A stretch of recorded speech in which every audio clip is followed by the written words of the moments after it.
Hello, hello, sorry for the wait. Are we ready for IVS? Because I am ready, dude. Oh my gosh, have I been waiting for this one.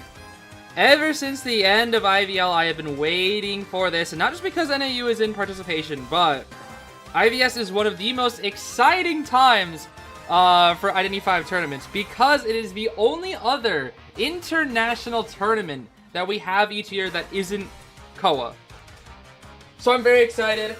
We have 8 teams in the running, 2 from China, 2 from Japan, 4 from the other regions. And I'm very excited to get into it. It already has begun, actually. If we swap on over here, it already has begun. I think they're just doing little warm-ups, actually. I think they're introducing the teams now, but like it just started about 10 minutes ago or so. But yeah, it's gonna be very fun. We have 4 sets today. Just to start things off with, let me actually turn this up so we can see it a little more. But yeah, I think they spent like a good amount of time introducing the teams. Look at that. They have like such cool introductions. But for our matches today, we have 4 sets today. So this is going to be a long set, probably, or going to be a long stream, probably going to be like 8 to 9, maybe even 10 hours. What the heck? What?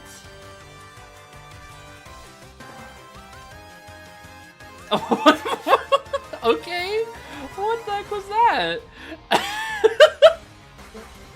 Just a big old clown.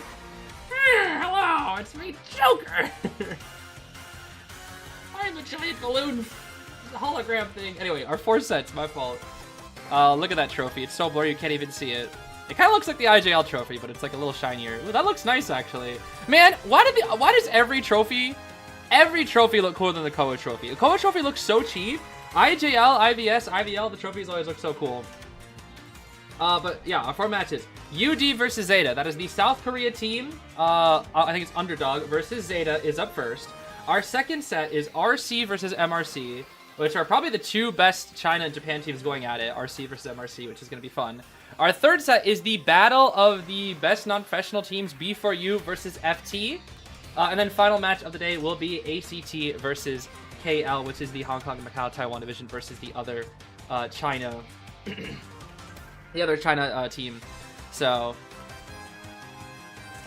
what's that little? Oh, it's also supposed to be a dog because of the underdogs. That's cute. I like that. That little symbol. I missed the mascots dancing to the song that's a remix of a car alarm going off. What? What are you talking about? There are some little like skits and whatnot that we will be watching in between the sets, which I'm also pretty excited for. We may also, I don't know if, how to scheduling, but I think Aaron, B4U Aaron, will be coming to commentate with us for the B4U match, I think, which will be later down today. And then we also may be commentating with Shad and Mim as well. Hey, there's B4U, our NAEU rep. I'm very excited to see what B4U has been cooking up here. Leading the pack, of course, is none other than Frogfin himself and the rest of B4U there as well. Did you guys see that? That Sprinter fan cam? Oh my gosh, it was so funny. Oh, it was so funny. We got some hearts, and then Frogfin is just sitting. Okay, no, he'll do the hearts. I see. So maybe we'll get to see Frogfin actually playing Frogfin. Who knows? Maybe the one and only Frogfin will be playing Frogfin today. Who can say? Delightful David indeed. Delightful David. And then we got FT as well, which is Kuga. I forget if Kuga was actually he was on the roster for IVT, but I don't think he was here. Then of course we have ZETA, who is just probably the other favorite to win this one. Kuga's not in FT this time. Yeah, he was there in IVT, which is weird, but he's not with FT right now, which is interesting. Kind of sad to not see Kuga, because Kuga is one of my favorite players from FT. Or probably is my favorite player to watch from FT.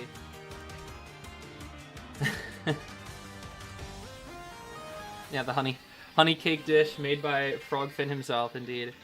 RC, of course. RC is probably the team that has the highest chance of winning this tournament. Aka and Alpha are they're just insane. And then RC survivors are just cracked. Same with Zeta. It's either RC or Zeta. Honestly, I can only see it being RC or Zeta, truly. What the heck? Interesting. I did not know they had crutches. And they're just posing. They're cool. They're chill. They're chill with it. And I'm not sure about Soba. That's interesting. Interesting. Your friends and I bet $500 on which team would win. You voted RC. Honestly, that's probably the highest chance of winning. I would say it's RC, Zeta, or MRC. It's one of those three that'll probably have the highest chance of winning. But I'm just excited for the matches, dude. Regardless of who wins, I'm just so excited to see the matches. Especially, I want to see if Archer will show herself in this tournament, because she was able to be played in the IVL playoffs, and she was played like 3 times, and she had very little success, sadly. So I really want to see if maybe Archer can find her breakthrough in this tournament. I think that would be really cool. We may be seeing stuff like Nightmare and whatnot as well. I don't really know. But it looks like they are introducing the teams and whatnot here, which they are getting into very, very soon. And of course they have all the flags set up here. What I really like about IVS is they tend to do a lot of media for IVS, even though it's only a 4-day tournament. They do like a lot of media, like they do a lot of interviews and whatnot, lots of little skits and whatnot. So just really, really cool stuff. And I really like the theming of this. They got it's like a Hullabaloo theme, you know. They got the whole Hullabaloo theme going on here with the clown in the middle. I like the set. It looks like you're at Hullabaloo, you know. Look at that. They got like the whole circus theme thing. The set looks like the tent from Moonlit. Like, it's cool. It's really cool. You know, next person to say 6'7" is getting banned. I just. But yeah, this will be fun. This will be really fun. Actually, let me see here. Where is the? I want to see that little. Oh, not this. Where is it? I want to see if they have English translations. No, they do not. Okay, never mind. That's a shame. They don't have English translations. That is a shame indeed. Look at them. Even the even the casters got little tensor on them. That's so cute. Oh, that is so cute. That is very cute. No, that's it. That's it. Where is this? Get timed out. I don't know. I don't find it funny. I don't know what it means, but I don't find it funny, and I don't like it being spammed.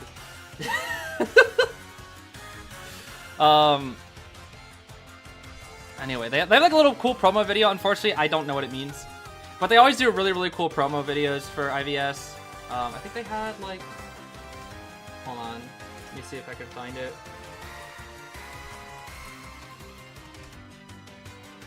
Oh no, they do have it. Okay. So they're doing this little hype video. There's Frogfin. But they have it here on Twitter.com as well, which you should be able to watch. Hopefully it's not copyrighted here. It's probably copyrighted, but who cares? We'll see what they have to say here. 虽然第一次来到这个舞台，但我们会留下属于自己的。Hey, I know that sound effect. I use that exact same glitch sound effect in my videos. That's crazy. 영광스럽게도 세계 1류 강팀과 맞붙게 되었으니 저희는 최선을 다해 싸울 것입니다. We'll give it everything we've got. FT 从来不缺席任何大赛，你们同样会继续。Oh yeah, Adi's crazy, dude. Adi's crazy. No way. Frogfin stands at the pinnacle of the Western region. I'm fired up to take every one of you. Frogfin. I can't, bro. Oh, the lizard, bro. The lizard.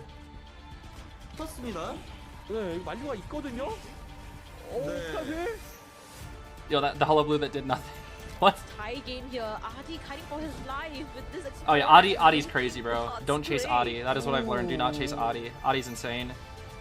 Frogfin. Seen some clutch rescues on Schmitty's side. Can't lose hope here. He might. That was a good rescue. Good rescue from Frogfin. Even though he wasn't playing as Frogfin, he had to be Popcorn Fin. He did not have Frogfin 我 available. 们没有太大的包袱，会尽情的享受这个舞台。 1 3. 年にわたる鍛錬を経て、ゼータディビジョンは第5人格を代表するトップレベルのプロチームの一つとして Yep, the winners of 成長 KOA しました再び IBS の舞台に立つ今、後悔は一切残しません。 No regrets. Dang, the low pass on this audio is so pretty. 3年前的记忆再次涌现，这支全新的 MRC 同样会成为冠军的有力争夺者。イジェクトは常に高みを目指し、 And then 挑戦 RC. を Dang, 続け these てきま shots した are crazy. 今回は IGL 優勝の栄光を携えてこの舞台に立ちます。みんな準備はできてるか？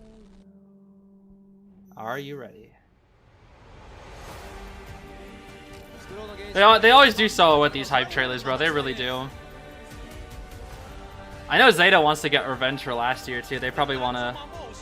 They almost won it last year, then lost to Team GR, but Team GR is not here this time. No GR is to be found. Not this time.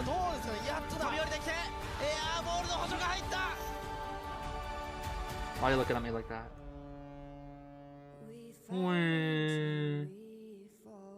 Yo, Frogfin with the glasses.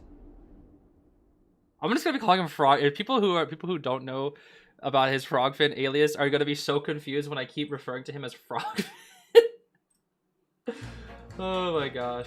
I think there's like a few other like warm-up thingies. Let's see. Oh yeah, there's some skits and whatnot. There's some skits. Let's see here. Looks like I got the crowd ready. Alright, looks like they're about to start the first match. So we'll take a look at some of the other hype things because they have I guess I can show these real quick. They have like some cool matchup graphics here. So UD versus ZETA is first today. Then RC versus MRC.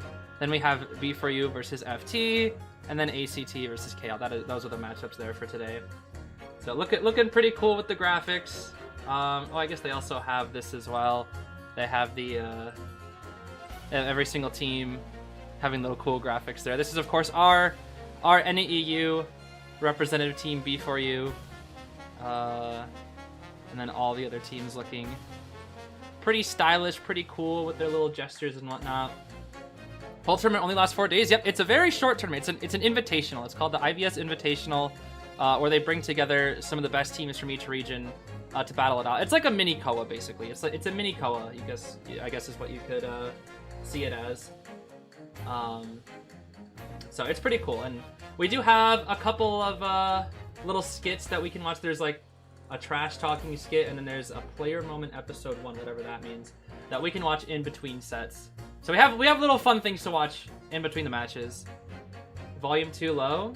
Is it? Is the volume is my volume too low? Is that what you're saying? My commentary volume? I can turn my mic up a little bit if you need to.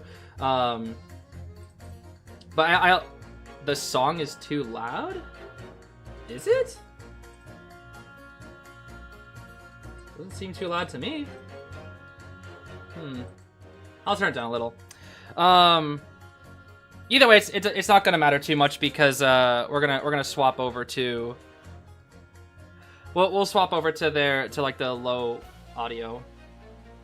We'll swap over to this audio when they actually start doing the matches here, which should start very soon. Very, very soon. But yeah, I'm hyped. I've been waiting for this tournament ever since IVL ended, and we saw that beautiful match that was Wolves versus WBG. Even though I was kind of hoping both those teams would show up as well to this tournament, I think it'd just be really cool. Because I kind of wanted to see Wolves versus ZETA again. I think that'd just be so hype. But it is what it is. ZETA versus what team? ZETA is going up against the South Korea team, known as UD, also known as Underdogs. And I came prepared today, similarly to in KOA. I have my lychee drink again, or lychee, however you pronounce it, and it is quite yummy. Quite a yummy drink. Quite a yummy drink. B4U playing? Yes, B4U will be playing in about, I would say around 4 hours. 4 to 5 hours they'll start playing. So I'm really excited for the B4U matches, truly. I'd rather go up against Joseph or QS. Absolutely QS every time. Joseph is the least fun character in this game, to me. Least fun character. I dropped my pen. Oh my goodness. I actually need to start prepping up my little thingies. Oh, free run, hello. Go back. Where did I just dropped it. There it is. Okay. All right, so now we're getting into it. And I gotta bring back the classic tracks of the character selections. Here we go. This is, of course, UD versus ZETA, the very first set and the very first match of IVS 2025, and my pen is dead! No! This is not good! Please! It's out of ink. Oh no, I'm cooked. This is the only pen I have. No, this is a... Oh, wait. Oh, come back from the dead pen, please! It's cooked. Oh my gosh, it is cooked. Professor! Okay, they're hard expecting Goatman. I don't think I have another pen. I don't think that I do. I have a pencil, it's fine. I have a whole bag full of mechanical pencils. I'll just have to use a mechanical pencil. What a shame. Anyways, yeah, QS is not in this tournament. QS is not in tournaments yet. Peddler is not in this tournament either. Neither is Baldbro, Escapeologist. Those three characters are not allowed. No new personas are not in here. So, you know, stuff like Overwhelm, Famine, healing buff for the survivors, defense mechanism, etc. Though none of those are in this tournament. This patch that they're playing on is back from like late July or something, or like June. I think it was like July 5th or something is the patch that they're playing on. And the new personas are not here. No new personas. Sangria for round one. Okay, interesting. So keep that in mind. There are no new persona webs. But this did have a lot of the new buffs for hunters. It had like a lot of new buffs and nerfs for certain characters. All of those are in, but the new personas are not. So keep that in mind. For this entire tournament, by the way, no new persona webs are in this. But this is still somewhat old meta. However, Archer is in. Archer did make the cut for this tournament. But she is the only new thing that was added basically to this tournament from the previous tournaments, like IVL. She was the only thing being added, is Archer. And as you can see, unfortunately, no sign of Archer here in round one, which is a bit of a shame. I heard word on the street that Archer is not a round one viable character, but she's pretty okay round two.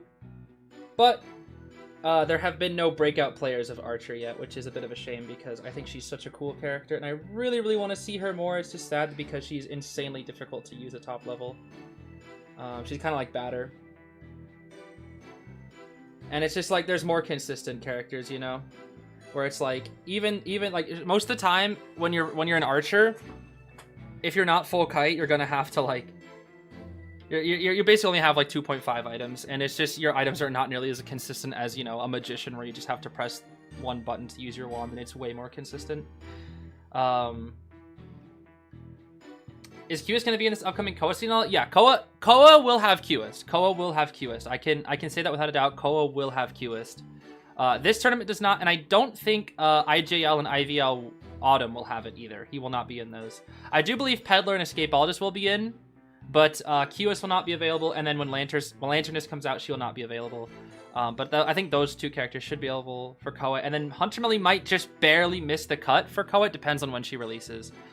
Regardless, though, for the very first match, we're seeing Peter out here first with Opera Singer, the classic Opera Singer from Peter. Detention, Trump Card, and Blink. I like that little transitional screen that we have here. Let's see how this starts. I'll leave the audio right there. We have Tide Flywheel on the Magician and the Psych, Tide Borrowed on the Grave, Full Kite on our Professor, and we have Panic, Max Palette Break, Trump, and Detention here from Opera. So we're actually chasing the Grave first. Now, Grave, I think if you guys saw my tier list the other day, I mentioned that Gravekeeper should always be a 3-cipher kite unless it is Sangria.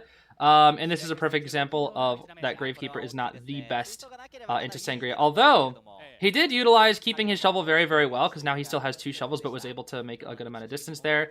He'll probably eat 1 hit right here. I don't actually know if he makes the window just because of his speed boost. He actually does make the window, which is good, and he still has a shovel.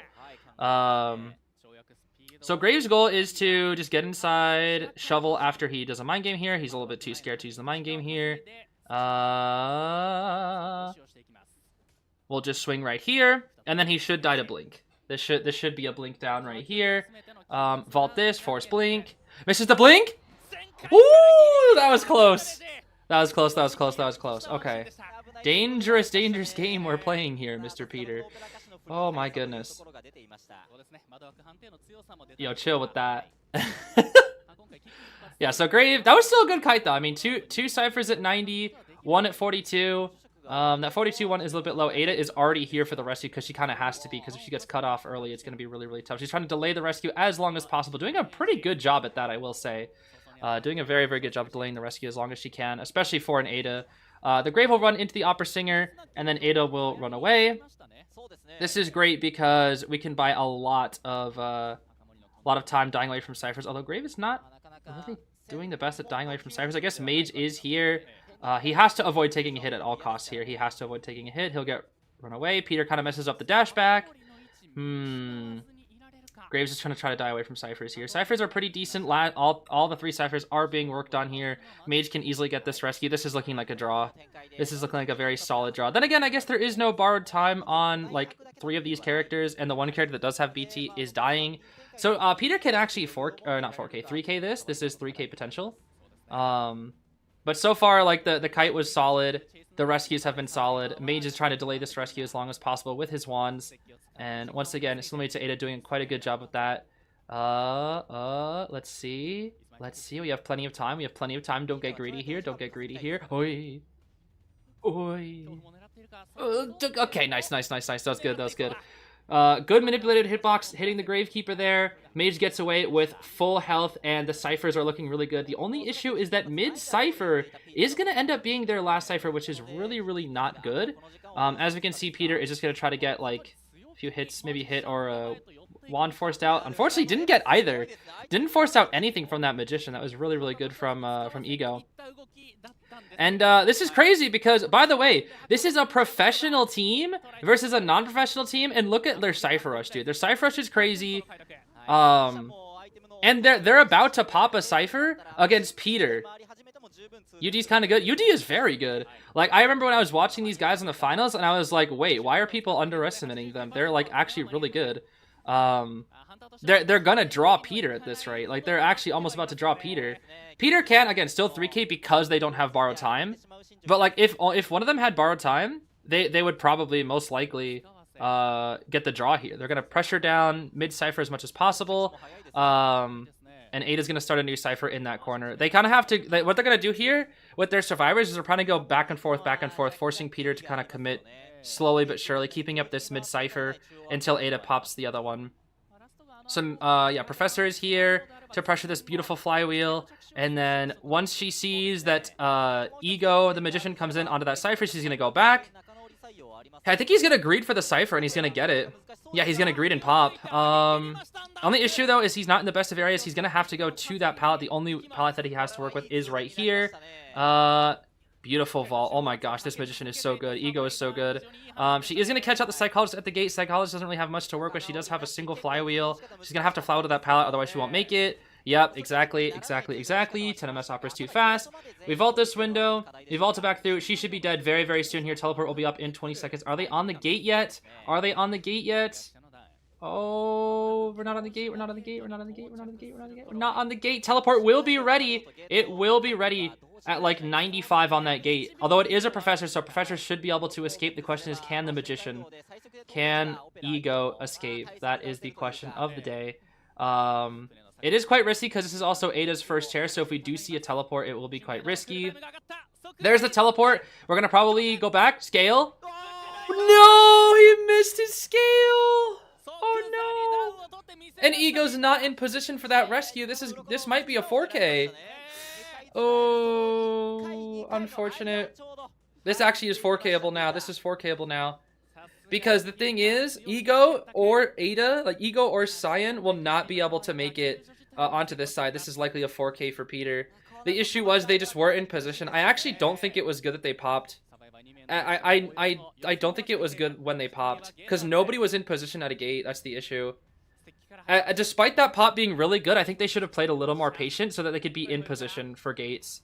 Actually, wait, no, they're going to have one person on the gate here. I think they get the one. They get the one, because Peter overcommitted to Ego. I don't know why Peter overcommitted to Ego. I think we probably should have gone for the psychologist there, but that is going to at least be a 1 escape for UD, so they're not getting 4K'd to Zeta, but I gotta say, they played insane. Like, that was actually insane. You know, going up against one of the best teams, the KOA 8 winner, against what most people consider to be the weakest region, that's crazy, dude. That is actually insane to me. They played that so well. They probably could have got that draw. I think they just made a bit of a mistake. Because I'm thinking... Because when they popped, I'm thinking something. I want to see this when they popped again. So let's see here. So look at this. Psychologist is all the way in that really back corner, right? The trash corner on the map. She's all the way back there. So if she's going to be able to get to a gate, it's going to take her a while, right? Same with Professor. Professor is here. He's at Big Boat by the time they pop. If he wants to go to the other gate, which nobody was in position for the other gate, that's the issue. Professor was so far from it. So by the time the Magician pops it, like what should have happened here, I think this pop was greedy. The second she backflips, I think what Ego has to do is run to Small Boat and allow the Psychologist to keep decoding. Right here, you can see the Psychologist leaving the back cipher because Ego's saying, I'm gonna pop, go to gate. But this positioning is not very good. This endgame position for the Cybers is really not that good. This is why Peter was able to make this a draw, or a 3K. Because Mage is not gonna live here very long, because he has no good kiting area. He's out in the middle, he has one spot to kite with, and Peter knows that. And the issue is that one spot that he has to kite with is way too close to the gate. And since nobody is near Cornfield Gate, Professor was not able to get to Cornfield Gate. When did they pop? They popped now. At 4:26, when did they start working on the gate? They started working on the gate almost 40 seconds later. It took them 38 seconds to get on the gate. That's too long. That endgame positioning is very bad. For the survivors. Let's see here. Pop quiz. We of course do have our lovely pop quizzes. First person to be sent back to the manor would be the cheese, the grave here. We get 200 apples this time as opposed to 100. Oh, what? Wait, since when was Mechanic here? What? The bot Winks? Wait, since when is Mech here? I did not know this. What the heck? Okay, they probably had a... Well, let me get this. And let me get this. They probably had a predictions. Oh, I didn't do the predictions. I'm a fake fan. I'm a fake fan. Oh my gosh. Let me actually subscribe to all these. Oh my gosh, I'm a huge fake fan. What is wrong with me?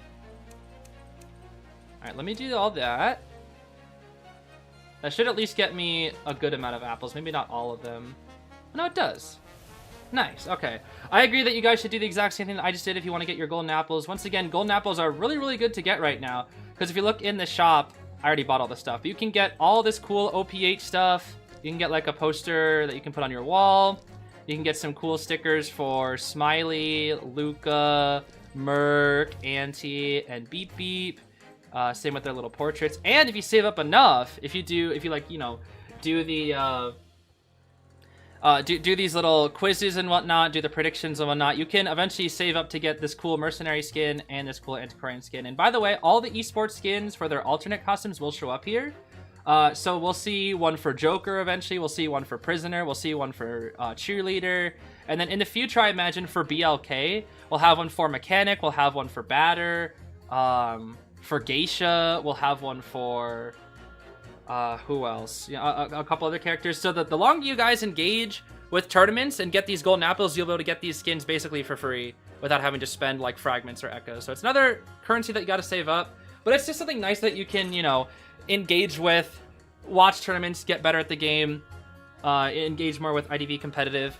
But there's also some reward that you get back for it too. For me, I had so many apples saved up from Koa and IJL that I was able to buy out everything here, dude. I was able to buy out all the stuff like immediately and still have tons of apples left over. So, you know, you don't have to go super crazy like I do, but you know, you definitely can engage with it as much as you want for those golden apples. I did not know that Tracy was here. This is new. She has never been here before. That's quite interesting. Let's see here. I actually do have some rewards for some of my teams here. RC. I'll take these. DFM as well. Very nice. Very nice. Okay. That's specifically just for IJL teams. Well, that was a good first match. That was a good first match to end it off on. I like their little stats here. Oh, they actually can... Oh, that's nice. I like that. They have that now. Yeah, now ZETA survivors. This is going to be tough. ZETA survivors are so strong. It's going to be tough. Yeah, look at that. Their Cypher Rush was really good. The Cypher Rush was absolutely insane. They're going to add IVL home teams too. That's what I heard. Yeah, they're going to add IVL eventually in the future. Oh yeah, Seers. Yeah, Seers as well. Seers will happen as well. Seer, Embalmer. They'll get ones too, yeah.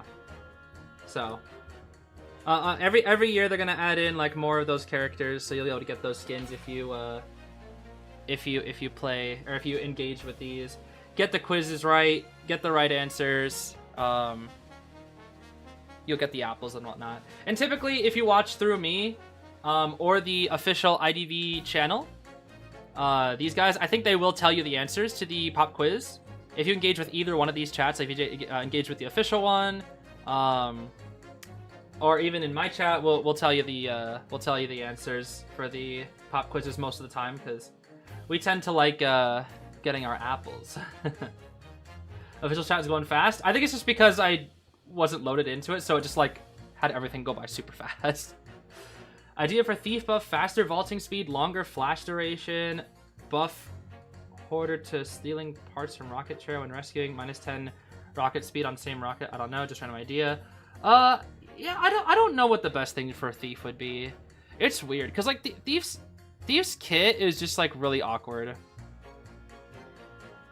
Thief's kit is just really weird. I don't know. It is just a very weird kit. I don't really know how to how to buff Thief and make him like decent. Not entirely sure. Dumb question, but are the apples permanent? Yes, the apples are permanent. If you get the apples from anything, the apples will always be in your account. The only time apples go away are obviously when you spend them. That's it. That is it. Let's see here. Let me switch the music. Do I want to use this track?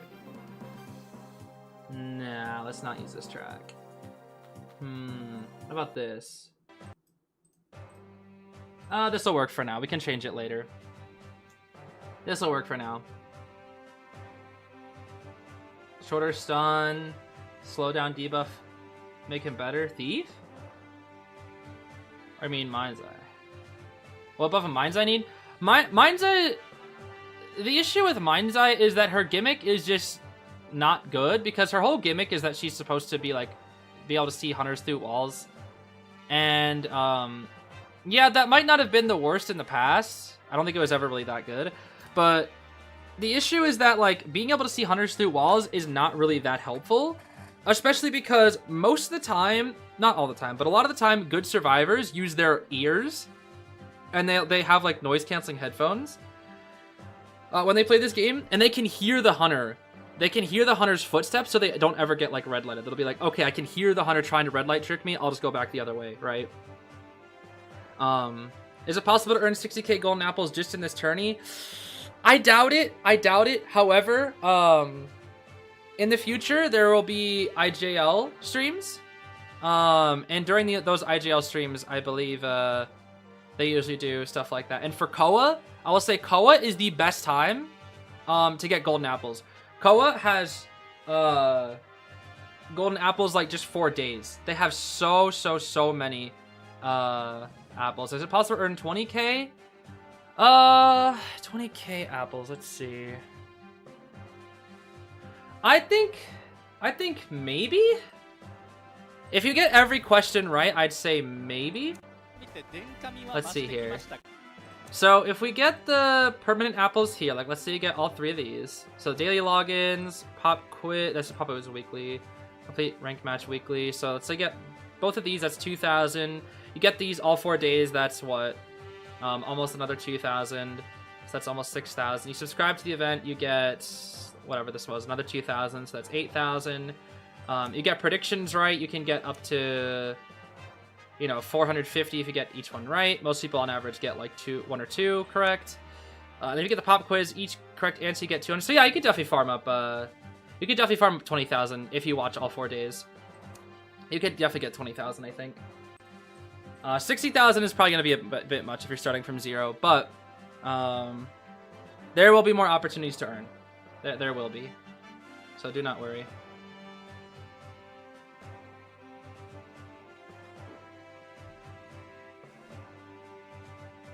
Oh my goodness, that lychee juice is so good. So yummy, so yummy.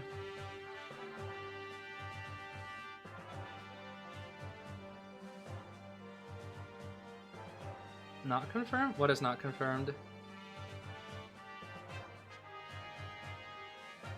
Does UD have a girl on their team? I believe so? Hold on, what is this? Last time I was still feeling regretful.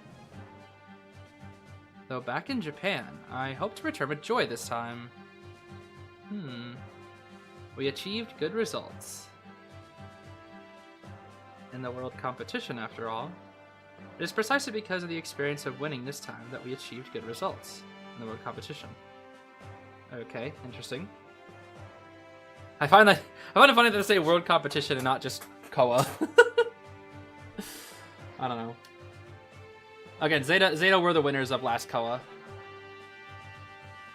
Koa Mada? Well, Koa Madai's ever... Wait, when Madai's like a pretty decently old character, right? They'll probably have to do Madai's eventually, surely. Surely. I mean, this year's probably gonna be Joseph. Ooh, Joseph. Yo, how do we go from the peak that is Violetta into the mid that is Joseph, bro? Oh, Joseph. Every day when I think about Koa, every time I think about Koa, I get sad.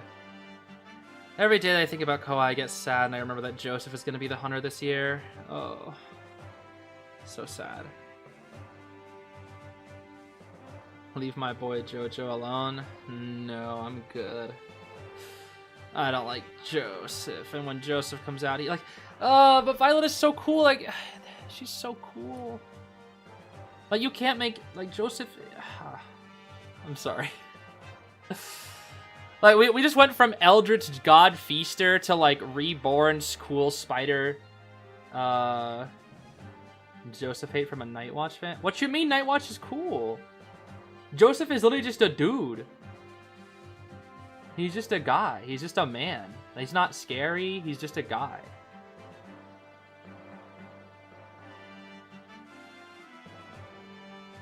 Nightwatch is just a guy. Nightwatch is not just a guy. He has a cool mask. He is on stilts. He has a cool weapon, cool design, weird little like ear things. Nah. Yeah, he's a human, but he's like he's got stilts. He's got the like the cool weapon. The mask. Joseph has nothing. He is just a guy. Like, he's not, like, on a cool stilt. He's just literally a man. How often does he keep that mask in his skins, though? A lot of them? I think, like... Yeah, a lot of them. Or, like, he has, like, a cool mask in a lot of them.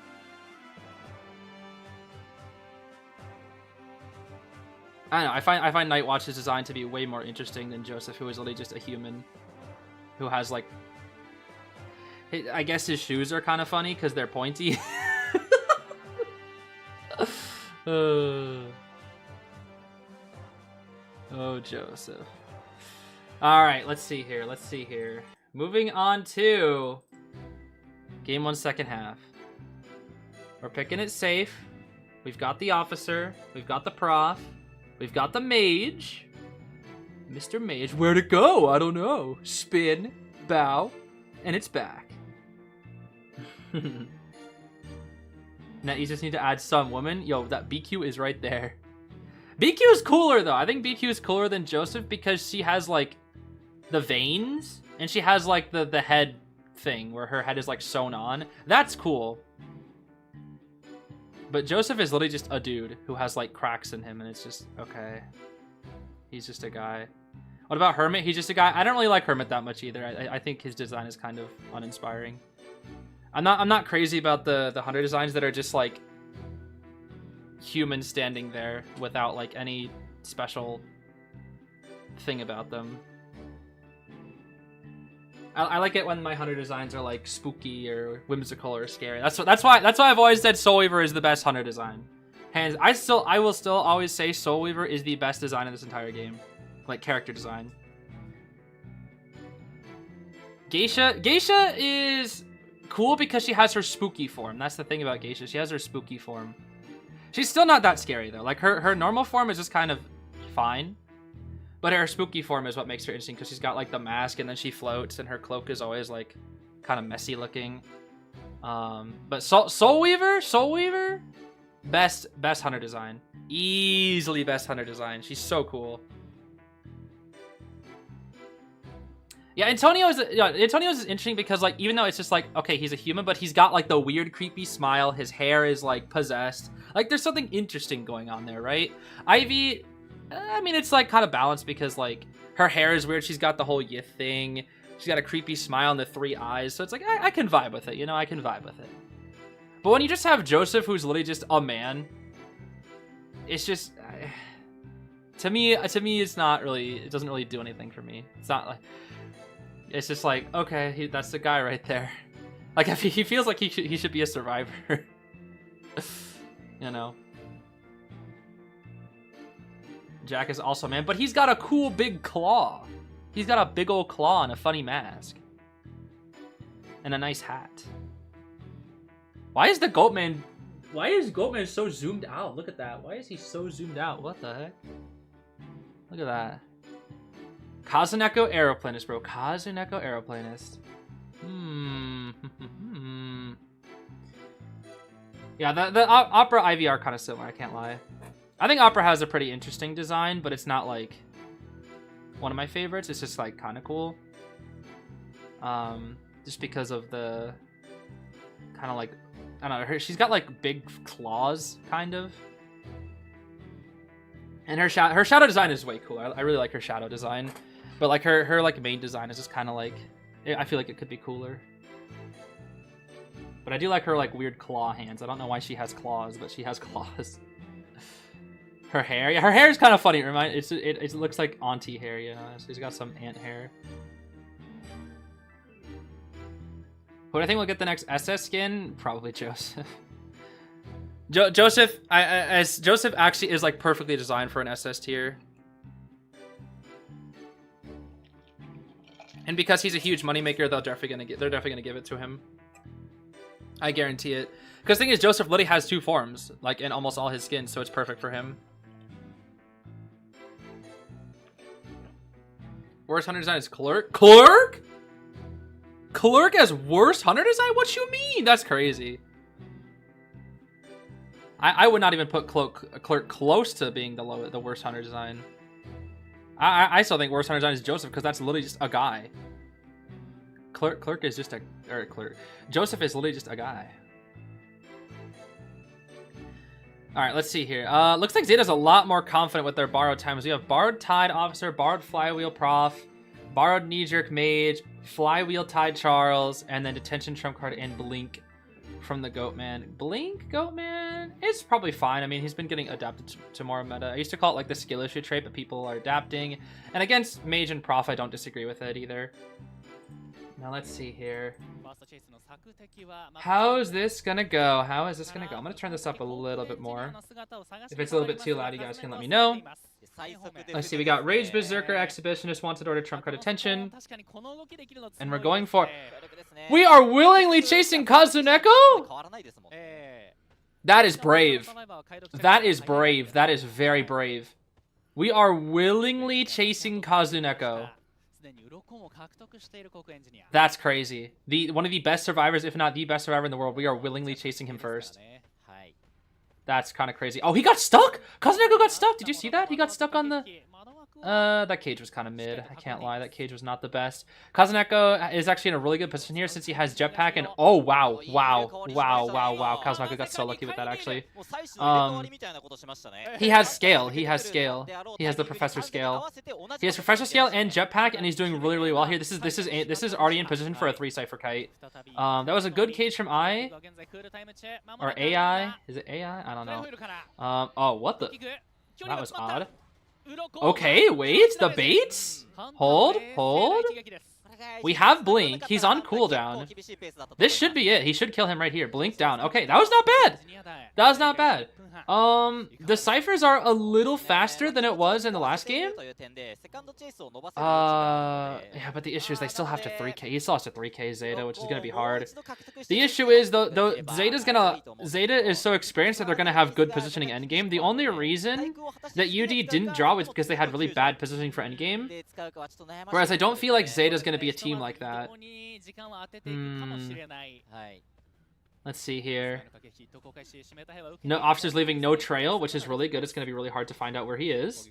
He's got the sneak on his persona web. That's why he's leaving no trail. Bonk, there it is. Good hit.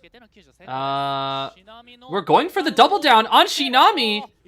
But Kazuneko's going to get a lot of distance. If we give Kazuneko a chance to rebound, that might be really, really bad for AI. I'm just going to say I because I don't want to say AI. Let's see here. Ooh, not the best cage, honestly. Not the best cage.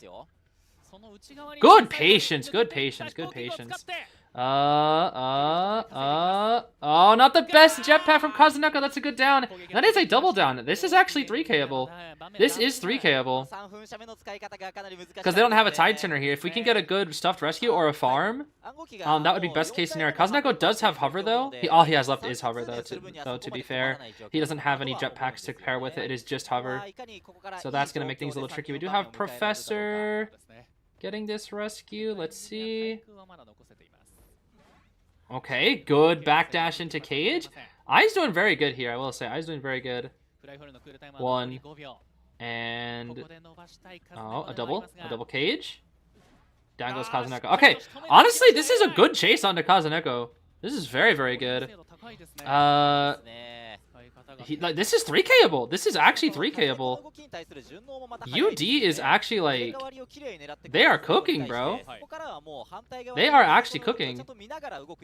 Like, I said it when I saw these guys play. I was like, these guys are not bad. These guys are very good. I like Ai's strategy of like constantly threatening the cage, but not actually like committing. Look at that. Look at the baits. The baits are so good. Okay, a second bait here. Another cage. Oh, back through, but where will it put you? Right there. Nice flywheel. That was such a good flywheel. All right, this is probably going to be a draw because the rebound is he should have killed Hamatsu way earlier. This is not good. Yeah, this is not good for I. This is not good. This kite is too long. This kite is too long. Yeah, this kite's too long. Don't trait. Don't use your trait. Don't use it. Don't use it. Don't use it. They're gonna get really good positioning here endgame. This is a draw. This is a draw. This is a draw. This is draw. The best thing that he can do here is actually just not hit the professor and wait for like a ton of energy. He hits his chip. He's trying to bait the cipher pop. But now he's positioning for now you're giving them time to position so well, and this is very scary. Because now Hamatsu is positioned for a dungeon, and that's very scary. He's just waiting for his energy. I don't disagree with this at all. 1 chip? Pop? We're not popping it. We're not popping it. Let's see. Pop. There's the pop. We're immediately on the gate. Can we 3K? Can we 3K? He has scale, that's the problem.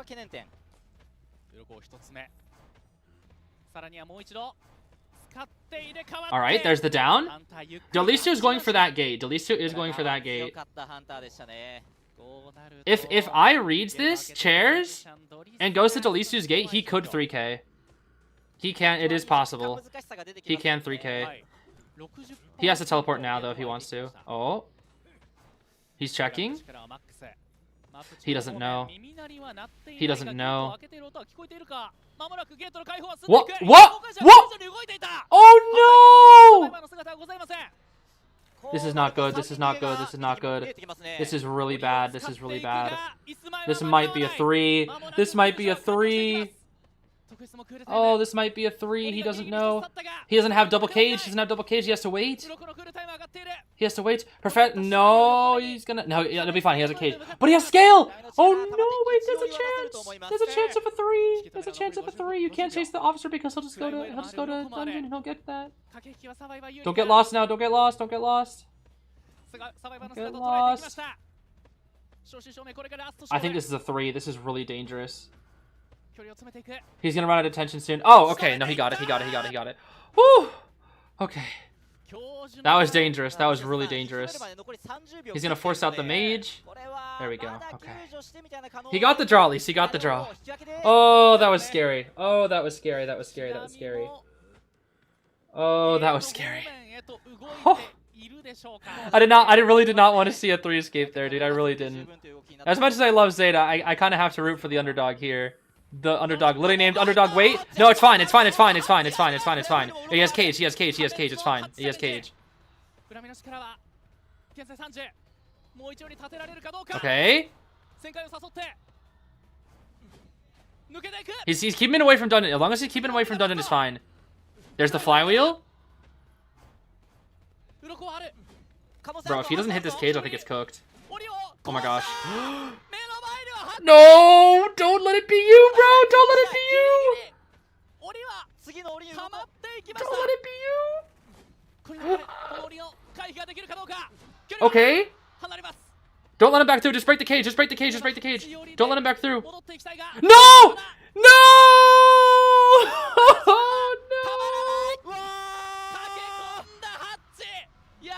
Oh no! Oh no! South Korea! Oh no! Ah, that was so close. Oh, that was so close. That was so close. Not the struggle, dude. I think he should have just chaired there. I know why did he chair so far? The concern is if the officer comes in, rescues, it's possible it's for a 3 escape because the gate is right there. So he wanted to chair farther away, but the dungeon was there. It may have been better to chair toward Big Boat, maybe. I don't know. Oh, that's so sad, dude. That's so sad. Man, he did so well too. He did so well. That Goatman did so well. Oh, that is a shame. That's a shame, that's a shame, that's a shame. I really did not want to see a 3 escape there.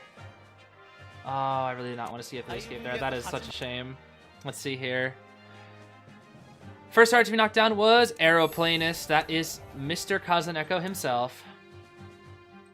Dang, dude, that is sad.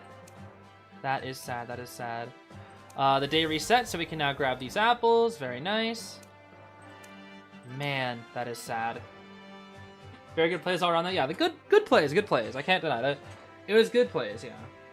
Weren't there chairs at middle? Yeah, he could have done middle as well. But middle is also pretty close to the dungeon. That dungeon wasn't a really good spot for Zeta, I can't lie. That dungeon wasn't a really good spot for them. If that dungeon was like, if that dungeon was like Big Boat or Shore, they were not gonna make it. It was gonna be too difficult, sadly. Dang. GG's though, GG's. That was good. Those are 2 good games. It's just kind of sad because I really wanted to see like not a huge lead for Zeta. As much as I love Zeta, I did not want to see a massive lead. Look at 200 seconds, 200 seconds from Hamitsu, dude. Oh my gosh. Is this tournament for 4 days? Yes, this tournament is only for 4 days. Where can you find the quiz? You can't access it? Okay, so for the quiz, what you want to do is you want to open up your little book in the bottom right here. Then you go to Arena Directory Esport. It'll probably pull up the stream that's currently happening that we're currently watching. once the match ends, you'll see like right around in this top right area, you'll see the pop quiz show up, and you can answer it through that. Or I think it will also show up here as well. You go under events, you go to permanent, you go down to pop quiz, and then after every single game, there will be a little pop quiz with 3 potential answers, and you can just, you know, click the one that you think is right. And then if you get it right, you'll get 200 golden apples for every single correct guess. So it happens after every single match. So every single match, you have a chance to earn 200 apples, which is pretty cool. So that's why you see me like in the video that I released yesterday. You saw that I had like, you know, over 100,000 golden apples. It's because I kept answering all those questions over and over and over and over again. How do you make the predictions? The predictions tab? Unfortunately, you cannot do predictions just yet. The predictions tab is a very, very small window that's open. So before the next set is, I think it's RC versus MRC. About 15 or so minutes before that match happens, you'll see predictions go live. And during that time, you'll be able to guess which team you think is going to win. Which team or like what faction will win first, like Hunter or Survivor, what map they're gonna pick, what map they're gonna ban. They usually ask like 3 different questions usually. One of them always being, what team do you think will win?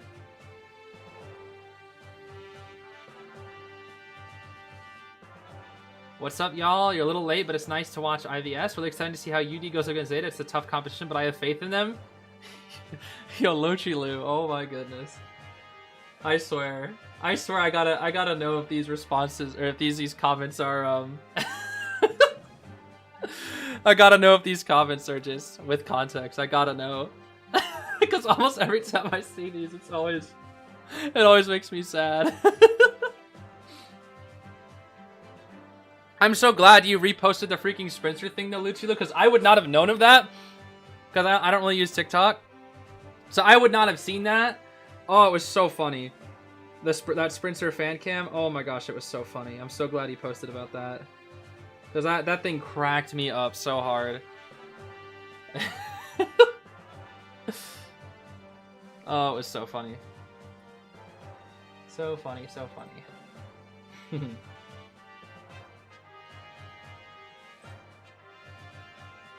Let's see here.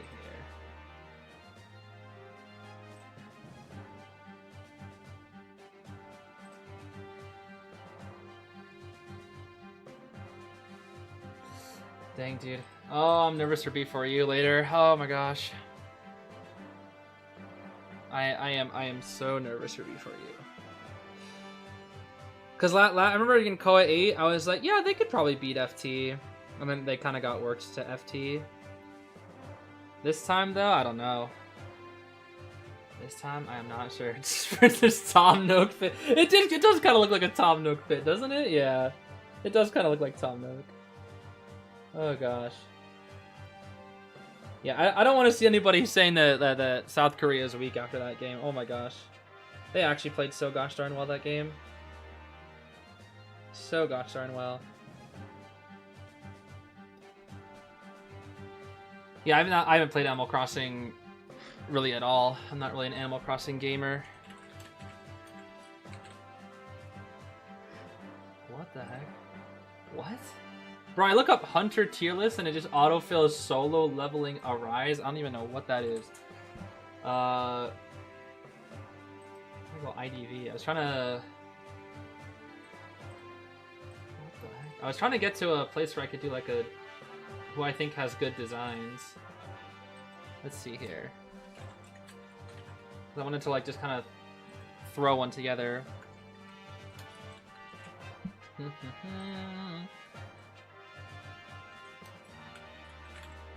Da, da, da, da, da. Meh.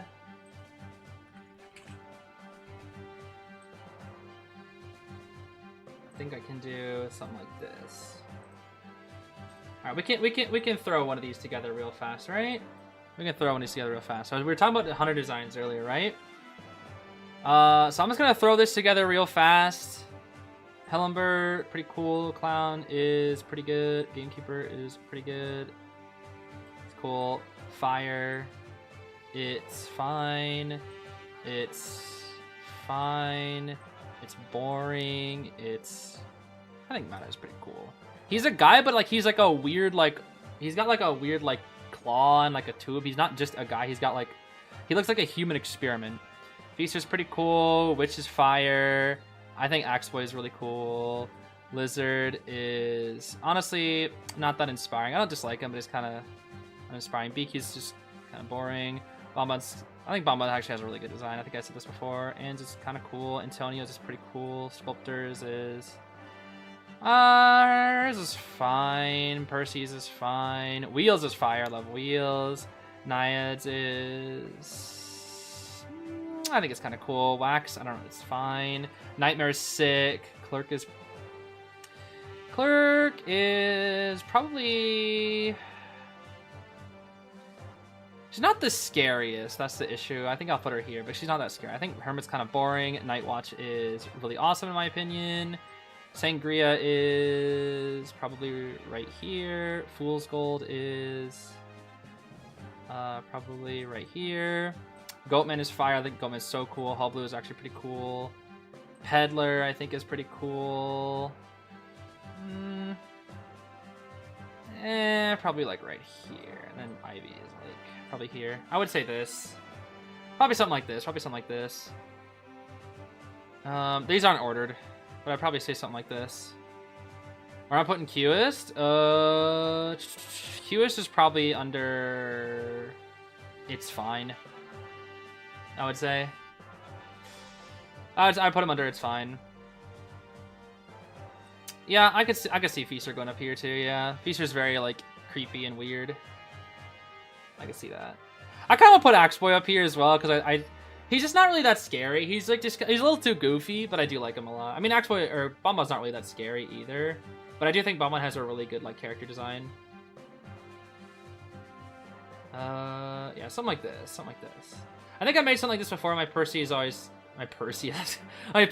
change. Percy. These aren't ordered. Percy, I don't know. It's just I think it's just because it's like he's just Frankenstein's monster basically. So it's just I don't know. It's just not like unique. I guess I don't know. It's not like super unique to me. Shout out Clear Below, boring but nasty but wax there.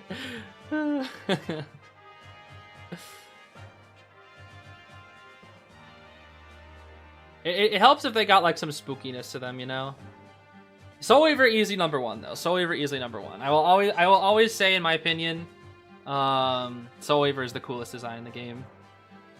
I say that as a Melee fan and as somebody who's always like loving and obsessing over Melee. That I don't even think she's the best designed character in the entire game. I think she's the second best, but I cannot deny that Soul Weaver is the coolest design in this game.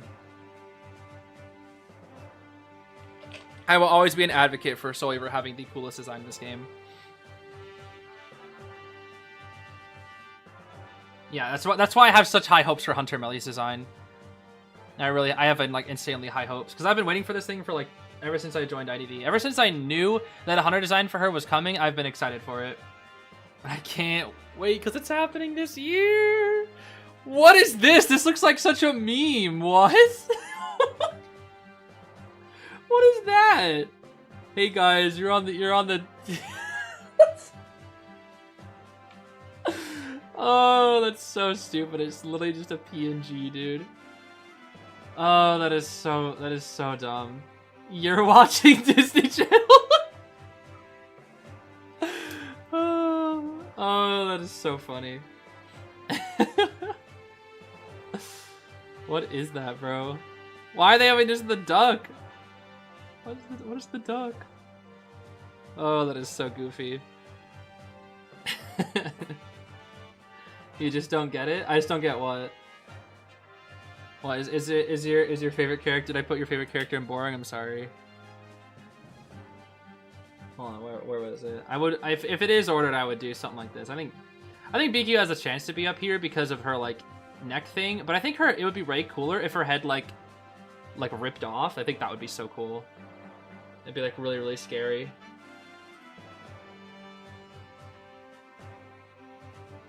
Goodbye, PNG. Oh, Delisu. Your PNG will be remembered.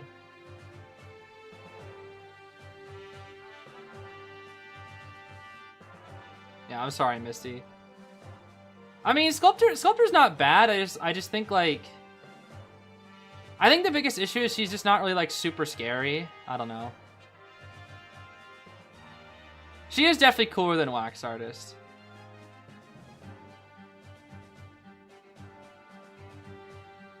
Wax Artist is kind of ugly.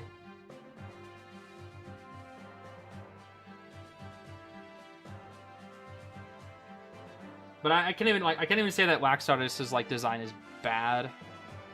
Cause I don't think his design is bad. I just hate his guts.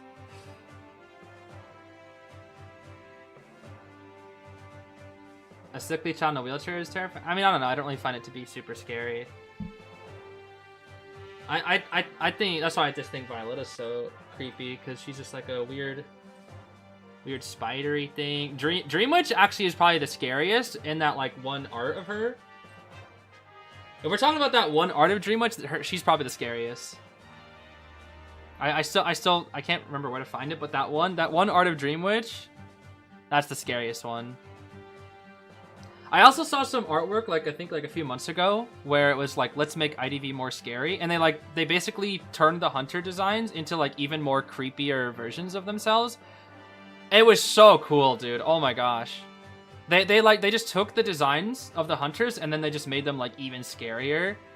And I saw one with like Dream Witch, I saw one with Feaster, I saw one with Wu Chang. I think I even saw one with Joseph, and I was like, wow, they actually made Joseph look scary. That's crazy. Saw one with Geisha. I think it was mostly like a lot of the popular hunters, but they made them like really, really scary. And I was like, wow, these are actually like the designs I'd wish I would see sometimes. Okay, hold on. Are we getting Kazuneko Anti, or are we getting Kazuneko Arrow? Or are we getting Dolisu Anti? It's always hard to tell what Zeta's character picks are, because they always like they all play like a lot of the same characters.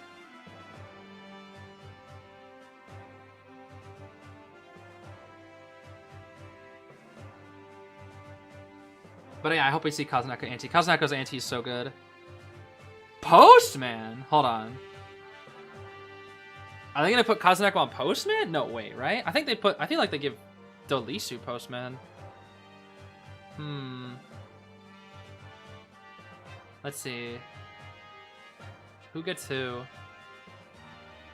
Yeah, Dolisu is more of a Postman. Hamitsu on Anti. Okay. Kazuneko Arrow does make sense. Kazuneko on Arrow Planist again. This is Arms Factory. I actually don't disagree with Postman here on Arms. I was a little surprised to see Postman at first, then I saw that it was Arms Factory. I actually can believe that. Wait, I'm playing the wrong gosh darn music. What is wrong with me? Let me fix that. Seer, Finn, Meteor, Ada. Those are some interesting bands. This kind of makes me think. Is this an Ivy? No, they banned out the Ivy. Yeah, that's okay. That's probably why they banned out the Ivy.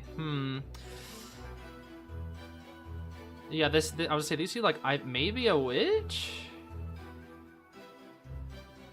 Sangria's too hard here, I think. Unless you play Confined Sangria. You need Detention, Confined, Blink Sangria.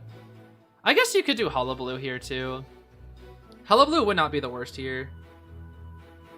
Actually, Hullabaloo is probably the best option here, I will say. You probably pick Hulla here. What? Alva? I guess? I mean, this comp isn't the best at getting distance. No, actually. Well, no, it's Arms Factory. Yeah, so no, it's. If this was like Ever Sleeping, I would be okay with it, but it's Arms. I don't know if I agree with this pick on Arms. Because Aeroplanist can get a good amount of distance. Merc has elbow pads. You don't want to chase him. Anti can spin, and in tight corners, like if she's given a good area versus Hermit, she's not getting caught for a while. And then Postman, if he has knee jerk, he's gonna be hard. If he's only flywheel, then it might be a little easier. They're protecting that Merc. Wow, they do not want that Merc to get chased. They want their Merc safe and healthy. Which does make sense. They don't have to have him burn up all his pads. Mr. Mercenary. Let's see here. We did also get a couple memberships here. Ilyana is reading. Sorry, I missed this. Nearly an hour ago now. Actually, an hour ago now. They gifted 10 memberships toward the start of the stream. Thank you so much for that, Ilyana. Sorry, I didn't see that until now. And then T, thank you for being a member. That was, I think, in the last game. Thank you so much for that, T. Hermit does spawn left, middle, and arms factory. That's very common Hermit spawn, by the way, guys. If you are in rank and you spawn with the standard, you know, shack, middle, sandbags, and then factory gate. If it's left mid, there's a very good chance it's Hermit. Hermits love spawning left mid on arms factory. Reason being is just because it doesn't really give a very good indication as to who is going to chase first. And it kind of leads to survivors like sometimes over-rotating a little bit.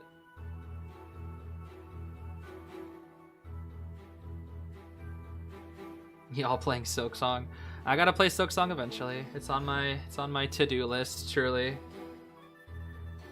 Why is that spawn good for Hermit? It's just by spawning in left mid, you don't immediately set yourself up for failure by like forcing yourself to chase a single target. You give yourself a lot of options, and it sometimes leads to over-rotation. There's probably a few other reasons why it's good, but I would say just because of the positioning is just the best reason for it. We have Borrowed Knee-Jerk, Anti, Full Kite Postman, Flywheel Tide, Arrow, Borrowed Tide, Mercenary, and the Detention Insolence Blink Alva, so no Warp. This is going to be a little rough for I here. Anti with Knee-Jerk is going to be really hard to catch. Flywheel Tide Kazuneko, I mean, he's got Flywheel, he's got Aeroplanes, he can make distance. And then Dolisu's going to be able to make so much distance. Full Kite Postman is very solid. Very, very solid character. You chase Full Kite Postman, that's 3 Cypher Kite. Just walking 3 Cypher Kite on this map. Yeah, I don't know how I feel about the Hermit pick here. I really don't. I don't know if I agree with this. I think Hullabaloo would have been way better here. Hullabaloo, which... even Opera I feel like would be better here, because you can just rush them down. I like how Aeroplanist hair is going through the UI and is like coming into Hamitsu's little square. That's kind of funny. That is goofy. What round is this? This is round 2, first half. Currently ZETA is in the lead by 4 points. So they have a pretty significant... We're going to connect our ciphers here. Very fast connection. Very good connection. No one has touched a cipher just yet, though. No one's touched a cipher. He's going to chase the Merc. Interesting. Constrain, Panic, Fast Power Break, Insta Detention. But Mercenary has not touched the cipher just yet. Anti finally is the first one to touch the cipher, which makes sense. Now Aeroplanist touches the cipher, because they know that we've committed over here. Oh. Okay, there's no more tonight, so now we have a good idea of where the Mercenary is. But not perfectly. We're going to have to check around a lot of different places. Oh, we found him. Never mind. We found our Mercenary. Merc first chase. I don't know. This is the second time we've chased Rescuer first as I. This is the second time I has chased Rescuer first. And this is a full minute without any hits here. What the? Why does the Merc? Oh, it's Postman. It's Postman. I was like, why does the Merc have broken windows? It's the farewell letter or whatever it's called. Blink here.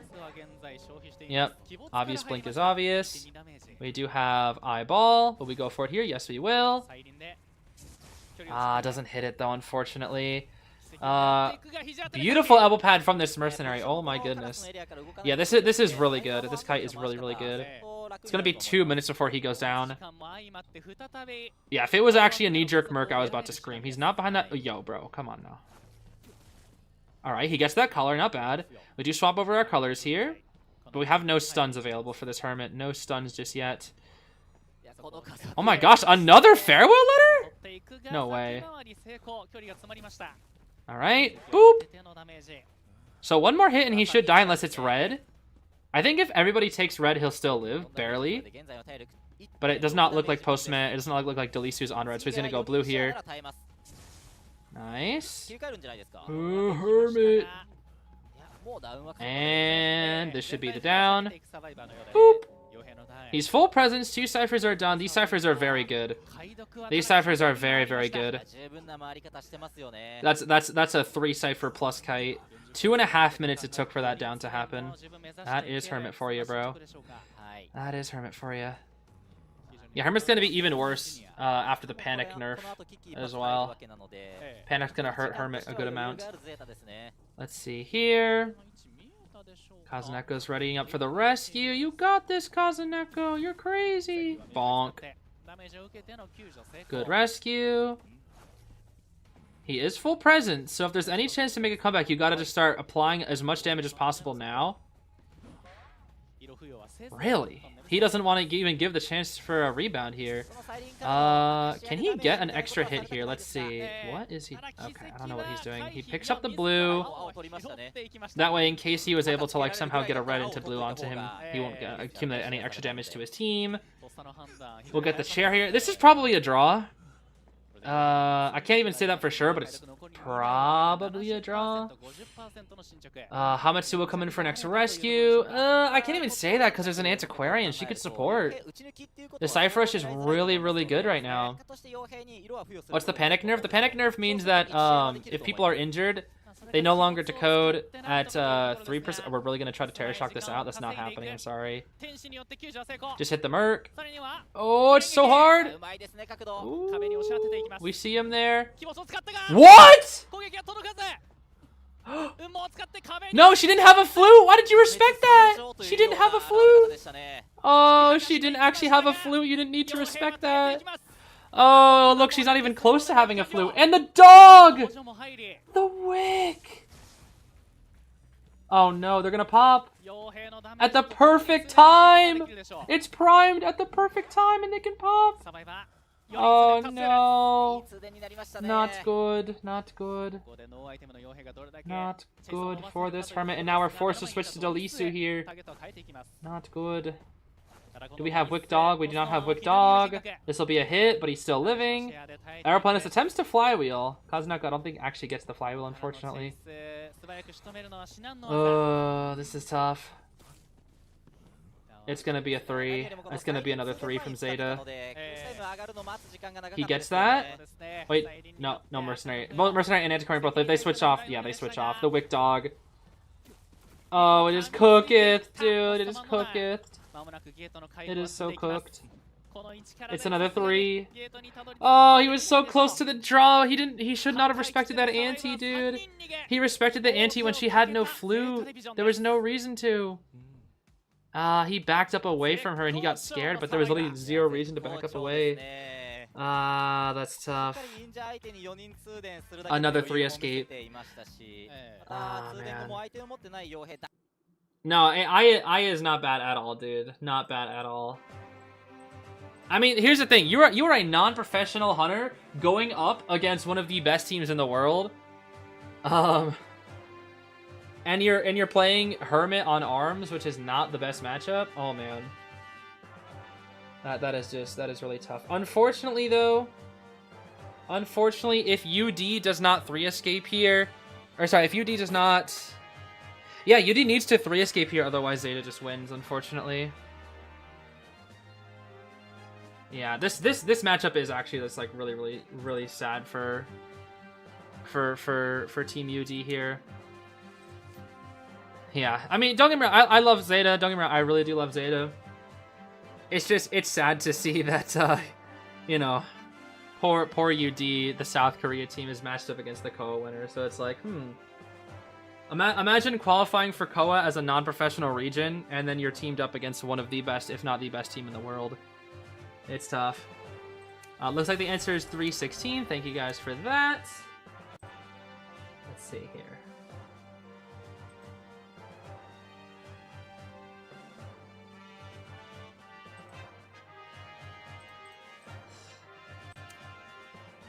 Yeah, I don't know why Tracy all of a sudden appeared, but I'm not gonna complain because I think it's fun to actually have like a character on this screen now. Because I was always kind of hoping they would show up eventually. I kind of hope that oh, more thingies. I was kind of hoping that in the future they might add like some more characters, like maybe Ganji, Eli, and Aesop will show up eventually or something, and Michi maybe too. Who knows? It would be cool if there was an OPH club room as well, but it's fine.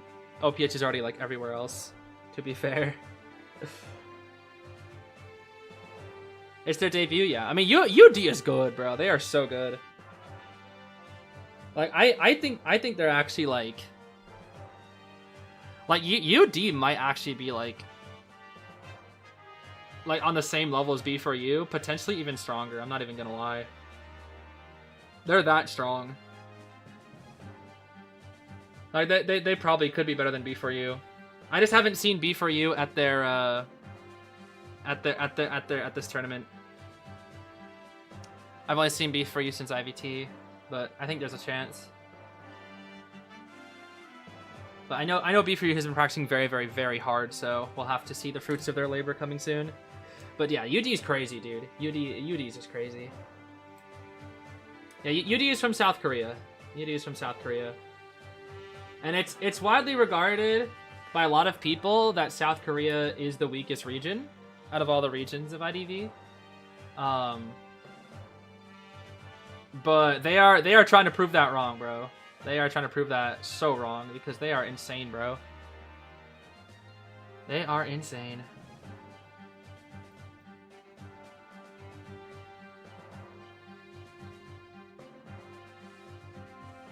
Which is good. We like seeing, you know, regions getting stronger. We like seeing teams get stronger. People think SK is weak because they're new to the comp scene. Yeah. It also doesn't help that their IVT from last year was like really questionable. The matches were very, very, very questionable. But the IVT this year was not bad. I saw some of the matches. They really leveled up. They really leveled up. Truly leveled up. It's just that last year we had like, oh man, it was bad. It was bad. Yeah, listen, Fool's Gold. Listen, Fool's Gold. That's all I'm gonna say. Listen, Fool's Gold on Hospital, by the way. Listen, Fool's Gold on Hospital. Oh my goodness. And they love the Farlity. Yep, they love their Farlity. It's just like, it's crazy. But UD, bro, UD is different, bro. UD is different. UD is just absolutely different. They're so strong. Rank is open. I think rank is... yeah, rank should be open on Asia server for another 30 minutes, actually. For I guess, people Griffin and higher or whatever. Am I sleepy? No, I'm not sleepy. Not sleepy at all. Not for a while. I swapped my sleep schedule yesterday.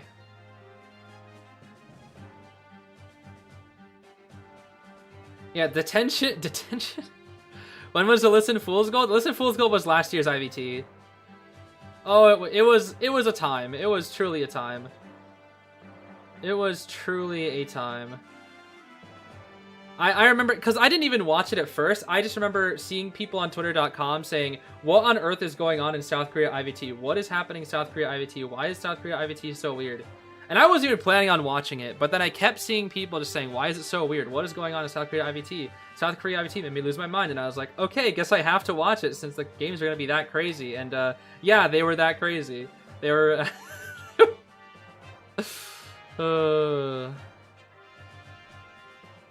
And it's been a year since then, but they've leveled up since then, which I'm so happy to see. So happy to see, truly.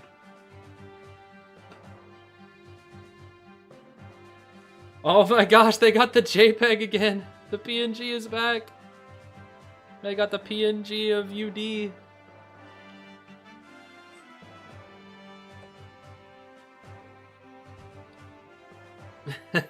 These PNGs are so... Yo, if I see Frogfin up here on this PNG, that's it.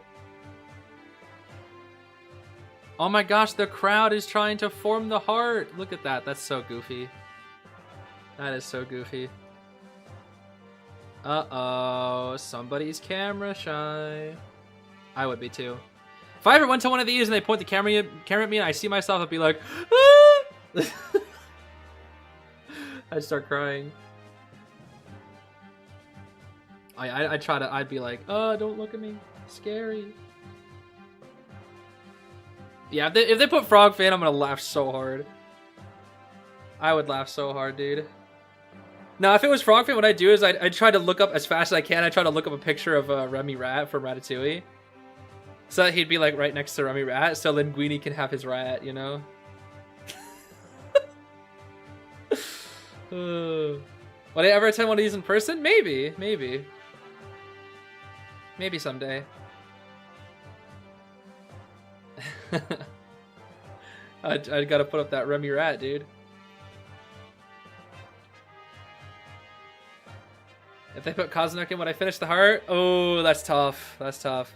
Maybe if nobody was watching. If it was just for myself, probably.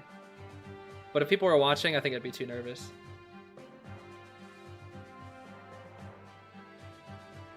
You need me to melee cosplay in live crowd. There actually have been a few melee cosplays. There's been quite a few. I think we've seen... I think I've seen in the crowd, I think I've seen Phyllis Melee, Ghost Candle, Kong Ho. I don't know if I've seen Sophia. I've seen Flower of the Wasteland. I've seen Prof Melee. What else? I don't think I've seen Datura, actually. I don't think I've seen Datura Melee, surprisingly. Coney Melee. Coney Melee is the #1 cosplay for Melee, by the way. In the crowds, I've seen a lot of Coney Melees. Wicked Witch. I don't think I've seen Wicked Witch. No, I don't think I've seen Wicked Witch Melee. Yeah. I don't think I've seen Wicked Witch Melee, sadly.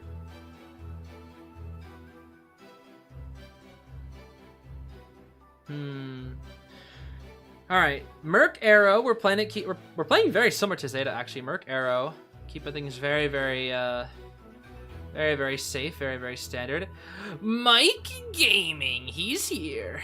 The one and only, doing the jig. Mr. Mike Gaming. Ego like Blue Lock? Yeah, it is like Blue Lock. He's gonna Blue Lock in. Blue Lock in this game. Now, 1127, what are they gonna pick? Antique Dealer. Yo, we are never getting these gates open, bruh. These gates are shut tight. Yo, low-key. Play Hermit. Claustrophobia Hermit. And those gates are never opening. You're gonna see minimum effect on that gate. Oh gosh. So what is Peter gonna play? You don't have Opera, you don't have Goat.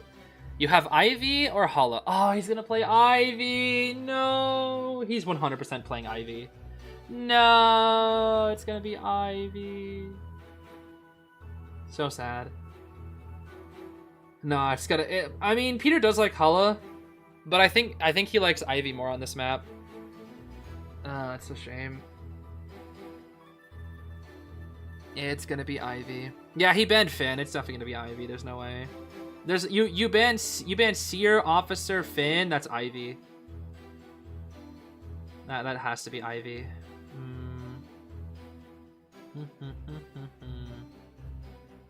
Nightmare on this map? Yeah, I don't know about that. It would be funny. This is most likely Ivy, though. It's Ivy or Hala, but most likely Ivy. Yeah, most likely Ivy. A shame. A shame. Shame indeed. Alice Not Darash, thank you for the $5 donation. Thanks for receiving IVS. Question, though, which buffs and nerfs are applied to this tournament? I joined late. So this patch is on the, I think it's like July 5th patch, so it's still somewhat old meta. We don't have the new buffs and or new persona web adjustments, basically. But back in the patch when like Wheel got buffed, like it was like the big patch of like 20-something characters getting buffed. That's the patch that they're playing with. But the new persona web adjustments, those are not in this. So, you know, stuff like Overwhelm, Addiction buff, Famine, stuff like that. And then for Survivor's defense mechanism, none of that is in this. None of that is in this at all. None of that is in this. That will show up in the next tournament, though. Next tournament. As for characters, Qist, Peddler and Escapologist are not allowed in this tournament. They are not tournament legal yet.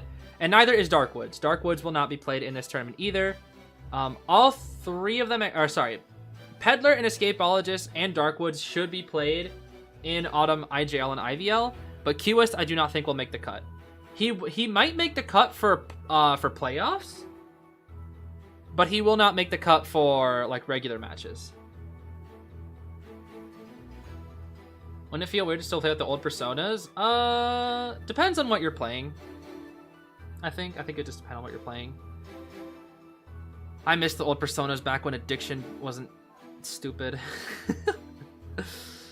Let's see here. Detention, Inso, Blink, Ivy, as it always is. We have a Flywheel Tide Arrow, Borrowed Knee Jerk on our Anti, and our Mike Gaming. And then a Borrowed Time Tide Mercenary. Very simple standard builds out here. Taking a page out of Zeta's book, only bringing one No Borrowed Time this time as well. They have to 3 escape though. That's the issue. They have to 3 escape this. If you do even want a chance to beat Zeta, it's gonna be a while. When will Qs be allowed in tourney? Probably not for another 2 months or so. Probably not for another 2 months or so at minimum.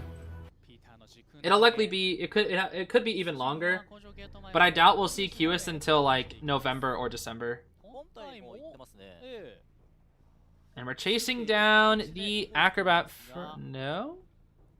Chasing the Anti first. I actually agree. Anti's the best first chase here. Youth Scare first? Youth Scare? Ooh. No Youth Scare? Oh, this positioning is not good. The Anti cornered herself. This is not good. Oh, now you have to play mind games. Oh, she got it! She got it! Oh, she didn't get the second one though because tolerance. We love tolerance totally. We love tolerance totally. She should have got that stun, but tolerance. Tolerance, unfortunate. Dang, she almost had that too. We're zooming. We're jumping. We have blink. We need to delay the blink as long as possible. These ciphers are not the best. This should be the blink right here, though. Flip to delay the blink as long as... Unfortunate. Unfortunate indeed. Still have 1% flute left for a little bit more, but the Ivy's going to be full presence after this rescue. This is looking pretty good for Peter right now. Really? Wait, we possess the Anti here? Are we going to try to proxy camp? No, you don't make it in time. It's a Merc. You can't really proxy camp a Merc. It's too hard. So why possess the Anti here, though? What? What?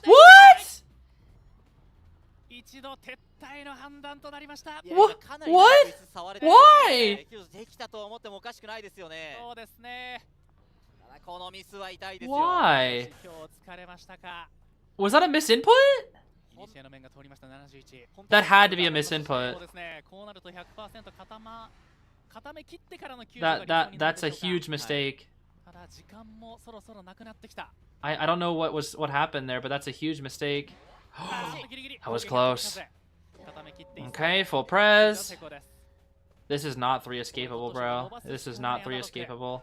The chance of 3 escapes, 16.4% chance. 15, 13. Yeah, it's not happening, bro. The chances are like 10% chance. 90% chance of tie or better for Peter here. It's so hard. They are in the last 2 ciphers. Merc does burn his last pad, which I don't think he needed to do there. That rescue really hurt. That had to be a misinput, dude. That's so sad. That's the issue, man. You misinput like one thing in this game, and you're just cooked. No matter what faction you are, sometimes one misinput can just lose you the game. So unfortunate. What are these base stats off of? I don't know, but they usually seem to be pretty reliable from what I found. I think it's probably just based off of like tons and tons and tons of other matches. They probably just have some sort of statistics algorithm that they calculate games with, where it calculates like I don't know. I'm assuming it calculates hunters, survivors they're up against, item usages, decoding, trait, stuff like that. That is a dead mercenary. We can't even die away from a cipher, unfortunately. We might just bleed out the mercenary here. No, we don't want to do that. We want to pick him up so we force somebody off of a cipher. There's that. It's kind of sad. UD's Cypher Rush is really good, though. Like, their Cypher Rush is really, really good for a non-professional team. Like, I would say, like, I think the two best non-professional teams at Cypher Rush, in my personal opinion, have always been FT and B4U. But I would say their Cypher Rush is just as good as theirs. Because, like, I would say, well, what the issue with a lot of teams that I notice in different regions is that their Cypher Rush is pretty bad. But that's what makes B4U and FT like really strong, is their Cypher Rush is like insane. They have really good Cypher plans in Cypher Rush. And I think UD has really, really good Cypher Rush as well. I think it came down to that rescue. That rescue is just so critical.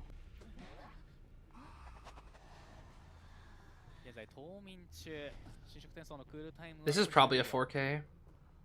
They have very little resources. Merc did get a syringe. We have one jetpack on Arrow. I think we have like two or three bombs on Acro. Nobody's on a Cypher though, that's the issue. And Peter has full pres, I think. Yudi make a comeback. Yudi needs to 3 escape this. That's the issue. They have to 3 escape here. Man, this would be so much easier if their round 1 was a draw and not a 3 escape.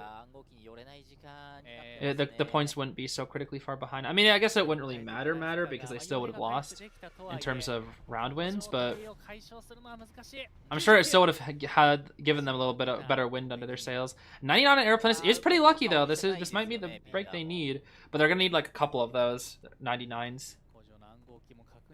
And he's cornered. It's probably cooked. This airplane should be dead here since he's cornered. Unless he can flywheel. He flywheels. He doesn't make that pallet. Oh well, I guess he did. That's why Peter blinked.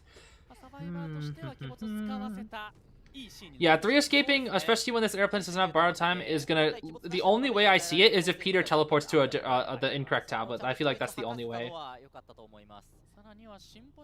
They basically have to pray for Peter to mess up. I think that's the only way they 3 escape. Otherwise, it's a draw minimum here. It's such a shame because UD is like really strong, and now they're going to be in loser's bracket, and we'll fight the loser of I think RC or MRC, which is another powerhouse team. So it's like you lose to one of the top teams now, and then you lose to one of the top teams next as well, which is also tough. Good ball from the Acro, very good ball. But now we've entered the Ivy late game stage of let's pressure down all the ciphers. Everybody's here is injured, and now we just keep them off the ciphers as long as possible. And then we can just use full presence here. UD got the RVL treatment from last year. Yeah, exactly. They got the toughest bracket, I would say. Match into Zeta, and then you match into the loser of RC versus MRC, which are debatably the 2 best teams from each region here. They got the gauntlet, bro. They really did. And it's sad because they're really good. They are really good. Like, this is the best I've ever seen South Korea perform, like, ever. They are really strong.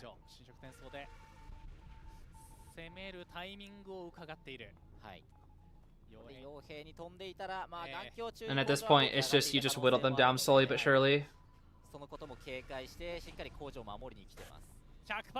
And that's a dead acrobat. Yeah, he just can't make that. That's tough, that's tough. Ivy games are long. Yeah, this is why I tend to not really like this character in tournament. Because in terms of entertainment value, she does not really provide. Not the most exciting character, truly. But my excitement for UD is what's carrying me through this match. Because I do love rooting for the underdog, which is very fitting because that is their name. All right.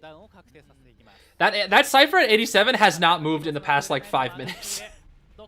They've had that cipher at 87 for so long. There's the blink. Aeroplanist is the only remaining survivor up. They also have self. We're still on that cipher, but nobody can rescue. That's the problem. Nobody can rescue. No one can rescue. They might just pop here. I think they don't. I think they have to. They don't have a choice. Oh, what? No, that she left the Yith back there. Yeah, that's tough. We'll TP back to play it safe. And now you put your Yith over to the other side, and then that's 4K guaranteed.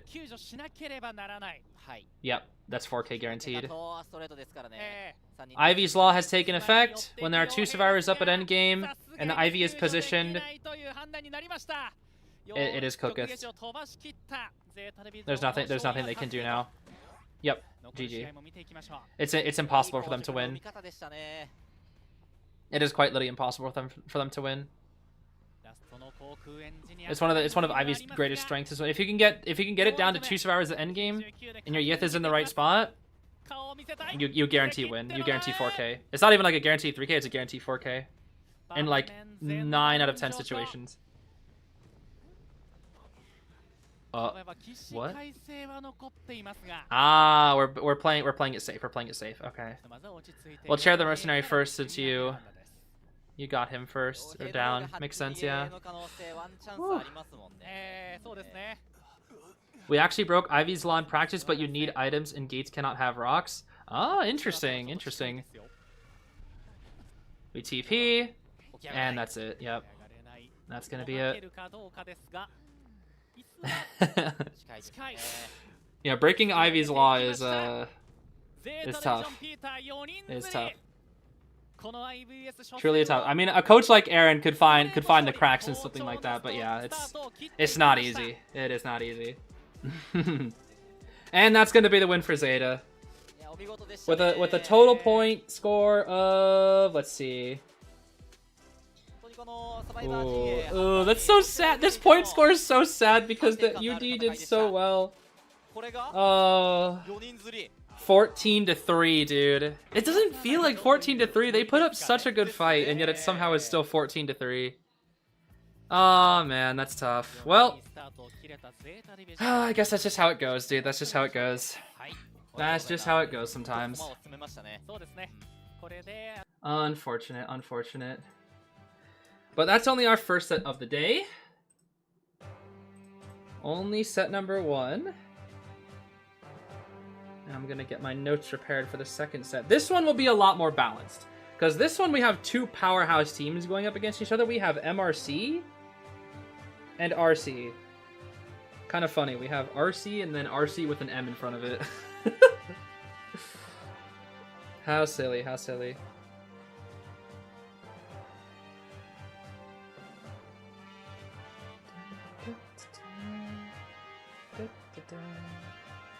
But now, since we're in the middle of our... What is it? Since we're in the middle, I do want to see if we can take a look at those little skit thingies here. We do have a few of them. I want to see these, because they look kind of funny. Let's see. What is this one? Alright, so this is called Player Moment Episode 1. Interesting here. Let me get it all set up. Okay. So yeah, for IVS, they do these little like media things. So they do like little interviews of the players. They have little fun thingies here. Since we're in between sets, we'll take a minute to watch. Oh wait, did I do the pop quiz actually? I didn't, did I? Mercenary got a syringe. What? Oh, their first chest. Oh, oops, my fault. I guess it's not syringe. Oopsies. I don't know what he got then. All right, let's take a look at this here. I mean, maybe unless it's gonna lag out. All right, players moment. Here we go. Go. 真的是很空旷的一个地方。What is that gif? What? Aka? 你好，你好。这是我第一次见到阿卡这位选手。然后之前的话，在我没有打比赛之前，就他已经是一个成名挺久的选手了。 This is true. Aka is the goat. 你好。 I am Aka. Anton! No way. まあ会う前はクールな感じなのかなと思ってたんですけど。 Nah, Anton's so goofy. There's no way. 実際会ってみると本当に話しやすい。 No, Anton's chill. Anton's chill. 親しみやすい人だなと思いました。我呢跟 They look so awkward, bro. 算是认识很久了，我们的关系算是 Wait, where's Mini Blue? What? 因为我们当了很多次对手。 Oh yeah, and of course Anton can speak Chinese. There's Mini Blue. This is so goofy. 这次相见感觉迷你部越来越帅了。 Right before the official recording, we asked the players a little fun question. Hello? What? Hold on. What did that say? A fun little question today. Through everyone's different answers, let's get to know each other better. If you had to pick one emoji to represent yourself, what would it be? Anton!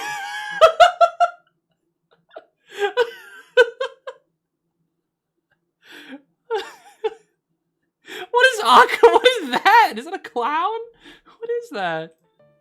Oh my gosh. 就是感觉非常的幸运，就是每次线下的那个抽签嘛，都非常的幸运。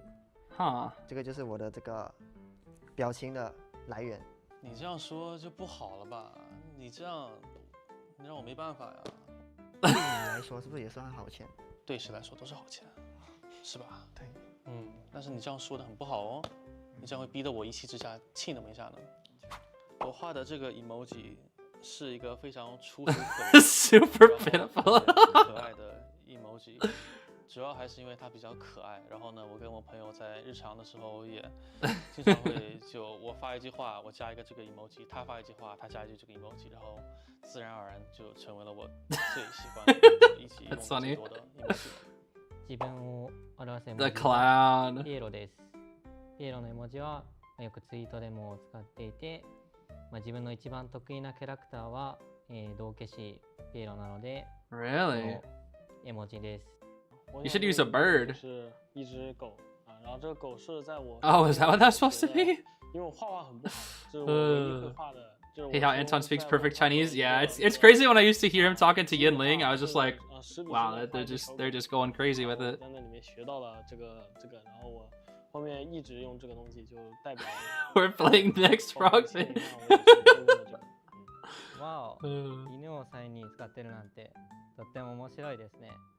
今度一緒にサイン交換しませんか？ Yo, you get Aka's signature? 上手ですね。 No. すごい。 No, my your Japanese is very good. No, my Japanese is bad. じゃすごい。 Hold on. They're gonna do this too fast. All right, the quick warm-up is over. Next, we're playing the number rhythm game. Here's how it works. Everyone takes turns making a gesture and shouting out a number, all in rhythm. But remember, your gesture can't match your number, and you can't repeat a number that's been already said. I'll let the game begin. Okay. Let's see.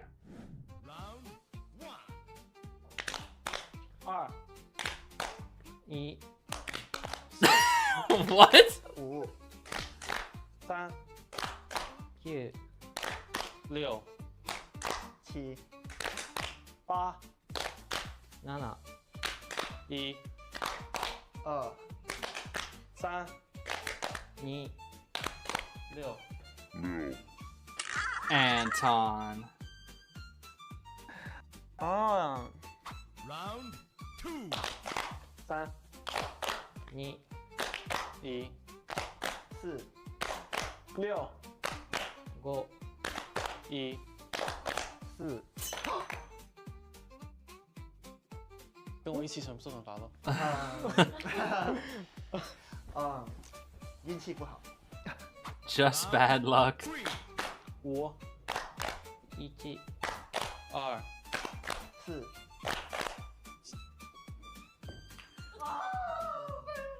Final winner. The winner. Aka. 猪脑过载了，明明。 What's happening? They're playing a game where they don't want to show the same number on their 自 hand. 己要摆出来了，明明不想做这个手势，但是控制不住。感觉没睡醒，感觉还想去睡觉。跟狗狗一样，就是 Yo, I just want to go back to 然后手 bed. 不自觉就撕出来了，感觉也是要睡觉了。自分昨日めちゃくちゃ寝たんで集中力維持できて勝てました。早点睡吧。 不要熬夜。 That's the lesson of the day. Time for the punishment challenge. IVS 上车喽！看，好看。IVS 真好看，拽，好拽。 What? 阿卡小手你真拽。帅，好帅。阿卡噩梦你好帅。强，真的强。阿卡风眼超级强。拜拜，下车喽。那么本期。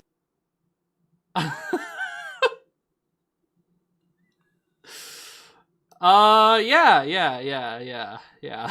节目就到这里结束了，大家拜拜，拜拜。 What was that?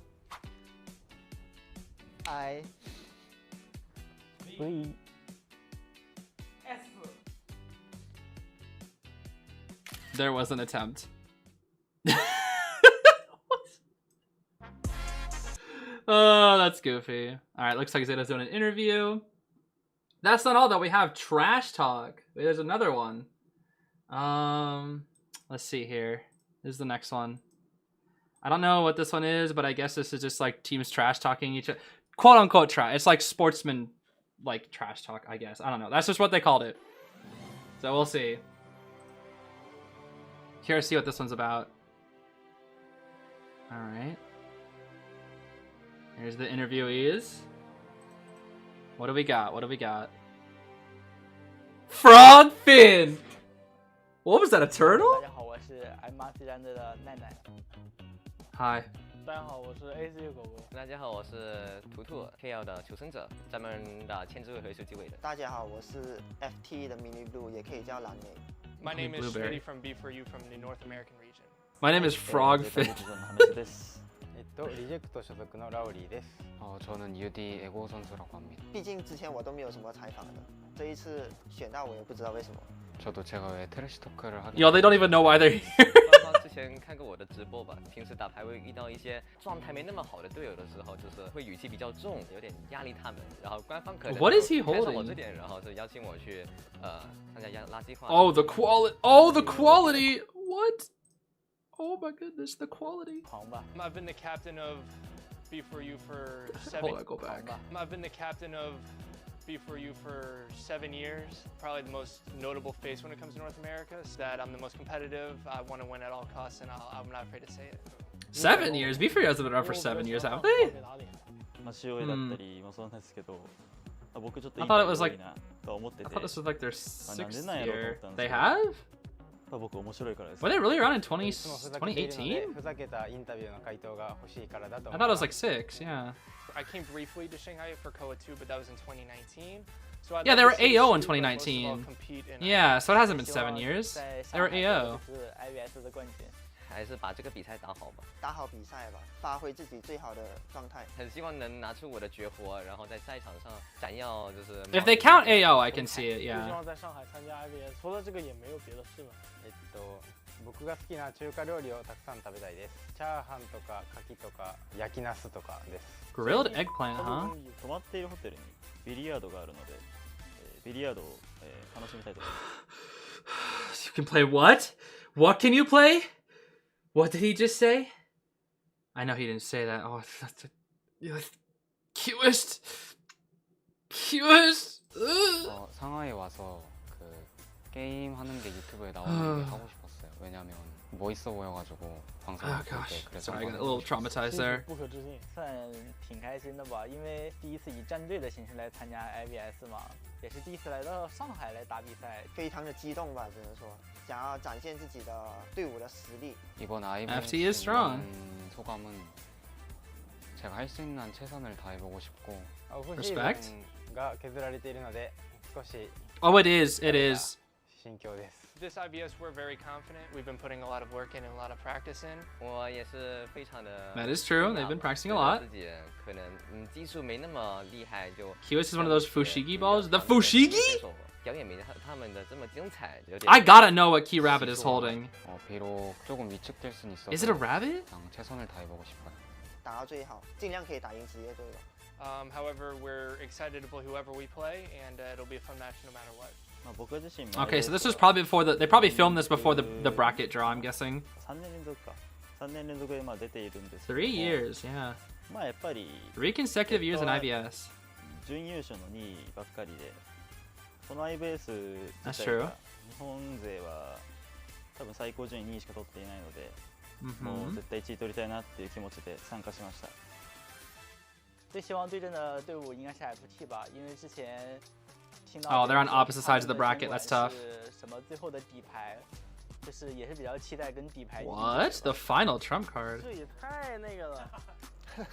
等一下，最希望交手的还是 MRC 吧，非常早在深渊里面出现的一个队伍。当时他们那个监管者小陈嘛，就打得特别厉害。XC, yes, we love XC. 就是有机会的话，想跟他一起交手。I would really like to play FT AD. We've been friends and enemies for a few years now, and it'd be really nice to get a rematch from KOA 8.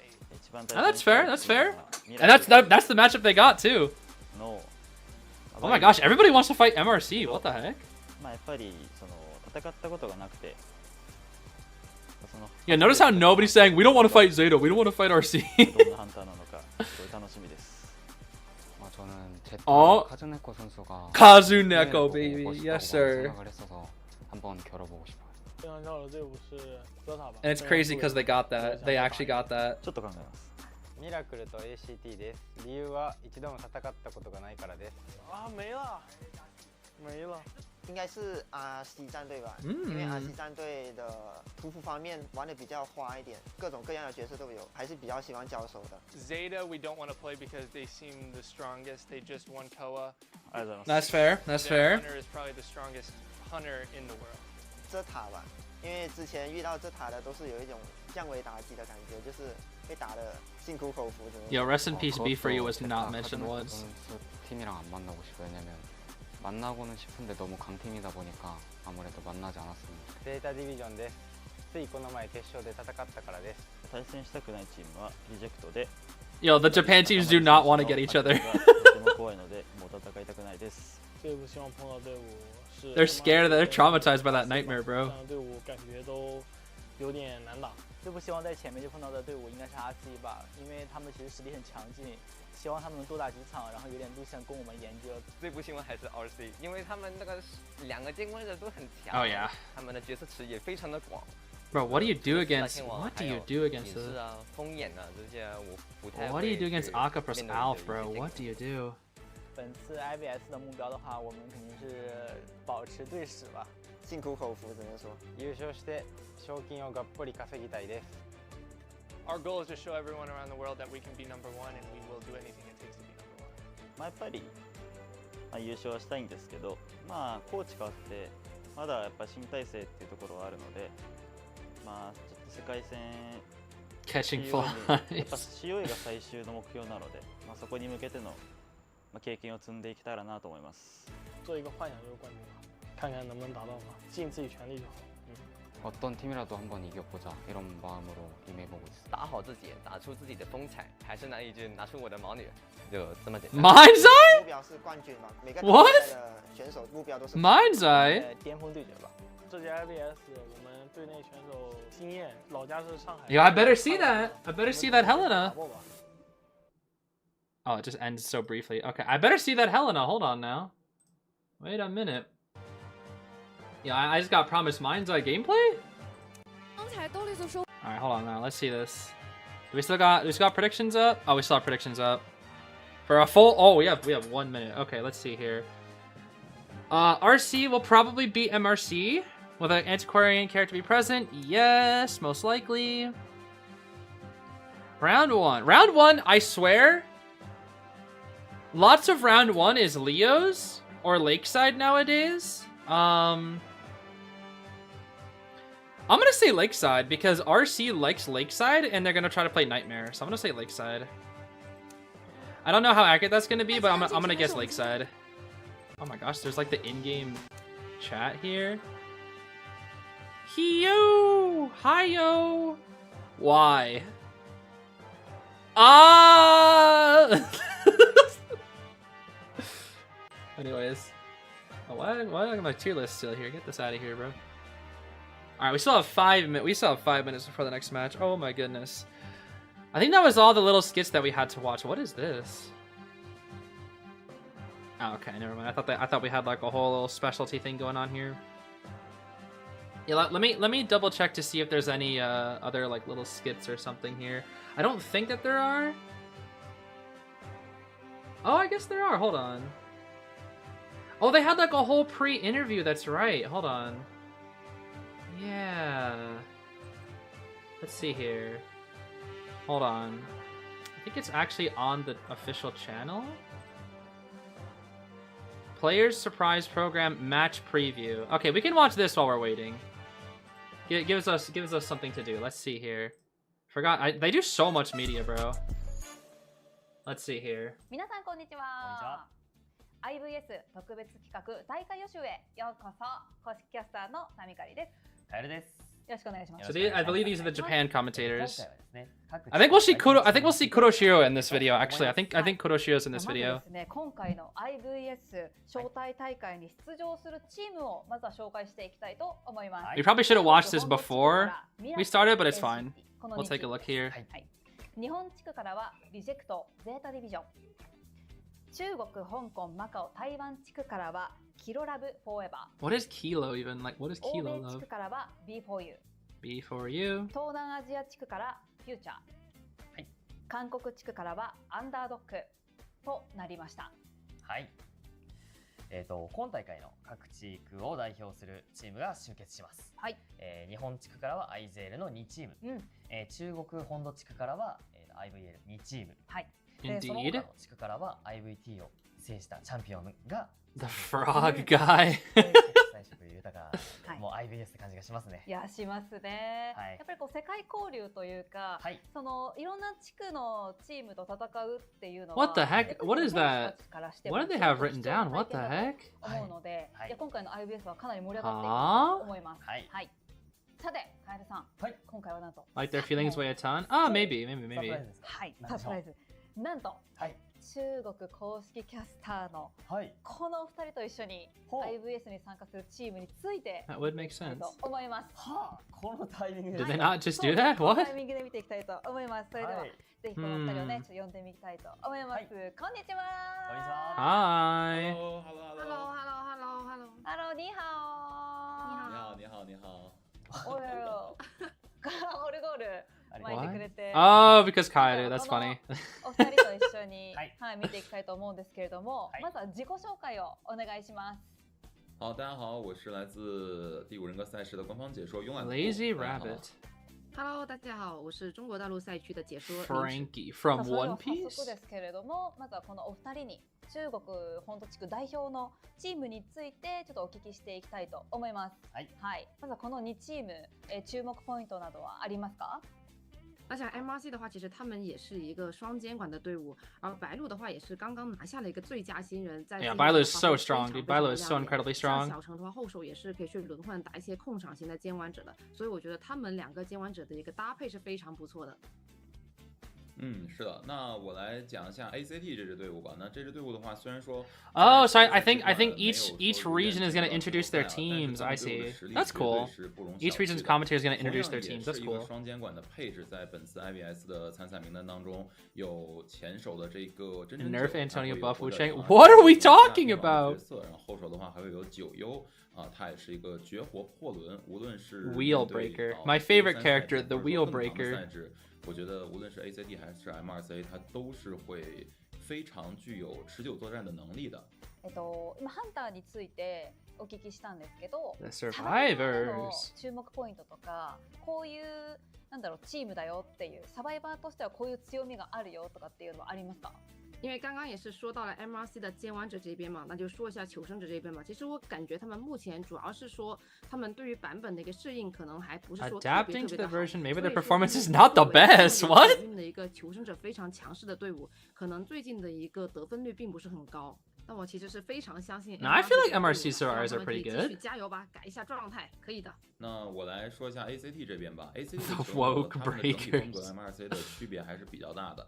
他们的风格主要还是以稳为主，他们的整个的队伍的 BP 的求生者 BP 风格基本上就是贯彻落实一个可能不会做出很秀的 BP， 但是争取不犯错。就比如说第一局的 BP 来说，他们是很少选择在常规角色之外的角色去打跛脚羊这一手的。 That's fair, yeah. 在持久战里边的话，我认为 ACT 他们的求生者的Nine is 2 hit hunter buff white guard. Why are 可 we 能会是一个 trying to say buff white? 对 Yo, 我来 what's 讲 going on? ありがとうございました。 Ain't no way we're unironically asking for Wu Chang buffs. 公式キャスターの方から直接こうやってお話を聞けるっていうのはすごい新鮮だし貴重ですよね。はい。 Fresh and precious. 新しい環境、弓使いが使えるようになった環境。 Are you feeling funky より fresh, 他のチーム everybody? がどういう戦い方をするのかって楽しみですね。楽しみです。はい。はい。ではそれこそ自分。 Is it looking at a blue screen? Yeah, his glasses are reflecting quite a lot of blue light. I'm not entirely sure what's going on here. たくさんやってらっしゃいますもんね。はい。 Not entirely sure. 楽しみということで期待していきたいと思います。はい。好，那可以麻烦两位给我们介绍一下日本赛区这两支非常强力的队伍 ZETA 以及 RC 的他们一个备战。 Oh yeah, let's hear about ZETA and RC, of リジェ course. クトからお答えしたいと思うんですけど、リジェクトはもうこの夏季2025夏季 IJL での優勝チーム。 Yeah, we have two champions. We have the champion of the IJL tournament, and we have the champion of Koa 8, and yeah, the Nightmare, yeah. Has huge influence. Dude, it is crazy how much Aka alone has like influenced people. And Al's Bonbon too. Yeah, Al's Bonbon's just broke. Buff Puppet. Yo, Puppet is fine.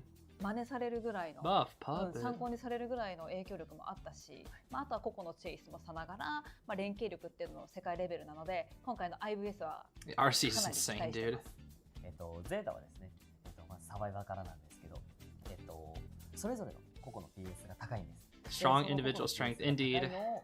まあ存分に発揮できることです。I think I would agree. I think ZETA. I think individually ZETA probably has like the strongest members. Individually, specifically. I think RC works as a team a little bit better than ZETA, though. まあ恐ろしく速い影移動と、フラバルの高いサプライズ精度。 The sudden attack of Hullabaloo. That is exactly how I would describe Hullabaloo. The sudden attacking Hullabaloo. そしてミコメロディ選手ですね。ミコメロディ選手。あの案の精度。 Yeah, I think the best combination right now is RC. Aka plus Alf is just so. It's like, oh my gosh, dude. 那我想问一下两位一个 It's insane. That combination is like just actually so disgusting. 很长一段时间内维持 So disgustingly 100%胜 good. 平率在两个赛区，但是呢，在前段时间 IBL 这边的噩梦100%胜平率已经被打破了。想问一下两位，你们觉得IGL 这边，尤其是阿卡这位选手，在继续使用噩梦的时候，能否把他100%胜平率的这个100% win draw rate 保持下去呢？ Wow, they're really talking about his nightmare record. 連度っていうのはもう世界レベル。 Yo, they're gassing up the nightmare, dude. I'm telling you, everybody's talking about his nightmare. Everybody's talking about his nightmare. その勝率っていうのはもう維持できるぐらいのレベルの高さだと思うので IVS でも出ると思いますし 100% They believe, yo, they believe in that nightmare. Oh my 上 gosh. 一次深渊正面交手的时候呢 ，IBL 这边是遗憾落败了，所以我希望这次在 Yo, we barely even talked about the survivor. Like, the stars are, yeah, they're pretty good. Yo, let's talk about Aga's nightmare, bro. Let's talk about Aga's nightmare. 争取拿下比赛的胜利。 Everybody's talking about that nightmare, dude. していきたいと思います。中国、香港、マカオ、台湾地区の今回 KL っていうチームが IVT で優勝を The Champion. チームについての特徴っていうのを教えていただ I love being the Champion. 我觉得这次的话，其实 KL 战队他们有点像打破了以往 RD 的那种统治嘛，是拿到 Right, yeah, RD is usually one that qualifies. 那我觉得 This 其 is 实他们 true. 监玩者真的是功不可没，因为他们监玩者整体的一个角色池跟熟练度是非常非常高的。なるほど、やっぱ4強で持ってるハンターの方はやっぱ強いっていうのはもちろんですもんね、世界で。Four Heavenly Kings? Wait, do they call them the Big Four in other regions? No way. Do they call them the Four Heavenly Kings? No way, that's a thing. Is that what they call the Big Four? 作为一支素人队伍，就是非职业化的队伍来讲的话，他们球 What? I didn't know that. 高的。可能大家在看 That's actually so cool. 因为这支队伍的监管者卡隆的强力发挥而掩盖了他们求生者队伍的 The 4 Heavenly Kings, that's crazy. 无论是从 BP 还是 Yeah, 2 of them aren't even kings 来说都是非常高深的。Oh my gosh. 队伍我觉得他们的求生者其实 we just NAU just calls them the Big 4. 队伍去在备战上去被忽略掉的，所以很多队伍在面对他们的时候 That's crazy, dude. The 4 Heavenly Kings. 是一支非常危险的队伍。That's so raw, dude. Oh my gosh, that's so raw. ちょっと感じますね。ハンターも強いし、奇襲という形にもサバイバー The Big 4. Who are they? That refers to Goatman, Hullabaloo, Opera Singer, and Ivy. The best 4 hunters in the game. まあ IVS が始まるということで、ここでね。Yeah, that refers to the 4 best hunters in the game. 美味しいご飯がいっぱいあると思うので、 The Elite 4, yeah. 嬉しいです。好，当然可以了。上海有很多美食等待着你们，我们上海见吧，拜拜。バイバイ。 The big 4 does sound pretty funny. 中国のキャスター陣とこういうことを話せて、いや本当楽しかったですね。いやそうなんですよ。現地で結構お会いすることはあるんですけど、こういう第五人格のチームの That's such a cool name, dude. Oh my gosh. 喋る機会っていうのが Is it starting? No, not yet. I have it pulled up on my phone, so I know when the matches will start. Don't worry. 次は欧米地区と東南アジア地区、そして Yeah, NAEU, Southeast Asia, and South Korea too. Okay. さんからコメントをいただいておりますので、はい。 There we go. Okay. 思います。はい。 Well, with IBS coming up soon, Kuroshiro! the announcement as well made from NetEase alongside with all the social media as well. It'll be starting from the September 11th to September 14th. Of course, your caster here, Kuroshiro, will be guiding you through the NAU and the Southeast Asia teams that will be representing from the global side. For NAU, we have B4U, previously known as Rivals. I like how this is just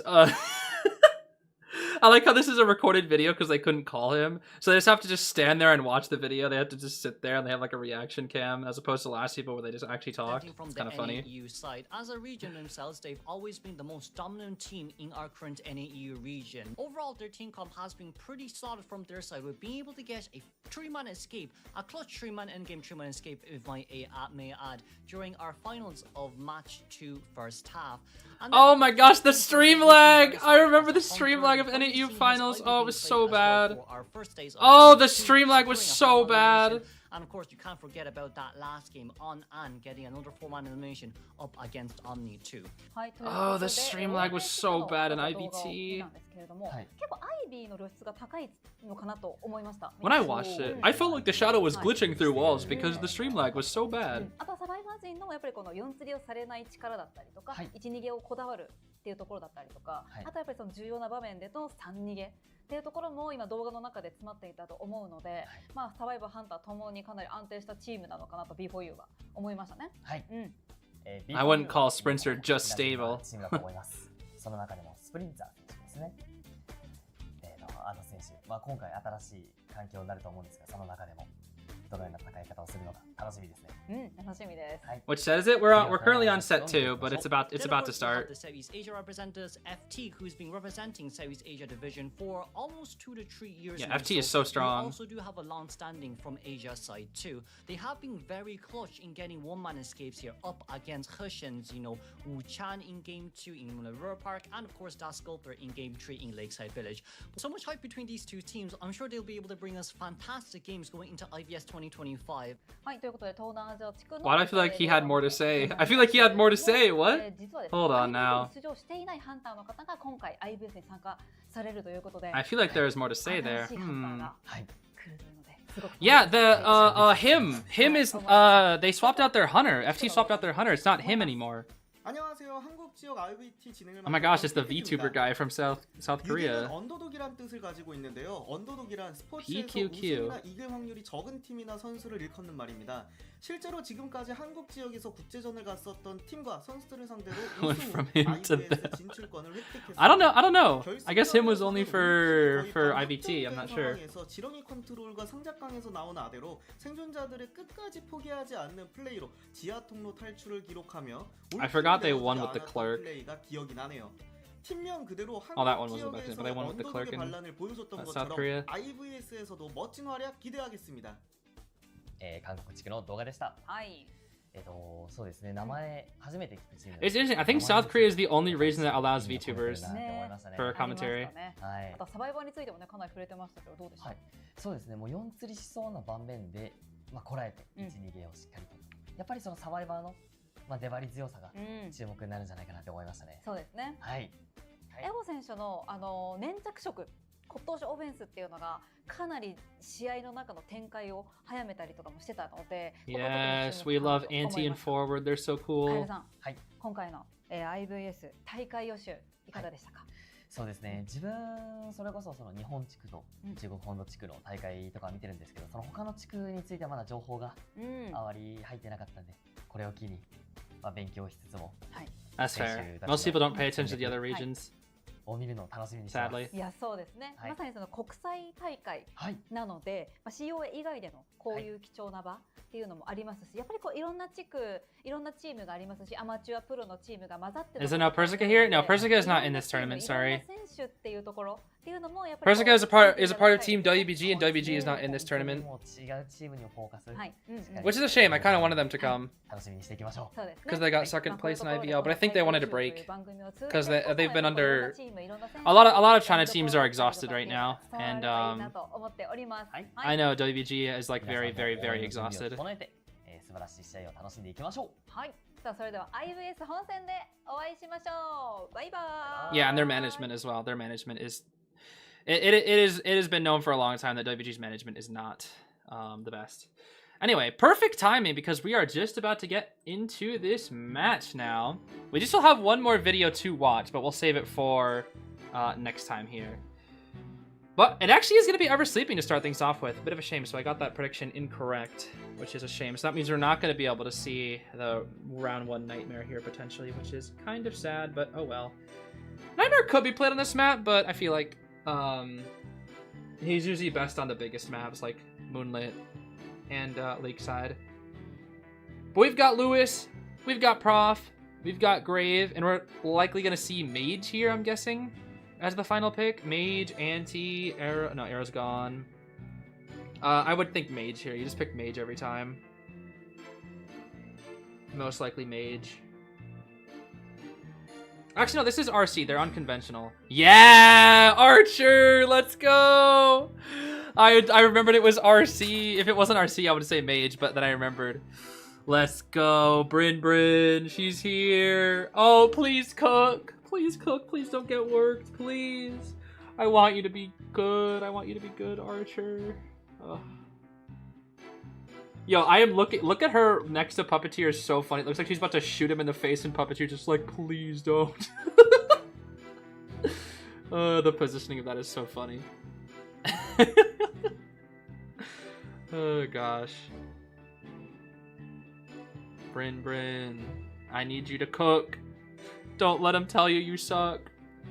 Prove to them that you can be a tournament viable character, please. Please don't get cooked. This is Bailu though. Bailu's really tough.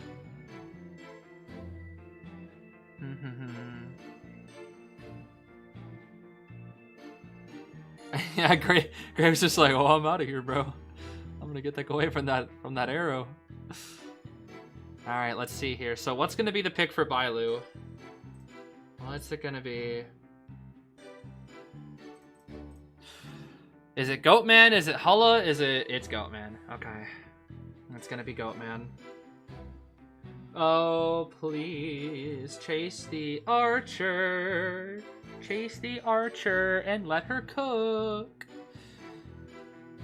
Oh yeah, they've been at the Weeping Clown. That's crazy. They know RC loves weeping. Look at Archer's spin. You see her? Look at that. So whimsical. She's like, wee, I'm on stage.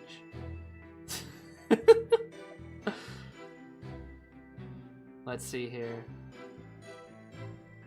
Yo, look at that. Archer front and center. I want to see her cook, dude. She barely ever shows up in tournament. Well, I mean, not that she only had like one time to shine, but like it would be so cool if this was like her breakout performance in IVL or IVS. Is a loser's bracket third place? Loser's bracket is just loser's bracket. It just depends on how far you go. It's a double elimination tournament, so if you lose one time, you can still win the entire tournament. But if you lose twice, you're out. So right now, UD is not out of the tournament, But if they lose one more time, they will be out of the tournament. Which is sad, because whoever loses this round is going to have to go up against UD. So UD just had to fight ZETA, and whoever loses here, they're going to have to fight one of these two, and these two are both powerhouse teams. But we're going to be seeing Detention Trump card Blink from Bailu, pretty standard GOAT. We've got Borrowed Flywheel on our Archer and our Prof, a Borrowed Knee Jerk on our Puppet, and then Borrowed Time on the Grave. No double tide, that's interesting. But then again, RC is known for not being conventional, so... we'll see.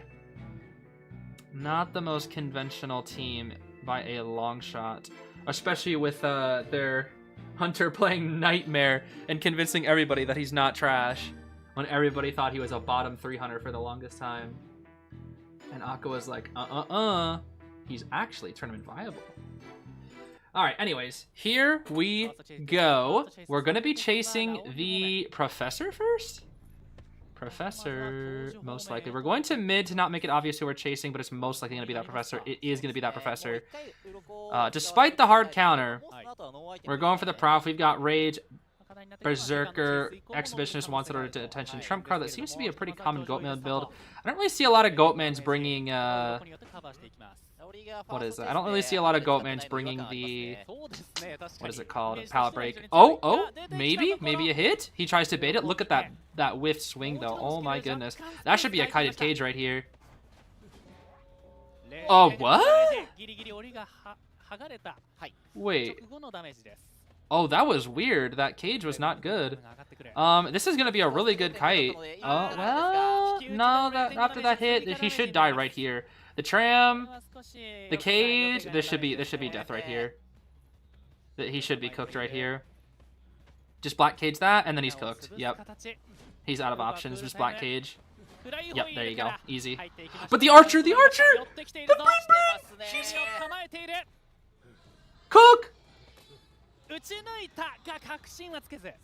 bro. Yo, Archer. Why are you so hard to play? He's gonna wait for his laceration to explode. And just lock her off. Okay. Go for it. Do it! Do it! Get him! He's so scared of the Archer!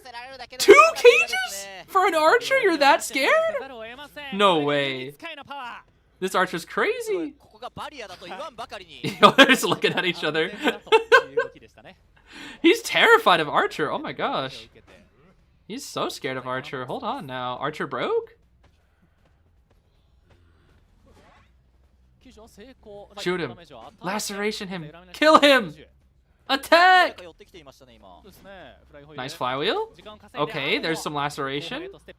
We'll just wait it out here. I think this is also Archer pre like final nerf as well. I think, if I'm incorrect. I don't know if I'm incorrect about that, but I think this is pre. Oh no! The Blink TS onto Archer! Oh no! Oh, that hurts. That hurts. That hurts. It's okay. She did well. The ciphers are still good.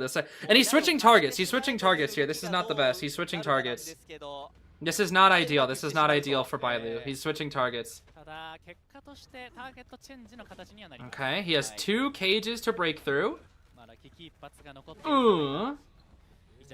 This might be a double down. Let's see. Big cage. Oh, and she can't even escape. Poor Brin. We'll just wait it out here. Yep. Not that it matters because he already got the hit. Yeah, he really does not like that Archer, bro. He really does not like Archer. No, Archer, you were supposed to cook. And she did good applying the pressure, but he did the thing, bro. He did the thing where it's like you try to harass this meta and then they just chase the harasser. That's what all the hunters do nowadays, bro. They're just like, harassing character? I think I will chase the harasser. I think in this situation, I will chase the harasser because the harassers do not have enough tools to survive on their own nowadays. Lewis? Don't get terror shocked, Mr. Lewis. Soba. Soba noodles. Okay. No, Lewis is left. Alright. He black caged himself! He black caged himself! Oh, that's funny. Yo, Archer!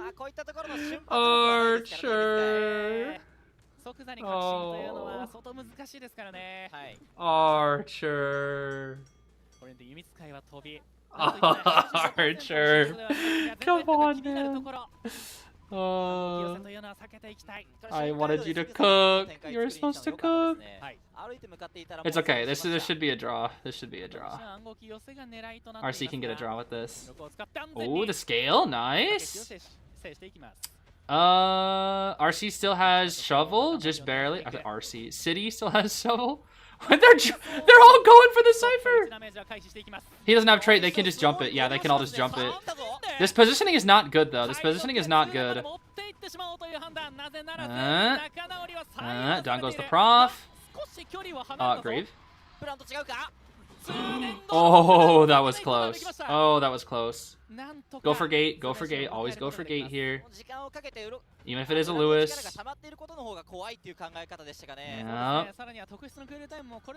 Oh, that was close. That was close. But it's going to take them a while to get on that gate. See, City's still far within that gate. He can actually 3k this. He just needs to... The puppet needs to die, like, now. Oh, he messed his cage up. There's the scale. That scale was in a perfect position. Okay, there's the Terror Shock. I don't think he makes it to the gate. This should be a draw. The puppet kited too long. He knew the puppet to die way sooner. He knew the puppet to die way sooner. He doesn't have trade either. Dang. That was good. That was good.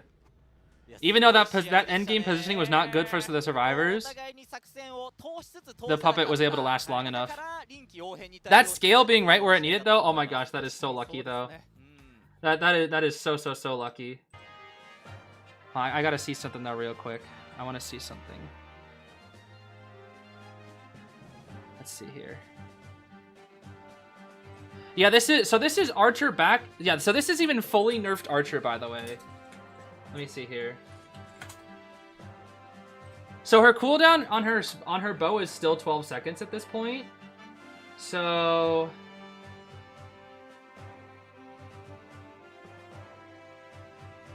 yeah, this isn't even fully nerfed Archer. That's crazy. So these two nerfs to Archer are not in this tournament then. So the keel bow and crossbow cooldown is still 12 seconds and not 14. If another star is in 18 meters of the hunter, the rate of its laceration decreases while the hunter's stationary is increased by 15%, and the stun at laceration 100 is reduced by 15%. So her stuns still last longer. So this is Archer before full nerf. This is like the super hard nerf, and then this is like the nerf that really like just kind of hurt her extra. So this is still pre-nerfed Archer too. Oh my goodness. This is still pre-nerfed Archer. Let's see here. Let's go to our pop quiz. Puppeteer had borrowed knee jerk, I think, right? Yeah, I had borrowed knee jerk. Whew.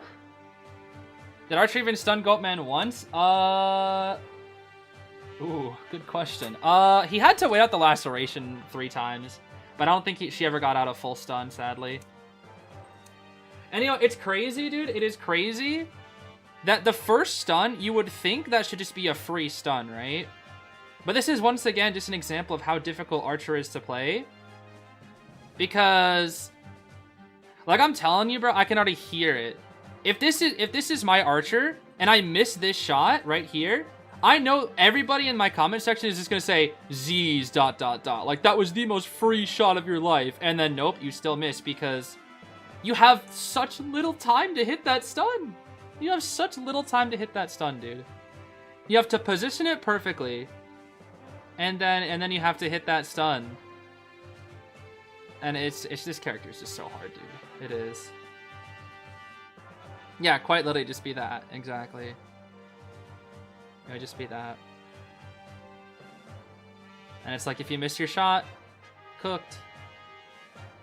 You know what's crazy? He didn't even have to like respect the Archer because she was on cooldown for like half that time. It's so funny. Yeah, the Archer did good in the early game. She kind of didn't do the best in the late game, sadly. I hope we get to see more of the Archer though, because she did force out 2 cages. I think the first one was Bailu overestimating because she was still on cooldown, so I don't actually think she needed to. Because there was a pallet and she was not going to be able to crossbow in time. So I think if he just picked up the professor after the first crossbow was used, he could have just chaired. I think he overestimated Archer's power there, since she was still on cooldown. Yeah, she didn't do too bad. Yeah, she did well early game, just not the best late game. Just unfortunate.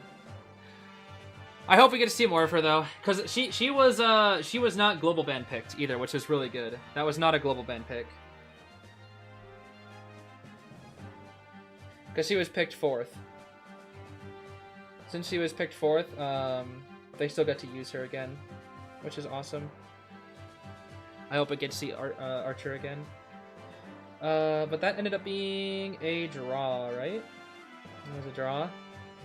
But now they gotta go through the gauntlet that is Akka. Now they gotta go through Akka.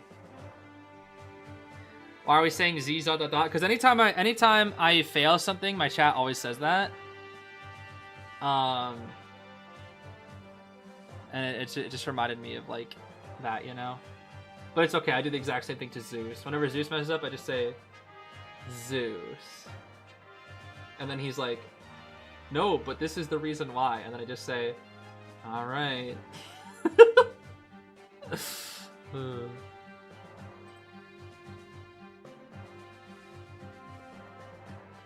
There's no way Akka plays Nightmare on this map, though. That's the thing. I know everybody wants to see Akka Nightmare right now, but I don't know if he's gonna play it on Eversleeping. Like, he might just play it safe and play Goatman for Eversleeping, especially since Goatman's really strong on Eversleeping.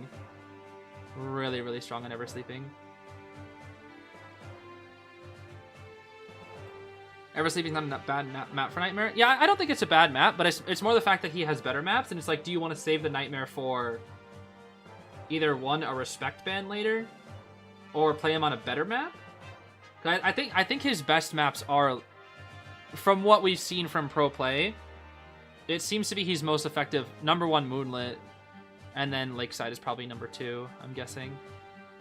But yeah, Goatman is also just like really broken on Eversleeping, because if you're ever in mid, if you're ever like in the middle area of Eversleeping, you are in Black Cage City.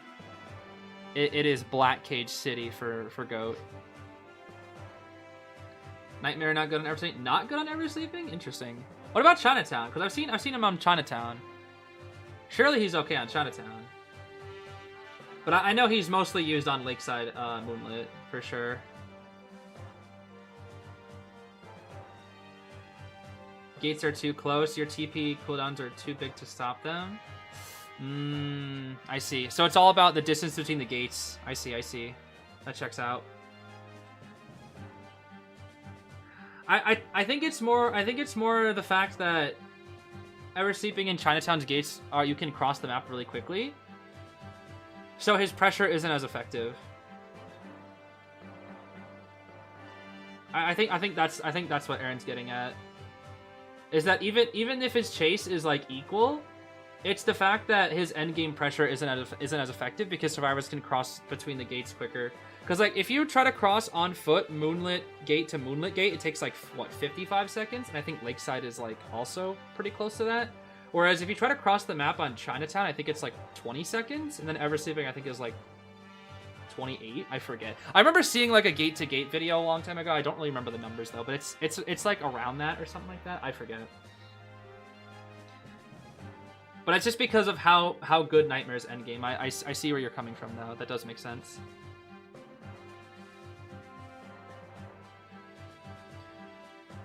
Will they able to play a new hunter in tournaments? They will, but not right now. Not right now. Not right now. Not right now. Let's see. Also, Aaron, if you're up to join, you're more than welcome at any time. I don't know how busy you are, but you're more than welcome to join at any time on VC if you're interested. But of course, only when you're available. Only when you're available. Professor... Let me switch my music here. Professor... What the... Why is this muted? Professor, Puppet, Officer, and Novelist. He banned Archer? Ooh, hold on. Wait a minute. What does this mean? What does this mean? Does this mean Archer broke? Ooh. On the road? Okay, okay. Yeah, just shoot me a DM whenever you're available. Cause I'll be here all night. Novelist though. I'm glad to see Novelist again. Orf versus Orf. I doubt we'll see the Nightmare here. I think it's gonna be Goatman. I think actually he could Mad Eyes the no, he won't Mad Eyes into Professor and Novelist. There's no way. There's no way he'd Mad Eyes this.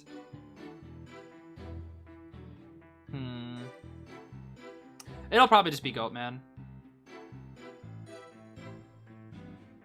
Let's see. There's no way you'd go Mad Eyes, right? Yeah, it's Goatman. Okay. So there's a small part of me that wanted to see that old man, bro. There's a small part of me that wanted to see that old guy. That old man Mad Eyes. Oh gosh. Archer not banned worthy for Goatman? I mean, we don't know. We don't know. We haven't seen, like, Archer's still so new. We have yet to see her develop in tournaments yet. She's only been, she's been played, I think, 4 times total. 4 times is not enough to judge how good a character is in tournaments, I don't think. So she's still kind of in the experimental, like, pioneer stage. Which is why I really want to see more of her. Yeah, Yuko, would you play Mad Eyes into this? I doubt it. Or at least if you are, you're probably hating yourself. Because I feel like this comp is so annoying to Mad Eyes. You would? Really? I feel like don't 3 of these characters counter Mad Eyes though? That's crazy. I thought Mad Eyes hated Novelist, Puppet, and Professor.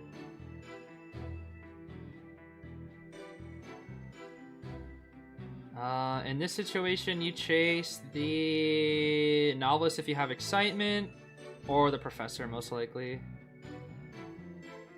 I guess I could maybe try to go for the Lewis Force out of Puppet and then chase it. I don't know. Professor doesn't have the best of area, but it's Professor. No, wait, that area did work well last time. I don't know. I know Professor is good against Goat, but I don't know about, like, the areas that he's fine against Goatman with, specifically. Oh! Oh, he's chasing Puppet. Or Professor. Actually, wait, yeah, Patroller kind of hurts this team. Wait a minute. Wait a minute. You can chase Puppet or Professor with Patroller. Because they can't use their ability. No, this isn't bad. Patroller Goatman's been on the rise to counter, like, specific characters like this where they have to use their item within a certain time. And Professor and Puppet kind of get hurt to that. Novelist potentially as well. I don't disagree with the Patroller here. I think this is actually really smart. And it's so funny that Pitt was the very first person to ever do the Patroller Goatman in tournament, and now we are seeing people follow in those footsteps. So funny. Yeah, the Patroller, exactly. The Patroller. We're going for Puppet first? Puppet does have Tide, which this is really good for Akka if he does end up chasing. What the? What? Oh, he did not let his body language ever tell the Puppeteer that he was going for the officer. Oh my goodness, bro. Is he gonna patroller the? He's gonna patrol the officer. Wait, no way. No way he's gonna... There's the Patroller. Get cherried! What does Patroller do? Patroller, every 5 seconds, it will add up, it'll stun the survivor for about 3 full seconds. But the thing is, the survivors know the timing of when the Patroller bites happen. So if a survivor uses a specific item, if they have the counter Patroller, or they vault a pallet or a window or drop a pallet, they can actually interrupt the biting animation, which allows them to kite out the Patroller. Patroller is a very weirdly designed trait because the hunters have to stand still to use it, and then they have to catch up to the survivor who usually gets distance while the Patroller is being active. But if the person does not know how to cut out the patroller, it's almost a guaranteed hit. But a lot of top level stars know how to cut out patroller, but it's also very, very difficult to do against lots of characters. A good example being Goatman, because he can kind of just spawn on top of you no matter what. And he can even set up cages to block you from accessing pallets and windows, which makes patroller Goatman really threatening. However, he is chasing the slowest decoder in this game, which means that the rest of this... The officer's playing this really well, actually. The officer's playing this so incredibly well. But it means that the Cypher Rush is very, very good from the side of MRC. These Cyphers are very, very good. Because they're decoding at a rate of 300%. And this officer got a full use of his watch. Barely gets that hit, though. Barely gets that hit. The patroller is up once more. But this is probably actually a draw. He is going to chair on Corner House to force the Puppeteer away, and the professor will probably come in for the next rescue since they have triple tied. This is looking like a draw right now. This is looking like a draw for now, anyways, because the Cypher Rush is very good. All right, we'll just take his chip away. That's fine, and he'll stall at this rescue because he's professor and he can do that. We have plenty of energy. Plenty of energy. Can we see the scale? Can we see the... Oh, he hits him during the... That's actually not... That's interesting. So he drops the scale for the officer, but during that timing, he knows he can hit the professor to force the rescue. That's smart. Oh, but officer popped the scale. Nice scale. Nice scale from the prof. Very, very, very good scale. He really does not want to break that pallet, huh? Oh. He swaps to blink! He swapped to blink for that. And he really wanted to make sure. He really wanted to make sure this officer was gone. But now you have no trait endgame. This is just a draw now. I mean, that's all he needs, but... No Lewis? No Lewis, huh? Wait, he's gonna die on the last cipher. Can he 3k? He won't have traits. His energy bar is really low. Boop. Can he 3k? I'm trying to think, how do you 3k this? Because you chair on the cipher here. The professor has no bard, so the novice is forced to come in. But they already took over the cipher. They're positioning at exit gate. He'll get to that exit gate very quickly. I don't know how he can do this without teleport. I feel like this is a draw. Oh, what a beautiful a book from the novelist. What a beautiful book from the novelist. That's Sherlock too, bro. That's Sherlock too. He's gonna have to delay the rescue. Because it's not primed yet. He broke the cage. And he has no energy. I don't think he can draw this. Or I don't think he can 3k this. The longer you wait, the more time the novelist will have to get his book back. He's trying to get his book. He's trying to get his book. He's very, very close to book. He has book. He has book. That's gonna really help on endgame if he switches targets. Ideally, what Akka needs to do, they might just pop right here. Yeah, they're gonna pop right here. They don't want to give Akka enough cage energy. That's the thing about Goatman, is he can just wait for all of his cage energy. He's gonna go for the novice, but novice is ready. He does have that that flywheel in book. He can flywheel him into the oh, the classic! Nice. He's gonna look at him, and die. But without trait, he can't 3k. Well, hold on. Wait a minute. He might have it. He might actually have a chance. He has triple cage available. There is triple cage available. He has to use all cages. All 3 cages. It's gonna be no. Oh, he can get it. But it's Professor and Puppet. Oh, and he hits the Puppet. Oh, what a shame. He needed to. Both of them had ways of dealing with him at the end. That's tough. Oh, so close. So very close. Whew. It's gonna be a draw. So that is a tied. That is a tied round 1. That first round is all tied up. Which means we're getting a round 3 guaranteed from these teams. Which means we'll get to see Alf, which is really cool as well. Let's go, Luchilu made it out. Yeah, exactly. The professor made it out. That's you, right? That was you, Luchilu? Yeah, I thought I knew you're. I saw that deep gameplay. I knew you're on a pro team. What the heck? I knew it. Oh, that is so funny. Oh, let me hold on. Give me 1 second.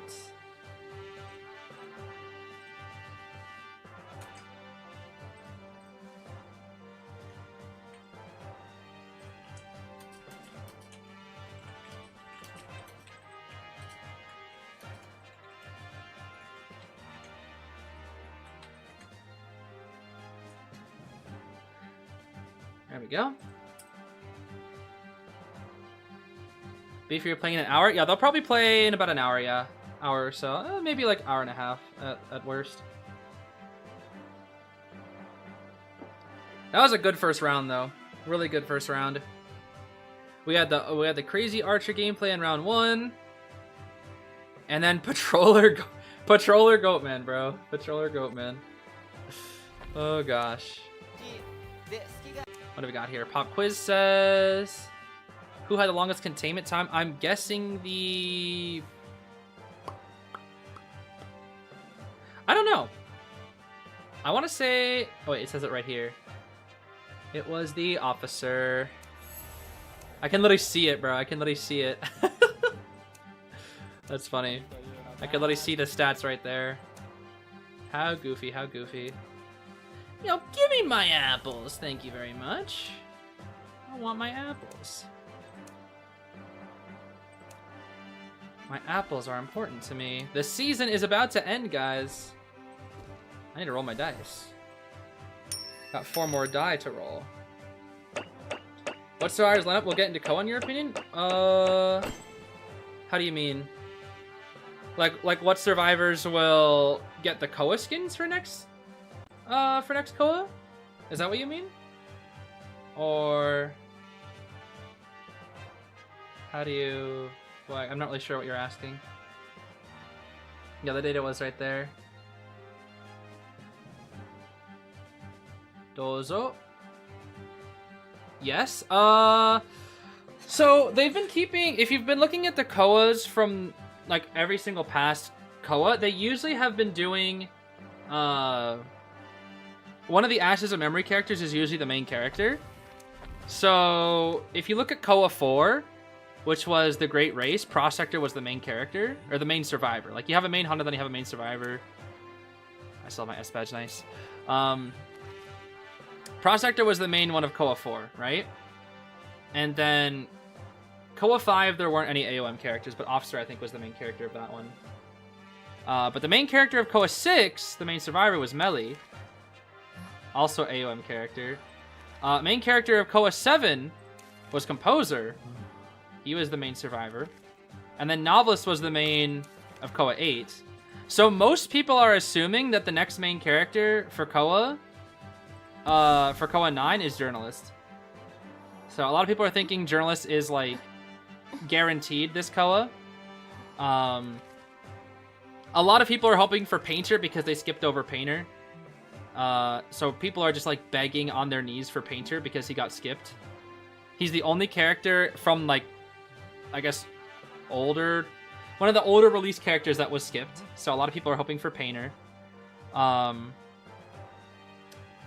in terms of new characters that don't have Koa skins, Finn does not have one. So Finn could get one. Faro Lady does not have one either. Knight does not have one. Meteor does not have one. And Archer does not have one. And I guess neither does Bald Bro. I think I saw what people were guessing was if it's 5 survivors, which it usually is 5 survivors and 1 hunter, it's going to be Painter, Journalist, Finn, Faro, Knight. I think that's what people were saying. Is like was the theory.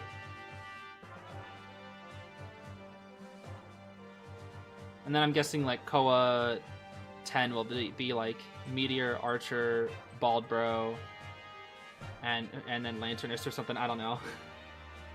Does Merc already have one? Yeah, Merc had one. Merc was Koa 2. Koa 1 was Doc, Lawyer, Thief, Gardener, and Coordinator. Explorer doesn't have a Koa skin. Explorer, I think he was Logic Path. He technically has a Koa skin, but he was Logic Path, I think, if I remember correctly. Let's see.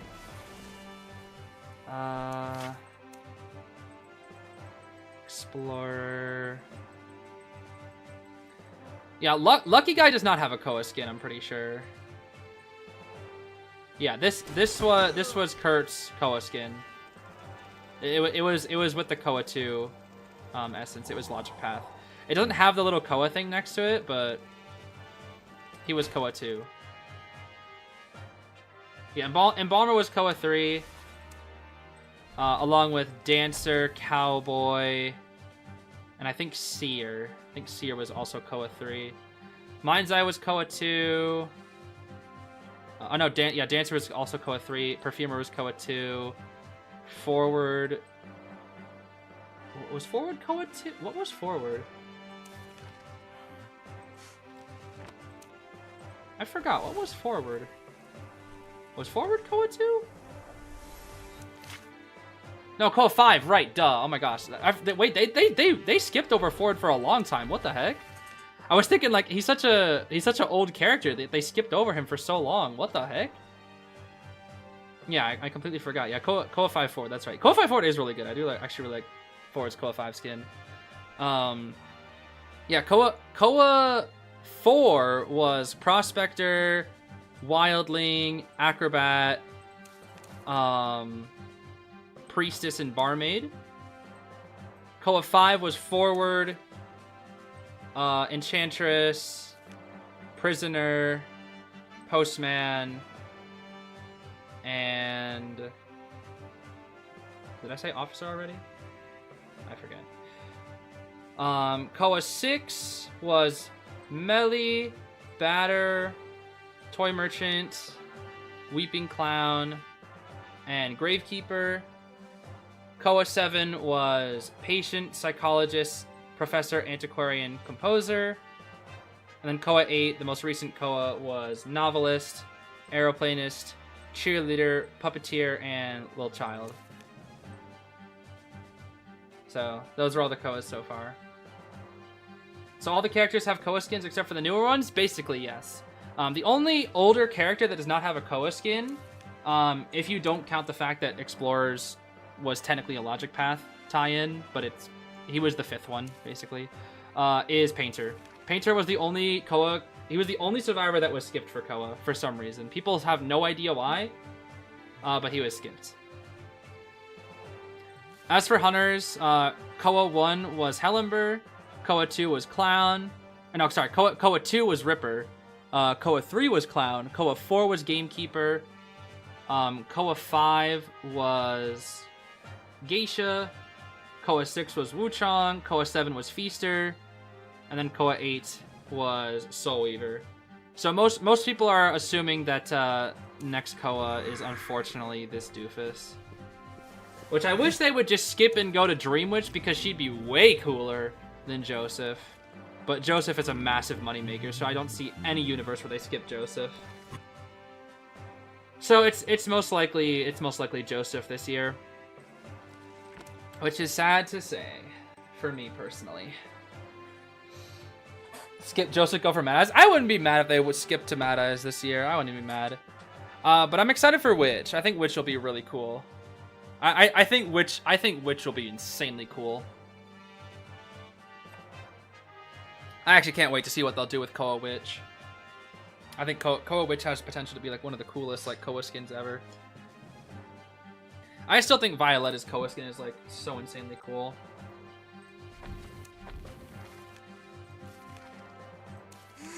Like, you can't tell me that this skin like isn't so cool. I know people aren't like a big fan of like the back of it, but like, bro, come on. Come on, bro. It's so cool.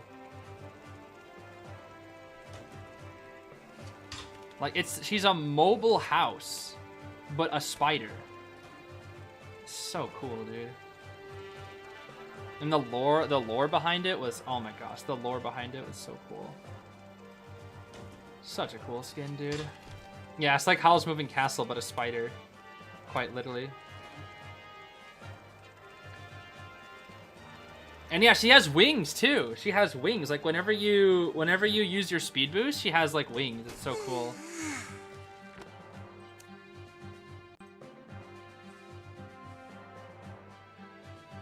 All the Koa skins are so cool for the hunters. I would say least interesting Koa skin for hunter. What is that doofus Emo? What is that? Ew. Ew. It's ugly. Why is it like what? Worst Koa skin for hunter. It's kind of hard because they're all pretty good. I would probably I hate to say I would probably say Wuchong. I think his is just the least interesting. I think the Black Guard one is pretty cool, but the White Guard one is not as cool.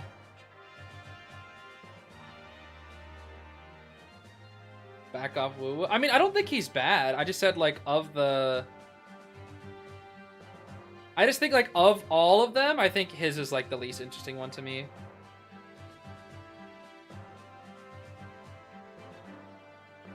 He's not bad. He's least interesting of the Koa skins, because all the Koa skins are really good.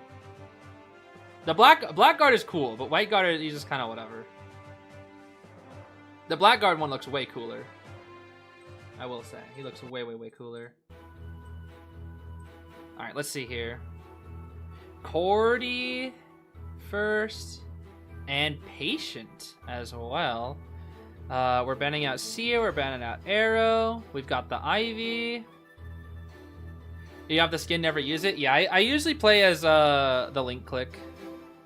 The Link Click Wu-Chang skin. Lu Guang and Song Xiaoshi. Goodbye, Wendy. Bye-bye. Potato Mercenary back in action. You guys better enjoy Potato Mercenary while he lasts, because he's not around for too much longer. I'm gonna miss Potato Merc.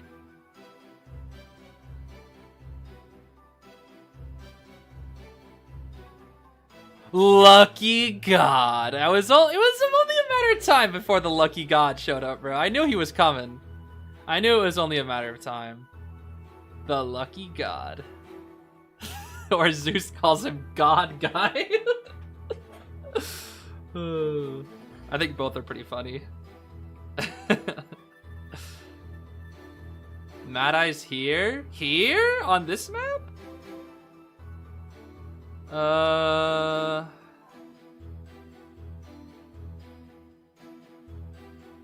I know there's good chairs on this map, and I've seen Dream go crazy on this map. Is that supposed to be... That wasn't supposed to be Goatman, was it? What was that? What? That looks so weird. Or is that just supposed to be something weird? That was supposed to be Goatman, right? I don't know, bro. I don't know, bro. I'm happy Goatman's so broken, though. I think Goatman's, like, really cool designed. I like seeing the things spice up. This map is solid, but if it doesn't go well, it's really punishing. I see. I just know there's a, like, the chair inside reception is so good, though. That chair is so good for Mad Eyes. So good for Mad Eyes. And Hullabaloo, as expected here. Hula Hoop. We're sticking with the meta. But I'm telling you, bro, if we see that Moonlit, if we see that Lakeside, we might see the Nightmare. We might see that Nightmare come out.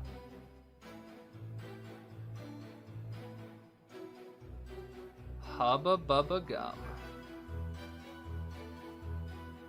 Yeah, look at that thing on the left. Is that supposed to be Goatman, or is that just supposed to be something weird?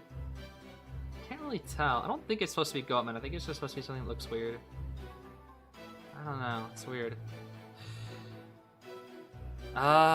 We chase the... Who do we chase here? Lucky Guy mid, so he can go be the safest spot to get items.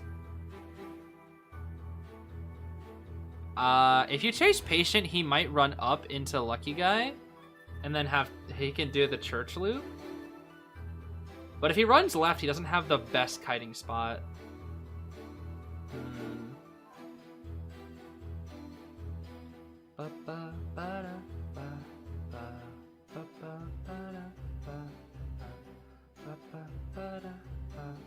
That trophy is so shiny, I can't even make out the details. Oh, Akka is greedy. Abnormal Hulla with with Trump Inso. This is like prime Hulla build. What the heck? Borrowed Knee-Jerk Cordy and Patient. Full Kite Lucky God.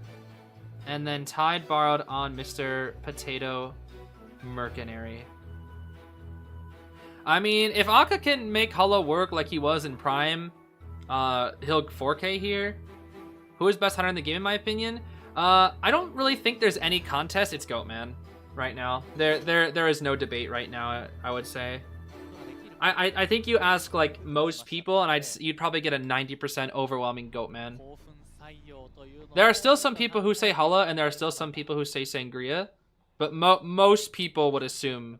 Most people would say Goatman. We have Rage, Nostalgic, Inso, Trump, Exhibitionist, and Inertia on this hula hoop here. First two snipes on lock. Very good. Early snipes. We get our distance here, but we're catching up very, very fast. Dang, Akka's so fast! What? That's fair. That's fair. That's fair. I probably would have done the exact same thing if I was the hunter, just greed while my abilities are on cooldown.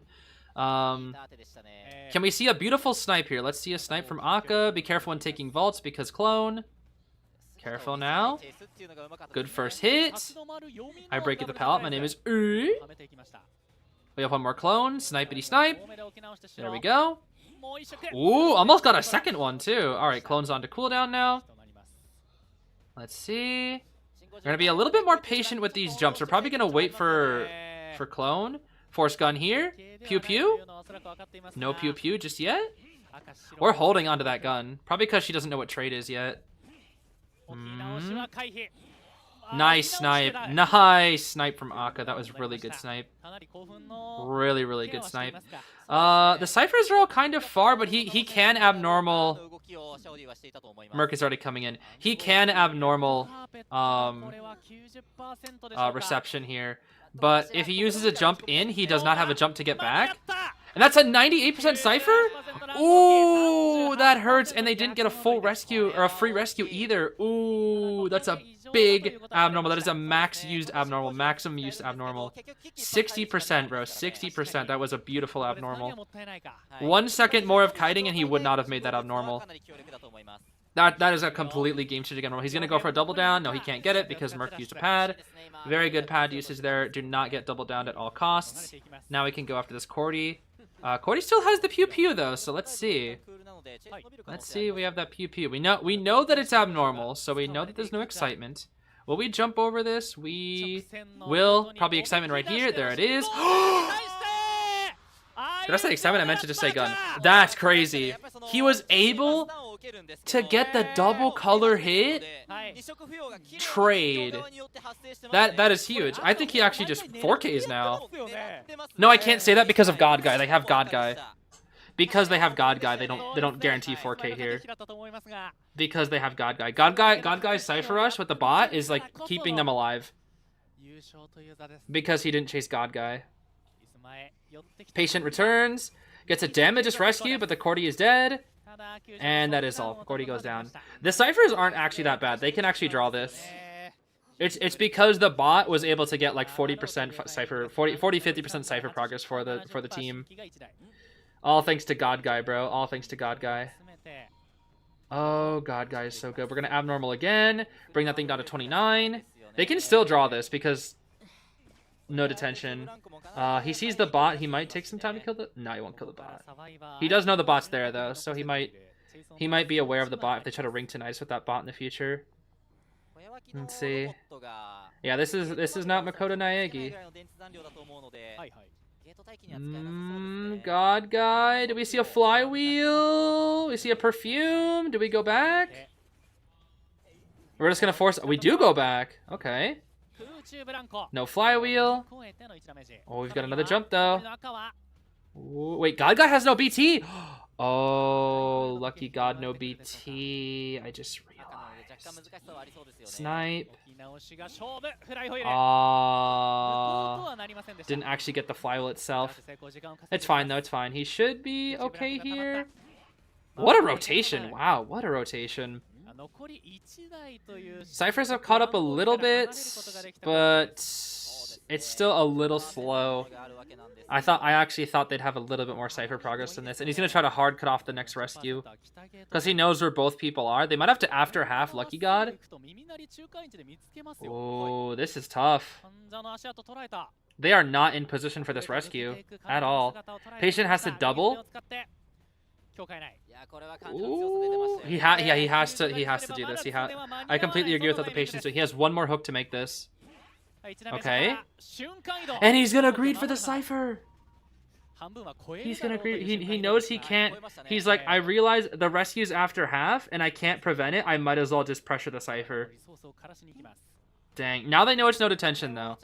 Now they know it's no detention. That's one tap. Double color. Wow, Aka's double colors are so good. Wow. Miss. Down he goes. Just might as well get the other color because no attack recovery because you're Hullabaloo. And he can actually take some time to kill the bot here too, which is good. Or not. Lucky guy controlling the bot just to make sure it doesn't die. That's funny. Merc will not struggle because he wasn't chaired that far away from back gate. So he's chaired somewhat close to the last Cypher. But he doesn't know the position of the survivors. He does not know where Patient is. He knows where Lucky God is now, though. He knows where Lucky God is. Lucky God with no borrowed. This is dangerous. I think he 4Ks this. I actually think he 4Ks this. I don't know what the survivors are supposed to do here. Lucky God's desperately trying to survive. He has clone. Flywheel to get to the pallet. This is still pre-nerf flywheel as well, so it's only 120 instead of 135. They do pop. They can rescue the mercenary. Wait a minute. This actually isn't bad. He didn't get the Lucky Guy down in time. I thought the Lucky Guy was dead, but no, he survived long enough. God Guy, bro. Lucky God. Alright. Alright. He can't go in red, or he can't go in white. He can't go in white. Forces the clone. It's not a 4K anymore. It's not a 4K. He has TP, though. He has TP. And God Guy's dead on chair. He 3Ks this, I think. I think he 3Ks. Let's see. Let's see. Let's see. Oh, he's going for it. Oh. Oh.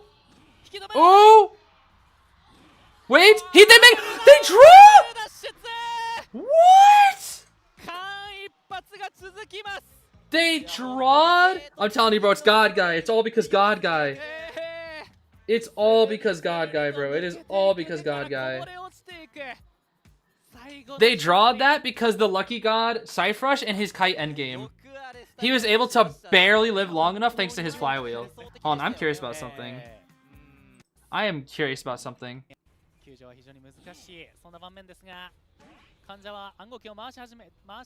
Oh my gosh. Yo,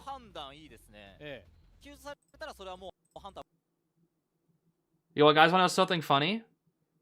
If this was Nerf Flywheel, he 4K'd.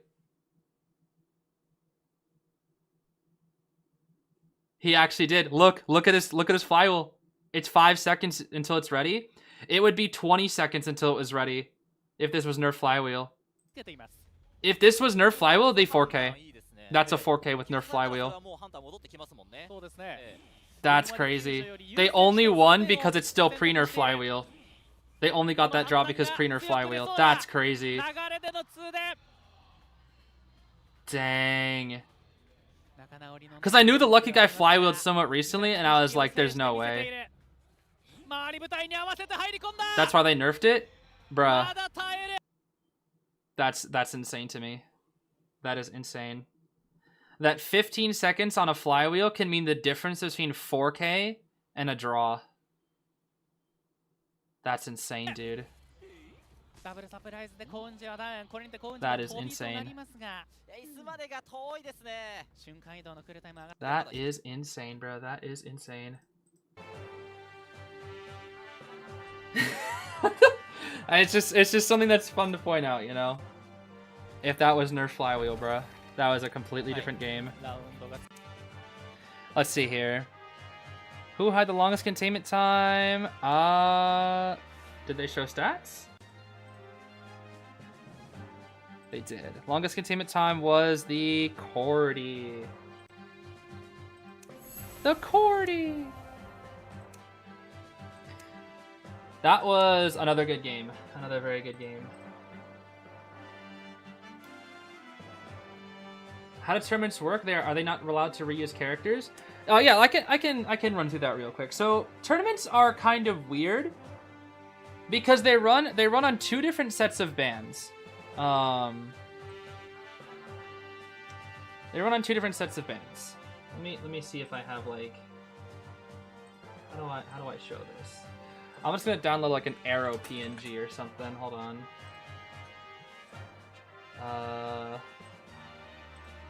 Yeah, let me do this.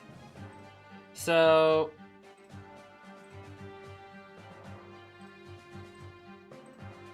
oh, that's a really big arrow. Oh my goodness. Okay.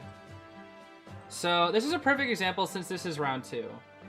All right, let's go through this. So there are different kinds of bans when it comes to hunters versus survivors. So this is game 2 first half. Let me go to round 1.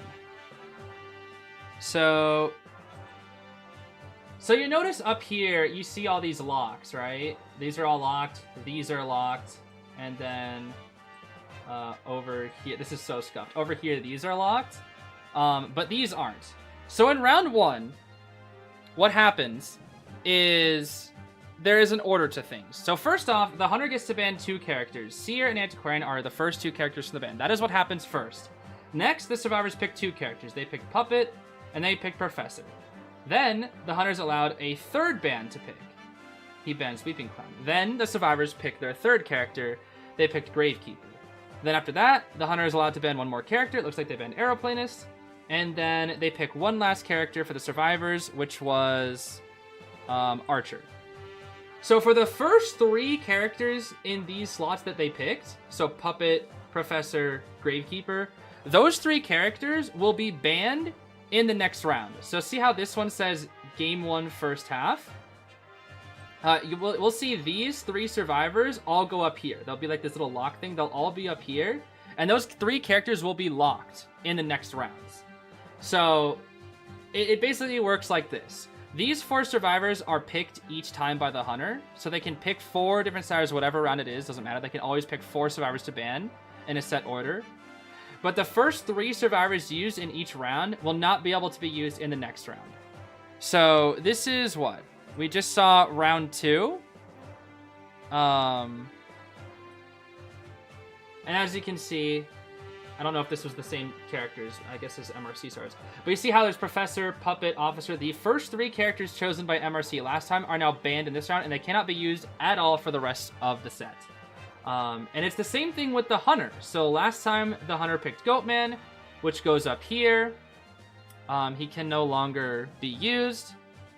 So now he's banned. But after each round, things are unlocked, right? Right here, this was unlocked because it's now round 2. And then this was unlocked. And these are referred to as global bans. Global bans lock out survivors and hunters that have been played in previous rounds. And then each round, a new hunter ban is unlocked for the survivors. So last time, they picked Goatman. So Goatman was banned globally. But then survivors unlock 1 hunter ban that they can choose from. They only get 2 of these. You get 1 hunter global or 1 hunter ban in round 2. And then in round 3, you have 2 of them. So they chose to ban Ivy this time, so they didn't want to fight Ivy, so RC picked, or Akka picked Hullabaloo. So if this goes to round 3, which it will, you're going to see Hullabaloo being locked here, and that'll be a global ban. And they're probably going to be choosing Opera and Ivy to ban here, which means all 4 of the best hunters will be banned in some way. These 2 will be ban chosen by the survivors, and then the other 2 will be globally banned. And then it looks like here, they chose Patient, Coordinator, and Mercenary. So those 3 characters in round 3 will fill in these locked slots, and they'll be banned for round 3. So that's kind of how it works. Sorry about the stupid arrow moving around. So that's kind of how it works. Angel Spirit Fox, thank you for becoming a member. I do appreciate it. But I hope that helps. I hope that helps. I wasn't paying attention. Can you repeat that again? Just click J on your keyboard a bunch of times, and if you're on mobile, just double tap on the left side of your screen for like 20 times, and then you'll hear it again.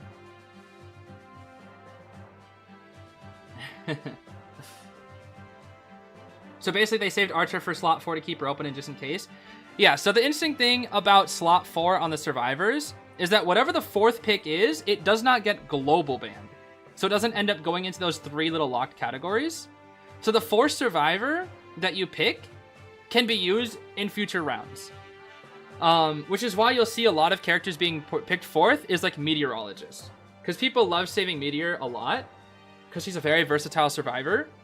So back when Meteor was being picked a lot, she was being picked 4th so that she could keep playing in multiple rounds, you know.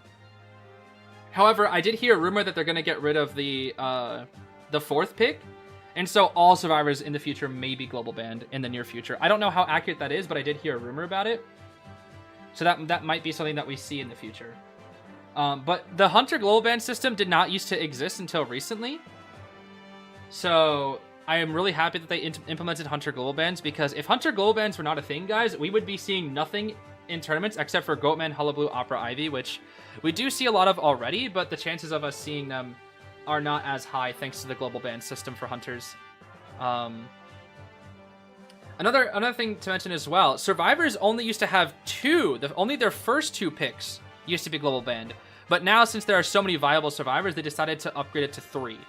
And there's also the rumor of now it being upgraded to 4, so that there's not really much strategy in keeping your 4th Survivor open. So in this case right here, Finn, Fire Investigator, was their 4th pick.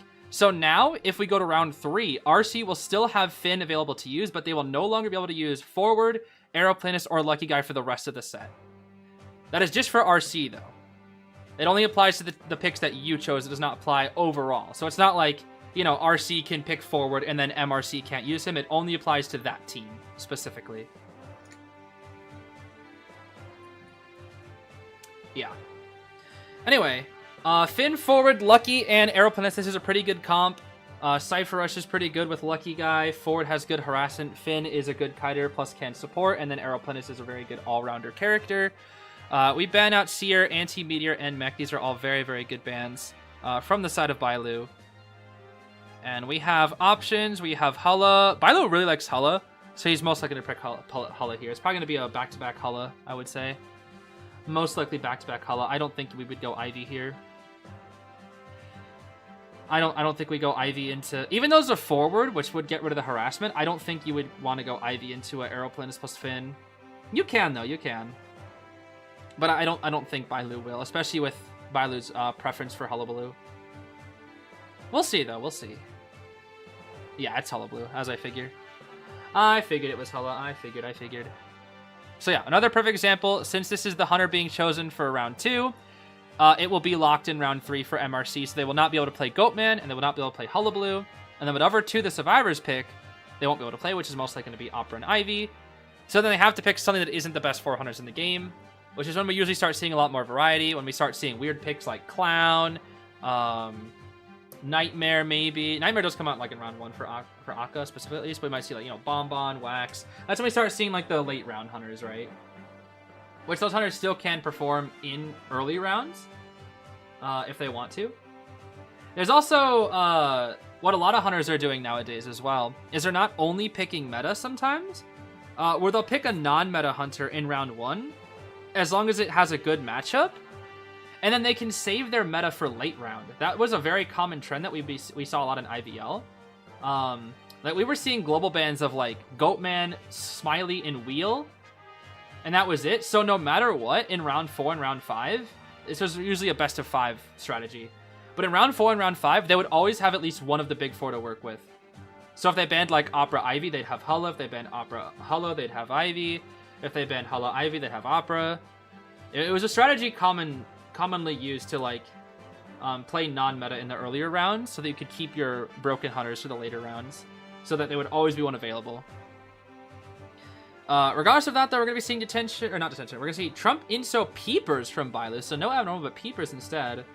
We've got Borrowed Flywheel, Fin, and Forward, Flywheel Tide on the Lucky, and the Aeroplanist. Wow, okay. I can see Flywheel Tide Arrow, but Flywheel Tide on Lucky is interesting. Very interesting, but this is Soba Lucky. We know that Soba does love his Lucky guys, so let's see. We're chasing the Fin first. We've got Rage. We've got Fast Pickup for the Forward, also known as Mischievous, Inertia, Wanted Order, Insolence, and Trump Card. And we're going to be chasing a Fin in Graveyard, which is probably not the best first chase, honestly. Lucky Guy picks up an Elbow Pad, probably not the ideal item to get here.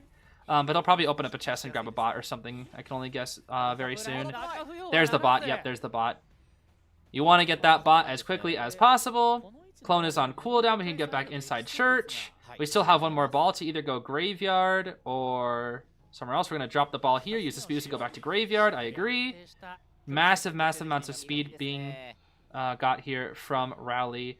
And another ball right here as well. We might break it with Bailu. Do we break the ball? We don't break the ball? The flywheel. So what Rowley can do here is quite literally just like take the hit and then go back into his ball. Let's see here. He's gonna manipulate him away from the ball. No, he's not. He's gonna push him into Graveyard, into his ball? Interesting.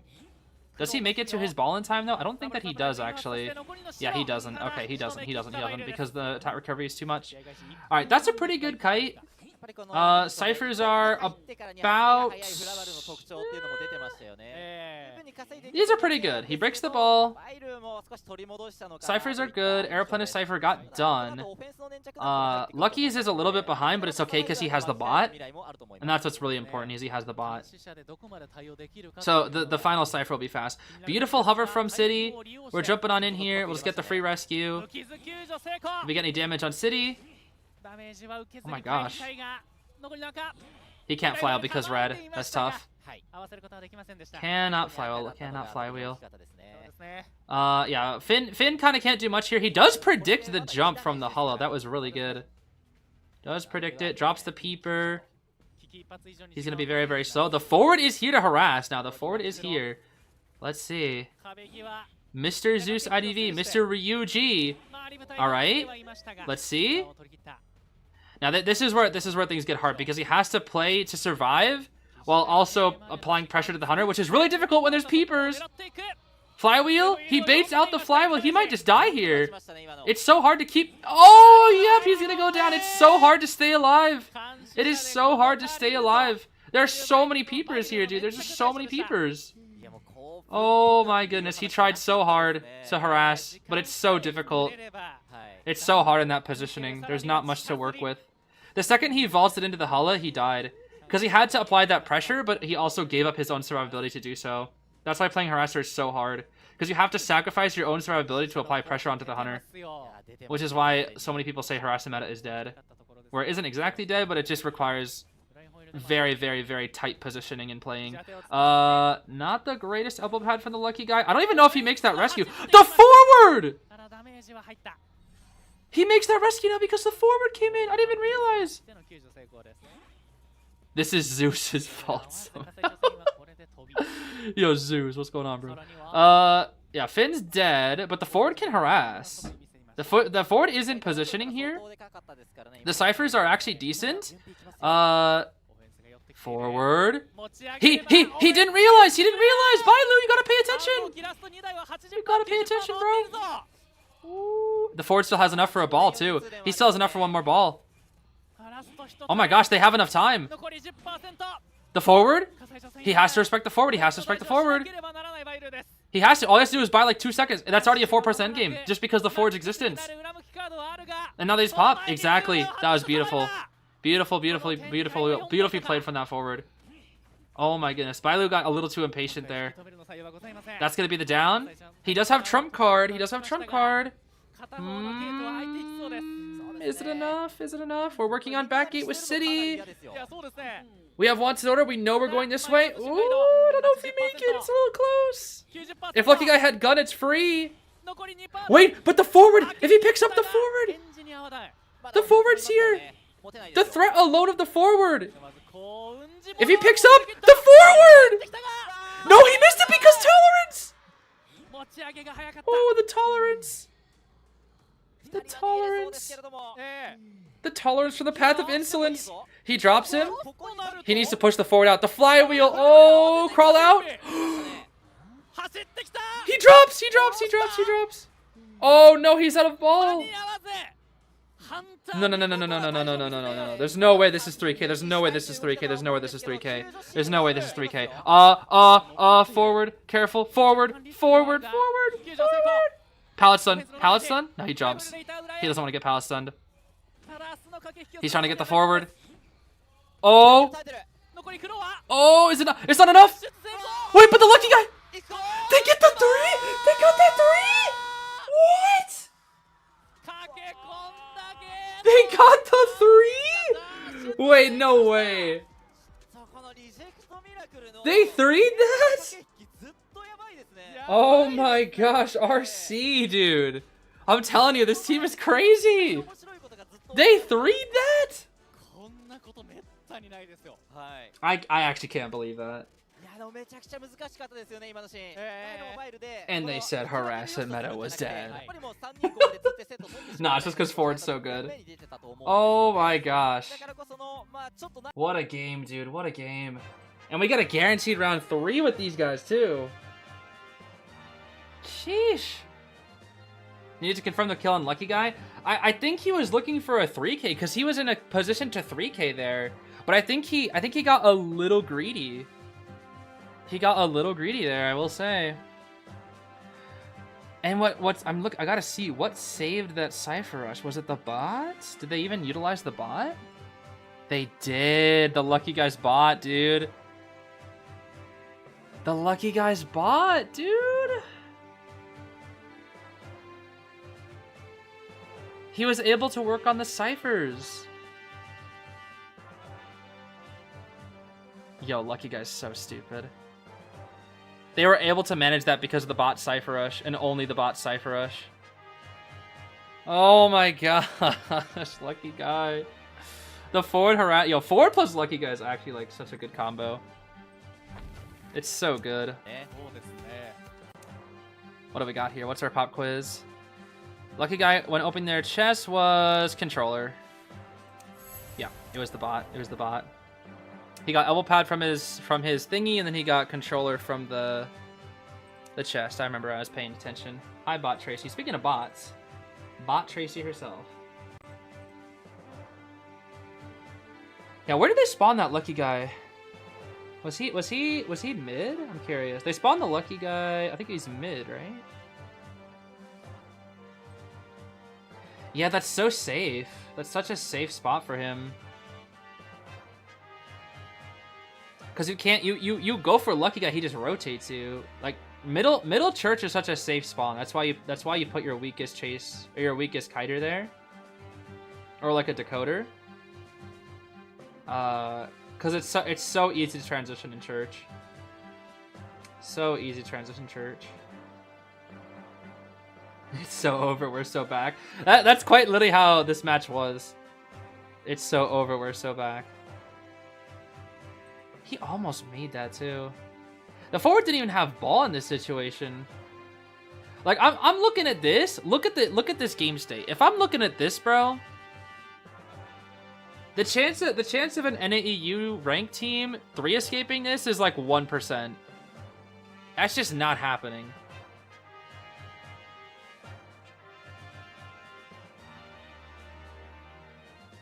The forward gets hit. The Lucky Guy flywheels. Yeah, he missed the clone on the Lucky Guy, and he's going for the 4 because he's trying to secure the 3. Because Bailu doesn't want the draw. He wants the 3, and because he was preoccupied with the forward, the Lucky Guy was able to sneak in. Oh my gosh, that was so good.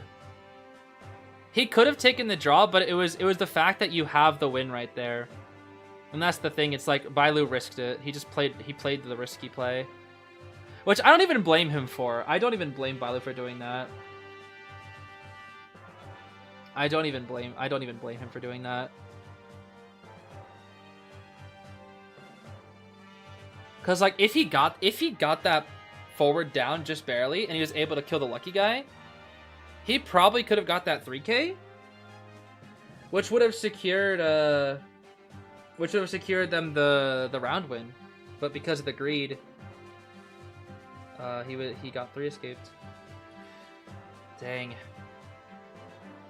If they go Moonlit round 3, they don't swap hunters, I think. For RC, maybe. Typically, Alf comes out in round 3, though. This is usually when we see Alf come out for RC.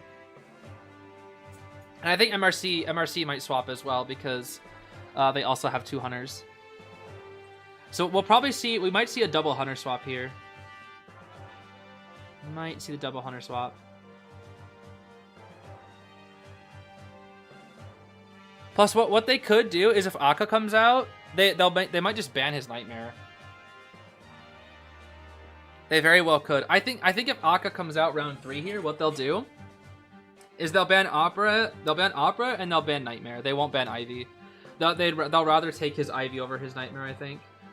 But they'll probably be Alf, and Alf will most likely play Bonbon from RC. Akka Clown. I could go Clown. He could go Clown. Yeah, he could go Clown. If it's Moonlit. What do we play on? We played on Church and we played on Ever Sleeping, right? Is Ever Sleeping round 1? It's Ever Sleeping. So they could go Arms. Now I don't think they'll go Arms. If they pick Arms, Alpha will definitely just go Bonbon and just work everybody. And they don't want that. They don't want to play into Alf's Bonbon, and if they do, they want to have like a way to viably deal with him. I'm trying to think. Yeah, I don't know. RC is just so strong in round 3. I don't know what you can do. Also, Angel Spirit Fox, thank you so much for 10 gifted memberships. I can't even speak right now. Thank you so much for that. Very generous of you. Hate Alpha playing that stupid rabbit skin. Yeah, I'm not a fan of the Bonbon skin either. I mean, I'm not a fan of Bonbon in general, but you know, it be Bonbon, bro. It do be Bonbon. He do be the Thai god. What do we got? I think they're picking Moon. I looked from the back. It looks like they're picking Moonlit. Unless that was the ban. Maybe it was the ban. I don't know. I think I saw Moonlit or Moon River. Why just like that Bonbon skin? It's just kind of ugly. It's just a little ugly. Am I streaming on Twitch or solo YouTube? I'm not streaming on Twitch yet, but I'm hoping to open up a Twitch account in the second half of this month. That is my plan.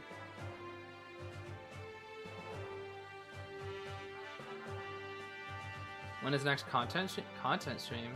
What do you mean content stream? Is this not one?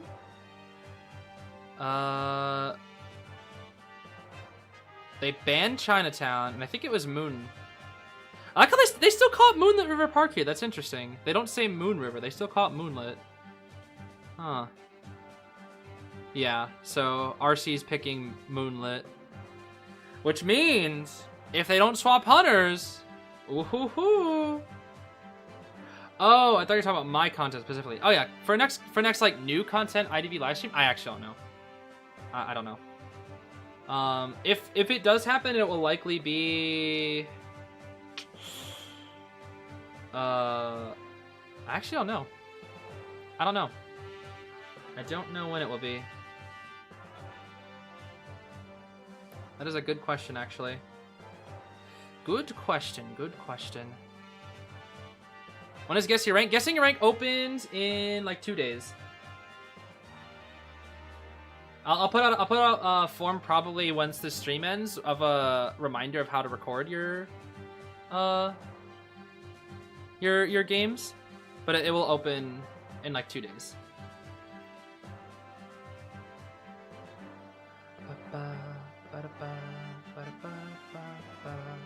Remember when IJL streams start? This is not IJL. This is IVS. But if you want to know when the IJL streams start, it'll be 9 p.m. PST for the next 3 days. So today and then the 3 days following. we will have very, very long live streams. If you want to see what it looks like in your local time, you can go to the official Identify YouTube channel here, click on their live streams, and you'll see a time scheduled. After today, I will also be scheduling my live streams. So I'll live stream schedule days 2, 3, and 4. So you'll be able to see them on my channel as well, and you'll see when they start in your local time.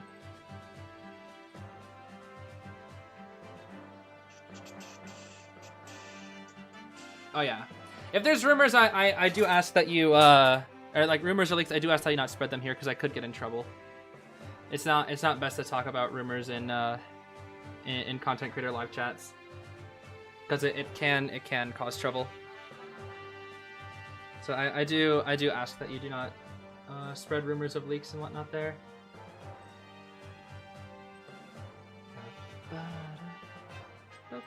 Okay. IGL Food is soon after this IVS. Yeah, I think IGL Autumn and IVL Autumn happen. Oh gosh, I want to say like a month after IVS. Maybe not even a month. It's not that long. It happens pretty soon. I think it's like maybe 3 to 4 weeks. I'm not exactly sure, but it will be. It will be sometime soon.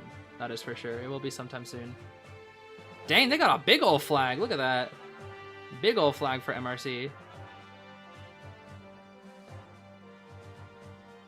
No, it's all good. All good. All good. No worries there. No worries there. Esport Mad Eye skin? I mean, it'd be cool, but sadly, Mad Eyes is not a moneymaker for netties, so they probably don't care. Bit of a shame, but it is what it is. It's kind of the issue. Like the more characters that they add, other characters start getting spread thinner and thinner because they can only release so many skins each year.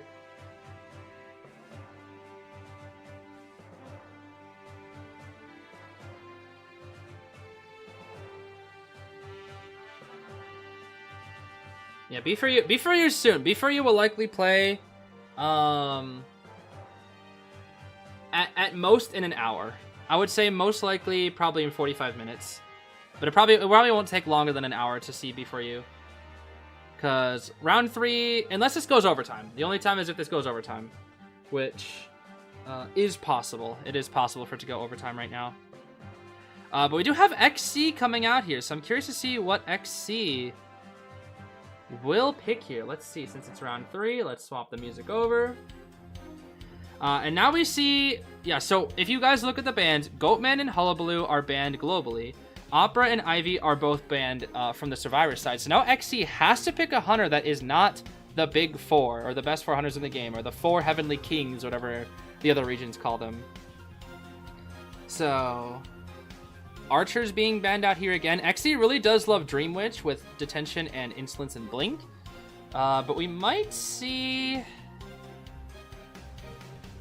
Will he actually go Witch? Witch is not notorious for being good on this map. So does he have anything else? Has he been practicing anything off screen? Do we know? Yeah, 4 Heavenly Kings is a really cool name. It's honestly a lot better than Big 4, but it's whatever. Big 4, I'm just so used to saying the Big 4, because literally almost everyone calls them that. What team am I rooting for? I'm rooting for 3 teams. Yeah, mostly 3 teams here. I mean, obviously, at the end of the day, I'm always rooting for NAEU, so B4U is going to be the #1 team I'm rooting for here. RC and ZETA, I'm rooting for a lot too. Those are probably the next 2 that I'm rooting for because I really, really like RC and ZETA. They're really, really cool. But I also am going to be rooting for all the non-professional teams as well because I really like the underdogs. I like rooting for underdogs. Most people do. I like seeing the non-professional teams put up a good fight. Because, you know, UD did really good versus ZETA. Even though the points don't really showcase it because it was 14-3 at the end of the day. UD put up a really good fight against ZETA. They really did. Rooting for everybody, pretty much rooting for everybody that aren't the Chinese teams. Cause I'm not super attached to MRC or ACT. Oh! Yo. I told you guys, RC are the masters of unconventionality, and there's the Alice pick to counter a potential Bonbon or Clown. This is what I do. I have this theory that I think Alice will be played more and more in tournaments because she is that anti-meta character to counter Nightmare too. She counters three, like, Clown, Bonbon, Nightmare, three popular, like, annoying / anti-meta characters. She counters them all. And Gamekeeper too. Gamekeeper's on the rise. She counters Gamekeeper too. That's 4 hunters she's very, very good against. And especially since Nightmare, Gamekeeper, Bonbon, and Clown are all good on this map. So I actually do not disagree with the journalist pick here at all. I do not disagree with the journalist pick here at all. And I think she will actually continue to be on the rise for a Moonlit pick. I don't even know if she'll have Tide. She might just have, like, Borrowed Flywheel. There's a chance. Or, like, a Flywheel Tide. It's very rare that we see, like, Borrowed Time Tide journalists in tournaments. I think she'll either be Borrowed Time Flywheel or Flywheel Tide. Most journalists in tournaments do have Sui, and there is the Bonathan. But here's the thing. Journalists can guarantee a rescue against Bonbon. She can. Well, almost guarantee. Unless the Bonbon has, like, perfect positioning, which can be a little bit tricky sometimes because you have to time the bombs. But the Alice can also time her Orphe, so it's like, it's a little tricky. But like her chance of rescuing against Bonbon, I would say is like 90%, whereas other characters is like, it always feels like a 50-50 half the time. But this is why she's here, and guess what? There's a good chance she's being chased first. There is a good chance she's being chased first because Xe does not want to deal with her rescuing. Because I know Xe does not want to chase Meteor. Anti is 50-50. Mercenary will just elbow pad away from you, and that's nearly a 3 for Kite. So I feel like he's gonna chase the journalist. But that also depends on where the journalist spawns. If he doesn't get the spawn right, he might end up having to chase a not the best target. This Bonbon's also probably gonna have Insolence. I think he's gonna have an Inso Detention Warp build, I'm guessing here. I highly doubt that we're gonna see Detention trump card. I'm guessing Flywheel Tide Journalist and then Inso Detention Warp Bonathan. And he's spawning near all the survivors. Oh, he's gonna. I think spawning third is actually the safest spot, but he actually wants to spawn here to take the chance to see if he can find the journalist. But he's not gonna get the journalist. They're protecting the journalist at fourth by spawning more people over here and less by the journalist. A lot of people would also assume Meteor would be 4-stop here, but this is like a mind game. They really don't want their journalist to be chased because they want her to rescue, especially against Bonathan. He's going for Merc. He's going for Merc or Meteor. He might just go for the journalist. He could rotate. He could just get like super hard rotated because Bonbon is weak to rotation, which is why he usually brings Warp. But we'll see. Meteor might also have Tide as well. I could see there being a Tide Meteor. I doubt it, but there could be Tide Meteor in this match too. Let's see. No Tide Meteor. Flywheel Tide Journalist as expected. Oh, he's greeting super hard though. It's not Inso Detention, it's Inso Trump Warp. Okay, almost had it. Tide borrowed Merc, Flywheel borrowed on the Wendington and the Anti. So almost had it. Almost had it. Who do I want to win this tournament? I mean, I would like if B4U would win the tournament, but I highly doubt it because it's going to be insanely difficult. But I would love to see them win, but it's very small that they do win. A very, very, very small chance that they do win. But if you ask me who I think will win, I think RC will win the tournament. I do think RC will win. But we're going to be chasing the Wendy, I think, here. Is this Wendy? We got Rage, Control Freak, Insolence, Trump Card, Inertia, Desperate Fight, and Wanted Order. Rage for the, I guess, Antiquarian / Journalist Palette Stuns, potentially. But yeah, chasing down the Wendy first. We're actually kiting toward the journalist here, and we're not going to drop the... Oh, we're just going all the way to 4th. Yeah, Meteor 4th, baby. Meteor 4th. Look at that distance. Look at that distance, bro. Look at that distance. That distance is super nice. Super nice. Look at that. Look at that, bro. What is Bonathan supposed to do against that? What does he do? What does he do? Oh, that's a 5-second bomb. Wind Blast! It's a good Wind Blast. We have a little bit more bottle, so we can go for one more cloud. Flywheel. She doesn't want to vault. If she vault, it's too dangerous to vault. It's too dangerous. The reason why she doesn't vault there is because she knows Blink could be ready. And she does not want to get Blink Terror Shocked. That is the one and only reason why she did not vault there. The one and only reason. Because you have to respect Blink. You have to. Let's see here. Are we not going to go for... I thought we'd go 4th with the cloud again, but it looks like we want to kind of loop around this 3rd stop area for a little bit longer. We dodge our bomb. Wind Blast! Oh, Rowley's kite is so good. This meteor is cooking. She is cooking. This is 3 Cypher kite. I'm telling you, bro, this is not at the level of Alf's Bonbon, bro. I'm telling you.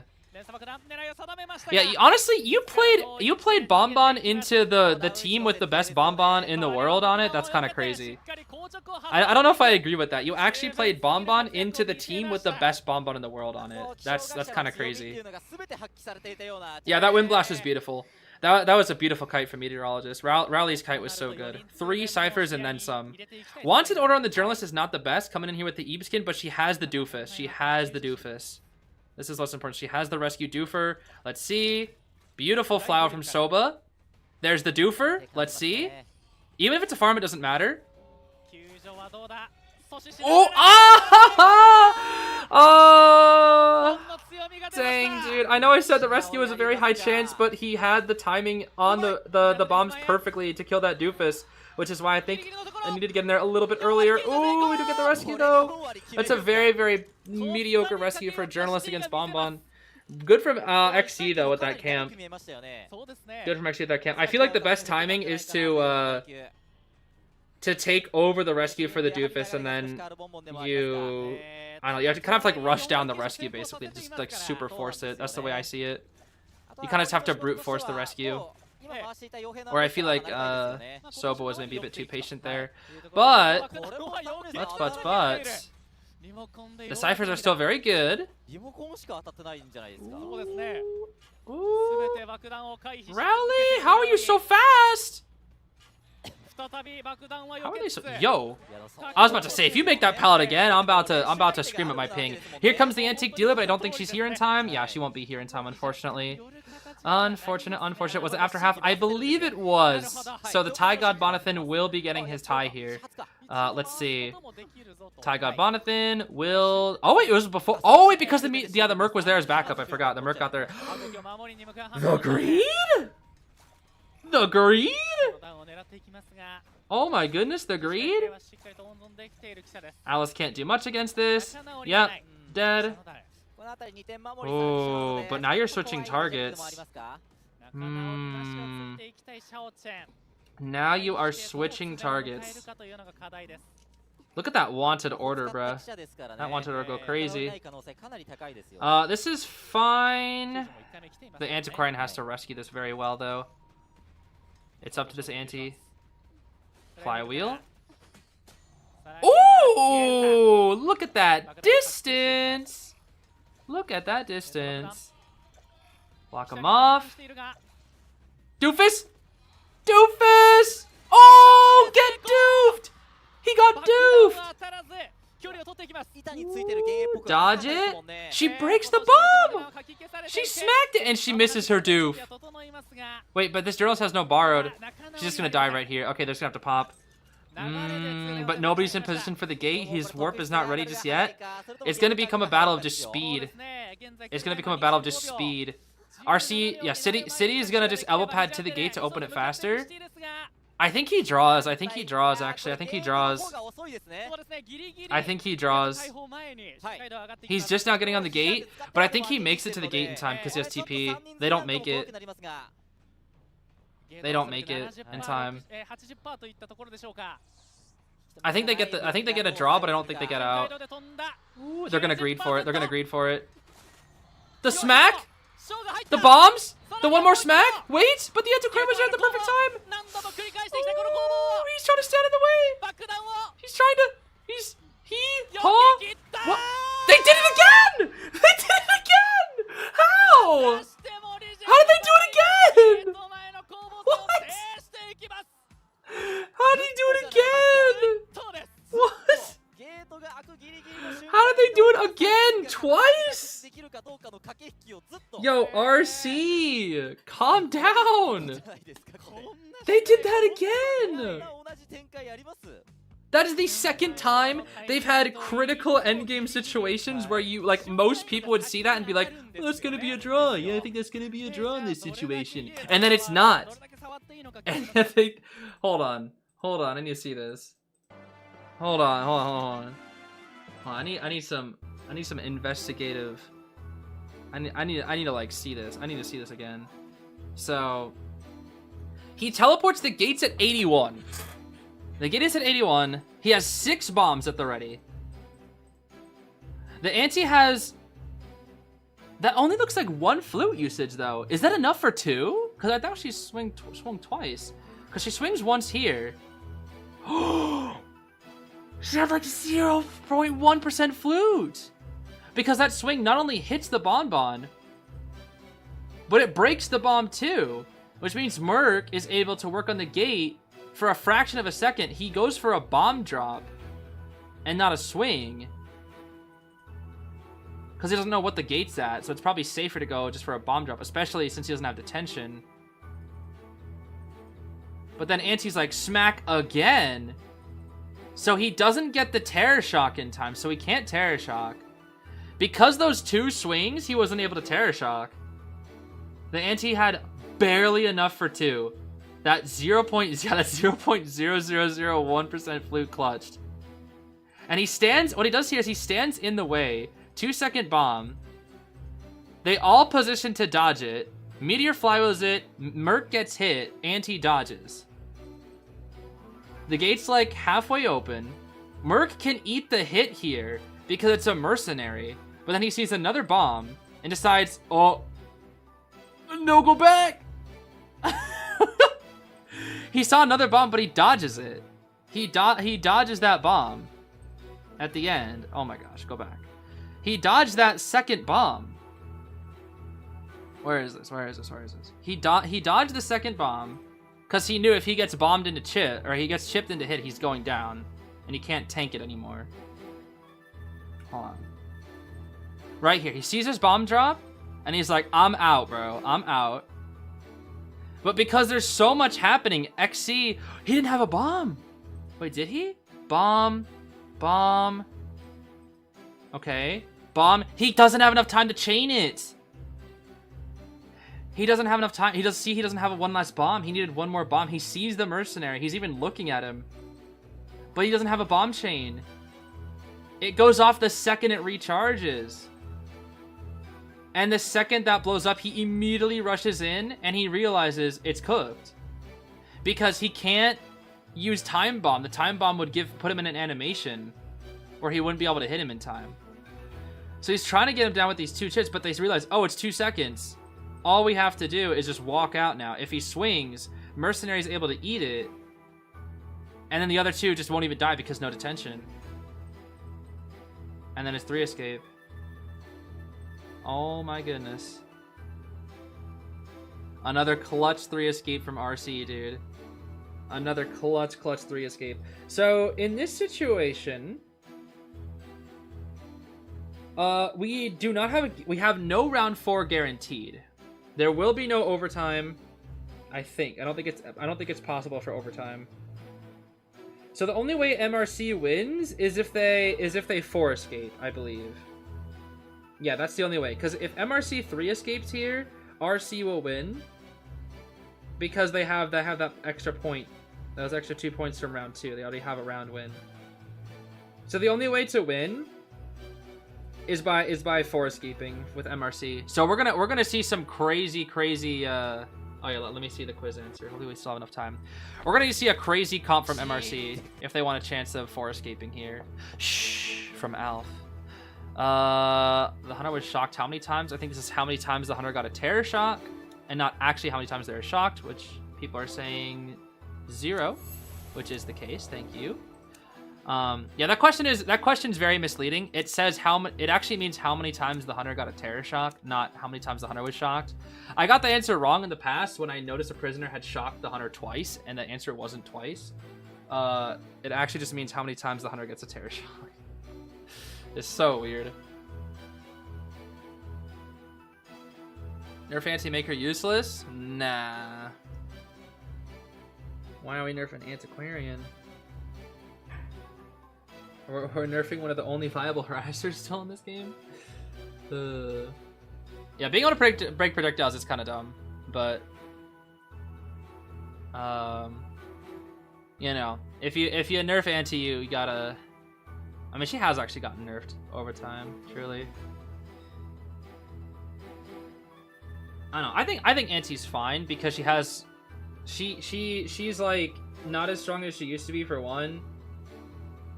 Still very strong, still very good, but she's kind of like, you know, if we have good hunters, we gotta have like, if we have like broken hunters, we gotta have like some broken survivors. Like if Goatman, Hulla, Opera, Ivy are in this meta, we gotta have like consistent survivors that can deal with most of them as well, I think.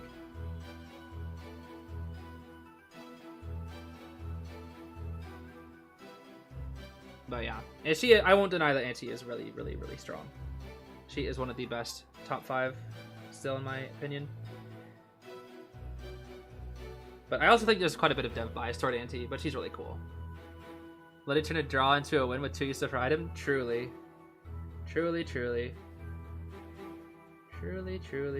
indeed.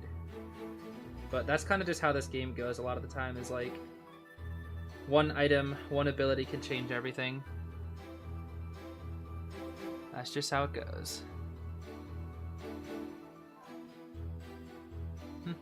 Only consistent S tier. I wouldn't say Anti's the only consistent S tier survivor, but she's one of the better ones, I will say, yes. But I wouldn't say she's the only consistent. There's quite a few other characters that are very solid. They nerfed Lucky Guy, but no Anti. Okay, but Lucky Guy did have really high win rates in both tourney and rank. And he didn't have like any bad matchups, which was the tough thing, because Lucky Guy is able to counterpick the hunter by choosing his items, so he didn't really have a bad matchup. Speaking of Lucky God, Alf is here, so we're gonna see no Akka Nightmare, but we might just see the Alf Bonathan. No Seer, no Priestess, no Meteor, no Finn. So this tells me he doesn't want Priestess Cheese on Moonlit, he doesn't want Seer because broke, he doesn't want Meteor because good kiter, and he doesn't want Finn because distance, which makes me think it's Bonbon. However, they banned out his Bonbon. They do not want to deal with Alf's Bonathan. I think didn't I even predict this earlier where I said if it is Alf, they're going to ban Opera and Bonbon and not Ivy? I'm pretty sure I actually said that. This makes sense though. I really hope they don't play Ivy here. I would kind of cry. I really hope Alf goes for something weird like Clown. But Clown into this comp is, I mean, it can work. But no, wait, he doesn't, no, it doesn't matter. He only needs a 1 kill. Never mind. He doesn't need a, yeah, wait, what? I'm stupid. Just play anything. Literally just play anything for a 1 kill. Quite literally just play any 1 kill. You could literally just play Anne. Actually, maybe not Anne into this comp, but like, you could play most things. You don't have to play risky at all. Just play, you only need a single kill. You literally only need a single kill. Yeah, even Ithaca would be fine. Geisha, Ithaca, like anything that can just like, I would say something with at least anti-harassment just in case. But I don't know. It's just something that can 1 kill. Something that can 1 kill. Something that can 1 kill.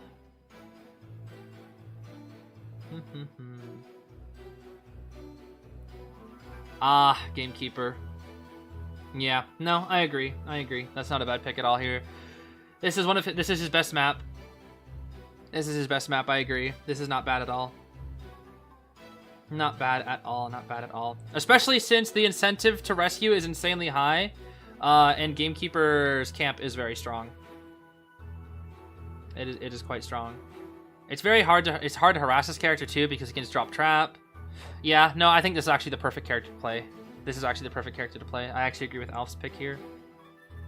He probably would have played Bonbon if it wasn't for the ban. I actually 100% agree with the Bane pick here. This is probably the best character he could pick. Strong in this meta. Strong on this map. The team comp he's up against isn't the best against him. Or sorry, this isn't the best comp he could play into because I think Arrow's pretty good into him. Grave's very good into him. Lucky Guy can counter anybody. And then Weeping... I don't really know about the Weeping versus Bane matchup. I won't even lie. I haven't seen that enough. But I don't doubt that it's awful for Weeping, but I'm not sure. Wheeler Clown would have been more fun to watch. Yeah, Wheel and Clown would have been way more fun to watch, but Wheel and Clown also have the get cheesed factor because even though they're OP on certain maps, if they don't get that ball rolling, they kind of never do, and they just kind of crumble and fall and die. And you don't want to take that risk when all you need is a single kill, when you can play something like Gamekeeper that's way safer. Forescaping Gamekeeper is very hard. Very, very hard. He might even have Inso. I don't think he will, but yeah, you bring Detention Trump card because it's the most adaptable, most safe, and Warp. We do have 3 Tide Turners. I'm not even playing the right music. I'm dumb. Flywheel Tide Lucky, Tide Borrowed Grave, Tide Borrowed Weeping, Borrowed Flywheel, Arrow. So who are we going for? Are we going for the Weeping? Or are we going for the Arrow? I don't think we're going for Lucky, and I don't think he'll ever go for Grave. I think going for Grave would be a little silly. So we'll see. We'll see. I'm assuming it's Weeping though. Yeah, it looks like it's gonna be Weeping. We're gonna set up Bane's Utopia. This is Bane's Utopia that I like to call it. The place where he absolutely loves chasing because he can just set up traps and traps and traps. And now Weeping can't even go into 2-story, otherwise he just explodes and dies. So he's gonna have to route, I guess all the way to 3rd stop here. Gamekeeper's looking down for Hunter's Instinct. We've got Hook 1 and nice patience from Xiaodi. Very good patience from Xiaodi. We're gonna drop the trap here. So he's gonna be forced to constantly loop these pallets until he transitions. He's got Rocket. Let's see it. Rocket again. But we have Hook. We're out of hook range. We're out of hook range. This is very good. We're going to go all the way back to God Kite. Oh, but there's the warp. Gets the speed boost. No flywheel. He's forced to take a hit. Yep, he's forced to take a hit. He's gonna rocket all the way to 1st. And then he'll get on coaster. Maybe? Oh, I know what they're going to do. Grave body block with shovel. Grave body block with shovel. Yep, grave body block with shovel. Exactly. This is very common nowadays, grave body block with shovel.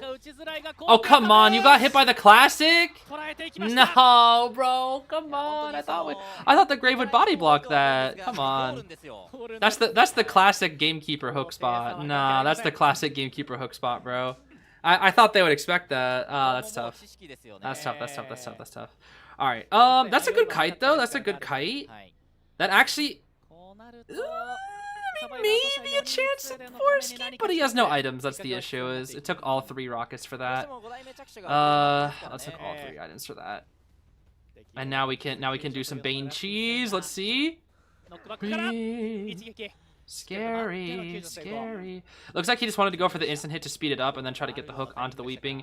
Not good, not good. Not the greatest miss here. We're getting cut off from God Kite. We're gonna set down a trap here. It's gonna take some time. We're gonna body block with our shovel. Let's see. Yeah, body blocking with shovel is so, yeah, look, that's so good, dude. That's such a good strategy. And Alf realized this is going to buy too much time. I'm just going to have to go for it. I just have to burn my hook. Otherwise, I'm going to be body blocked for a whole 30 seconds. We got traps. We'll probably put one down right here. Yep, just traps everywhere, bro. Traps everywhere. Traps everywhere. わかりました。暗号機はラスト2台 60%。 Hate Grave. I mean, now he can't do anything. He burned his shovel for it, so now he can't do it anymore. Gets the hit onto the Weeping too. Wow, he gets the hit through the Grave body blocking. The Grave is not in position to start decoding any cipher except for first. Lucky Guy does have football, and it's basement Gamekeeper, bro. It's basement Gamekeeper. It is so cooked. Lucky Guy's gonna have to go for something crazy here, bro. Basement Bane, dude. Basement Bane. Oh, wait. The perfume, though. Oh, he's trying to go for some parkour shenanigans. Now, what is the Grave doing here? Okay. Be very patient with that gun. The gun is their only chance. That gun is the only chance they have. Oh my gosh. That gun is quite literally the only shot they have. What the? Careful! Oh! That's tough. Pew pew! It's too much. It's Basement Bane, bro. What are you supposed to do? It's Basement Bane. There's nothing you can do against that. Alright. RC wins. Dang, what are you supposed to do, bro? It's Basement Gamekeeper. It's too hard. Oh, it is too hard. So now we're gonna see UD versus MRC and losers. Lucky Guy's gonna open that chest. Yeah, he needed to shoot the gun. He's playing super safe because he has to. Because if he misses that gun, it's over. But it's just the pressure applied is just too much. So they're just gonna pop here. Might as well play to still get people out. You know, be a good sport. Play to get people out here. But this is probably gonna be a 3K. We got the pocket watching the gun. That's going to buy a lot of time here unless he gets caught by a lucky hook. Yeah, Alf's just going to keep tossing out a hook. Just pray to get lucky. But you're up against a lucky guy right now, bro. I don't know if you're going to get luckier than a lucky guy. Pew pew! Oh, that's funny. Yeah, he's trapped back here. He can't even make it to the coaster. And even if he did, there's warp, so it's like it doesn't matter. He might just swap to blink here. He might. No, he won't. There's no reason to. I mean, he already got his kill. It's time to just play the mini game that is dodge Gamekeeper's hope for 5 million years. Oh, that's funny. They're not even on the gate. Oh my gosh. They are not even on the gate. Well, chair here. There's no way we're TPing, right, Alf? We do have TP. We're gonna check God Kite to make sure there's no tinnitus. Then we're gonna check mid. I mean, he already got his 1 kill. It doesn't really matter. It really doesn't matter here. It's already guaranteed victory for RC. There's the TP. Oh my! Oh, that was close. That was close, dude. That was close. Oh my goodness, that was close. That was oh so very close. You know what's funny? Unless Aeroplanist hovers, he beats him to Lucky Guy. He has to hover. Yup. There's the hover. Oh! But they're cooked. Like, there's nothing to do. You can't do anything. You're trapped. Aeroplanist takes coaster and abandons Lucky Guy. He left Lucky Guy for the wolves!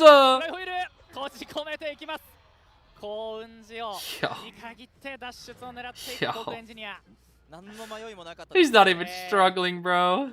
He's not even struggling. Oh my goodness, Bane, bro, Bane.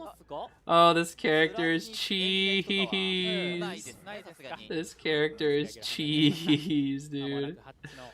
Oh my goodness, and Aeroplanist is having some fun a little bit with his jetpack. And he gets it. I mean, getting a draw isn't bad, honestly, but unfortunately it's not enough. Good stuff to RC, though. Really, really good stuff to RC. Especially the survivors. I gotta say, it is crazy to me that RC Hunters did not dominate this time. It was the survivors. The survivors are what did it in this set. Like you can tell. Like I know people love saying like, oh, Aka Alp's so crazy. I'm one of them too, but I can't deny that RC survivors are crazy too, because RC survivors are what won them that set. It was RC survivors. Sheesh. Insane, dude. Insane. Very, very good stuff. I gotta see that hook again though. I know about that hook's existence. I just think it's really funny that like that you can just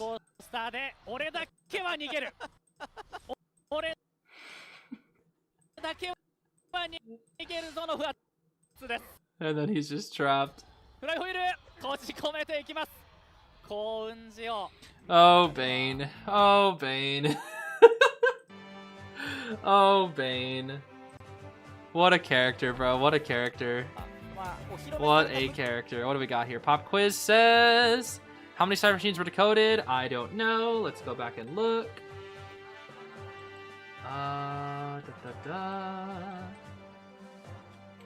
It's 5. All right, I'll just trust. I'm not gonna go back and check. I trust. All right. Halfway done now. Halfway done.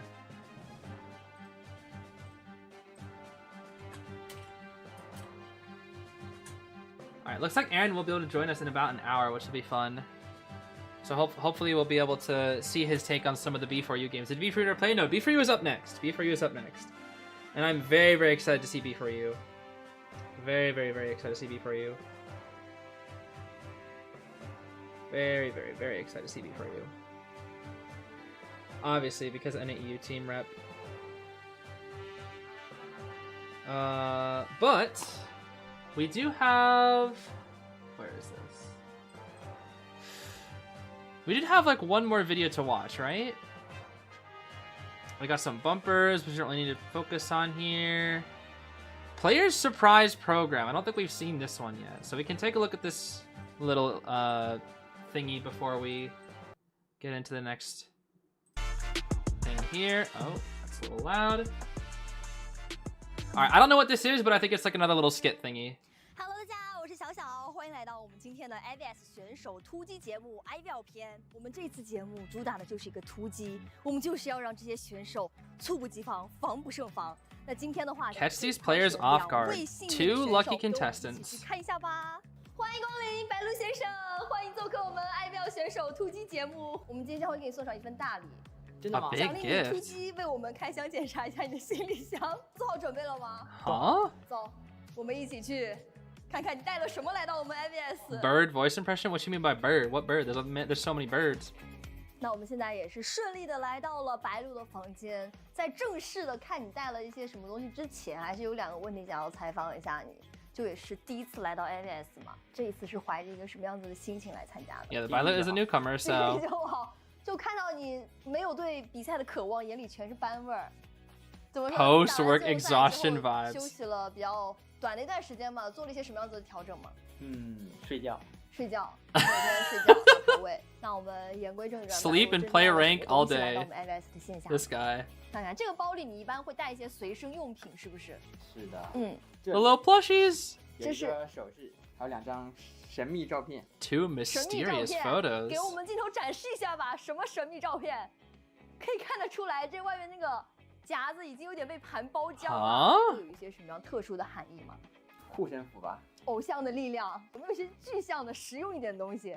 还有一个指甲刀。职业选手的素养，就是指甲长了。Nightmare How much is a nightmare？ 随时随地要剪指甲。就很好奇你的包里有什么？之前粉丝线下送的眼镜。哦，我有看到过这个照片，很可爱，是不是？哦 ，fans gave him those glasses. That's cool. 白鹿选手的开箱分享啦，感谢白鹿来到我们的节目，谢谢你，拜拜。拜。I mean, bye. That's his room. 已经开始期待我们今天第2位幸运儿，他的行李里到底会装一些什么了？让我们来看看谁是今天的第2位幸运嘉宾呢 ？Who is it? 嗨，真真。我看你大包。I thought. 相信大家跟我一样也非常好奇。I thought they were on a Nintendo Switch for a second. 些什么？准备好接受我们的突击开箱检查了吗？Oh, that's funny. 出发吧。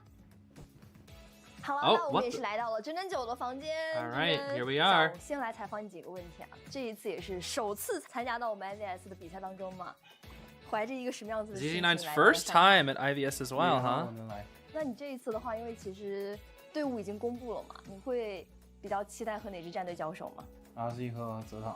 那 Oh wow, 怎么 RC 说 and ZETA. 有没有信心？有。你不要笑，你不要笑，有劲一点，有信心，一定能打败他们。有请我们的真真九来给我们介绍一下他的行李吧。这是我的手提包，这里面装的都是我 What 的 a 衣 cut 服，然后这个是刚在前台领的牙刷刷和牙膏 Toothbrush, 这是我的 toothpaste, 双肩包 okay.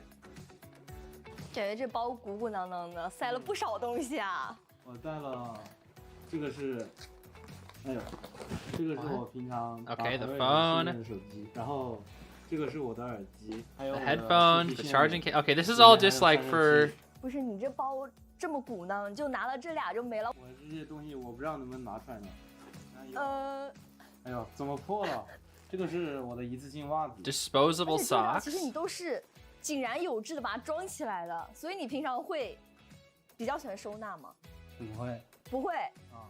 那你打包行李的出发点是什么呢？就打包的这么井井有条，一个袋子。 I think you gotta start with clothes. 对，我不喜欢拿行李箱，行李箱它装起来又麻烦，还要托运，特别是那个托运下飞机还要搁那等托运，等得我累死了。所以我带个包下了飞机，直接上车，非常好。那也是期待 ACT 在本次 IVS 精彩的发挥啦。哎，谁？哇！你不是已经下班了吗？我回来了。你回来了。原来我们这个突击节目突击了半天，是我跟真真九被白鹿突击了。那我们也是再请白鹿和我们屏幕前的观众朋友们打个招呼吧。Hello。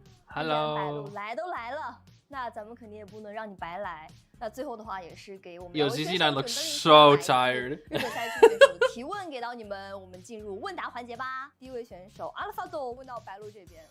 现在住在俱乐部，平时是群居生 Sharing a 活 dormitory with your 嘛， teammates. 想请你分别来说一个优点和一个缺点。 Interesting. 优点就是人多很热闹，缺点就是太热闹了。太热闹，太吵了。 Too lively but noisy. 应该是奈奈。奈奈，你 No, 让我 yeah, I like how they say, 选手的提 yo 问 yo. 想问到真真九，你最喜欢炒饭里的什 Yo, 么配 snitch on 料 your？ friends. 我喜欢吃炒饭里的饭，不是配料，不是主料。蛋炒饭的，那除了饭就是蛋了。所以你会更喜欢吃 Eggs 主 and 食， rice. I mean, 不 that's- 管它加什么料，就只要有米就可以了。 I feel like eggs is like the classic. Soy sauce, that's also a classic, 多利 yeah. 选手给到两位的提问，想问一 It's 下 very 真真九， classic. 如果有机会去到日本的话，有没有特别想要去到的地方呢？我都想去。都想去，就觉得一个 Everywhere, 未知的国家城市都很新鲜。那问到白鹿，多利索说他非常喜欢你的歌剧演员，想要问一下你在用影子位移的时候有什么让操作变得更快的小技巧吗？ Good 按一 question. 下，按一下变成按两下。原来都是我们的手速。 Don't click 那 once 接下来 but 就是 twice, RC huh? 选手给到两位的提问了。 Interesting. Soba 想要问一下白鹿，在中日的职业选手里面，你有一些去参考学习的对象吗？ So does he double tap? 有 I 阿 wonder. 的艾尔夫和阿卡。那你会期待这一次跟他们交手的感觉吗？会的，会的。会比较期待。那问一下真真九，Soba 想要问一下你，有没有一件是你这一生至少想要尝试一次的事情？我想去高空跳伞。哇，这么刺激 Ooh, 要 skydiving. 你不恐高 Ooh.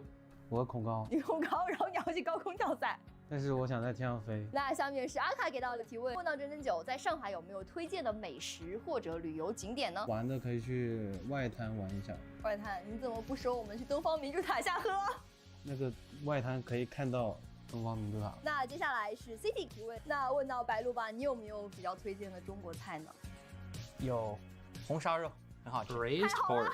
终于不是我不想听到的那个答案。红烧肉确实，上海这边的红烧肉还是比较出名的，推荐大家来看比赛的话都可以去尝一尝。 I see, I 那也是 see. 感谢我们两位选手的分享，我们比赛场上见吧，拜拜。 Bye bye. See what I mean when they do so much like media with this? This is like what, the 5th video that we've seen? They do so many of these, it's crazy. Man, they have so many of these. Let me see here. I think that's all of them for now. They release more throughout the days, by the way. So this isn't it. They usually release like 1 or 2 more throughout the days, which is pretty funny. But I think that's most of them. That should be most of them. They're really funny though. They are very silly. Very, very silly. Who's my favorite player? Favorite player? That is tough. I really like, I mean, it's kind of hard because like, that question is weird because I like all the players from NA because I'm gonna always support NAEU. So like, if you tell me like, I'll always just say bias and say NAEU, like whoever's NAEU because I rep my region. But if I have a favorite I have two basically. If I have two favorite players, that's kind of hard. I guess I have three favorite players. I would say my three favorite players, kind of hard to pick between them. If I had to pick one, I would say Kazuneko. But I really like Kazuneko, Persica, and Emco. I think those are my three favorite players. For Survivor, specifically. It's tough. But yeah, I would say Kazuneko is probably my favorite player that isn't from NA. Just because he's the GOAT, you know? Just because he's the GOAT. Hamatsu, yeah, I like Hamatsu too. I mean, I like a lot of the players, don't get me wrong. There's like a lot of players that I do like.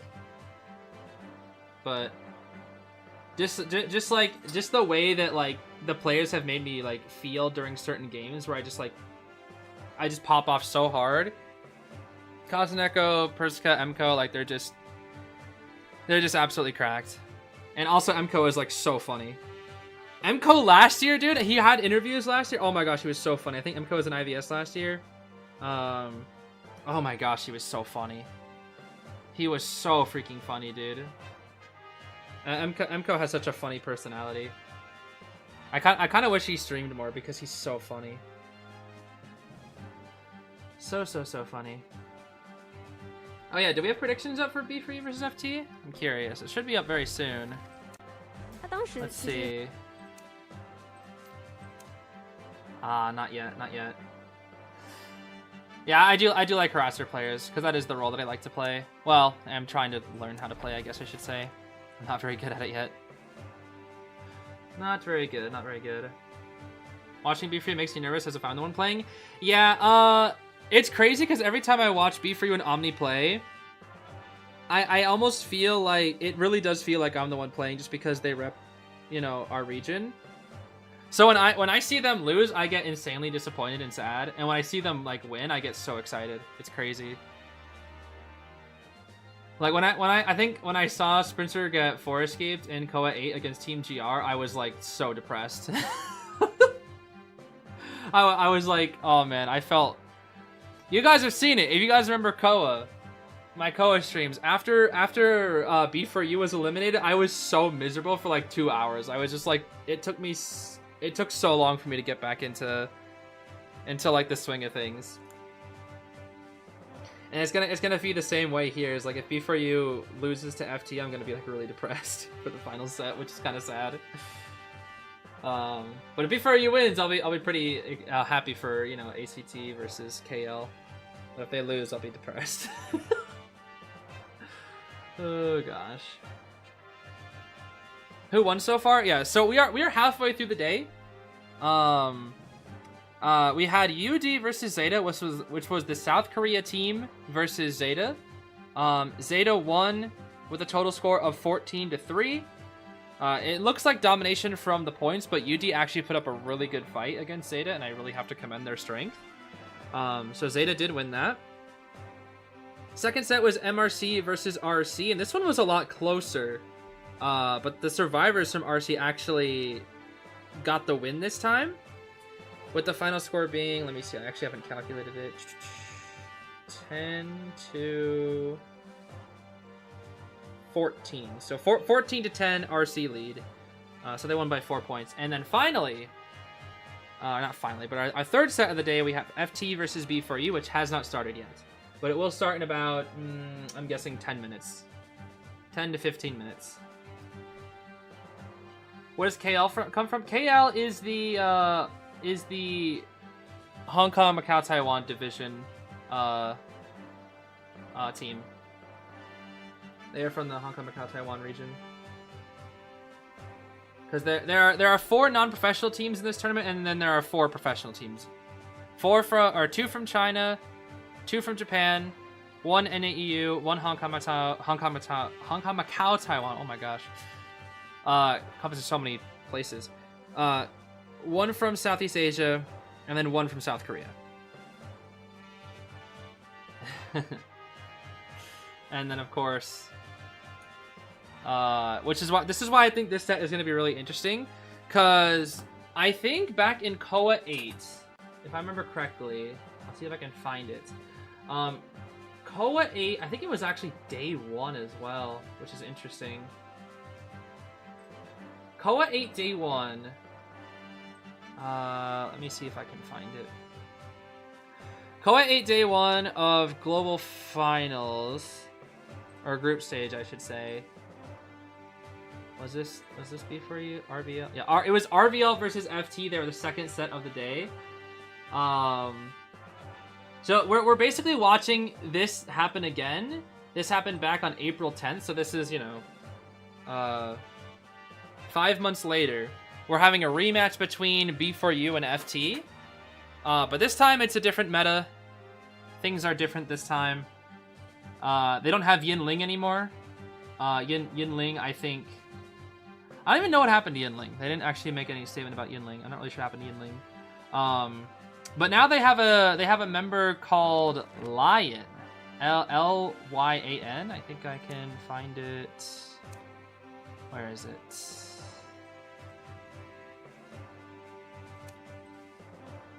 I think I can find them in the other thing. Hold on. Let's see here. Okay. Club and Dark. Here we go. Yeah, Lion. So they have Schmitty, they have Green, they have Leg, they have Roland, and they have Sprinter and Anton. But their new member is Lion. And I don't know if Lion is their backup or if Leg is their backup this time. But predictions are out. Okay, let me do them. But yeah, Lion is their new member, and to my knowledge, they are very strong. Oh, let me get my wheats. They are very, very strong, from what I've heard. Seeds. Gotta plant my seeds, bruh. What's more important, predicting FT versus B for you, or planting my seeds when I already have all the things? Oh gosh. But yeah, I remember in the past Leg was not playing, or he was the backup. Say Hunter win. Wow, 50-50 on FT versus B for you. I think B for you will win, but only because I'm biased. Will there be a Dungeon Escape this match? I'll say yes for the content. I do think FT has a slightly higher chance of winning.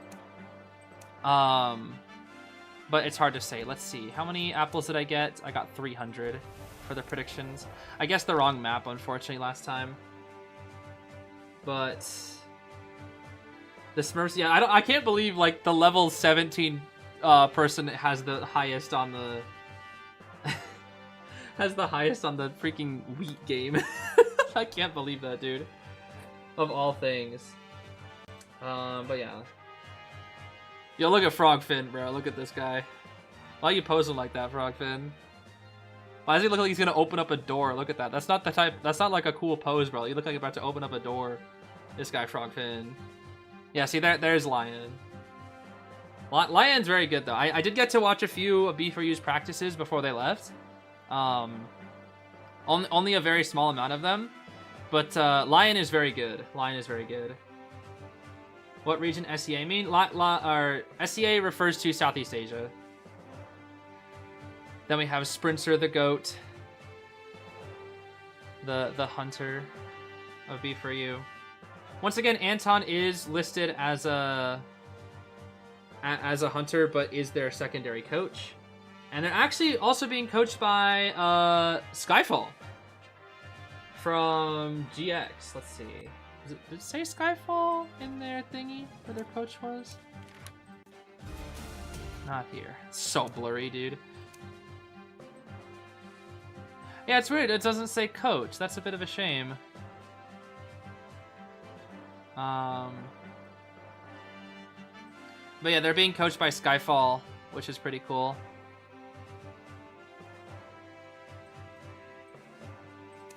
Very, very cool. Do we see Lion journalist gameplay? I don't know. The only time I saw Lion practice was with Meteorologist, and Lion's Meteorologist was really good. Also, Leg's mechanic is so good. Oh my gosh. I really hope we'll get to see Leg's mechanic today. Leg's mechanic is so good. Like, I don't know about Persica good, but like Leg's mechanic is so good. I do think if B4U does play Leg, if Leg doesn't want to play like backup, because I know Leg on purpose asked to be the backup survivor, just because of nerves and whatnot. But if they do go for a mechanic play, if they want to play mechanic, they're gonna put Leg in, 100%. Leg is like their mech like master. Green's also very good at mech as all. Green's mech is very good, but if they want like Green to play like a harasser character, as you can see, he's like the support harass character on the team with Prospector Batter. His anti's also really good.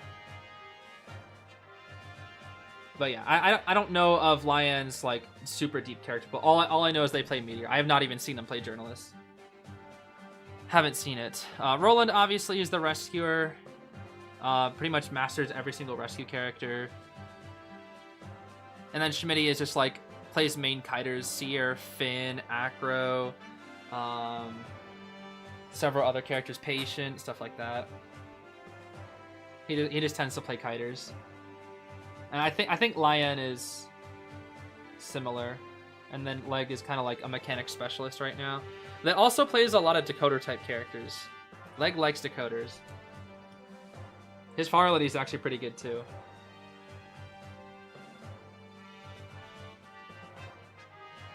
And then of course Sprinter is just goated with the sauce when it comes to Hunter. But I am a little concerned for B4U because they do have one weakness, and it is a weakness that is well known right now, and that is wheel. B4U has a very big wheel weakness right now. Oh, what the? What? B4U, welcome, B4U. What did you just say to me, Anton? What is this? I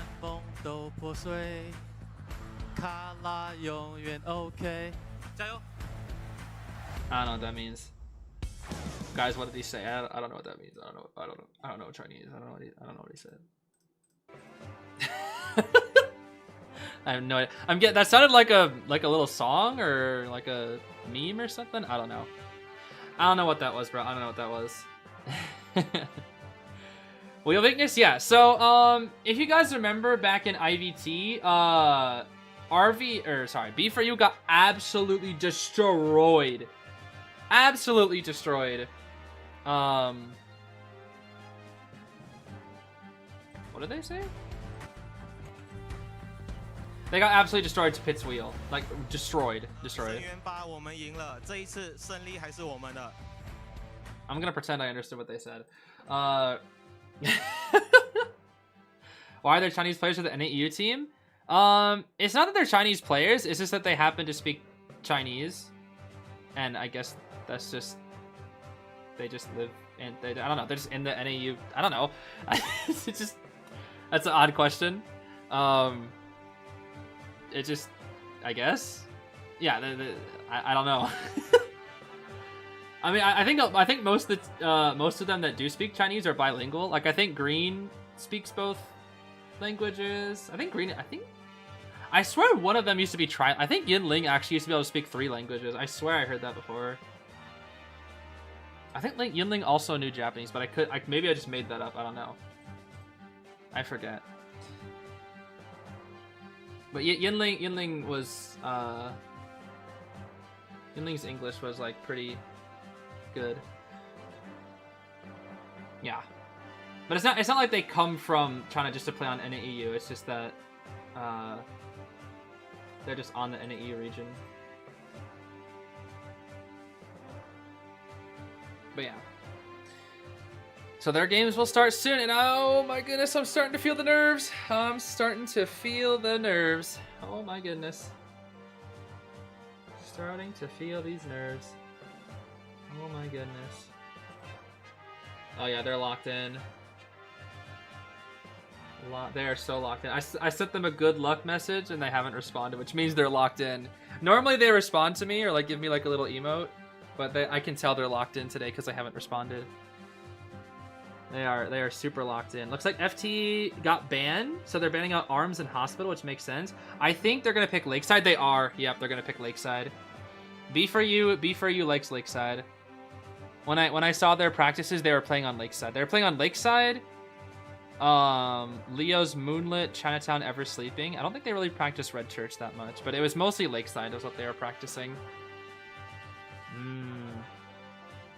And it looks like, oh, B4U's hunting first, so Sprinter's first. Sprinter's first, I think. The Sprinter, bro, the Sprinter. Oh, I'm starting to feel nervous. I'm starting to feel nervous. Oh, it's NAU's time to shine. Oh my goodness. There they be, bro. There they be. There they be. Oh gosh.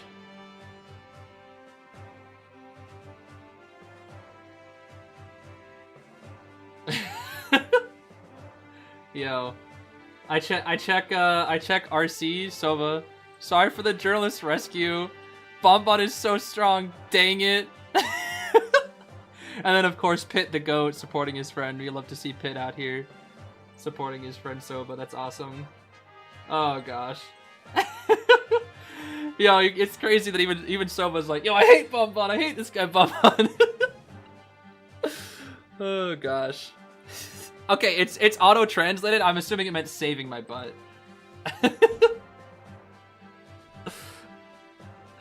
You know, it's auto translated by freaking Twitter.com. So obviously the translations aren't going to be the best. My goodness.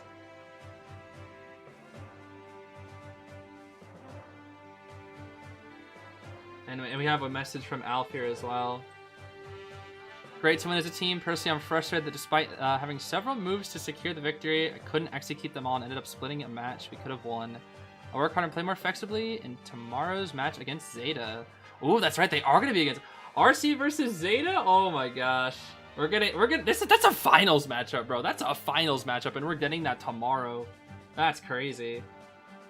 That's what I would expect the...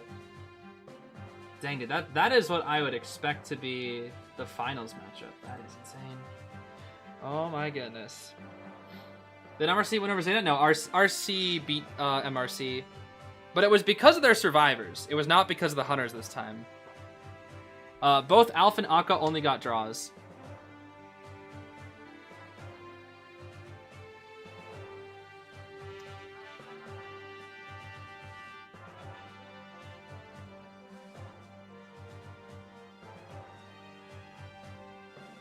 Yeah, I mean that's the thing. People make mistakes at the end of the day. It just happens. Even the best players. Even the best players. That's why they banned House Bonbon. They didn't want to fight that thing. They're like, nah, bro, we don't want to fight Bonbon. I really hope Bonbon will get nerfed in the future. His camp is like a little too stupid.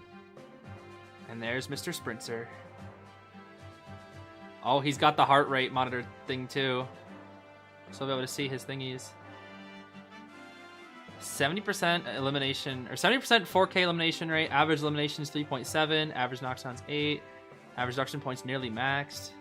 Average time to knockdown 1 minute, basically. Exactly. That's crazy. All right, Sprinter, the greatest hunter on NAEU. It is time to show them what you're made of.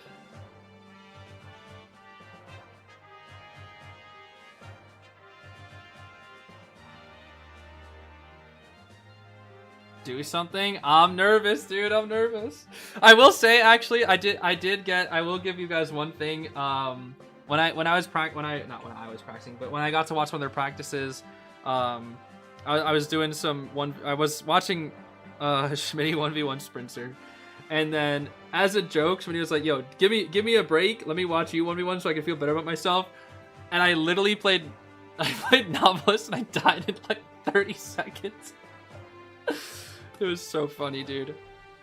I was like, yo, I'm gonna play Novelist against your Sangrio, and I played Broken Windows, and I died in 30 seconds. He's so fast, dude. Sprinter's Opera is so fast. Oh my gosh. Anyway, Crab, thank you so much for the 5. Thank you. But yeah, oh man, Sprinter's Opera. Oh, his Opera's so good.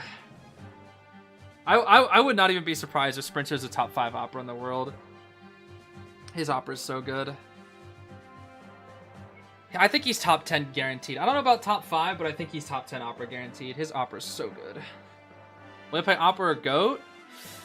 Depends on team. Depends on the team he's up against. Depends. Likely gonna be Goatman just to play it safe, but we'll see.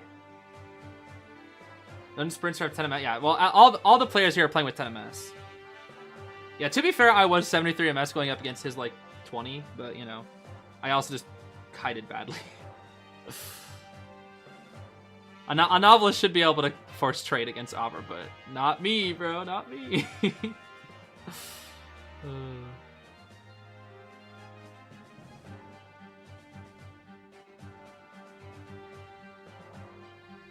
Oh, I'm feeling nervous.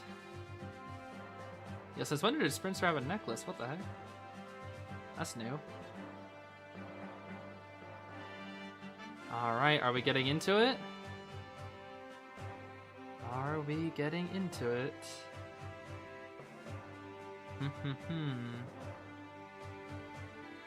More nervous than them? Oh, trust me. Trust me when I say they are very nervous. Trust me when I say they are very nervous. Truly very nervous.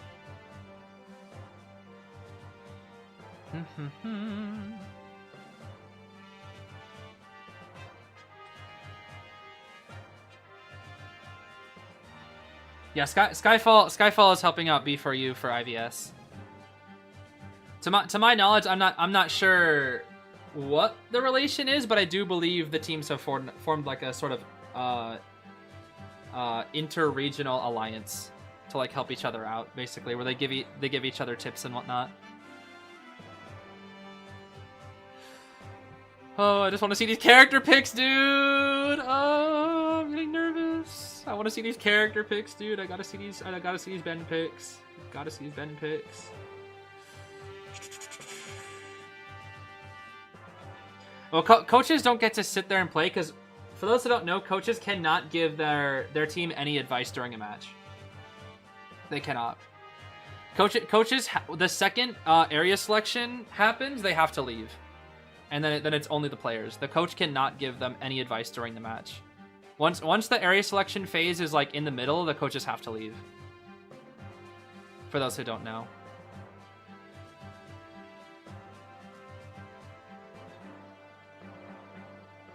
Look, you want to support FT? I mean, you can support either one. Honestly, you can support either one. Whatever you feel like supporting. I mean, I like FT as well. I like FT as well. I mean, FT I enjoy watching a lot. They are probably the strongest non-professional team. They've really made a name for themselves. It's just tough because it's like when two teams you like each other or you like encounter each other, it's just really hard to choose which one to root for. Like for me, RC and ZETA, like I don't really have a preference who wins. I just want to see like a good game out of it, you know. So I think the best way to look at it when you have two teams that you really like and you don't really know which one you want to win, you just root for the teams to have a good set, just some good games, good clean games. That's all you can really ask for at the end of the day. We got Anti and Prof. All right, we're getting into it. Here we go. We're getting into it. Alrighty. Seer Explorer. We're banning out that cheesy Explorer. That makes sense. Is this being filmed in Asia? Yeah, this is being filmed in China. I forget where, actually. I don't know. I'm not sure, but it's in China somewhere. Shanghai, yeah, Shanghai. Grave Ban. So we have Anti, Professor. Oh, sorry, I think he's gonna. This looks like Goatman. This looks like Goatman. This looks like Goatman here.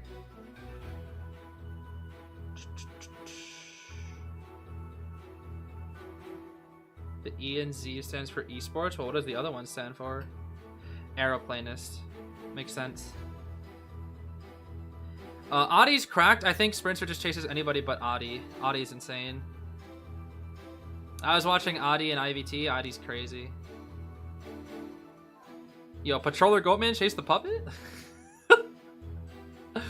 Oh gosh. They join me at 15. At 15.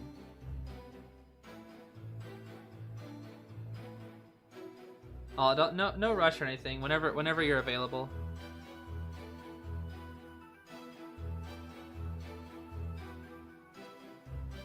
Alrighty. Alrighty. Said Arrow over Ento? Hmm? What do you mean?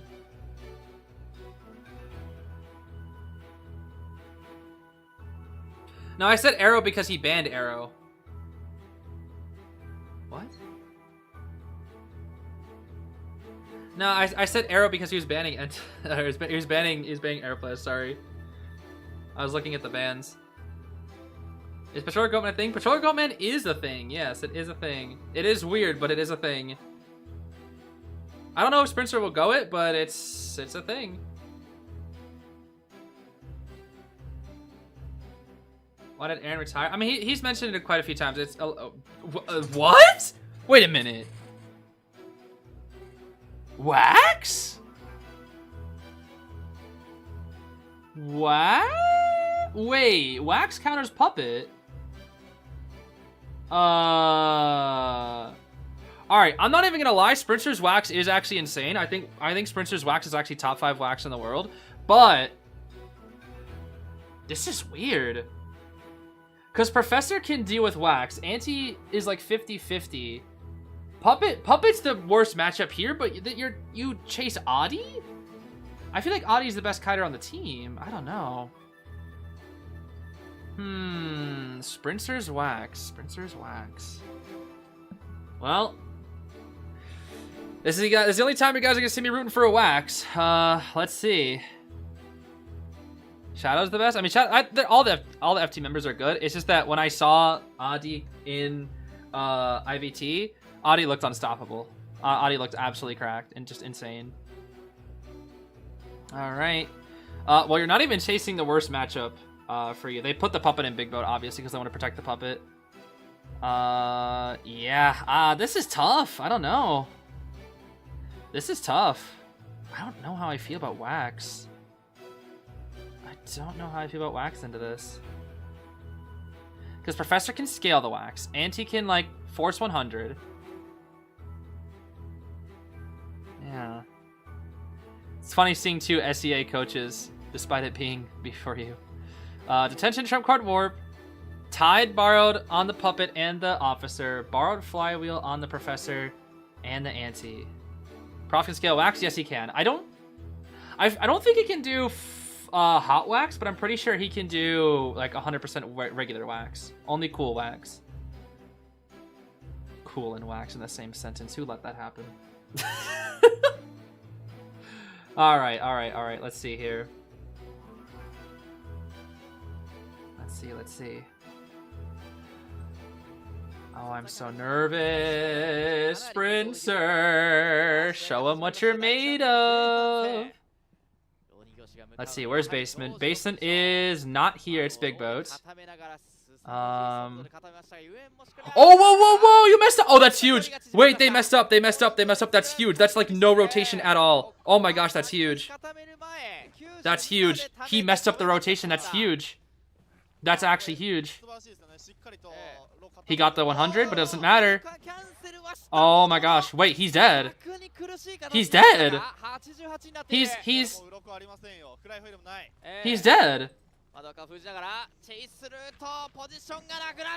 Oh my gosh. He's dead.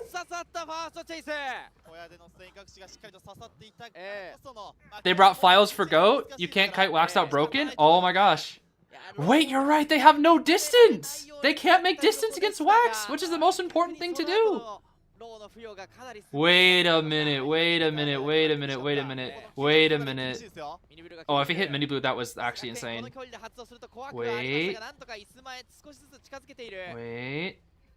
He's gonna after half, it's gonna be an after half. Oh my gosh. Oh, wait. Dang, that's tough. That's tough. That's tough. That's tough. It's still after half though. Sprinter can win this. Sprinter can. Oh, there's the hit. He can win this. Sprinter can win this.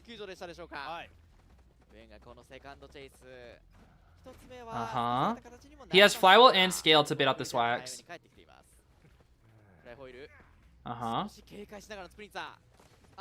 Okay, there's the scale.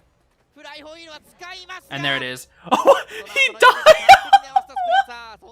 He died?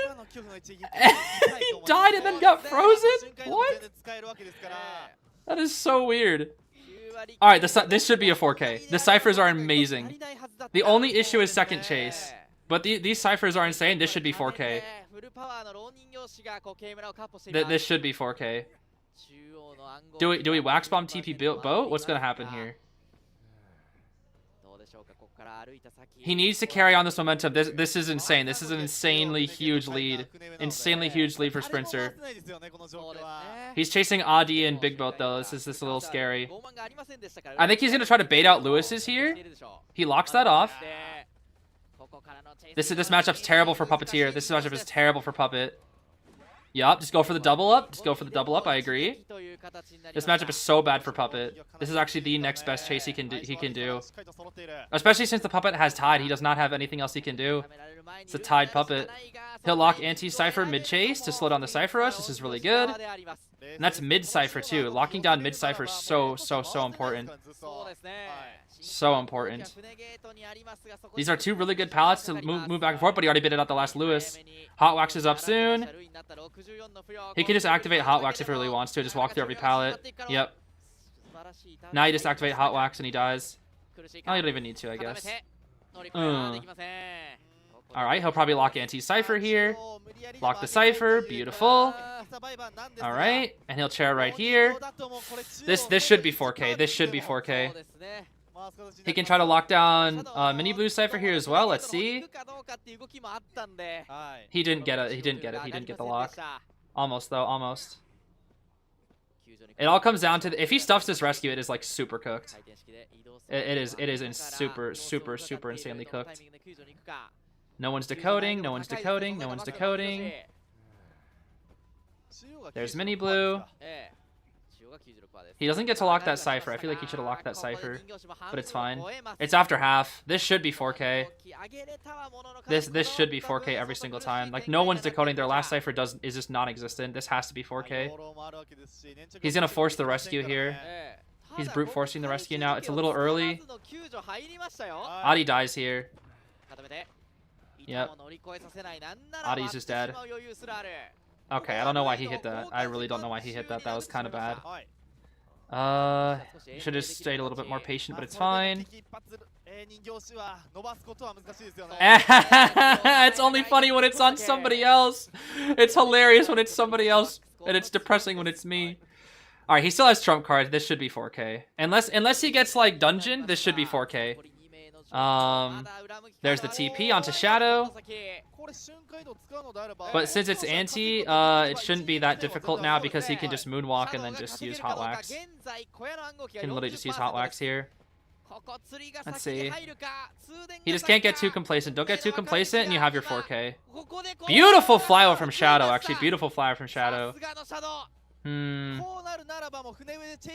Oh, but these ciphers though, the cipher's moving, it's moving, it's moving. It's 70, hold on. Wait a minute. This is a little concerning. The dungeon is here. That's one. Alright. Cypher's gonna be primed. I don't know if he 4Ks this anymore. He does not 4K this anymore, unfortunately. Well, no, he can. They just have to wait for. He has to wait for trait. This is where things get weird because he can just sit here and wait for trait. He should try that down with hot wax and then wait for trait. Yeah, they have to pop here.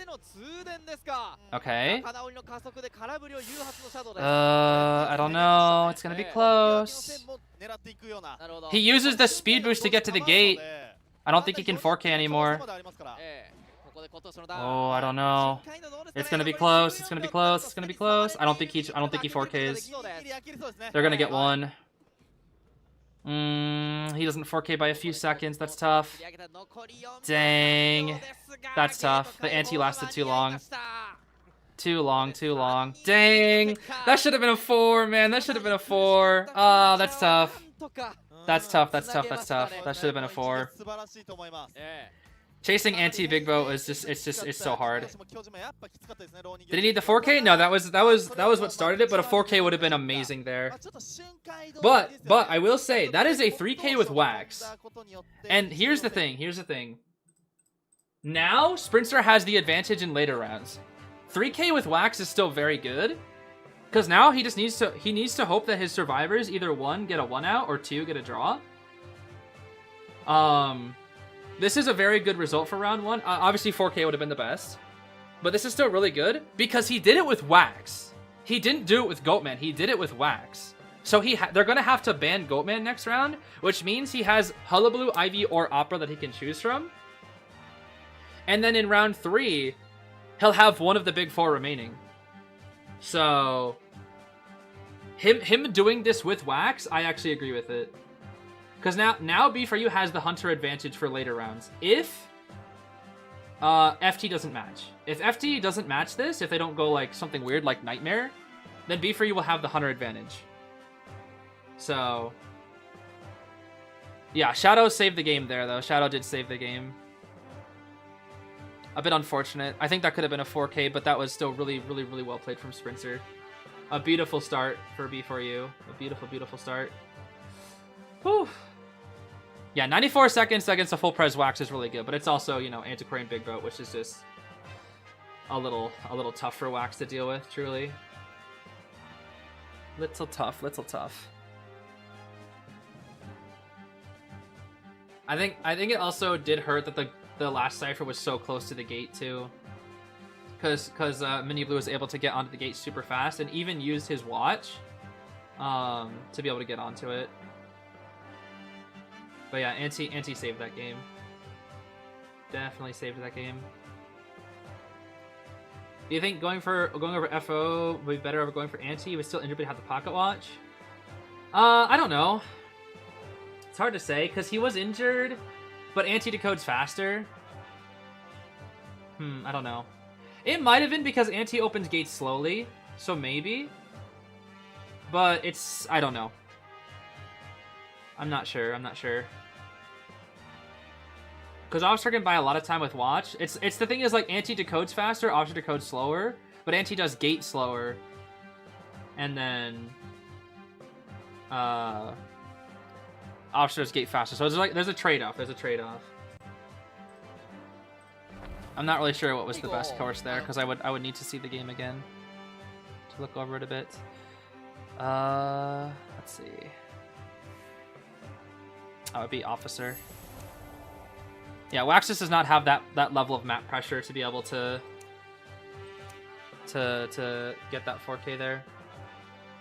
Who had the longest containment time? I think it was the Anti, but let me check.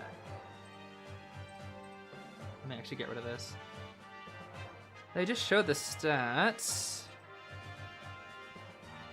Where was it?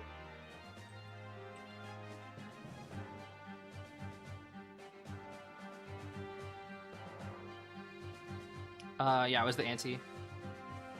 Yeah, the first kite being 47 seconds, or like the total kite of Professor being 47 seconds is like really slow. Really slow there.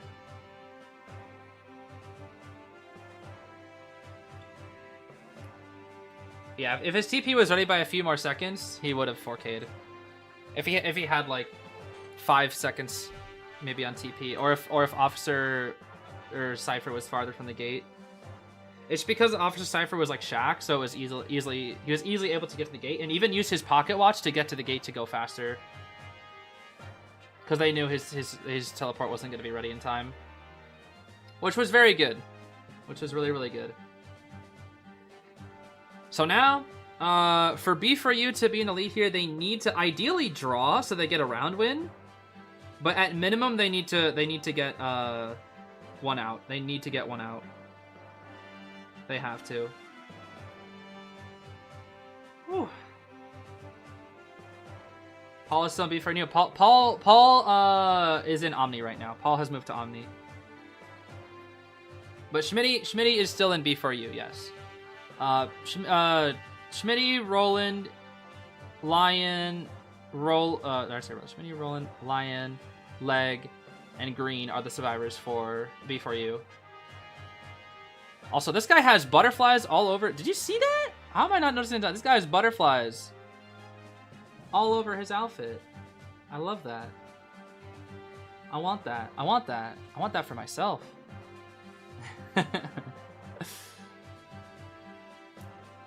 Alright, Mr. Roland, are we gonna get terror shocked? We better not.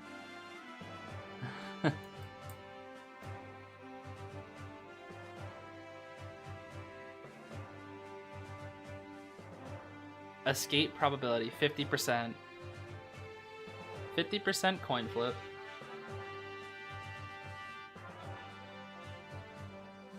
Who's playing Leg or Lion? I don't know.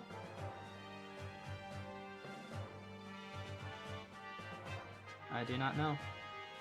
Green, because I see, I don't know who's on the very edge. I don't know who's playing round one, if it's Lion or Leg. It depends on what comp they want to go, because I think Lion plays certain characters and Leg plays other characters, so we'll see.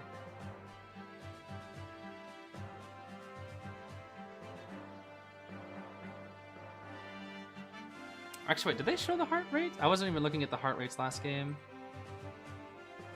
Oh, they don't even have it. What the heck? They're wearing the wristbands, but they don't even have the heart rates. That's kind of sad. What a shame. What a shame. What a shame. What a shame. Did they show all of B4U? Okay, Lion is round one, it looks like. Average containment time, 90 seconds. Look at that. 90 seconds containment time for Lion. Crazy, dude. Crazy. Yeah, FT is from SEA. Southeast Asia.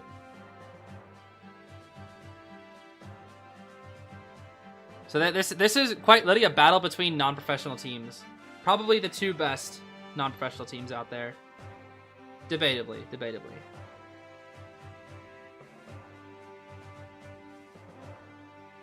I'm excited for this one, though.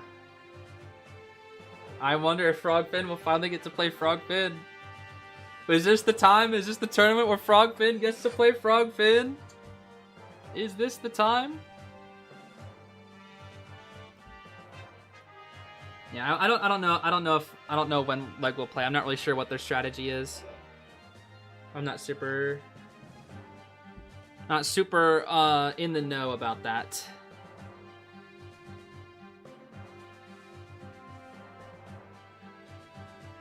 Who is the FT hunter? Yeah, hold on, let me see.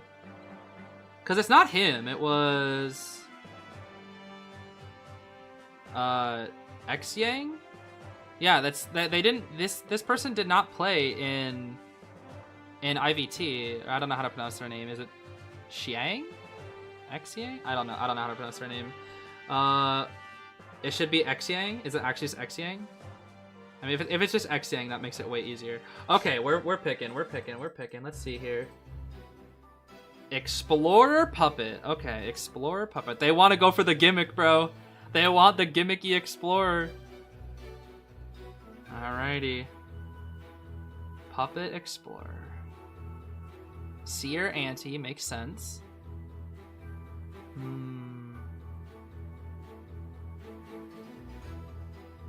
I don't know who plays Explorer on this team, actually. Roland will probably play Grave. Oh, Professor. Oh, interesting. Roland will play Officer or Grave here then. Whichever one Xiang doesn't ban.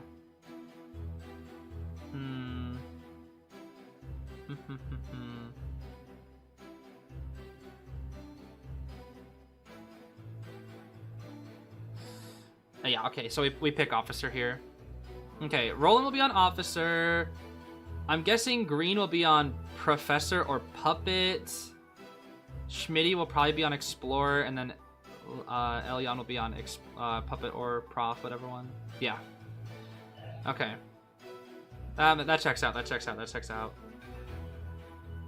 It might be pronounced Xiang, I'm not sure. Okay, I do not know.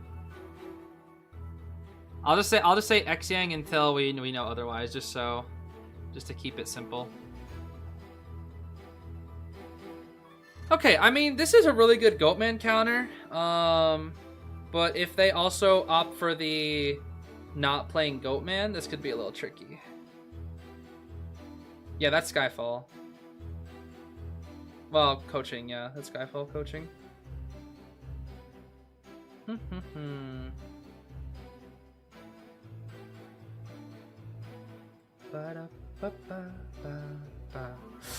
Come on, guys, at least get one. Hopefully a draw, but at least they can get one. I hope they can at least get one. Don't get forward. No matter what, do not get forward. How many escape do they need? They need at least one to tie.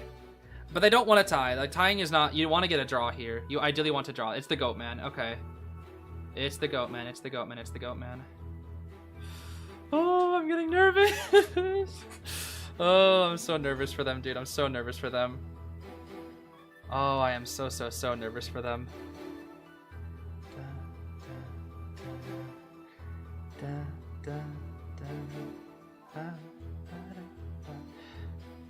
Who is Skyfall? Skyfall is a rescuer player from the Southeast Asia region.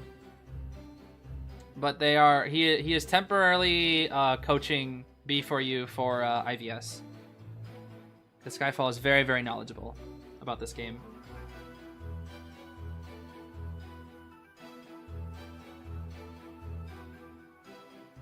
All right, here we go. Survivors are up for B4U. Oh gosh. You know, some of these guys have been on this stage so many times. You'd think they'd be used to it. All right.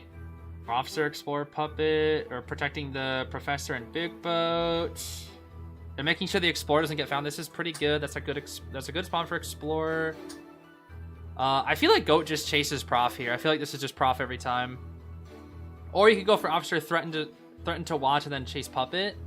But if you try to find Frog Finn or Schmitty playing Explorer, you might get cooked if you don't find him. That's the issue. Tide Explorer with Borrowed. Oh, we have 4 Tides? 4 Tide Turners. Oh my gosh, B4U is confident. 4 Tides? That's crazy. The only person with a kite assist is Lion with Flywheel Tide. B4U, we are confident out here. Detention Trump Blink as well. Oh my gosh. Yeah, they really want that tie. They really want that tie. Tie with Tide, surely. Tide Turner good. No, Tide Turner is very good. It's just very rare you see 4 Tide Turners. Very rare. And we're going straight for green, it looks like. Straight for green. Alright. Rage, Berserker, Wanted, Trump Detention. There's no way we cage what we can't see. Surely not. Let's see here. We'll just Lewis immediately. He wants to break the cage from inside here and then get to the pallet. Ooh, not the best. He wasn't able to block the pallet there. Unfortunate for Xiang. Basement is here. Lewis, we have to Lewis, yep. Ideally die away from basement. They have to die away from basement. That's fine, just die away from basement. Die away from basement. This is not the greatest kite in the world. Hopefully green can at least force blink. It's gonna be hard. Blink Terror Shock. He did force Blink, but it's Blink Terror Shock. Let's see here. We'll just chair out in the open. Roland's already here for the rescue. I think he may have gotten spotted out. Let's see. Yeah, he's already going to move in with Watch. Okay. Ciphers are a little slow, but they have Explorer. They have Explorer, so they can still do this. They have Explorer and they force trait. So this is fine. The Ciphers are just a little bit slow. Good rescue. What the? He just swung at the delay? That's interesting. We're gonna break the cage. Roland breaks the cage. We're lost a little bit. Oh, he lost green. Wait. He can kite out Tide. He can cut out Tide. I also just realized he cut it out Tide. Oh my gosh, he gets Lewis back. That's so good. That's so good. He cut it out Tide Turner. That's really important. And Schmitty's right here. The Watson order did hurt Roland. I'm hoping that it doesn't hurt Schmitty as well. Don't die basement. Okay. Oh, but he sees Schmitty. He sees Schmitty. This rebound from green is really good. This rebound from green is really good. This rebound is insane, dude. It is insane. He blocks him off. It's not basement. As long as Schmitty doesn't get wait, actually they might just rescue with Roland again. They might just well, I don't know if they want to burn his watch. They get okay, Professor gets wanted, that's fine. Schmitty is getting a page. The ciphers are good. These ciphers are good. Yeah, they're gonna rescue with Roland again so that he can use Lewis to kite with. And they're gonna preserve the other the other two Titaners, I should say. Oh my gosh. Yeah, green finally got chased. Green never gets chased. And now look what happens. Oh. Oh my gosh. That's scary. And Roland took a chip. This is so good. This is easy draw, bro. This is easy draw. There's no universe where they lose this. There's no universe where they lose this. Lewis. Okay. There's literally no universe where they lose. Oh, green! Oh my gosh, what a kite! No way we can get a 4-person endgame, surely not. No way. Wait, but Schmitty's page! Schmitty's page! Wait, heal stall, heal stall, heal stall! Oh my gosh. Pop! Schmitty pop! Oh! Oh my gosh! They're insane, green! He has Undaunted. Oh my, his patience. And he has no trait. They can 3. They're gonna 3. They're gonna 3. Oh my gosh. They're gonna 3. Oh my gosh. They 3. That's huge. That's huge. Oh my gosh. The practice has paid off. They 3'd. They 3'd in round 1. Oh my gosh. Oh my gosh, the communication was so on point at the very end. The heel stall, dude. The heel stall got them that win. And green's absolute insane rebound. Oh my gosh. Oh my gosh. And they still have Goatman. That's the thing. They 3 escaped Goatman. They 3 escaped Goatman and they used Waxer. So they have the advantage. Oh my gosh, they have the advantage so hard. They have the advantage in terms of character picks and points and round win. Oh my gosh. Oh, that is crazy. And I think Mr. Aaron is available. Oh, yes, he is available. He's available. Okay. Let me get this set up here. All right.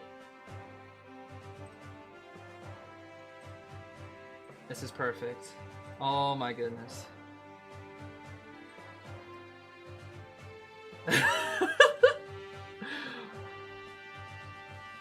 One sec. I don't think they can hear you. Hold on. Keep talking? That should have been 8-1. 8-1? Yeah. Oh my gosh. Did you see Yo, that? Did you see Spencer's Green game? finally got first chase. Green fucking finally got first chase. He's been begging for that since Koa 8. Yeah, I don't think he's ever got first. Look at his kite, 140. Yeah, he always complained. Yeah, always. The only time he even got chased was when I think someone in Arms Factory chased him, but it was after someone else was chased first. And that was like his only moment where he shined. I don't know if you remember. Oh yeah, it was against WBG. He I forgot who the hunter was, but they chased him in Arms Factory and he got pal stunned twice. And that's the only time he ever chased him. And then Kane was like, this is what happens when he chased me, but why he don't chase me around like the beginning? Oh, Green is so good, dude. Oh my gosh. Yeah, Day 3. Oh, that's such a good lead for them. Oh my gosh. I think the funniest highlight there was just Schmitty crouching, getting a page or whatever, and then there's like, oh, I'm in a cage, let me just break it. And then he just breaks it and then just leaves. Oh my gosh. The practice has really paid off for B4U. Oh my goodness, they're doing so well. This is not even like IVS only practice, this is like 2 years of practice worth. Oh yeah. It's all it's all coming together. Oh my gosh. Alright, let's not get ahead of ours. That was a good first round. But... Right, it's not over till it's over, of course. Yeah. You know. But yeah. I think that is a nice celebration because I feel like a lot of the time when I watch B4U sets, I usually get depressed after the first set and I'm like, oh, we'll come back, guys. But finally we have a lead. Oh my gosh. Yeah. No, finally we have a lead because one of the both sides did well. Spencer almost 4 and then they 3 escaped. The problem was we always had one side do bad when the other do good. But now it seems like at least first round is finally clicking. Oh, like I remember every single time Spencer did well, Survivors didn't do well, and then the opposite. Survivors did well, and then Spencer just gets tied or whatever. I'm excited. I'm excited too. I'm looking at this bumper. Oh my goodness, they're all popping off. You seeing this? Yeah. Roland looks. I've never seen so much expression on Roland's face like that. Yeah. He looks angry. Exactly. Oh my gosh, that is so funny. I don't even think I did the pop quiz. I was popping up so hard. Oh, we still got time. All right, let's see here. Oh gosh. Who activated last Cypher machine? That would be Explorer. That was Mr. Schmitty himself. The timing of that was so perfect too. The heal stall bot just barely enough time. Yep. Oh, that was amazing. That was good Cypher Rush too. Like the kite wasn't good in the beginning, but good rebound and then good Cypher Rush. Closed it out. I think it was just because they forced blink. And then he lost track of Green for a minute. Yeah. I don't know why he lost track of Green. I think it was like the officer thing he got confused by. I don't know. I have a question for you, because I was in their tunnel when that happened. How did Green get saved twice and he used Puppet twice? Like, they never saved him with Tide? He kited out Tide Turner from Roland first time, and then Roland went for second rescue. Holy shit. Yeah. It was so good. And then they did that on purpose, even though they had 4 Tide Turners and only used one of them. They 3 escaped with 4 Tide Turners. Like, that confidence is crazy, because I remember I used to watch the old matches in Koa 8, it was like, Sui, 1 borrowed time. Sui, 1 borrowed time. And now it's like, 3 borroweds, 4 tides, 1 Sui, that's it. And you 3 escape. Yeah. Oh my gosh. Alright, let's keep the momentum going. Right, yeah. This is their map pick. Yeah, Ever Sleeping they're choosing, and it looks like their survivors are up first here. But now they're gonna have to ban Spencer's Goatman, but now Spencer has Ivy, Spencer has Opera, Spencer has Hulla. Spencer probably gonna go Opera here. I hope they don't counter it. I mean, to be honest, you can go either Ivy or Opera on this map. They're probably gonna ban Goatman. You cannot go Ever Sleeping and not ban Goatman. Yeah, Goatman's so stupid on this map. Yeah. Would you say this is Goatman's best map, Ever Sleeping? Or yeah, Yeah. Between Eversleeping and Chinatown. Chinatown, yeah, okay. Makes sense, makes sense. Church being his worst, because there's so many horizontal and vertical walls that you can't just cage and appear behind someone. Yeah. Okay. It's not over, it's over. Indeed, indeed. Let's see. Play Ann. Would he play Ann on this map in round 2? I don't know. Spencer? Yeah, on this, that people are asking if they think of play Ann on this map in round 2. No. Unless Survivors went first and then Spencer went first, second, and then he just needed to die, and then they went something stupid versus Ann, maybe, but it's not in their cards whatsoever. He's also going first. Yeah, Sangria, Goatman, backup Ivy. That's what he wants. By the way, if someone asks, like, because I saw someone who said the bans were bad round 1, they actually, this is something we practice against a lot. So this is a comp they practiced against, like both Professor and Puppet, I'm guessing.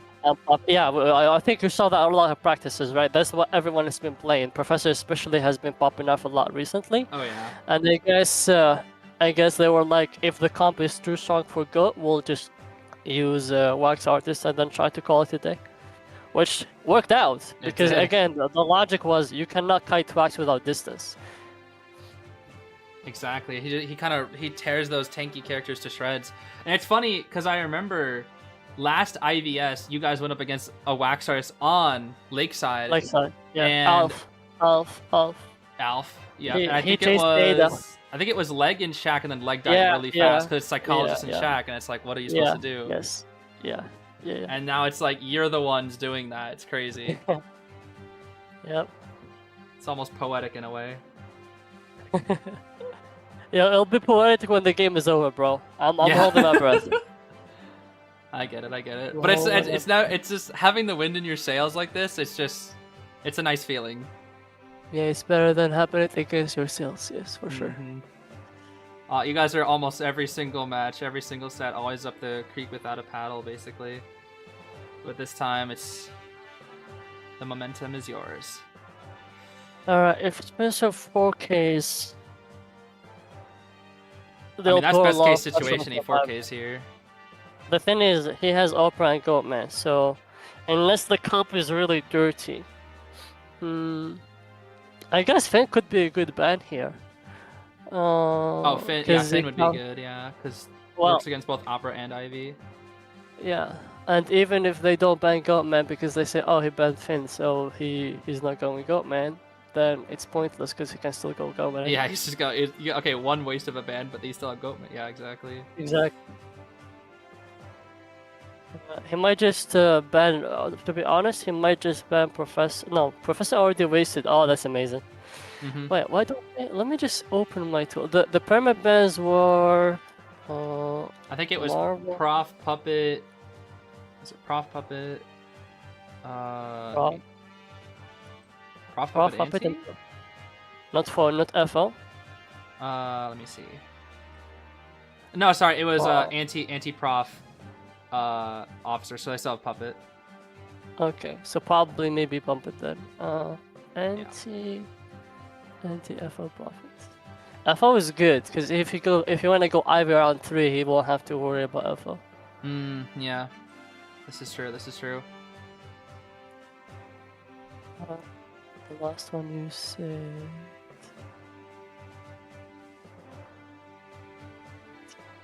Also, anti being gone is also good if you want to play Witch. Oh, true. The famous Sprinter Witch as well. Yeah. Yeah, he won't need to like play Ant to counter the anti. He'll probably just play Witch because anti is the antithesis of Witch. Having anti and not in your match can literally change the outcome from a 3 escape to like a 3 kill or more. That's how strong anti. When she came out, she basically became a better forward, and forward used to always be played against Witch. Yeah. Something that I also just like there, just a nice note.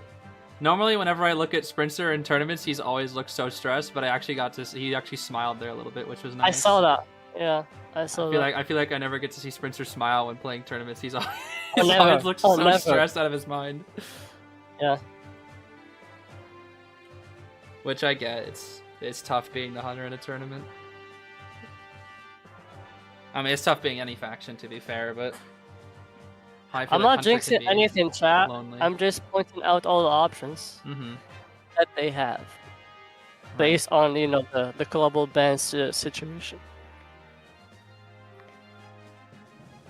Yeah, it's nice that it's not just the point lead, but it's also the character lead as well. They have the better picks. Yeah, that is Skyfall. That is Skyfall. Yes. Oh, I'm getting nervous again. Oh my goodness. This is be taking forever, bro. Like it goes Oh, so yeah, fast when I'm there. Oh yeah. Well, yeah, that's what I'm saying. When I'm here, oh man, it takes a while. IVS does move pretty slow, I will say. At least it seems like IVS and Cloud move slow. IJL moves pretty fast, I will say. They move the fastest, I think. I see. Well, bro, when I'm doing the bands, I'm like, unless missing is like 5, 4, 3. Oh, it is so goofy. I don't know whoever the hell Tomoko is. Unfortunate Tomoko Oshi. Looks like you've been let down again. Oh, that is funny. So I'm curious. I just gotta know. Yeah. Oh, I'm lagging a little bit. Are you do you get nerves even when you're not on stage, like just watching these? Oh yeah. I got nerves on IVT, bro, and I'm not even part of the team. I was just there to help them practice. What do you mean? Oh gosh. No, I get it. But Just the close association. Those are some of your best friends up there. You know, I get it. Yeah. Like I might be here, but my heart is over there. Aw, yeah, I feel that. Something is wrong. They're not starting the lobby. They might be fixing audio volume or something. Oh, you think so? Yeah, usually that's what happens. I gotcha. Whenever whenever they stall for a little while longer, I guess. Mm-hmm. I gotcha.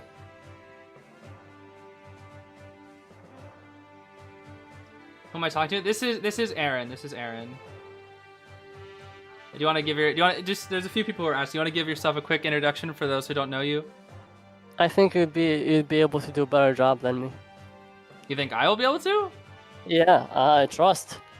Well, I am joined by Aaron, former coach of B4U/RVL, one of the greatest minds in all of Identity 5, and I don't mean that to gas him up because he's my friend. I truly do mean that.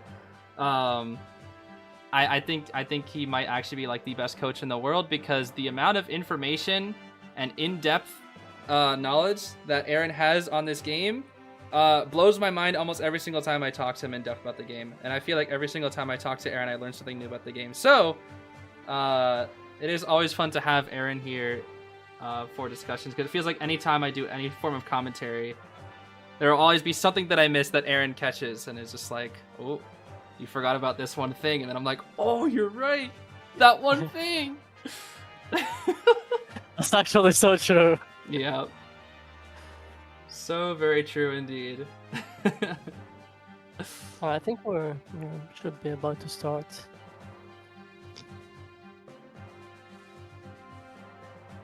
But yes, Aaron's been around for a while and is one of the greatest assets to the NAU server. Truly helped become B4U. I think even Schmitty said before you joined that B4U was just bad.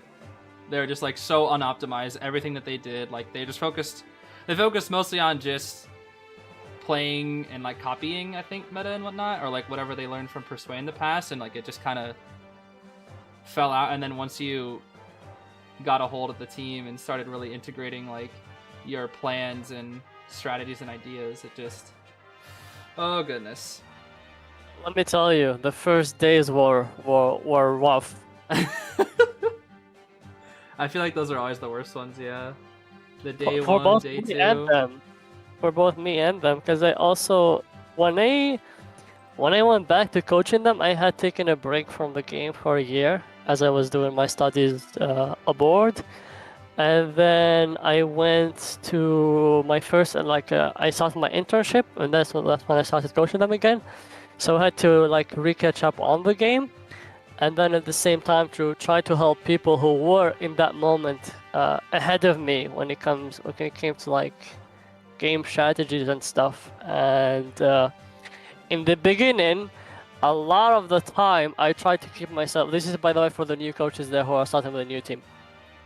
When you begin, before you get to your ground up knowledge, you need to keep yourself open. And whenever you make criticism, commentary, you need to be open to discussion. Not like, this is how you do it, this is what it needs to be. You always need to listen to your players. And only when you feel like you have enough knowledge, which is like maybe after 6 months, then you can start telling them to just trust you so that you don't waste a lot of time arguing about things, and then eventually they will just trust you. It's just an advice for those who are starting to coach. I think that's pretty good advice. It's just tough because you really got to know the game inside and out, I feel like, a lot of the time.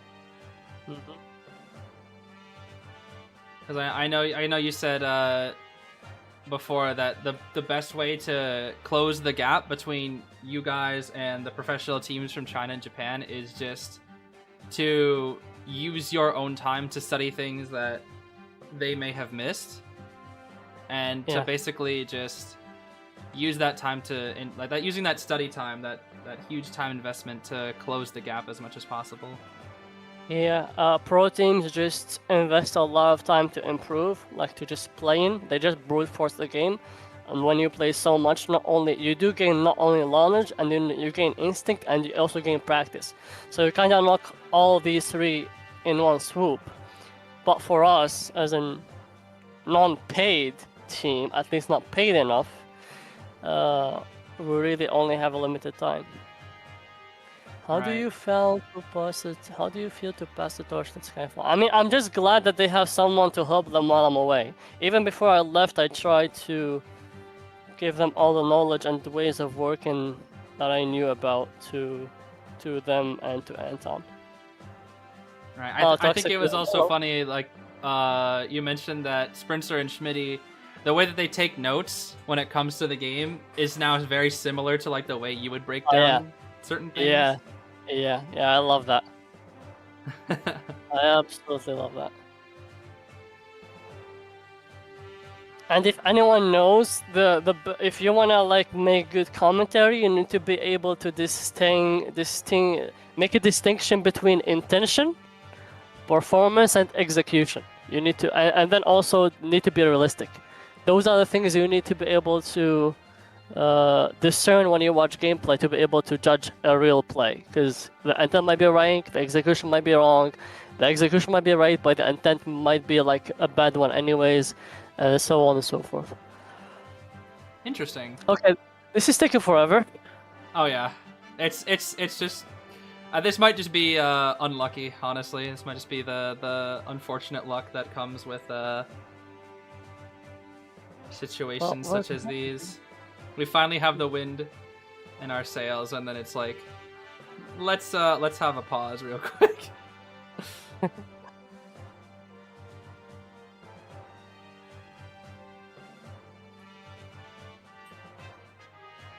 Sprinter's aura broke the phones. Did you see that that Sprinter fan cam thingy? That little Sprinter, I forget, it's from Sprinter. Did you see that? What? Where he puts on the shirt and he like starts running around. Wait, TikTok? Oh my god, I did not believe that. They made him do that. Oh my god. I was cracking up so hard when I saw that. Oh my god. Gosh, it was so funny. Summer skin spins are very northern of him.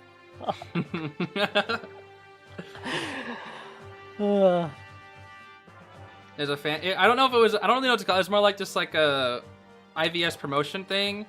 I think it's on TikTok on the official IDV or IDV Championship TikTok. I don't know. I just saw it because Lucilu reposted it, and I cracked up so hard. It was so funny. It wasn't a cosplay. It was just like he just wore like a like a nice like tropical looking shirt or something. And it was just kind of funny. All right, so they're shining the lights. This surely means they're doing these types of camera angles and they're shining lights. This surely has to mean, yep, there we go. Finally. I'm gonna ×2 to make sure I'm all caught up here. There we go. All right, finally. It's time for round 2. That only took 20 minutes. Cameraman be filming every single angle possible? Yeah, exactly. All right, Meteor, Grave. Seer, Explorer. Bands, that checks out. Yeah, the theming of IVS is really nice this time with the whole Hullabaloo theme. It's nice. Aeroplanist, banning Finn. Oh, he's banning Finn. Okay, you're right about that Finn ban. Oh, Finn ban. They did ban Goat, of course. They did ban Goat. So he has Opera or Ivy or Hulla. Anyone that he wants to work with. My name is B for your sprinter. I will play Clown. Yo. Let me tell you, Clown. Oh yeah, why not? Let him go Clown. Yeah, that's not bad. Yeah, good idea. Into this team? I mean, it could work, but I feel like it's hard. I mean, if there's an FT member listening, yeah, sure. Oh gosh. Actually, aren't these streams delayed though? Yeah, it is. I'm just talking about maybe the net later round. You know, you cannot cannot leak your strategy whatsoever. So yeah, whoever asks whether he's gonna go Clown, yeah, he will, or maybe not. Oh yes. Oh no, I think he's gonna go Mad Eyes. Everybody knows how good Sprinter's Mad Eyes is. Oh, you're right. You're right. Yeah. You're right. This is such a good map for them. Yeah, I forgot to mention, guys. Yes, when I was watching a secret practice of B for You, Sprinter was only practicing Mad Eyes, on Arms Factory. That's all he was doing. 24/7, Mad Eyes, Mad Eyes, Mad Eyes on Arms Factory. So yo, go pick Arms Factory and counterpick that Mad Eyes. Play like Doctor, and he'll be so mad. Oh gosh. Well, this will likely be Sangria, I'm guessing. Yep, Sangria. Oh, your stream is ahead? I just press ×2 on the stream, and it usually, even if you're even if it says live, it just helps you catch up a little. I'll do that.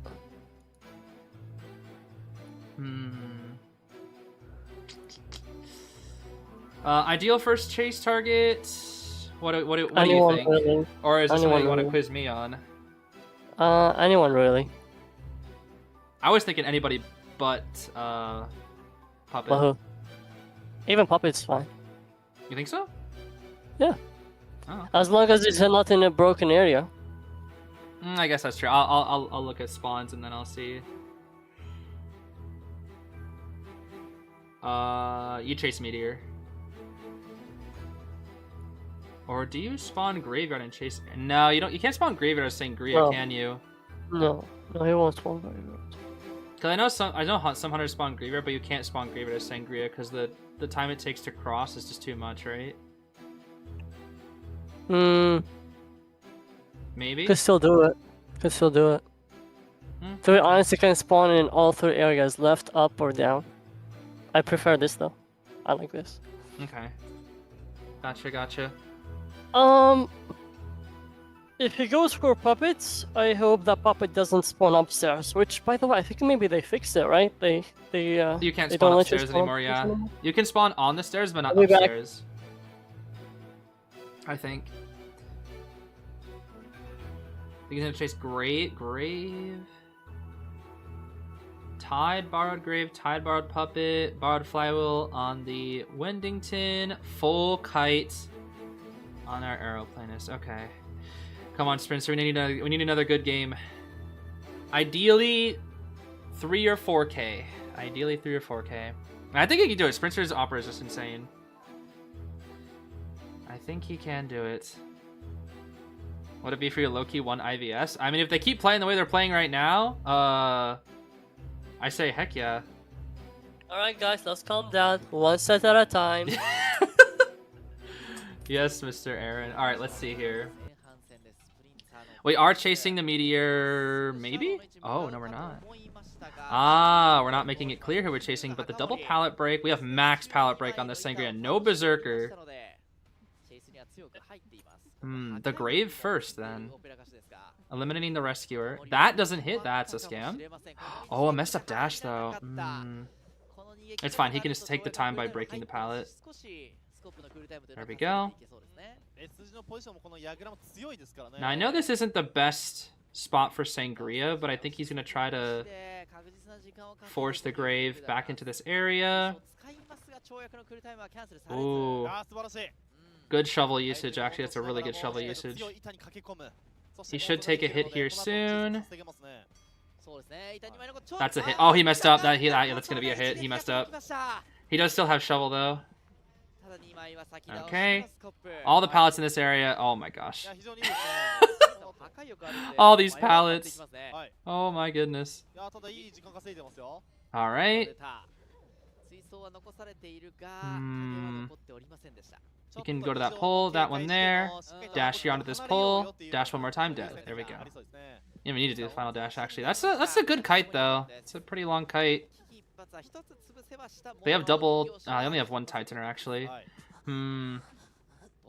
Spencer broke so many pallets. So many pallets were broken there.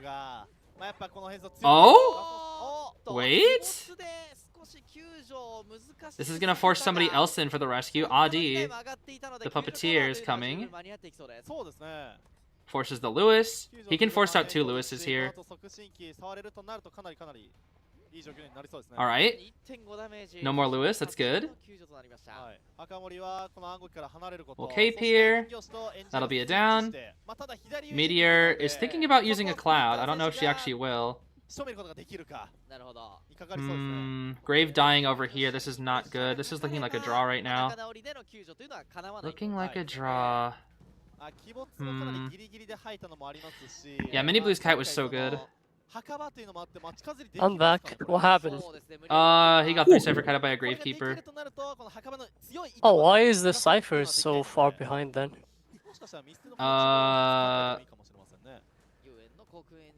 Two saves too. I mean, are they? They're not behind. I think they're way ahead, aren't they? Oh, never mind. This half chair. Yeah. These ciphers are like really good. This is a draw. This is a draw, probably. Yeah. You can't stuff Arrow. It's impossible. I mean, Arrow won't even rescue. They're gonna play it safe. Oh. It's this is not playing so... it safe. This is not playing it safe, to be honest. It's not? You can still get 3k from this. Oh, right! Airplane has no BT! He could win off that. Ciphers are also not enough. He can start playing the endgame stuff. They do have items, however. They do have items. There's not a lot of resources in this specific area, though, because Grave burned, like, everything in this area, in terms of pallets. Is there a Cypher graveyard? That's my question. No, the last Ciphers are Corner House, 2-story mid, and Island. Okay, and they're going to heal, too. This is good. The healing is gonna hurt him.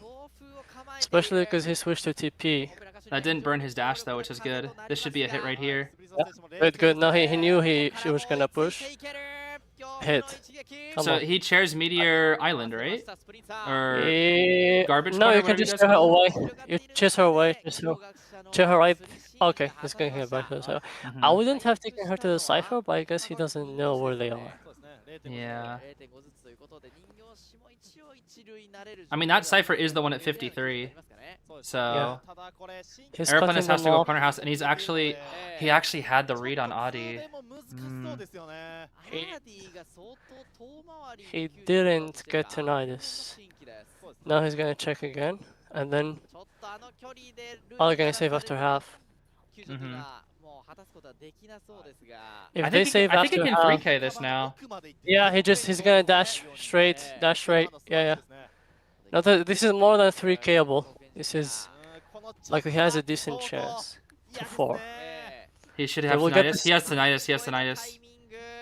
The Oh, Cypher's I only may stop 36. it because- And this area's burned Yeah. up. There's nothing here.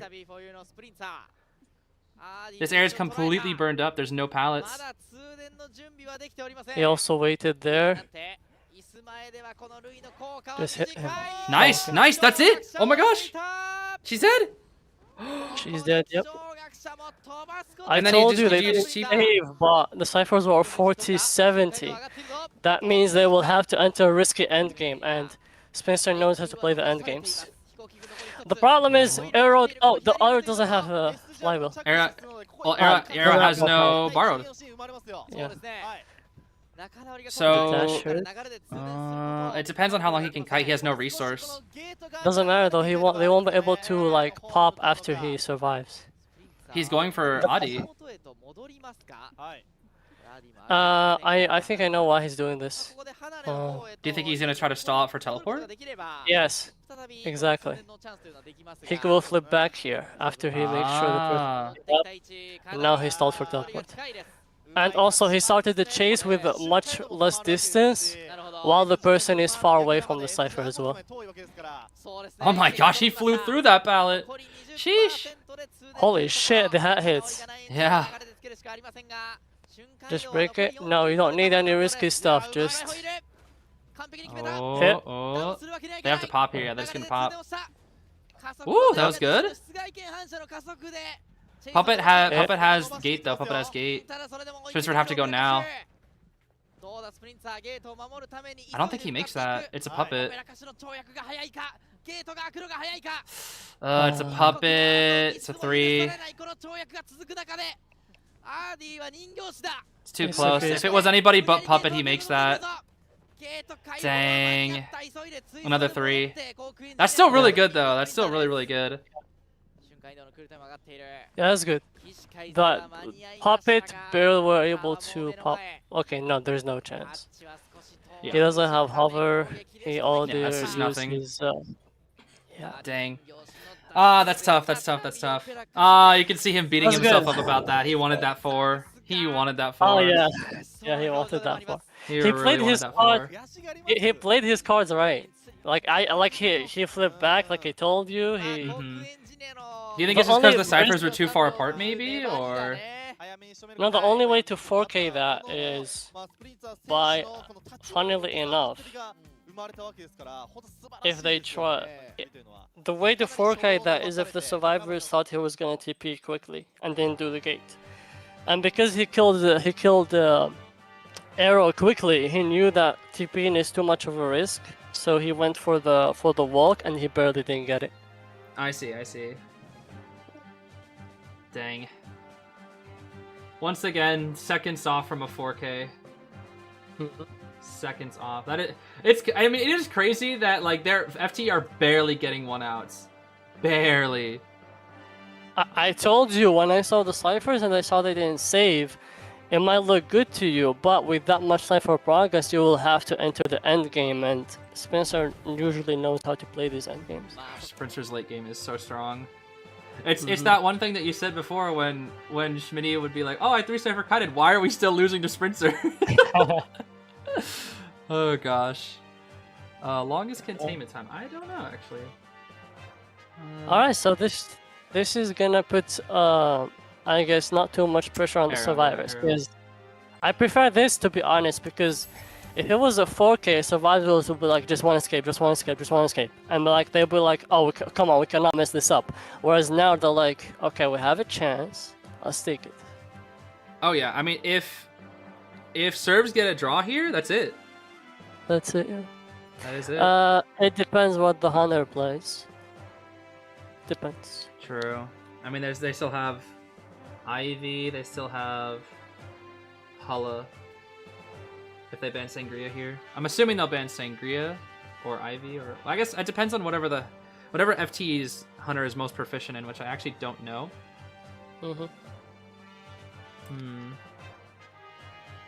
9-3 though. That's very good. That's very good. Even if this does go to round 3, it's still a very good lead. Oh yeah, Spencer's late game is insane. Late game, end game. Oh my gosh, he's insane with it.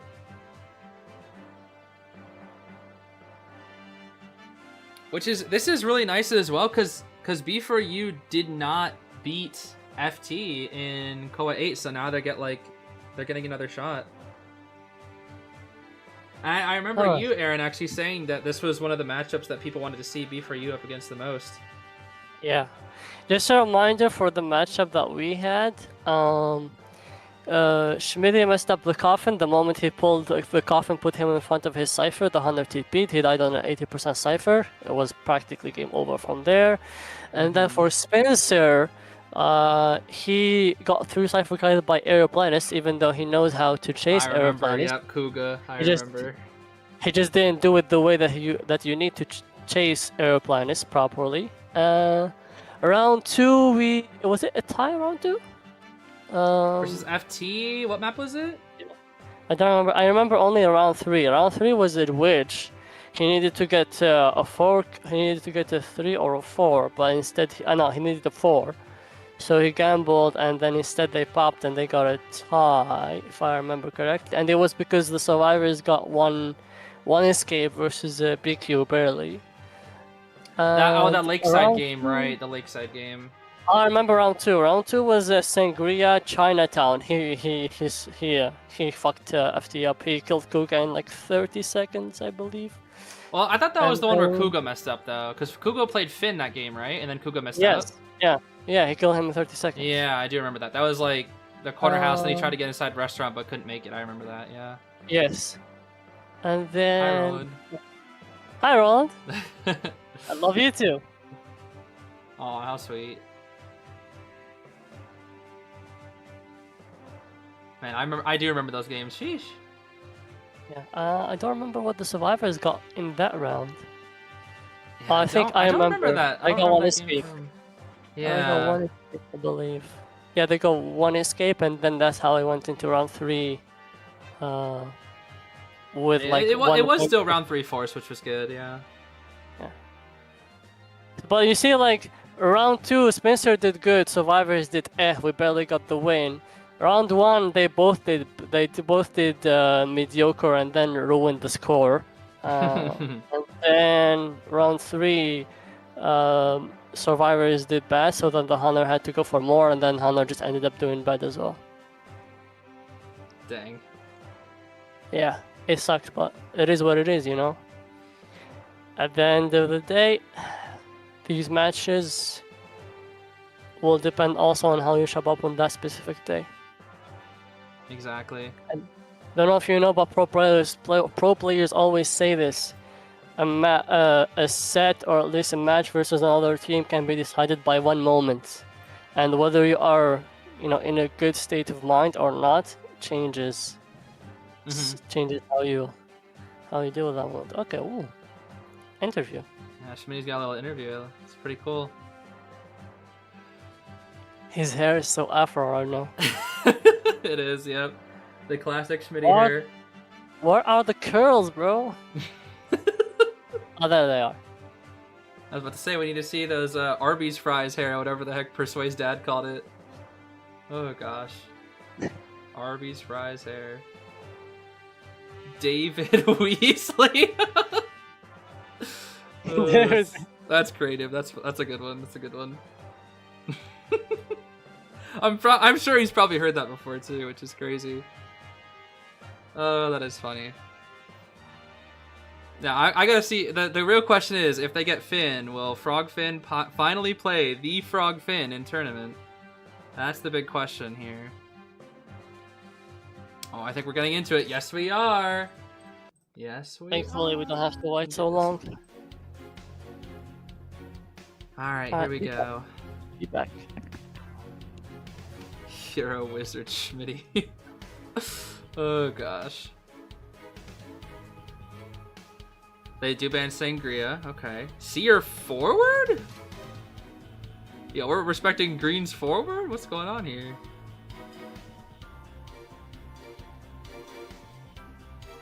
Arrow Embalmer. Ooh, they're going for a tie. Who is Frogfin? Frogfin is Schmitty. It's just that he changed his name in-game to Frogfin a while back because of the Frogfin skin, and hasn't changed it back since. Which is just really funny. There's the officer. Okay, this team is very safe. Embalmer, arrow, officer. They have double rescue. No meteorologist. No grave. They probably wanted that meteor. They don't have. Yeah, they don't have puppet. They don't have prof. Ada maybe here. The lucky god. Oh, the lucky god. Wait, this team is really good. The Cypher Rush is good. The lucky god is good. You know what's crazy is green is on lucky god, which means either green is gonna Cypher Rush or No, green's on arrow. Green's on arrow. Lion's never on mind. lucky god. Oh, lion or lucky guy? I didn't see because lion recently joined. So green. Are we? Do we think he's gonna chase green again? No. There's no universe he chases green. I feel like you gotta chase lion here every time, because that's the lucky guy is like, if he gets chased he can't super Cypher Rush, but they might protect him with a good spawn. I'm guessing the comp is they're gonna throw Schmitty to the wolves. Actually, wait, they could just do the same spawn. They do lucky guy mid, officer right, Schmitty up right, and then green down mid. I think. What do you think who do you think the hunter will be? I have no idea what Xiang plays. This is the first time I've ever seen him, so I have no idea. Ivy or Hulla, I can only assume. If it's meta. Oh no! Oh no! I knew it. Forward ban and grave ban. And they also picked Ever Sleeping. Oh no! So I mentioned this little thing before. B4U has a wheel weakness. They saw the match against Pitt. They saw it. Oh no. Oh no. Their biggest weakness. If they can draw their biggest weakness, oh man. Let me tell you, if they are able to tie this out, they are ready to go to the finals of this IVS tournament. Ooh, you think so? I mean, if you face your fears, what else? I see. I mean, this has been their greatest weakness, I think, from what I've just seen as a spectator. Because Pitt swept through them with that wheel. I cannot lie. Pitt absolutely swept through them with that wheel. Let me just say, it's not necessarily a wheel weakness per se, but in that specific game, the kite was bad. So if the kite is bad, it's also not good, because wheel is a snowball hunter. If you don't do a good kite, it becomes a very tough game to come back from. Well, FT is down, so they do need to come back here, but Saving Grace is lucky guy. Lucky guy will maybe bot. If Embalmer is chased. They have two safe. This is a very safe team at the end of the day. Although Flywheel on green, no double tide. I thought they're gonna go double tide. I just realized the two coaches that people were most surprised about was Skyfall and YMM, and they have been shaking hands since the whole match started. Yeah. One time. Full kite, Embalmer. Flywheels. Flywheels. I told you they predicted the wheel. They by the way, if anyone is asking, they know that this person plays wheel. They've done their homework. Ah, I see. When they picked Ever Sleeping specifically, I've told them this is probably wheel like you guys thought. Aha! All right, but let's see. knowing or not is not gonna change how you perform. It's how you prepare. Look, did you see that lion immediately? Goes to the most OP window. Yep. Immediately went for that window. Schmitty right here.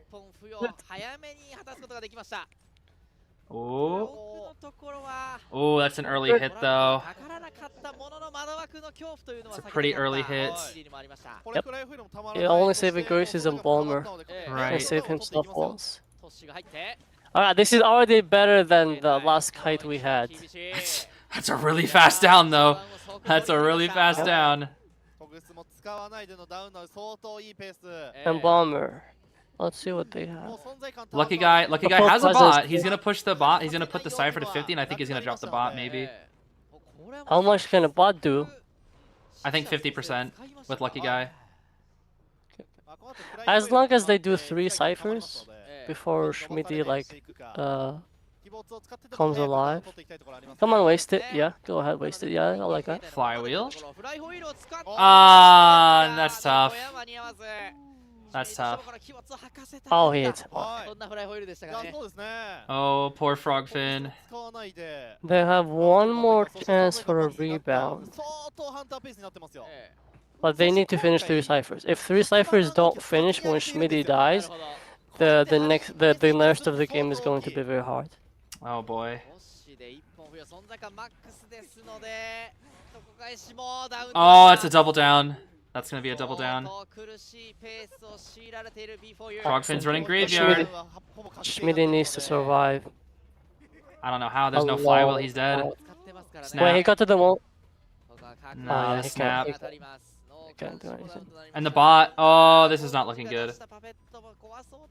He didn't get to the most OP window. Yeah. Is the bot dead? No, he's not dead. No. Right? Bot is gonna die. Bot is trying to bait. Bot is trying to bait a struggle free. Oh, that bot. And they finish. Oh, there's a sniper. Yo, that bot. Oh, that bot is so funny. The next kite will decide things. That's Flywheel. Good. Nice flywheel. But he still has trait. That's the scary thing. There's trait is still available. Okay, that's good. He gets into graveyard here. Can he make the most OP window? He's just gonna snap and leave. Why chase him there exactly? They have one problem. Did Roland get self-healed or? Nope. They healed him. Green healed him. Oh, thank God! Because if he didn't, they would have had like a very big weakness. Oh yeah. This is still very dangerous. They're very low on items except for green. Yeah. And they also don't have. This is when he's gonna get that, and then he might die here if he does. Oh, if this didn't miss that one. They can't force that trait. That's the issue. He's gonna start swapping to like abnormal or peepers. Ah, there it is. This is probably gonna be a 4. Yeah. How long Roland can survive with the 2 watches? I mean, that's a good question. Can he drop down? Can he drop down? No. Oh, okay. The tightest of kites. What? He still got what? He's dead to snap. And then basement. That's not good. Not good, not good. Oh, not good. Basement 2. At this point, they have to aim for 1. But I don't even know if that's possible. No, you can't really go for 1 against Wheel. Especially with this much time for progress. The first kite wasn't long enough. They need to maybe get a free save, and then they still can't because... Green has flywheel, so maybe. Oh, that hits? Nice flywheel. Oh. Problem is they can't save, they can't save, and they can't. Yeah. No, this is a 4. This is a 4. They don't have enough time for progress. They need to prepare. It's a 4.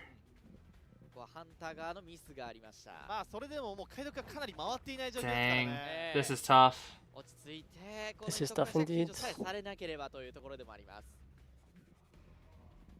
What is green supposed to do? Oh, the hover? What? What? Oh no, he messed it up. He messed it up. And then he... One pallet in the dream. Truly. Oh my gosh, green. Green is crazy with it.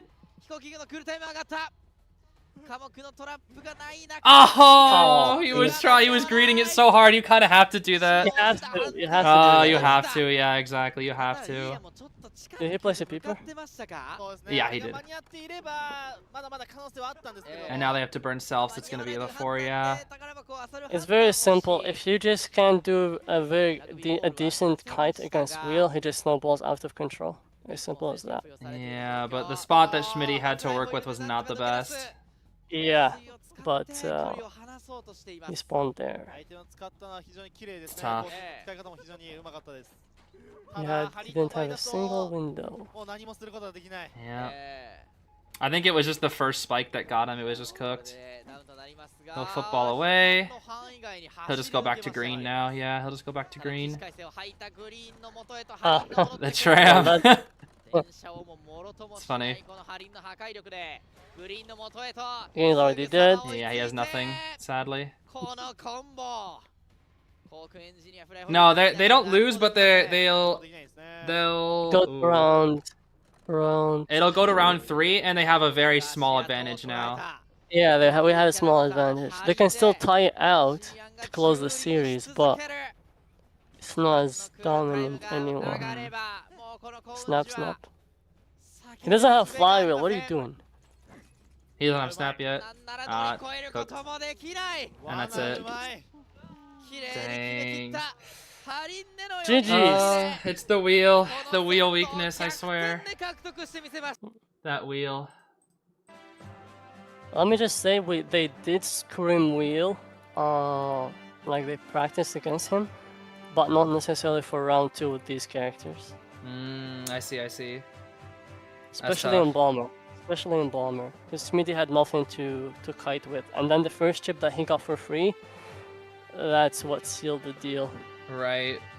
That did look a bit like a panic kite, truly. Dang. Well, let's see. Here, in terms of score, They should be ahead by 1 more point. That's all. Yep. 1 point advantage. Oh, it is close. It is close. The big advantage is they have map pick for round 3. That's it. They have map pick and they have 1 point. So B3 is still in the lead. It's a small lead, but they still have a character advantage. Or no, they don't, do they? No, they're even on character advantage now. They do.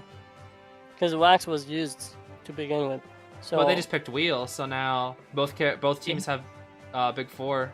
Oh, you do have a point. No, but Wheel, this person, the Wheel is one of his main characters. He's not necessarily he doesn't play all the 4 meta hunters at the highest level. Wheel is slightly higher than the ones for him. I see. So both teams are tied. No, B4U is winning by a single point, by 1 point. Yeah. Yes. 1 point there, 1 point.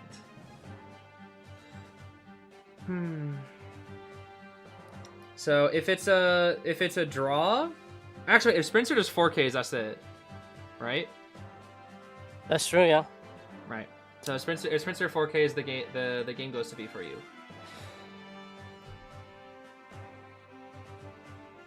Truly. Oh, poor Schmitty. I hope he's not beating himself up over that. That's tough. Well, I like to say something usually in these times. It can't get worse than this. That's fair. Yeah. That is fair. You cannot get worse than this, truly. Not a bad way to think about it at all. So they have map pick. We lost. Round 1 was Lakeside. This was Ever Sleeping. So what's gonna happen here? We have Arms, Moonlit, Leo's is usually a starter map, not a late round map, right? I would agree, yeah. I don't think most people would be like, yeah, let's use Leo's to close out the set, you know? I wouldn't think. Do you have a prediction of what you think the map might be, or? Arms or Chinatown? I don't know. Arms or Chinatown? Okay. Nova, thank you so much for the 5 gifted memberships. I do appreciate it. Appreciate your constant support.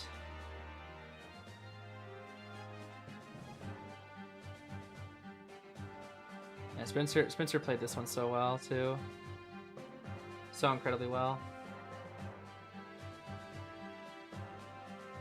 Leo's ain't good for Dream Witch. I mean, that's specifically Dream Witch, yeah. But Spencer still has one of the big four remaining. Because Goatman, they'll have to ban. Only goal bans are Opera and Wax. So it's probably they're probably gonna either do Goatman or Ivy or Goatman or Hulla, whatever one they don't want to fight. So Spencer will have one of those for round 3. He'll have the classic witch. He'll have Anne. He'll have Cloud. He'll have the Mad Eyes, totally. It's arms acting Mad Eyes, like I said. Spencer's practiced that all day. Several other hunters and whatnot.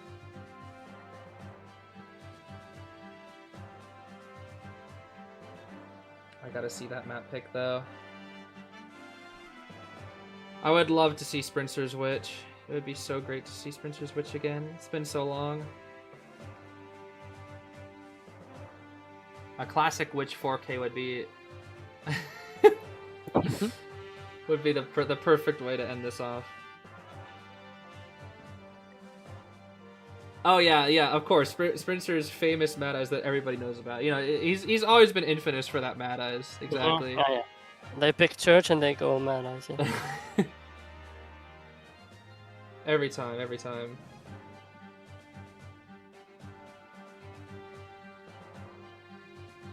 Does Spencer play Anne? Yes. Spencer does play Anne, yes. Spencer plays Anne, all sorts of hunters. He has a lot of options for round 3.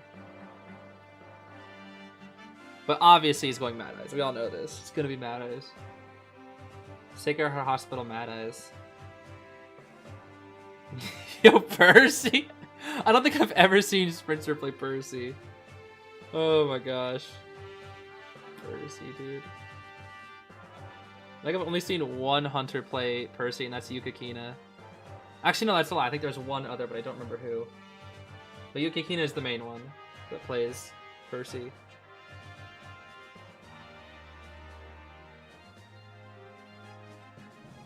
You'll see the Blink Percy coming out. Blink Percy.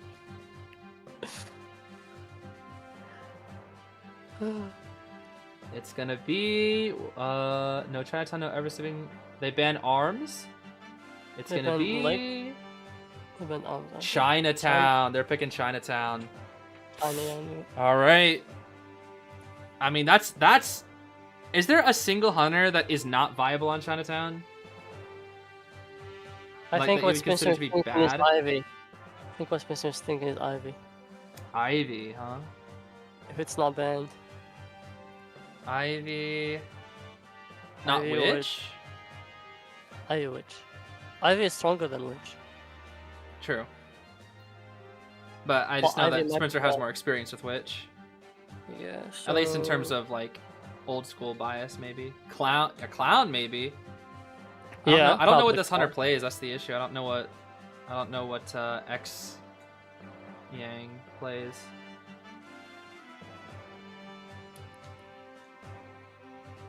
Yeah. Violinist, Insolence only in Patroller. Exactly, guys. Exactly. All right. Your game is not over until it's over. Indeed. FT brought it back, but that doesn't mean B4U still can't win. If B4 wins this, you're getting a Mad Eyes tattoo? Yeah, that's some commitment. And whew. Alright, relax. Oh wow, that's a pretty good Hermit cosplay.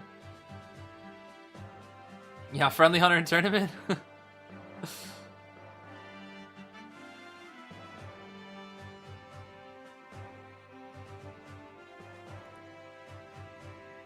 I would love to see Nightmare, but like you said, Nightmare might not be as effective on this map. Still doable because you can still chase people though. That's the only saving grace. True. On this map, you can mind game. You can mind game. I find it interesting that Sprinter's been up first every time as well. Yeah. I forget. Do you get to choose that? The other side chooses whoever picks the map.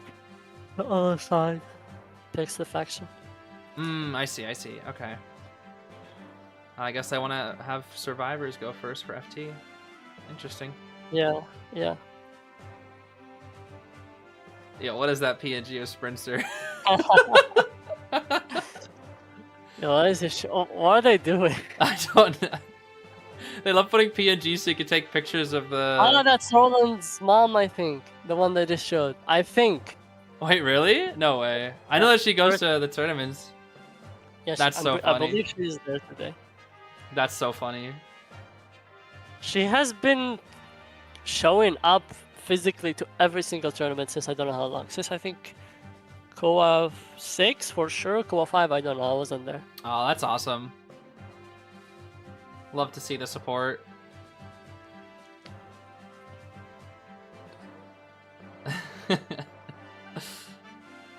How's it going? It is looking good for B4U, but it's not over till it's over. They have a slight lead. They have a small lead in this set. The Hunter picks and the Survivor picks are gonna tell me at least a lot of how they had a massive lead and now they only have a small lead. They could have even had an even massive lead if Papa didn't get out in time and if what do you call it? What do you call it? What time is it for me? It is 3:23 a.m. Right. If he actually killed Anti faster. Yeah, and on the Lakeside match, yeah. All right, Chinatown. Here we go. Seer Fin ban. Goat Hulla. Oh, Ivy? Is it gonna be the Ivy? The Sprinter Ivy? Wait, did they ban Goat Hulla? Goat Hulla, yep. Goat Hulla. Okay. Their mindset is bring Flywheel, we're gonna take a Witch or an Ivy. Okay.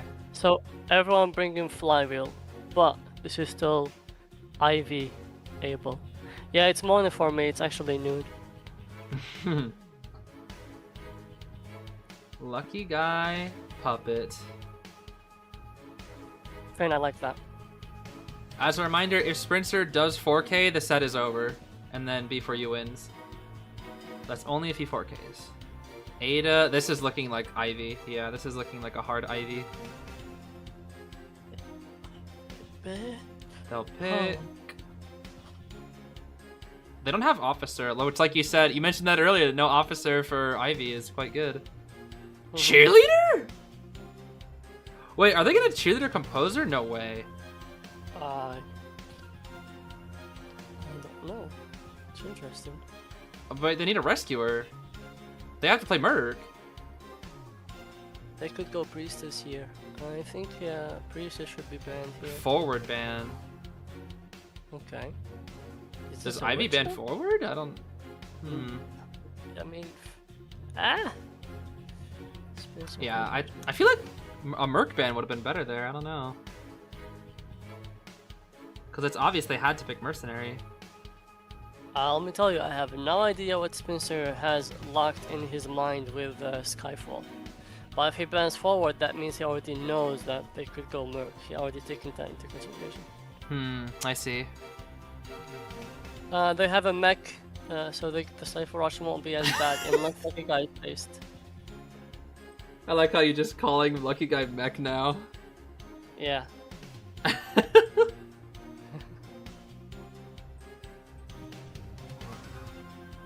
I mean, for all intents and purposes, he's kinda low-key a better mech. Yeah, basically. Okay.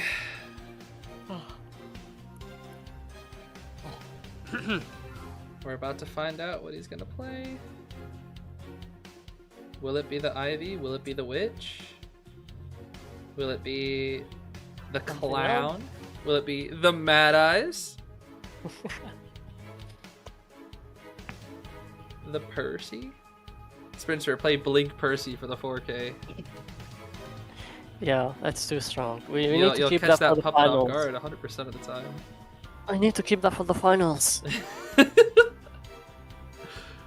Now why am I lagging? What is this? Oh my goodness. 10 seconds. Alright. Speaker.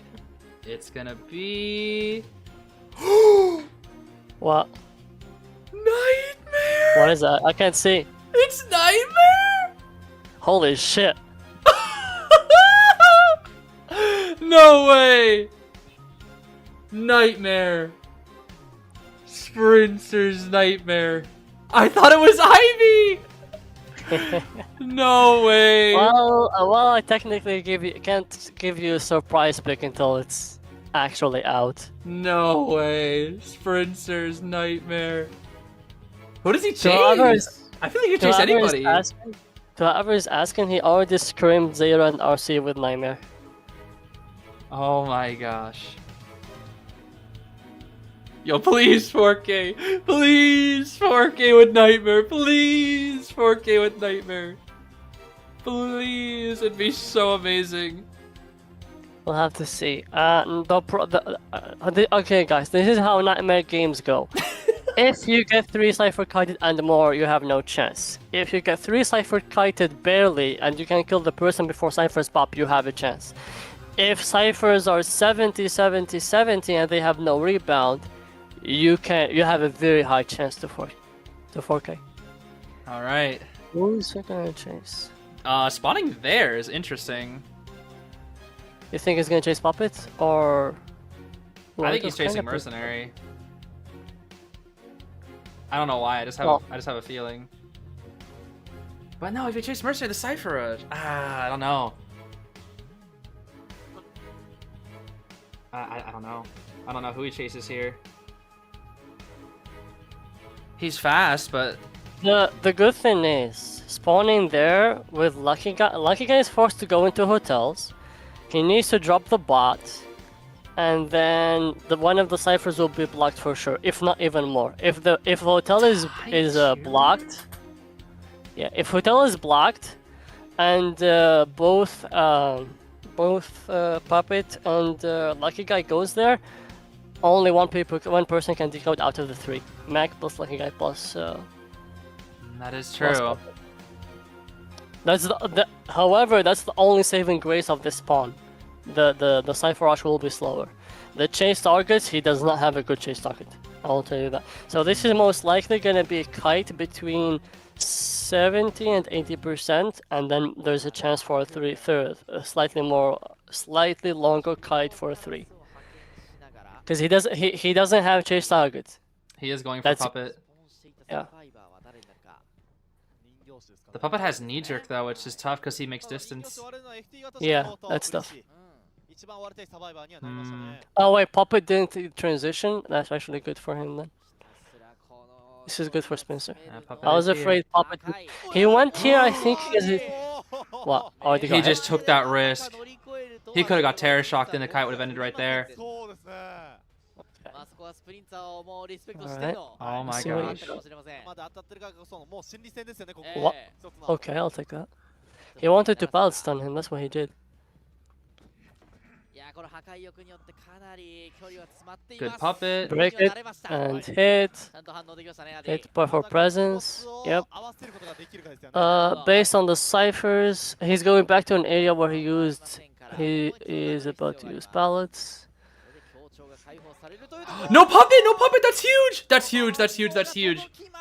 Oh wait, that's good. That's good. That's a good game. Huge. That's a good early game. That extends his like strength by so much. Yeah, it does.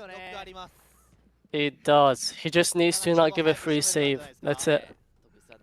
But the Lucky Guy bot though, that's my only concern, the Lucky Guy bot. No save. It's still fine. Lucky Guy bot will need to finish. Someone needs to finish the cipher afterwards. If he chases Lucky Guy, it won't be a problem.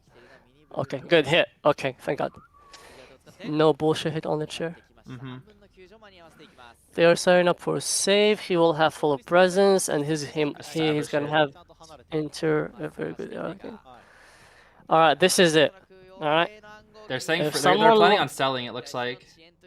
If someone wants to believe, this game is very much going in their favor right now.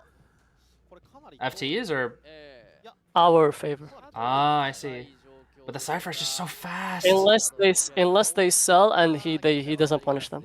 He sees what one person is. Can he see that another person is decoding? That's the question. Oh no, they're saving. Are they? It's a tied cheerleader. The Cypher is just too fast. Oh yeah, the tied cheerleader makes this hard. Yeah, you're right. You're right. Okay.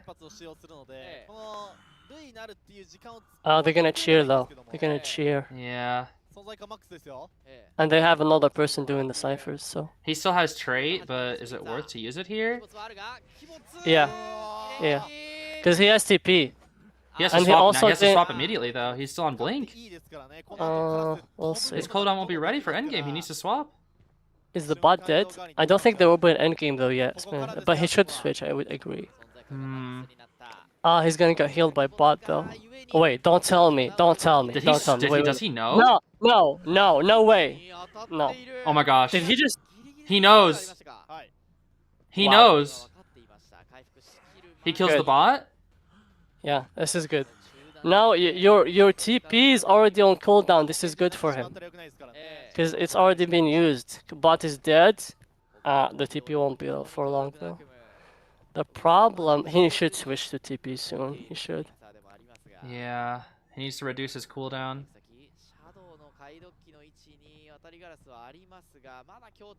They all have borrowed. The lucky guy still has lucky parcel too, which is crazy. He's not looking down at all for the speed boost either. Oh no, he is. Never mind. Pushing them away. He's pushing them away. Does he have? He's gonna get a hit, I think. Can he get a hit? Okay, now he's gonna TP. Now he'll TP for sure. Yep.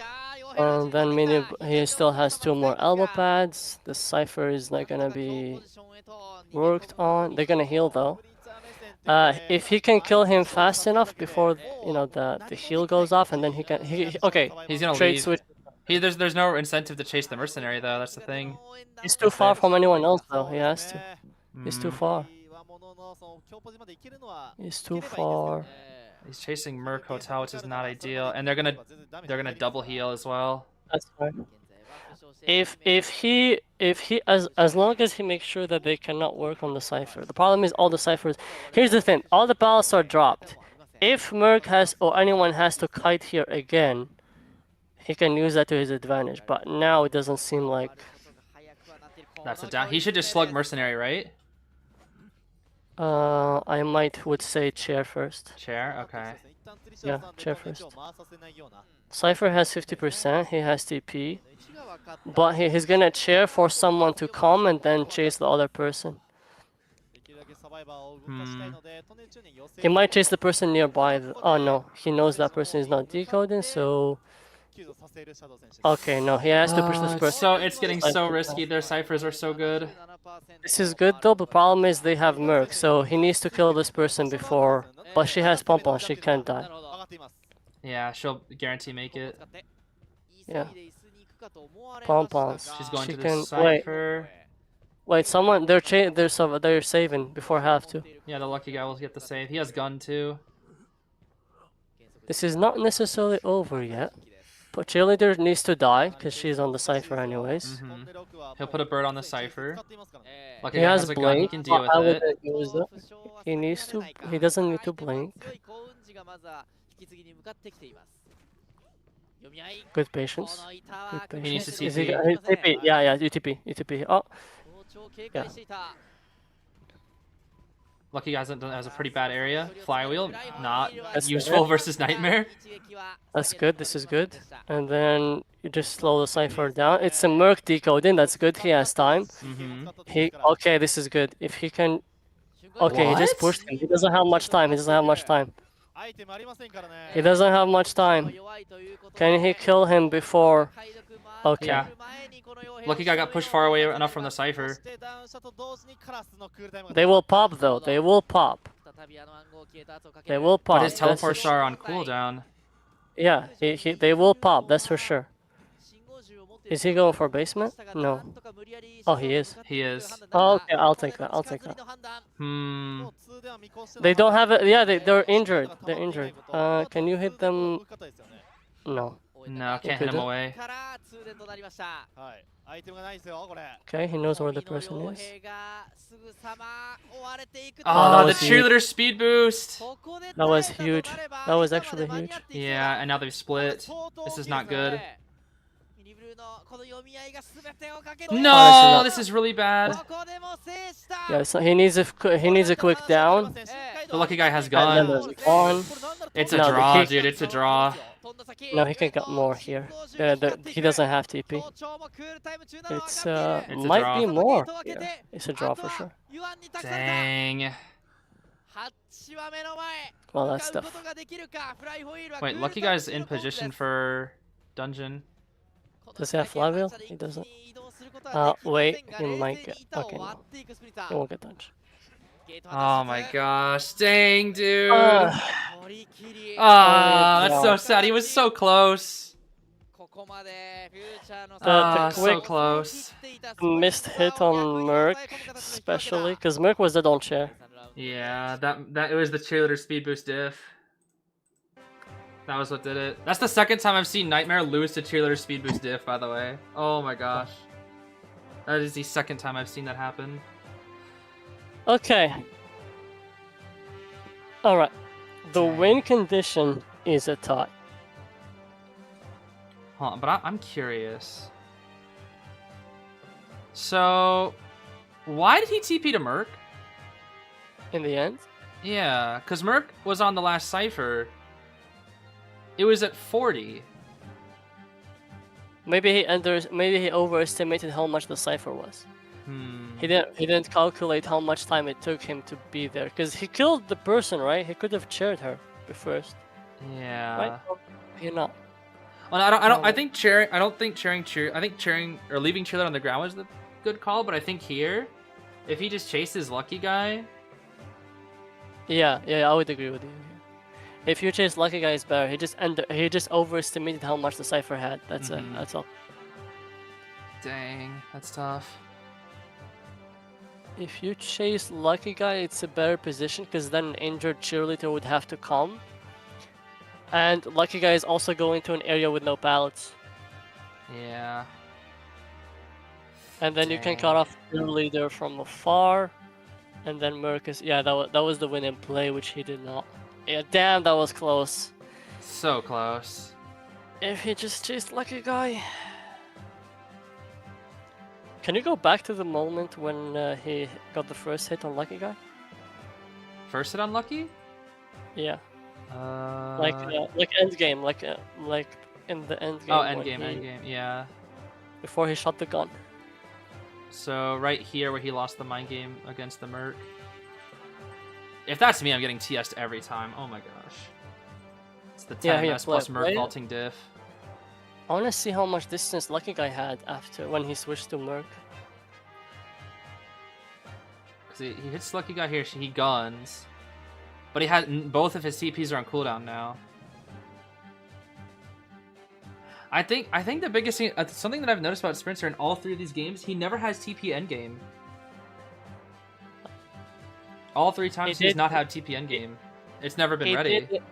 He did in the Ever Sleeping one, but he killed someone fast that he predicted survivors won't rush it as fast.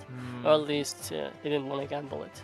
Because survivors could have also won to the other gate, just as much as they could have won for the same one. Alright. Well, now it comes down to the fact if the survivors can tie. But it's Chinatown, so it's Hunter advantage. Also, 50 gifted notices from Danielle. I'm so sorry I did not even notice that. I was so invested in this gosh darn game. Thank you so much for that, Danielle. That's a huge, generous donation from you. Thank you so much. Should have been Warp. Yeah. I'm surprised it was Blink. Do you know why Blink over Warp in that situation? Because I feel like Warp is way more consistent. Warp is better, he knows that. He probably changed his mind to Blink when he saw that the chase targets were kinda strong. That's my only guess. Because he always brought Warp in practice. I see. Okay. Interesting. Yeah, I figure especially on Chinatown, if it was like a tighter map, then maybe Blink, but like Chinatown is like Warp Central. Dang. So close, so close. So very close. Damn, I can't wrap my head around the fact that if he just chased Lucky Guy, it would have been fine, because that cipher wouldn't have been done for a while, and all Lucky Guy did have a gun, but that entire area in the hotel was burned. He already used the first gun, no? No, he did have gun. Like if you were to chase the Lucky Guy in hotel. Oh, he had another gun? No, remember he had the gun endgame and he shot him. Yeah, he shot him and then he hit him, and then he was injured going to. Oh wait, no, he used gun endgame. Yeah, because Lucky Guy had the gun in hotel, but like with a mercenary on a cipher at 40% with a bird on him, plus Lucky Guy with a gun in hotel that's been burned up. Yeah, I would agree with you. Leaving the 80% cipher and going for the Merc, who's not necessarily dead on chair, was didn't make it easier for him. And then also the fact that Merc died far from basement, so that cheerleader wasn't stopped from going into basement. She was able to get there barely in time. Plus, cheerleader being used as a pseudo rescuer with the Tide isn't the worst, because she can always just brute force a rescue against some characters just by speeding there so fast. Can we talk about how he threw the crow to the person healing? Like, oh, that was crazy. Yeah, that was insane. Because that's just really good intuition, because he knew where the Lucky Guy was starting. He knew what cipher he moved to, so he knew where the bot was. And you know you're not going to move a bot that far to heal with. Yep, you just go to it. And he just hard read that. He probably thought of that once Merc saved and went that way. That's crazy. Like, usually those are the moments where you think about that. Yeah. Well, I've seen crazier results from B4U survivors on Chinatown before. I still remember the GR Jin 3 escape. I'm confident in their performance coming into this, because Wheel's already out. They know how to play against meta. They should, on paper, still have good characters. I will really be surprised if they cannot tie this. They should be able to. They have all the cards. They just need to perform well. That's all they need. Alright. I also guess though that mentally it probably isn't nice to have, your Hunter tie, but... Right. Especially, I think, in this situation. I mean, obviously they only need to tie, but...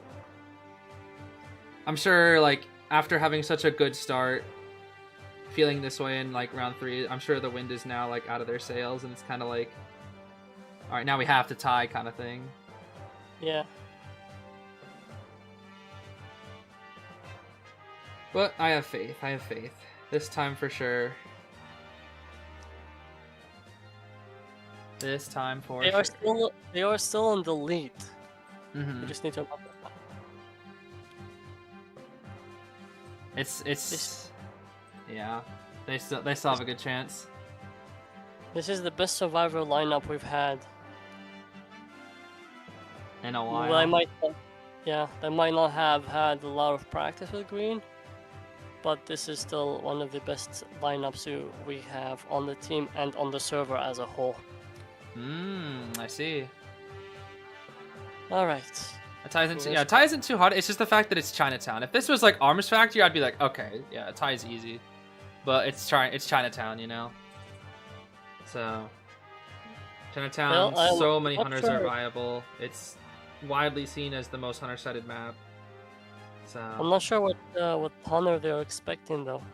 Not sure. The wheel's gone. The Goatman's gone. They're gonna ban out Opera and whatever else they don't want to fight. Hulla or Ivy.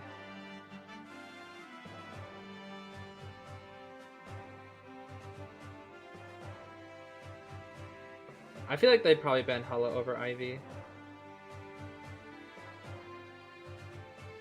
Yeah, if green gets chased, I'm confident that it'll be a draw. Green has been playing so well today.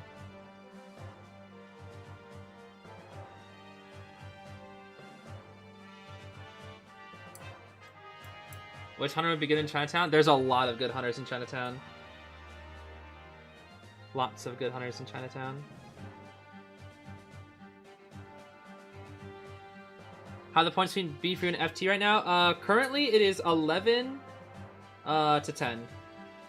B for you has one more point over FT. One little itty bitty point.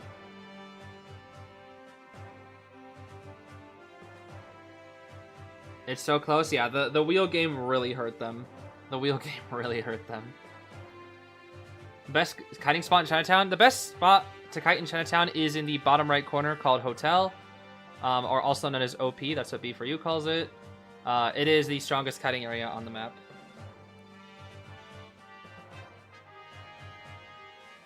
It's kind of funny that there's a basement in restaurant, even though that kiting area is not even like that crazy. What is B4U right now to draw or win? B4U needs to tie. We need to see a tie from B4U. If we don't see a tie, then it's unfortunate. So tie or better. Tie or better. They need to have a good early game and then play it safe in the mid game. Mm-hmm. Are they not on stage yet? Or they're not? They're not. I'm not sure what's going on. They would usually be on stage by now. Yeah, I don't know. Not sure what's going on here. Maybe bathrooms. Maybe, yeah. Is UD new? Yeah, UD is the new South Korea team. I don't know if you saw their matches. UD was actually playing pretty well against ZETA, to be fair. Oh, I didn't get to see all their matches. Like for being South Korea versus, you know, ZETA, I think they played really well. Multiple matches where the hunter could have 3K'd. I think the issue is just the difference in experience. It's hard to close out the games, but their early and mid games were played like phenomenally. It's just kind of the late games where they fumbled a little bit. If B3 stars don't get a tie here, do they lose? Yes. The hunter has to 3K. FT hunter has to 3K. The only thing that has me slightly worried is just the fact that the map is Chinatown. Here's the problem. If you have an early game, you can at least guarantee you don't get 4K. You can guarantee the 1. But you cannot guarantee not getting 3 killed. If you don't want to get 3 killed, the end game has to be as good as the early game. Right. B4U still up. This is their last match. There's no possible way for a... Or is there? No, there's not. There's no possible way for overtime. Who is this talking to? Yeah, I'm Skyfall. Nice to meet you. Right. Yep. Right. I'm on stage and I'm on stream at the same time. Exactly. And you're able to talk to us from the future because this is, you know, it's delayed. Yeah, exactly. I have already known the score for the last 2 hours. Mm-hmm. Hey, do you know how long the stream is delayed by? I thought it was like 5 minutes. 5 minutes, yes. Okay, it is? Okay, I wasn't sure. Wasn't sure if there was a whole long one. We're gonna finally get them on stage? Yeah, I don't know. This has been the set that we've had to wait for the most, and of course it's our representative team. Lovely. When did the match start? Shit, 10.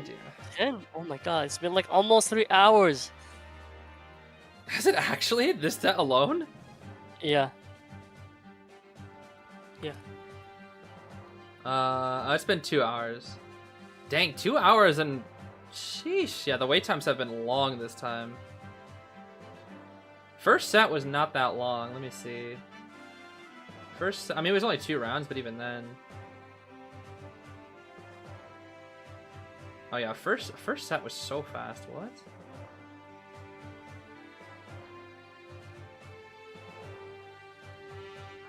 Yeah, first set was like really short. What the heck?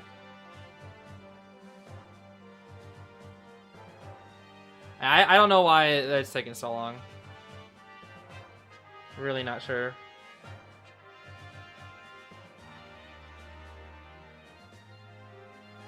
This is honestly, at least in my opinion, the worst part of tournaments is the waiting for things to happen. I mean, it makes sense because the players obviously like they need the time and whatnot, but for spectators, it's like, dang, we're really just sitting here waiting forever. But you know, I assume as somebody who's been on this stage, Mr. Aaron, the time goes by way faster. Oh yeah, when you're thinking about the decisions, there's like, all right, you gotta go, next match, next match, next match. Mm-hmm. Especially for a coach, players might get a break, but coach is always, all right, Hunter. Yeah, that's right. Hunter, revive him. You always got to be thinking. Got to guide the hunter, and then guide the survivors, and the hunter, then the survivors, the hunter, the survivors. Yeah, the survivors. Oh gosh.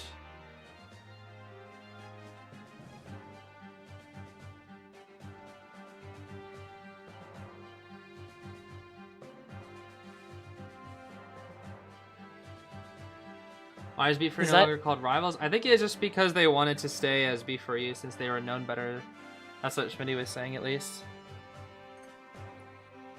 It was a mutual agreement between RVL and Before You. I gotcha.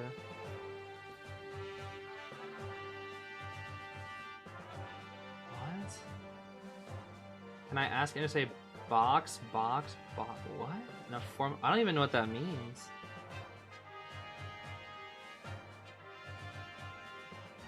No idea what that means.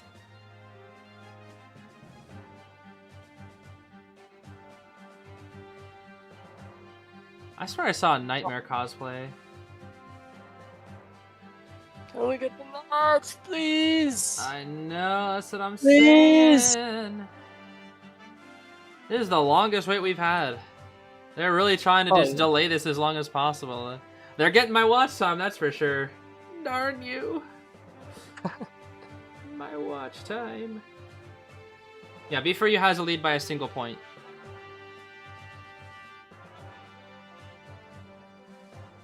Did these people just sit in the audience this long? I guess so. I mean, I feel like it's not so bad when you're like in the stadium because you're there in person. You have other things that you can do. I'm curious, when at the stadiums, do they have like? Oh, it looks like they're finally starting to prep up stuff. Yeah, tell me. Do they have like merch stands or anything like that, or like food stands at all? I'm just kind of curious. What's like on the outside of the big stage? I've never went to on the venue side. I'm always on the inside, like the back. I go from a risky alley inside of the venue, like nobody sees me. That kind of stuff. Oh, really? I'm just kind of curious because where are you guys usually when you're not playing, or when you're not on stage? On the backstage, there are waiting rooms, and you just wait. There are 4 rooms usually, so usually the next team that will play is in the first 2 waiting rooms, and then the other team just comes in the other 2 waiting rooms. And then once the team finishes, you get moved from one waiting room to the next waiting room, and then from the waiting room to your, to the behind stage room. Wait, really? You're stuck in like these rooms all day? Well, you have to be there early. Sometimes you have to be in a waiting room and then you go to the final room, and then sometimes it's 2. But when it's 2, you don't have to wait as long. But you can't just get up and walk around and just go check out the venue at all? I mean, I know a lot of people probably just be trying to practice and strategize, but even then... You can walk in the backstage, but we also do our makeup and stuff. So we have to wait there and then have players switch out. And then we practice, and then we watch the games from the backstage as well. We can move around, but we cannot go in the venue because we're considered, players. We cannot go there because we might have fans, surround us or something might happen. That's kind of sad. That's a little sad. I feel like it'd be really fun to like check out the venues. Dang. Although once your match is over, I think you're allowed to like go to Oh, if you're like crowd. the first team to play, and then You can move on to the crowds, but even then you can be like, "Oh, hi guys, I'm here." Like you can't do that. oh, you're just not allowed to. No, you can't be like, "Oh guys, I'm here, come see me." Like you can't be loud about it. You can like maybe sneak in, watch from the back, or maybe just casually walk and sit down, but you're not allowed. I mean, you're basically prohibited to make a fuss, if you want to go like with the spectators. Ah, interesting. Basically, there's a distinction between players and fans, and for reasons of safety, you cannot just walk around in the fan side of the venue. Interesting. I was saying that's a small bit of a shame, because I feel like getting to experience the venue would be like a little bit fun. Yeah. I mean, we do see it before everyone else. I see. I gotcha. Whew. Okay, this is it. I believe they have this. They got this. I got this. You got this, Mr. Frogfin. Yes, Frogfin, yes. You got this. Alright, serious notes.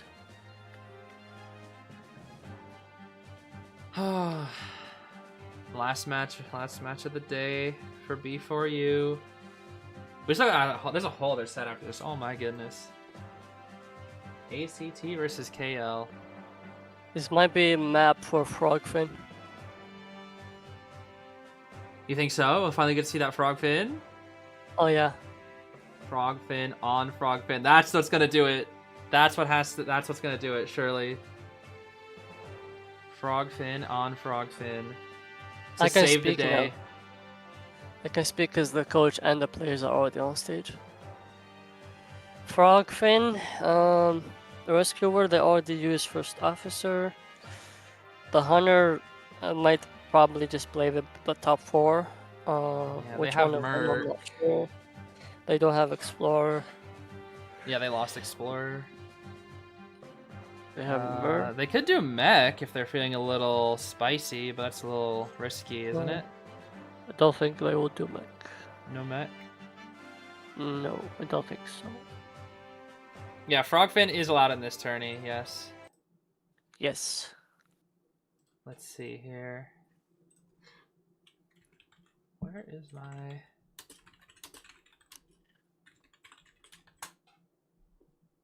We'll go with this. They have actually a lot of characters because they only wasted their first officer, explorer, and bomber. And the professor as well. Oh, they went for the safe picks. Merc, yeah, very safe, yeah, very safe. Oh, no Frogfin. Yeah, no Frogfin. They probably wanted that. I know it. Yeah, no Frogfin. That's tough. Yeah, FT's coach is YMM.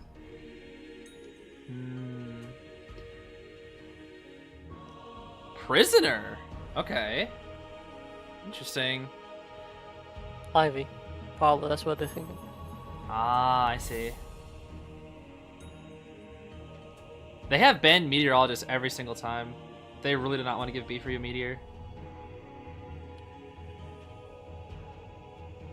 Journalist?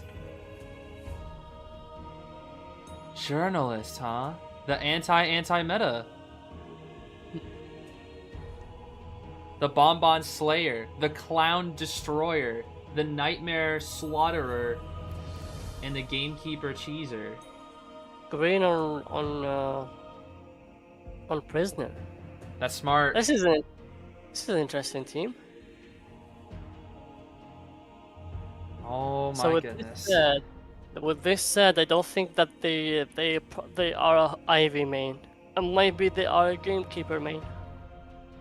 A Gamekeeper, huh? Interesting.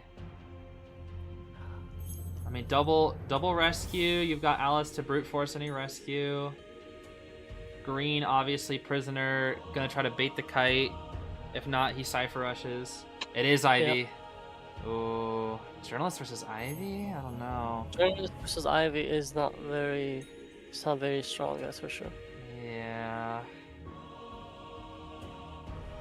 I don't know. But since they weren't journalists, that means they've already saw his Ivy and decided it's not as strong as his Gamekeeper.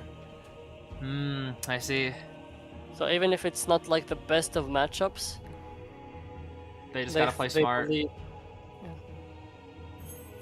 They gotta play smart. Yeah, I was kind of expecting Green to play Norton here, but that's fine. They've done their homework. They know the bands they want to do more than me. I'm the one clueless here. I see. Journalist Hotel to protect her from the Ivy, that makes sense. Green down mid, Merc mid, Ada up. Do you have a prediction on first chase here? I hope Prisoner. Yeah, that'd be good because he can immediately rotate Hotel. But it's hard to say. We just need a good end game, especially as well. Yeah. However, when it comes to Ivy, they know how to play the end games. As long as they don't get nervous, that they know how to play the end games. Exactly. Oh, I do remember, Angel. Don't worry, I remember. The journalist is here. It is here. Flywheel Tide Journalist, Full Kite Priz, Borrowed Knee Jerk Ada, Borrowed Tide Merc, Attention, I like Inso, Blink. I like this. Both Jay's targets have what do you call it? No borrowed time. I like that. This is good for a tie. This is what they need. Alright, they got this. The comp isn't bad against Ivy. You only have one weak target, and then if the weak target is ready, they should be fine. As long as nobody counter rotates into the Hunter and then gets more than 20, and then Blink is ready, and then yada yada. Yeah. Alright, let's see it. Looks like we're going for Ada. Schmidt is counter rotating. I like that. He's not touching the cipher. Okay, he's keeping the ghost hostage. No, it's green. Or no, the ghost is on Schmitty. Yeah. He's keeping him hostage. For now. Yep. Where's Schmitty doing? He really is just chasing a... He really... He's just gonna straight chase green with no... Okay, there it is. Now Schmitty can finally decode. Green didn't drop the pallet though. Interesting. Yeah, because of Blink. I think. Oh, he just... Oh, no. He can... Okay, that's better. That's actually better. Now you drop... Okay, no. Now if you go up, you drop the pallet. But is he gonna go up? That's my question. He does go up. He's going left, though. He's going left. Oh, he wants to avoid the long time. Okay, so maybe he wants to go back up. Can he make it? No, he's going around. He wants to take the windows and get distance. Oh, he wants to delay the blink. That's good, actually. He still has shock and flywheel. Maybe he could... If he predicts blink here, he's like... in like the best situation. Yeah, the problem is this is... Holy shit! Green is crazy! He's pretty much dead here. He has to try to gamble on this mind game. No. He can't scare him yet. Still 3 seconds. There it is. It's okay. He extended the blink for so long. Oh, green is cracked. Yeah. Green is cracked. We have double tide. We have double tide as well. Double tide. Okay, that cipher on that side also popped. They don't have 3 ciphers on the same side. Roland's coming in. Interesting. Let's see what... Oh, he's just starting the cipher here. Frogfin moves to next cipher. They can draw. They can draw. Oh my gosh, green. Oh, this is a good game. This is a good start. This is a good start. Just don't get greedy for it. Now they might be able to get a free save, are they? Yeah, they got the free save with the journalist. Beautiful. Nice. Beautiful. They are trying to start on the Cypher on this side. The other one is basically done. But if they cannot pop either of them, that's gonna be Green bad. connects to ciphers too, which really helps the prisoner. Oh yeah, that's true. They have an 85% Cypher. I hope they can pop it without too much problems. Okay, they are popping it. They're popping it. But the Cypher will be too far behind. Although having mid as one of the late I game felt ciphers it, is a that's little good. dangerous. Yeah, I would agree. But they have prisoner and the Cypher layout isn't bad. It's separated. What's the ideal rescue play here? You could not rescue, but you have tight, so it's probably better. Right. The best case scenario, do you think give Green a chance to rebound or no? Green, Roland, you have to go now. Roland. Yeah. Roland. Woo! He's gonna okay, get I'm full not pressed. 60. No. Nothing Green can do. Yeah, he can't do anything. Just die away, ciphers are good. Die away, ciphers are... Middle, we have to sacrifice. Are they gonna help Schmitty work on it? Because if they help Schmitty work on it, it doesn't matter if there's a rock on it. Right. Oh, he's dying away too. Oh, if middle... Wait a second. Wait a second. He rocked it, but it was gonna pop. Oh no, you can just go to this one. Wait, Cypher's not prime! It's 98. Come on. You need to touch it. Oh, someone needs to help though, Roland. Yeah, someone needs to help. It's too risky. Come on, if Roland gets stair shocked here, it's hard. Yeah, he does need help. Which means their positioning in endgame is going to be harder. Yeah. He also has. Wait, blink, why doesn't Psych just whistle? Just whistle to Merc. Oh, that's actually a good idea. I don't think they thought of it. That's actually a very smart idea. Hey, they're doing it. Thank God. Let's go. Okay, this is actually the best way. Now yes, there we go. The Hunter doesn't get anything either. The Hunter has blink, but he can't kill someone, and one elbow pad out. Schmitty is gonna leave. They're gonna force a rock. Come on, Schmitty. Oh, okay, good. 1, 2, 3. Okay, the Hunters are just gonna keep going back and forth. I love that I can just like blink, hear you though. talking to them. That's so funny. Blink Oh, here. he's gonna get blinked. He cannot survive this. They cannot break the rock in time. Oh wait, did they break? No, they didn't break the rock in time, did they? Roland is greeting for it. He's gonna have to leave. Yeah. 5. Okay, now they might. This is gonna be a bit tough. Yeah. Are they gonna force a save here? Wait, what? Journalist does not have a rescue. Hey, she doesn't? No, she does not have a rescue orf. Did he broke the rock? I think. If Roland breaks the full presence. Can she beat Ivy? Oh wait, she can't beat Ivy though. No. No.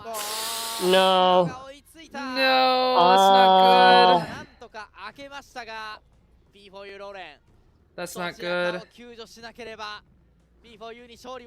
I think. Oh no. What can you do? No, you can't do anything anymore. The moment journalist was found, it was. You see, they could have gotten one out there, but they need a tie. They need a tie. Oh no! That's it. Oh. GG's. Dang. They could have gotten. I know Spencer is beating himself because if he got 3, they would have won. Yeah. Oh man.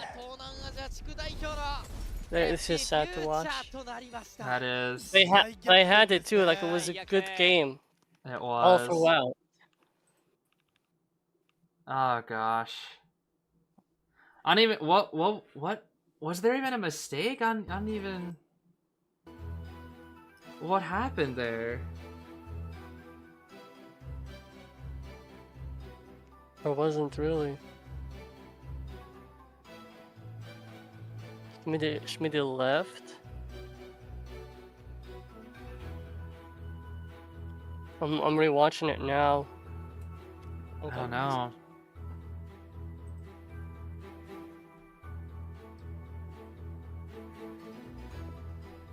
Oh, they had such a good lead. Because she was positioned for endgame. She left the ESCT peed. She was, but Roland had a lot of scare. Roland had a lot of scare, and then she was forced to go to Lion, and then Schmitty. She put a rock on Schmitty. Schmitty left ASAP and kept leaving.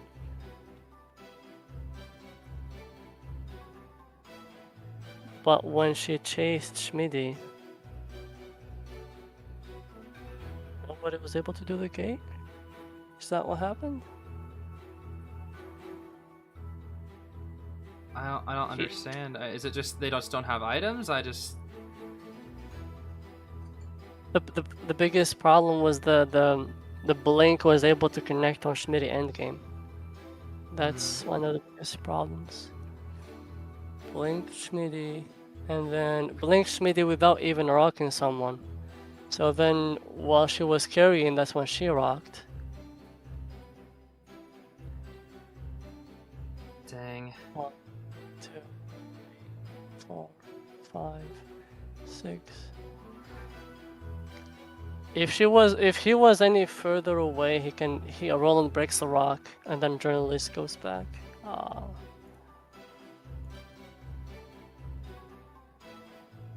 Oh man. Such a shame.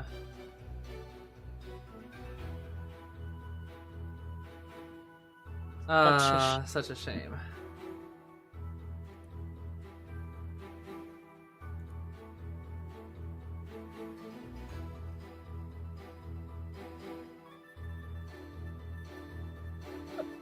I know something for sure is Lion hasn't been with them through the Ivy boot camp.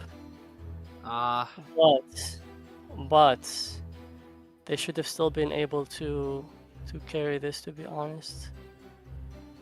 Yeah.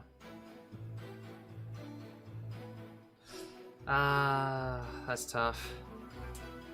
GG's to FTs. GG's. Yeah, both teams did play well. Both teams did play well. They still have losers bracket. They have more of a chance now, but I really wish they would beat FT because they looked prepared. It's just like Spencer, poor Mr. Schmitty. Spencer got 3 SK 3K and then they got 4K, and then there was the opposite. Spencer only got a tie and then they had to go for a tie. If they needed 1, it was easy to get 1 against Ivy. But Ivy is one of those hunters that has the highest chance to get the 3 just because of how fast she is. Right. Even then, I still feel like they probably were prepared for this kind of gameplay. The hunter beat them when it comes to how fast he did his things. Yeah, that's it. Oh, it was so close. They played really good, but it is what it is at the end of the day. Props to FT. At least I'm proud of them that they did. At least they brought this into. They brought this into not only round 3, but they were ahead for the most of the set. It's just a shame that they couldn't close it out. They had everything. They already prepared. They practiced. They have all the work they need. It's just they're unable to close it out. Another time. And what do you think is the most important factor for closing it out? Just out of curiosity, from your perspective as a coach. Performing on stage. Is that simple? Just the stage difference? Yeah, they had this end game practice so many times, even maybe without Lion, but they know what to do. It's just you need to replicate it on stage as well. It's not as easy to do when you're in the heat of the moments. Right. All right. GG's. I'm gonna get back to work. I'll see you guys tomorrow. Bye bye. See ya. Thank you for joining.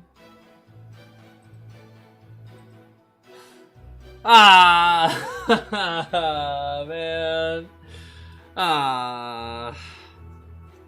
Bro, they were ahead the whole set. They were ahead the entire set, and then FT made the comeback. Oh man.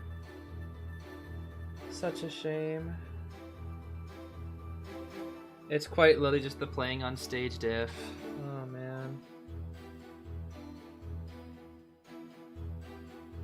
The playing on stage diff, dude. That's all it is.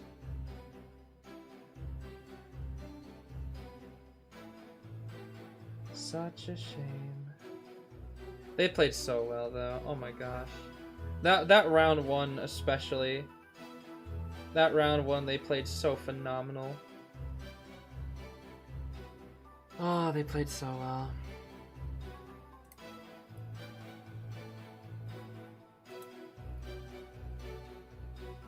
They're so used to NAE ping. I wouldn't say that's it. I wouldn't say that's it entirely. No. Maybe that could be like a very, very, very, very small factor, but I doubt it. Gosh. It's just, it was so close, man. It was so close. I think a lot of it is nerves, yeah. A lot of it is nerves. I think that's the biggest issue is nerves. Cause it's like the mistakes that they made were very few. Journalists not being endgame. The issue was journalists had to set up for a save because Ivy could threaten to teleport. But because she had full presence, there's just nothing that she can really do. I think a lot of it is just like, whenever I see Ivy games like in Japan, they also just have better characters for endgame that can, you know, make distance and whatnot. The characters that they had for endgame were not good. They had journalists and psychologists, which like Ivy just eats up. Sadly, as much as I hate to say it, the journalist was not a good pick there. I really hate to say it, but journalist was not really a good pick there. Like it was a good anti-meta pick, but just not really into Ivy. Maybe Aeroplanist. I think they had Aeroplanist global banned. And the thing is, they only have one Aeroplanist player, and that's Green. Yeah, Aeroplanist is only global banned. I don't even think it was that bad of a team comp. I think they really did want Meteor though. I think they really wanted Meteor and Finn. They really wanted both of those characters.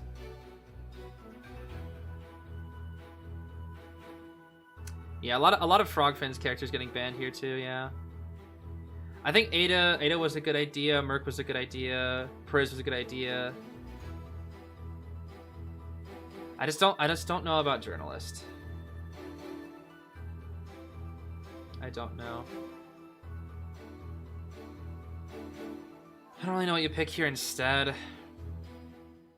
Honestly, I don't know what you pick there instead. Like,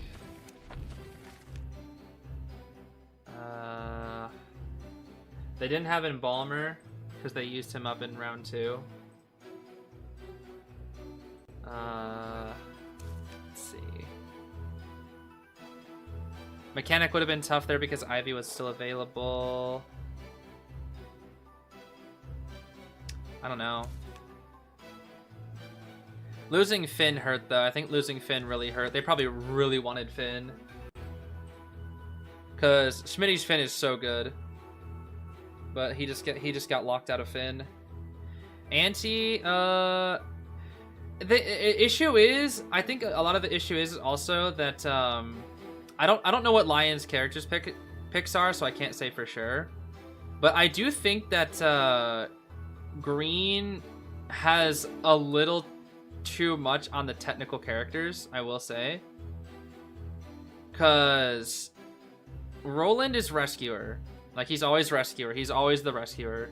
Green always plays, like, a lot more of the technical characters when it comes down to it. Like, Aeroplanist, Antiquarian, stuff like that. Prospector, Batter. Stuff like that. Schmitty tends to play, like, the hard kiter characters. Like, Finn, Mage, Acro, Seer, stuff like that. And And I'm not really sure what Lion plays. Again, Lion's a new member, so I don't really know what their selection is. But, you know, if it's like you can't have RVL, or I guess B for you can't play like Aeroplanist and Antiquarian at the same time, basically. Whereas like those two would be like a decent combo, but they only have one player of each of those, you know? Which I don't know if that's just like a player thing. Again, I don't know if Lion plays like Antiquarian or Aeroplanist or anything like that. But there are certain characters that like Green specifically plays that they don't have anybody else who can. Which was tricky because Yinling, when Yinling was on the team, Yinling played a lot more of those technical characters as well, like Antiquarian and stuff like that.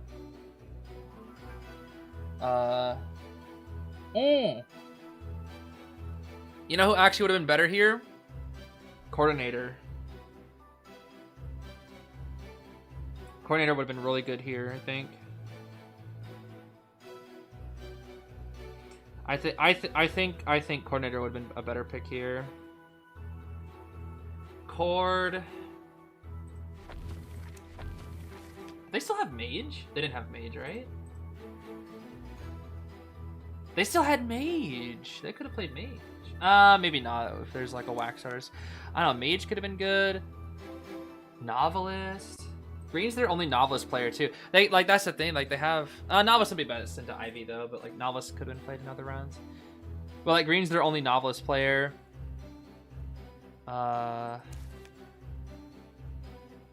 Meteor, Lion plays. I don't know. I'm not sure. I don't know. Did Yinling retire? I don't know. I have not heard anything about Yinling recently. I have not heard anything about Yinling.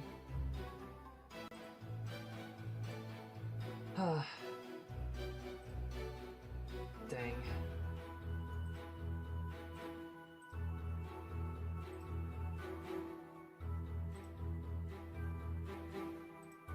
Dang.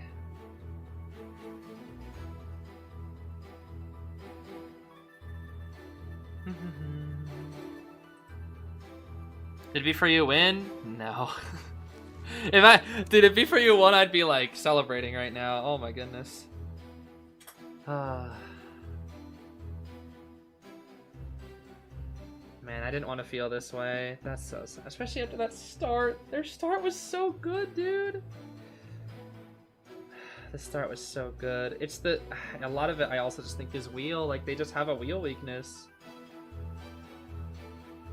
I know what Aaron said, it just needs to be like good kite, but it's just, I just don't think they're just so unpracticed against wheel.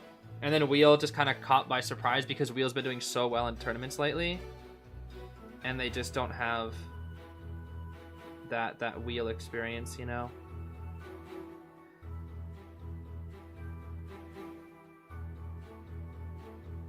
They just don't have that wheel experience. Yeah, that's a shame. They're in losers, so they're not out of the tournament, but it's like now you have to go on the losers run of the century to get back up, which is tough. That's so sad. I really wanted them to beat FT because they lost against FT last time. I really wanted them to beat FT. I really did want them to beat FT. Can anything good if they happen if they win losers bracket? I mean, it's a double elimination tournament, so it's not over until you lose twice, but it also means like you're constantly on tournament lifeline. Playing in winners bracket is so much easier than playing in losers bracket. Because losers bracket, you're constantly under pressure of like, if we lose, it's over. Whereas winners bracket, you can at least feel like you have a second chance. Whereas now they don't have a second chance anymore. So sad. Can't Boar make distance better? Boar? Wildling's not really played that much anymore. Biggest reason is 2 characters hard counter him and they just absolutely destroy him. Gamekeeper really hurts Wildling. It can work if the Wildling's really good. But Gamekeeper is like getting a little better in the meta ever since he got rebuffed with his shockwave distance, and he really hurts Wildling. But the biggest one, funnily enough, is Nightmare. Nightmare destroys Wildling. Because when Nightmare hits the boar, he lunges at the boar, and the wildling can't make enough distance. Especially at full presence. If you're up against a full pres Nightmare, and he gets double dash, it's just a dead boar instantly. His boar just explodes instantly, and he has no survivability late game against wildling. Or against Nightmare, I should say. So, it's unfortunate. It's unfortunate. Do you think B3 would benefit from a round 2 hunter or a backup hunter? I feel like nerves really play a role for Sprince's gameplay. Maybe they benefit from it. I think they tried. I think Pit used to be on B4U. I think they tried having multiple hunters, but I don't think that it works well. The thing about NAEU teams having multiple hunters is that NAEU hunters, a lot of them at least, I think this is like an interview that they had in the past. I said a lot of NAEU hunters have a very big ego. And a lot of people also when you're on a team, especially for hunters, they want to play. And most of the time, I think B4U is always like, well, Sprincer's just better, so we'll just play Sprincer and not our backup hunter. And it's like you want to be in the spotlight when you're a hunter. You want to like be able to play. So being forced to like be the backup hunter and not even know if you're gonna play is like not the best. I think this was on an interview with Persway where they just wanted to say, yeah, we want Sprincer as our solo hunter. And it seems like Sprincer likes it that way as well. But, you know, it does divvy up the resources as well. Because if you do have 2 hunters, which again, a lot of teams do have 5 survivors, 2 hunters. You can have your round 1, round 2 hunter master the 4 meta characters, then maybe like a couple specialist characters. And then you can have a late round hunter that's like only practices like maybe a few of the meta picks, but then mostly like their stuff, you know, or their meta will still be good, but they really hone in on like those late round characters. For example, like Hermit, Witch, Soul Weaver, Gamekeeper, Clown, Bonbon, Anne, Nightmare, Naiad potentially, Nightwatch, stuff like that. Wax, Wheel, you know, Geisha even. Yeah. Are there any of you teams that have 2 hunters? Funny to say that, I don't think there actually are that have made it into top 8 IVT, if I remember correctly. Most NAEU teams have 1 hunter. I think GSL actually has 2. I think GSL, to my knowledge, is the only hunter that the only team that I'm aware of that has 2 hunters. They have Dreamer and they have K. Would I ever go to a tournament like this?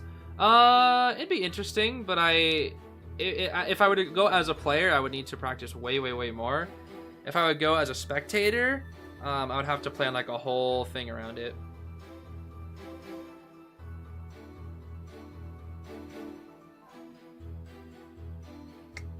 This week matches end. I mean, there's still one more set today. It is ACT versus KL, which we'll still watch, but I'm just kind of depressed now after that loss. So sad. Such a sad loss.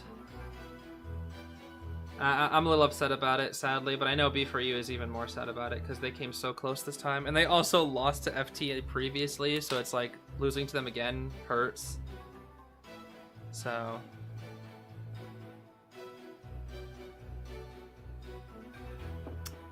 it's just unfortunate.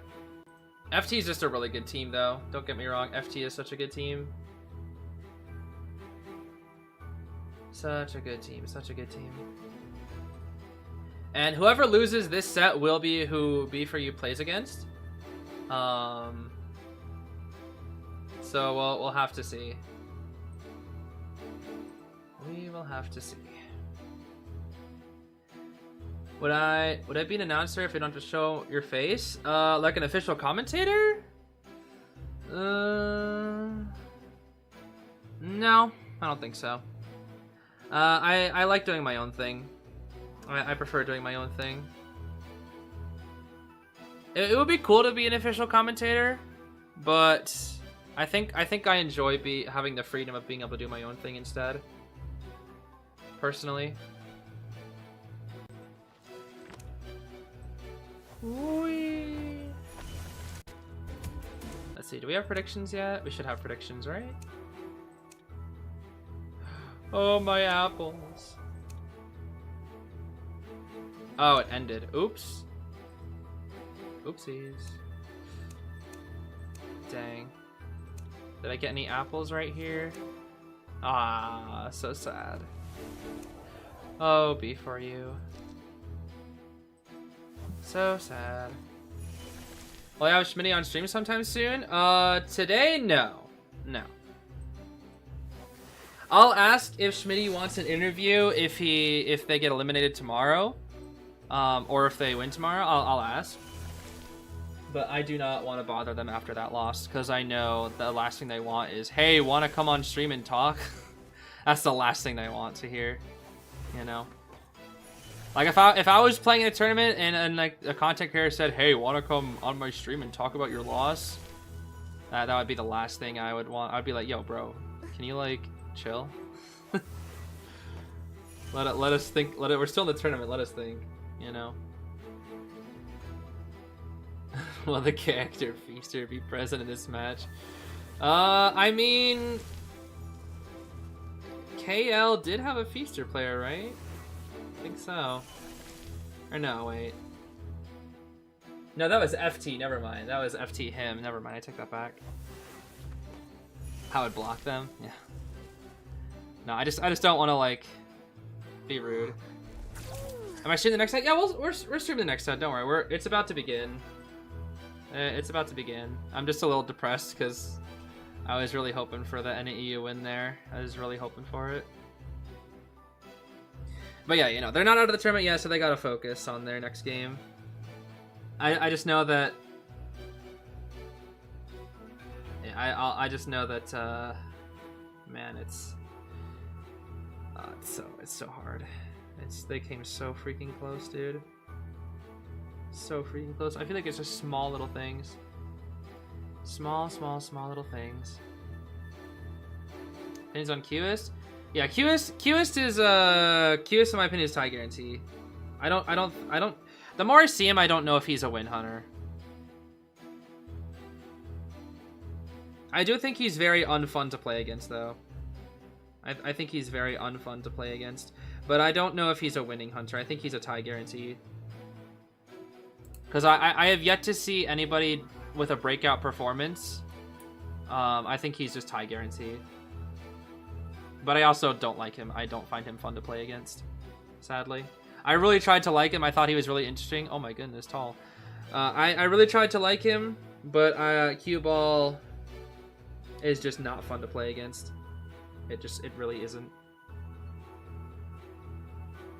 It really he really does just feel like if you don't have the right item to deal with him, you just lose. If you have like a bad item and build, you're just kind of cooked. Flywheel's not very good versus him. You want Knee Jerk instead. What else? Some characters they just feel awful into him. What does breakout performance mean? I describe breakout performance as in a player who takes a character previously thought to be average or mid, and then gives them like a crazy performance with a certain character. For example, Nightmare had his breakout performance with Akka in IJL, where he just showed everybody, wow, this character is actually kind of crazy, kind of cracked. So, stuff like that. Where it's like a character, like, if I wanted Archer to be seen as like really, really strong, Archer's been played once today. I would need to see a breakout performance with her where like some player does really, really well with her, and then it's like shows the potential that the character has. And then the thing about this game is that for characters that aren't seen as very strong, they need someone to pioneer that path before other people start working on it, right? Another example being Akka, right? Akka discovered before anyone else that Nightmare actually has potential to win in tournament. And now we see a lot of other hunters playing Nightmare. Like even Sprinter was like, okay, let's play Nightmare. So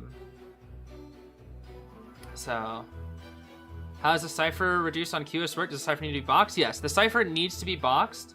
by the queuist, and when it reaches 73 seconds, it'll reduce by 15%, and then when the timer on the square reaches 35, it will reduce by another 15%.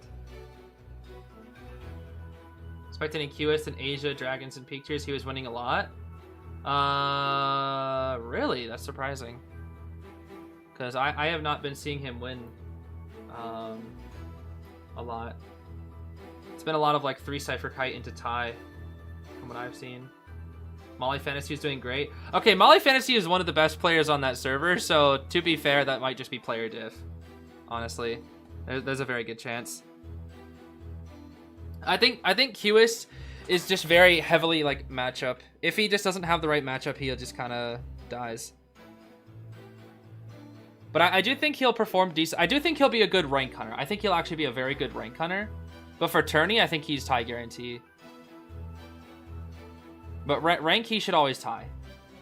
He should always tie in rank. He can capitalize very well off survivor mistakes though. Who counters queuist? Counters?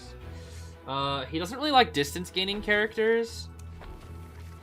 So does Alice counter him? I don't know. I would say people who can make distance are really good against queuist. Those are probably the most reliable ones. I think Prospector actually has a pretty good matchup into him. The windows are very tight. The Prospector has to be like pretty good, but I think Prospector has a pretty good matchup into him. I think it's just the characters that don't get distance and run flywheel. It's gonna be really tricky. He might run down tanks quite a bit as well. Again, it's still relatively new, so I need to see more of him, but it's just he really does feel to me like just tie guarantee for now. I think he will see play in tournament though. I think he will see play. But there needs to be more discovery with him, because again, he does have a lot of tools that people haven't brought to their full potential yet. So Papa said batter, counters it batter? Really? Yeah, I guess. Yeah, I guess that checks out. I guess the biggest thing on batter is just that since most queuists bring insolence, that means tolerance is really gonna hurt him. Do I think Beef you can get back up from losers bracket? It's gonna be hard, honestly. If I'm being completely honest, it's going to be hard. Whoever loses this set is the one who will fight Beef for you tomorrow. And I think Beef for you does have the potential to beat both ACT and KL. But again, the issue is the wind is not in their sails right now. I know Beef for you is not happy about that, because it wasn't just they lost the set, it's the fact that they had it. It's the fact that they should have won and they didn't. That's the reason that's the reason that's really gonna make them upset. Is the fact that they had the win and they didn't win.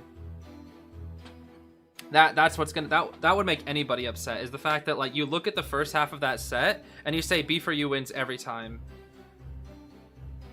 Like it was literally 3 points to 1, 3 points to 1, 3 points to 1. Halfway through the set, I was like, okay, B for you ties, and then they win.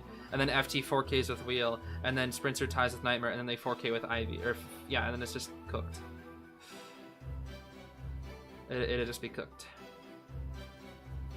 What hunters do you think Survivor should absolutely ban so far? If we're talking rank, you should always, if you have one ban, it should be either Goatman or Hullabaloo. Your second ban should, or if you have 2 bans, it should be Goat Hulla every time, no matter what. If you have 3, it should be Goat, Hulla, and then your third one should either be Opera or Ivy. Preferably Ivy, because Opera, on NAU specifically, if the hunter doesn't have the good ping, they can't really play Opera. Whereas Ivy, they can, and Ivy really hurts teams that lack communication, and communication is really necessary at top level to like beat Ivy, and they don't have that because you cannot 4-stack in high tier.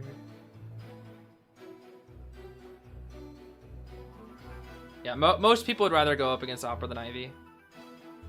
What team is this? This is ACT versus KL. So this is the Chinese team versus the Hong Kong Macau Taiwan team.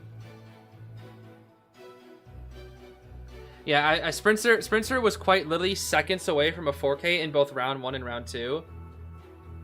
And then the wheel game just absolutely hurt.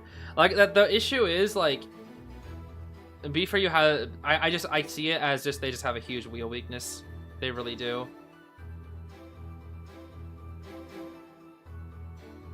Don't be sad when B4U lose. Like, who can't see that coming? I think that's very I think that's actually very rude to our players because they literally almost had it. I think that's rather rude to just assume they will lose after all the hard work they've put in and how close they came. It's just they couldn't close it out. Like Aaron said, they couldn't close it out. But the practice was shown. The game is not just a simple better team will always win sometimes. It's just what Aaron was saying, who plays better on that day. And B4U was playing better in the first half and they were playing worse in the second half.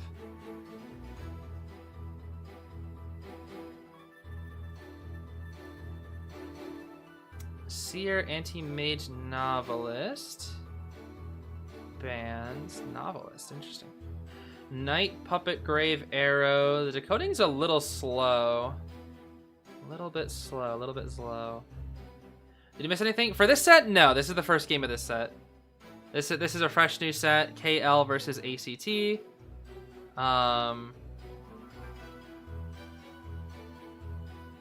Yeah. First night of the day, though. Interesting. First night of the day.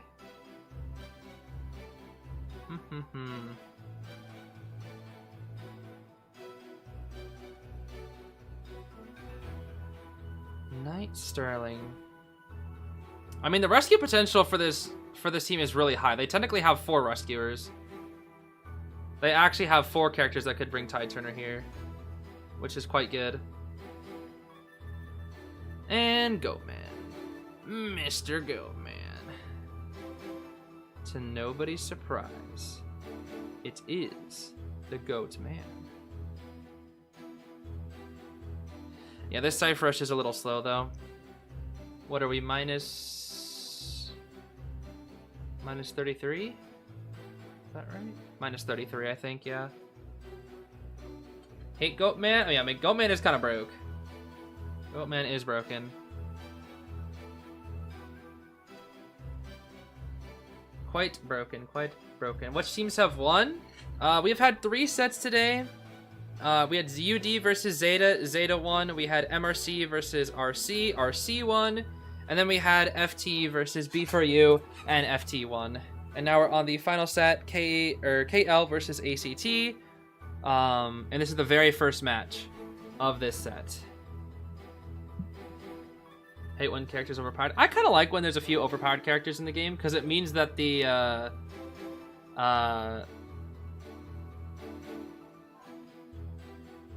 I like get them destroyed before.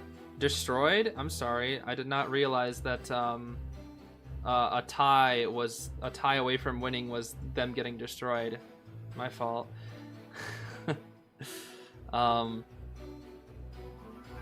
I think you should learn to have some respect for players.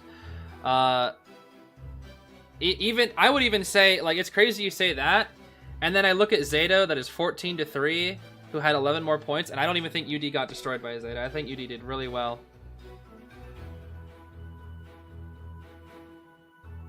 Even though the points don't show it, I think they just still did really well.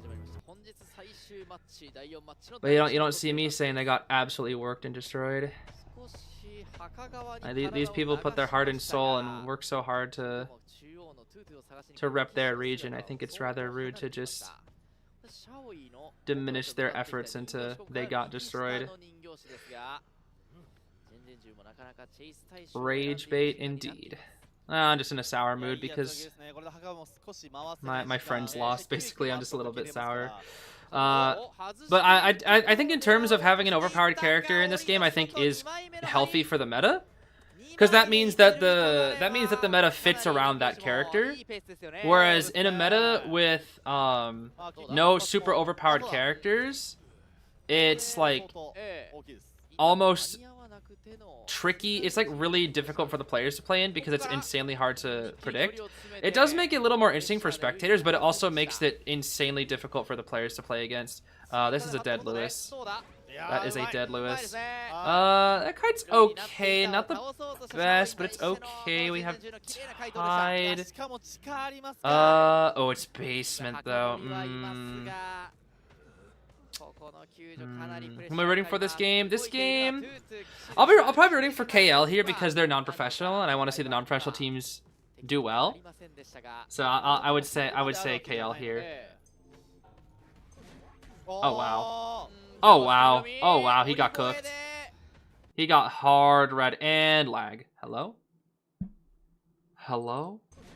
Okay, let's go back. Alright, no more lag. Very nice. Well, he sword. He will probably sword. You don't want to hit the puppet with the sword because he has Lewis. Oh, smart, actually.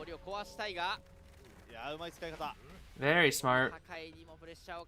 I could see them nerfing Goatman to where cages don't last that long in basement. I could definitely see it. I could definitely see it.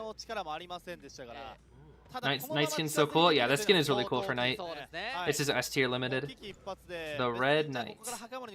I still kind of regret not pulling it because I think it's so cool. If there's two S tiers I regret not pulling for, it's Red Knight and the Anachronic Valoof, which was Archer's skin. Double cage. One hit. Oh no! Oh no, that is not good. He messed up. Oh, that is not good. That is not good. That is not good. I think he was trying for that rescue, sure, especially because I don't think he was just trying to feed. Oh my gosh. Oh, this is not good. This is really bad. This is really, really bad. For KL, that is. This is most likely 4K. That should be death. Yep. They can rescue with the Aeroplanist, but the Aeroplanist has no... Well, yeah, this is 4K. And he's gonna go basement again! Oh no, it's cooked. It is so cooked. Second basement, the Cyphers are insanely far behind. They are basically 200% behind. Yeah, it's cooked. This is 4K. This is 100% 4K. Been playing the game since 2019, so I got a single S tier. That's actually really unlucky, actually, I can't lie. I've been playing for 2 years and I've gotten 2 S tiers just based off luck. But I also had like a lot of pulls because of like just playing the game a lot and getting a lot of free pulls. But my 2 free pull characters were Nightwatch's S tier, Philosopher's Stone, and Perfumer's S tier, Judith the Dove. Those are the only 2 S tier skins I've pulled for free.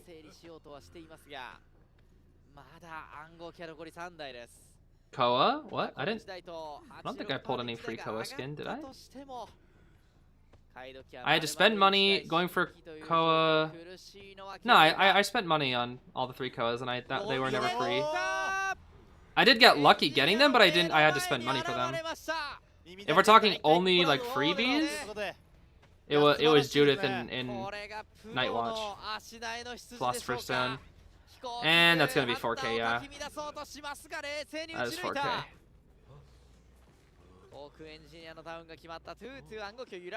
Archers and Sykes in 10 pulls. That's crazy. Yeah, dude, that was such a banger season with Novelist S tier.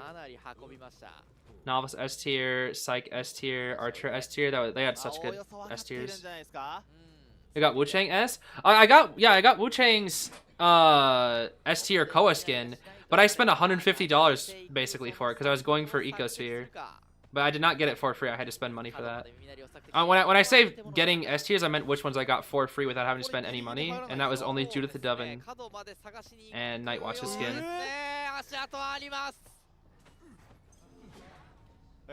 But yeah, my aim was Ecosphere there. It was not even the... I got Wu Chang's S tier before I got Ecosphere.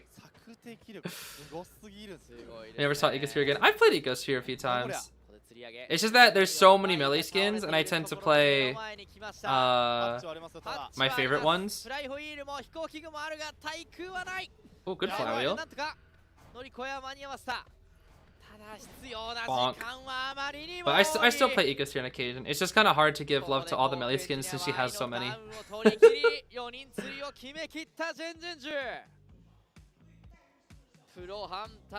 Lucino's horrendous A tier skin and got Little Girl's S tier. Four toy merchant A tiers. Never went. What?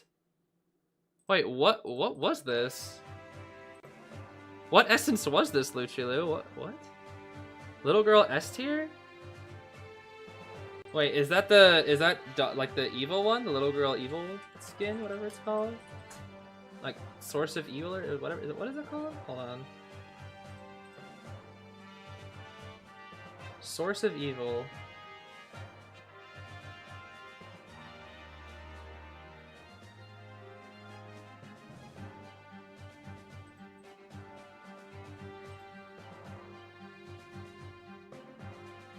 What the heck? Does this not have an Essence poster? Oh, this one. Oh my gosh. Yeah, that skin's not even that good. I mean, it's okay. Wailing for an A tier skin that's not like time limited is kind of crazy though. It is kind of crazy. Because it can always use these thingies. Can always use these.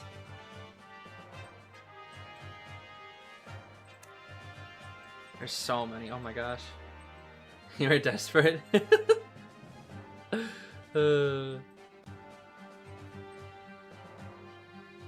Yeah, there's so many that you can get.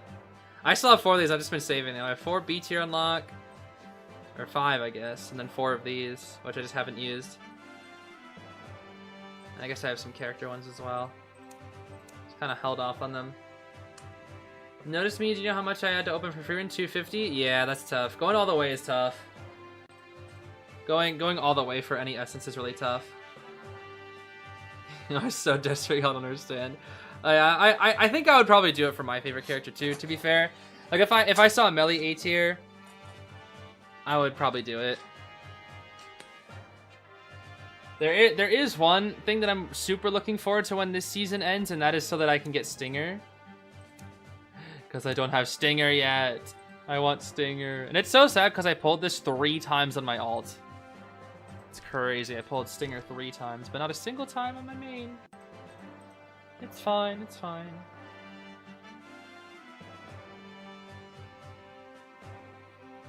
Now, pancakes or waffles? My favorite topic. Pancakes or waffles?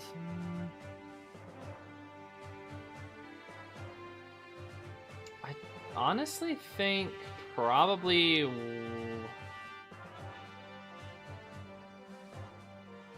waffles? Ever so slightly, though. I just think they have more of a fun shape, you know? Pancakes are a little plain shaped. Waffles are like a little more fun.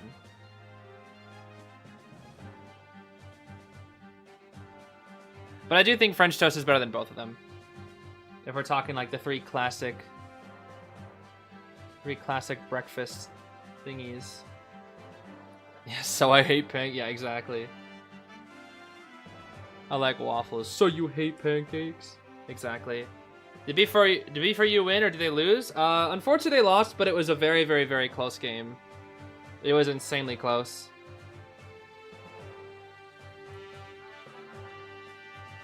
Whale for Peter Ratchet. Yeah, that's wild. That's wild.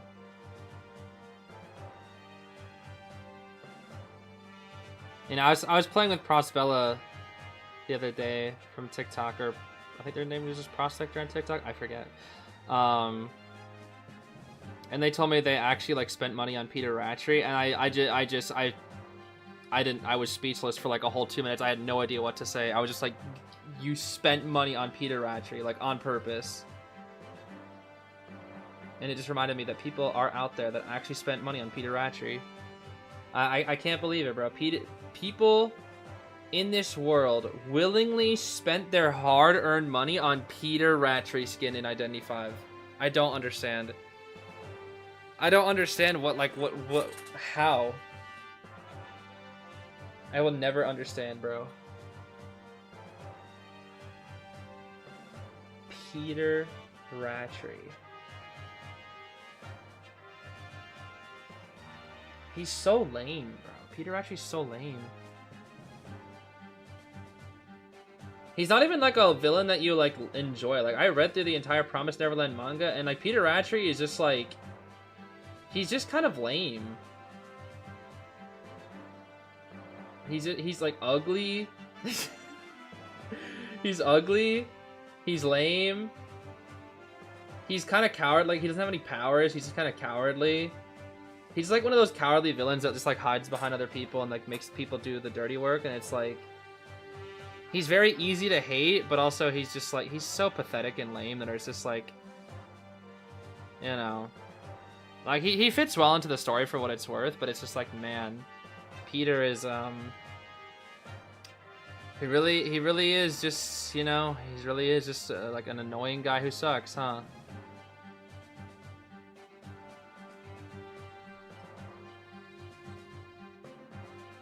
Loser with a god complex? Yeah, a little bit. Yeah, a little bit. When's my photographer Peter video coming out? Never. I will never play Peter. No, that's a lie. I did play Peter one time, and it was awful. Played him one single time, and I immediately wanted to never play as Peter again. Okay, well. So KL Hunter unfortunately absolutely needs to 4K here. Otherwise it's gonna be a little tough. Yeah, his skin is really ugly. It is so disgustingly ugly. Unfortunately, it is just so incredibly ugly.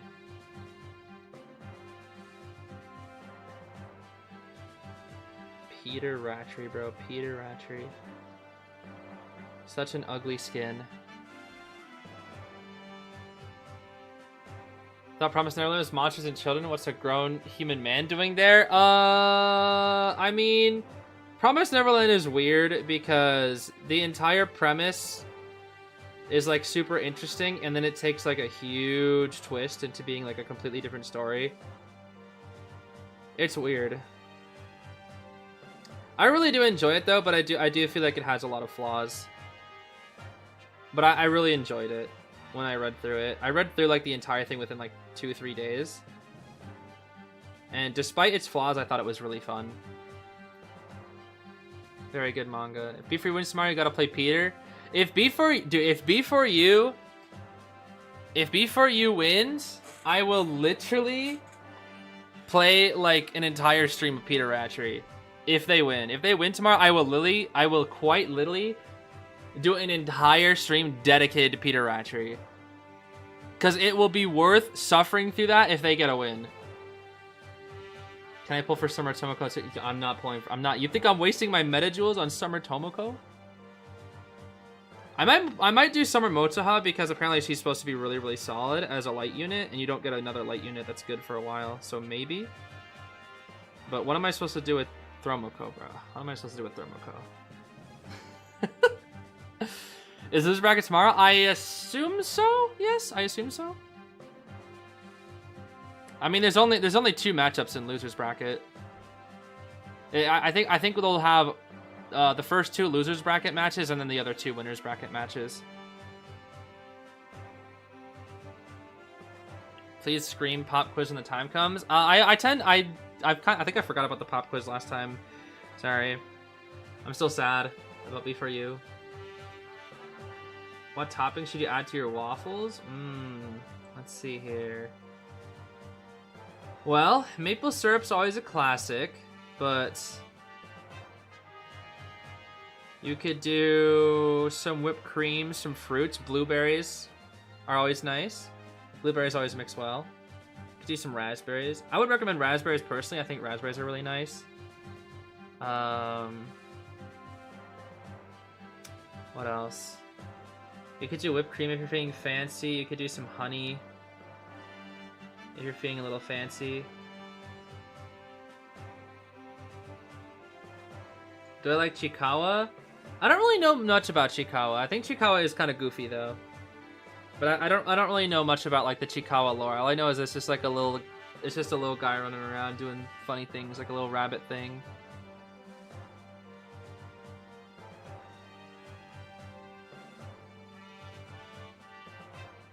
Frozen raspberries, actually? That sounds good. Yeah, that sounds good. Summer Tomoko, best in slot for Haru? Haru, oh my gosh. How did you know my incentive of the game was wanting Haru over? Oh my gosh, Haru. Do I dip my fries into ketchup or do I put ketchup on top of my fries? Neither. I don't really have my fries with ketchup at all. I don't really eat fries that much nowadays, though. But when I do, I usually just, I don't know. I don't really have fries with anything. Honestly, I just kind of eat the fries themselves. But I haven't had fries in a while. It's been like what, a couple months since I've had fries, probably. Let's see here. Detention Inso Blink. Ivy, standard, flywheel tied Gardener, borrowed flywheel Mage, borrowed flywheel Puppet, borrowed tied on Mr. Jose, the first Flopsifer. If you could have played Gardener, they could have, yeah, they could have.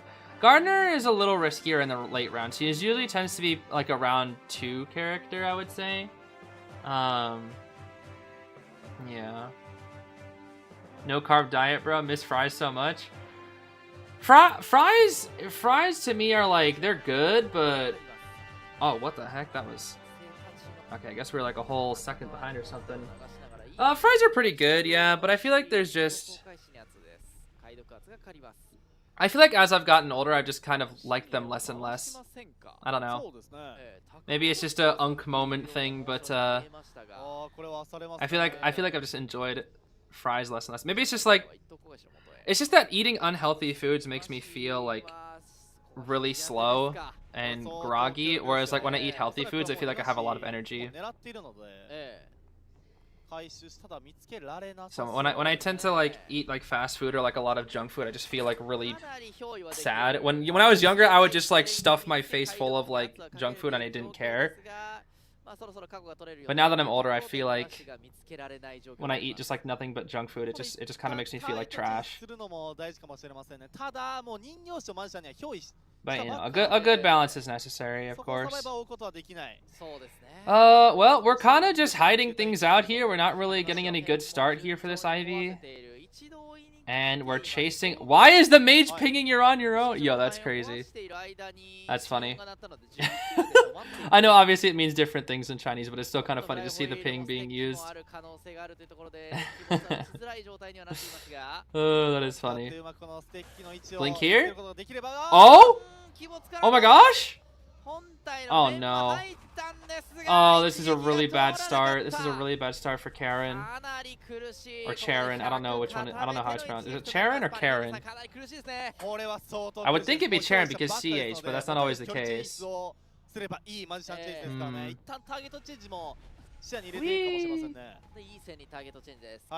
Karen with a K? I see. Gotcha. Lewis is Lewising. Oh, we just walked through pallets. Okay, cool. You could have terror shocked that boy. You could have TS that Lewis right then and there. Where's Kale from? Kale is from the Hong Kong Macau Taiwan division. They are the last non-professional team playing today. Well, I guess also ACT's last professional. I don't know. We've already seen all the other non-professional teams play. Oh, good flywheel from the Lewis. Beautiful flywheel. Oh my gosh. This kite is way too long. This might actually be a 5-cipher kite at this rate. Unfortunately for Karen. Oh wait, that was good. Wait a minute, that was really good. Ciphers are like a little too late though, unfortunately. 50, 40, 40, yeah. Ciphers are a little too good, unfortunately. We're gonna try to mind game the scare, We're looking at the wall, we're looking at the wall. Ooh, we're looking at the wall. And we dodged the scare. Yeah. Oh, and the pallet's done? Oh my gosh. Oh, and we forced the 100, now we can die out in the corner. Oh. Oh. Now he's finally dead. Okay, that kite was way too long. And that is that is insane progress. That is like 450% ciphers on a single kite. Oh my gosh. Oh, poor KL. I think KL are cooked. This right now has been the most dominant set, without a doubt. This one right here has been the most dominant set so far. This is tough. Yeah, all ACT needs even is a single person here, and they already get the round win. But it's looking like it's going to be 8-1, honestly. This is looking like an 8-1. Any childhood food I find myself returning to often? Childhood food. I think my favorite food when I was younger was spaghetti, and I still love spaghetti, so I'd probably say spaghetti. Spaghetti is very good. Whenever I was younger, I'd always be like, "Can I have spaghetti meatballs, please?" I don't know what else to say. Spaghetti is good though. Everybody loves some good spaghetti. We're playing a little risky now because we kind of have to. We have to slow down these ciphers. Karen is making the right choice here. Gardner gets the rescue, and the mage is just gone. And we're going for the Gardner now, which is not ideal. Boop. Karen does not even know that the Gardner has no BT because unless she saw the Weber's Law, which isn't guaranteed flywheel, she hasn't seen the flywheel from the Gardner yet. Which makes things tough. Have I had Jollibee spaghetti? I have not, no. I actually haven't had spaghetti in a while. Have not had spaghetti in a while. The mage should be dead here. Oh, but the flywheel! Oh my gosh! Go-Go is cooking! Go-Go is cooking very hard. Yeah, B for you unfortunately lost, but they had one of the closest games of like their entire career, honestly. They had a massive lead in the beginning, and then unfortunately they just couldn't close it out. But they came very, very close. Quite literally seconds away from winning, honestly. A few small changes in a lot of games would have got them the win. Very, very small. Spaghetti with cheese? Cheese is nice. I just don't like it when it's like overloaded, but like a nice little bit of Parmesan. Parmesan. Can be nice. But I don't really like it when like the cheese is piled on, because at that point it's just La Saga.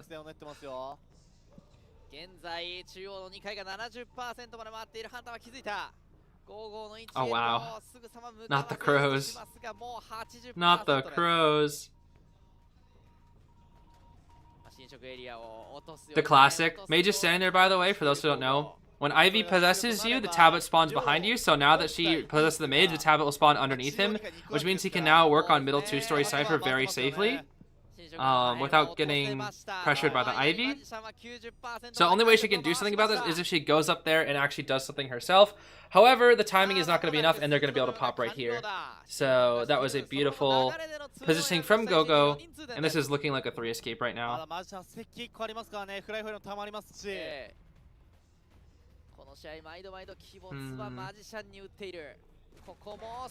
There's the blink. I guess a draw is possible. Let's see. They just can't greed. If ACT greeds, they're cooked, but they can't greed. They won't greed. Oh, are they greeding?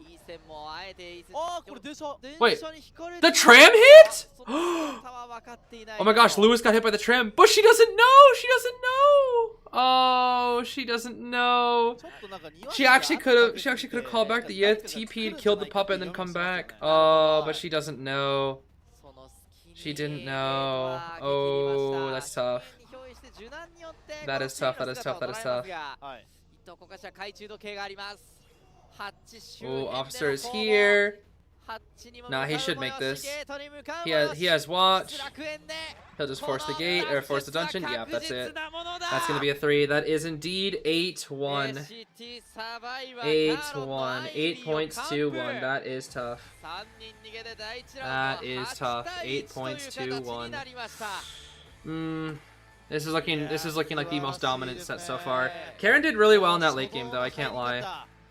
Karen did really well in that late game, trying to delay the thing as long as possible. Anyway, for the person who said pop quiz, we're doing pop quiz now.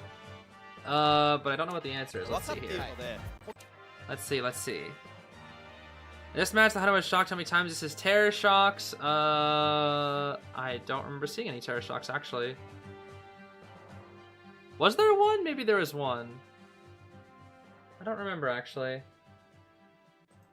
Do not remember. Aww.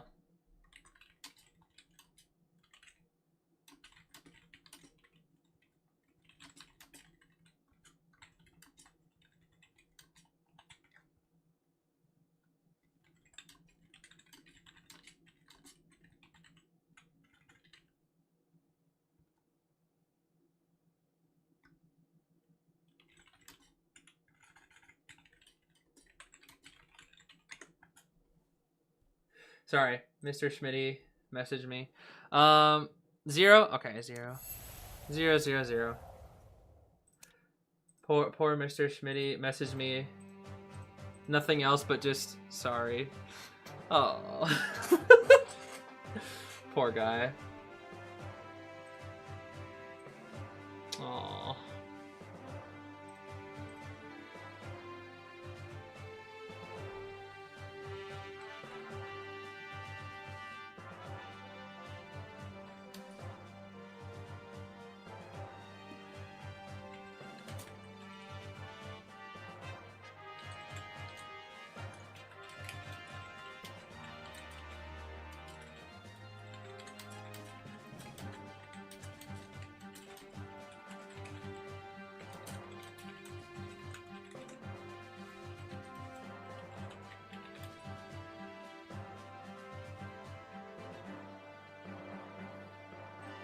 Oh dang.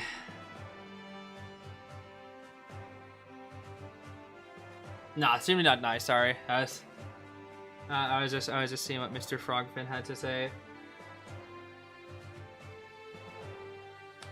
But yeah, they're as expected. They are disappointed from that loss. But who wouldn't be?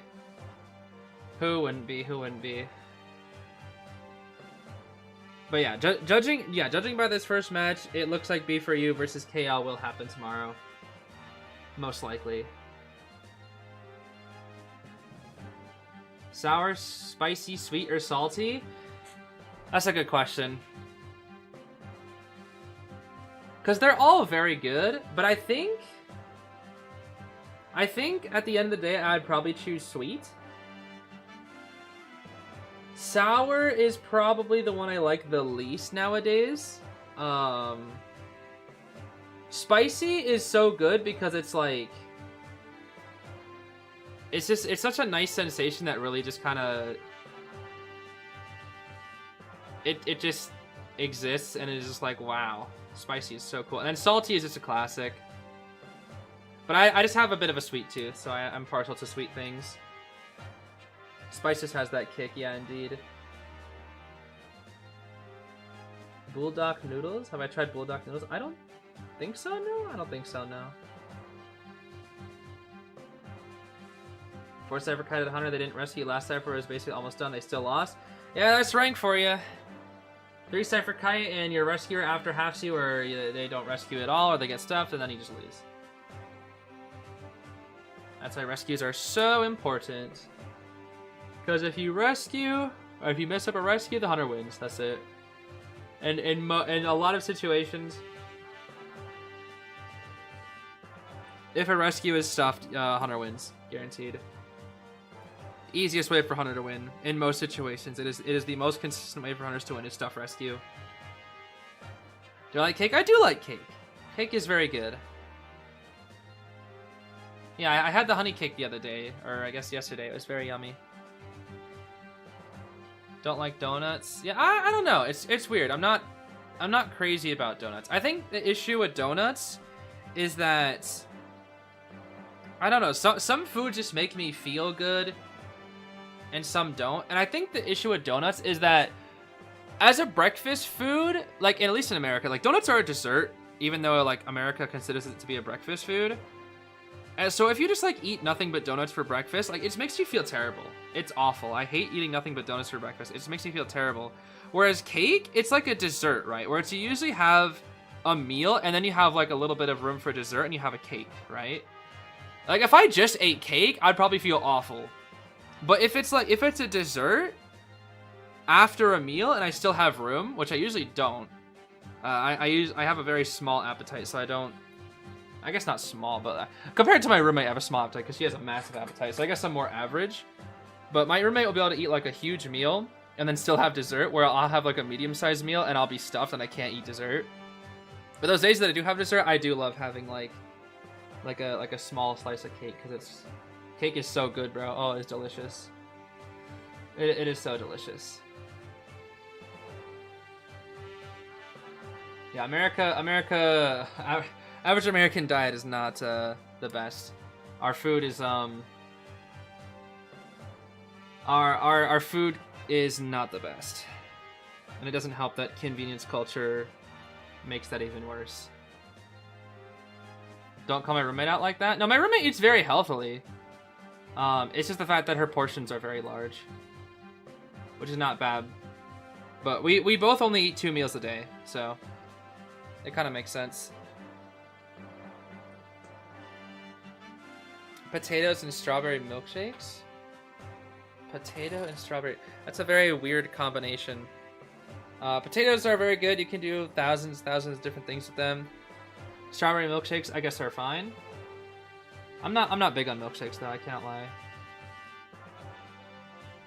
Buttercream icing, cream cheese icing, or whipped cream icing? I would say whipped cream. Whipped cream is probably the best, then cream cheese. And then buttercream, I haven't had that in a while. I don't remember what it tastes like, if I'm being honest with you. Favorite cake flavor? I don't really know if I have like a specific flavor. I usually just like vanilla cake, but it's like, it depends on what kind of cake you have. Because there are some frostings that are like really gross in my opinion, and then there are some that are really good. And same with cake. It all depends on the texture. What I really enjoy about cakes are the overly moist ones that fall apart, those are gross. The overly dry ones, those are gross. A nice happy medium where it's like, it's got like a good amount of moisture, but it's also very like firm, but soft. Like a firm, soft, but like somewhat moist cake is really good. The dry frostings, those suck. The really thick frostings, those also suck. But the frostings that are kind of like, you kind of just glide your fork through it, those are the good frostings. The ones that are like crusty, I hate those. The crusty frosting, oh, it's so bad. I don't like those frostings at all.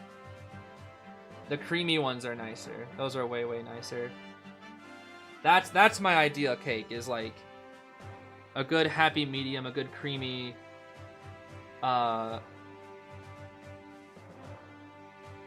frosting.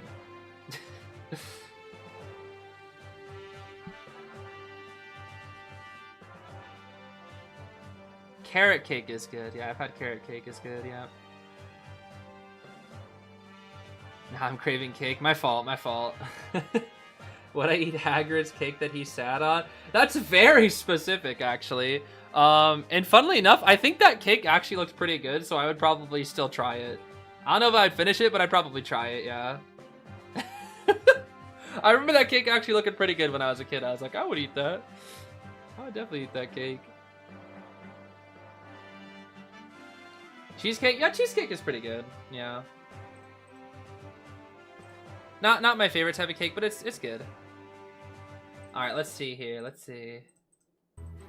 Round 2, first half. Let's ban out Goatman. Let's ban out See Your Auntie. That checks out. Spiritually Pugsley. Pugsley! Does that mean I get electric powers and I get to revive a freaking zombie that will inevitably try to come back and kill my family?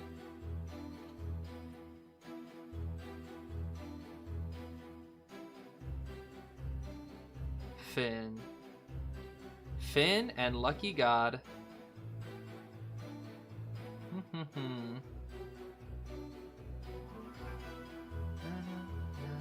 Merc ban? Interesting.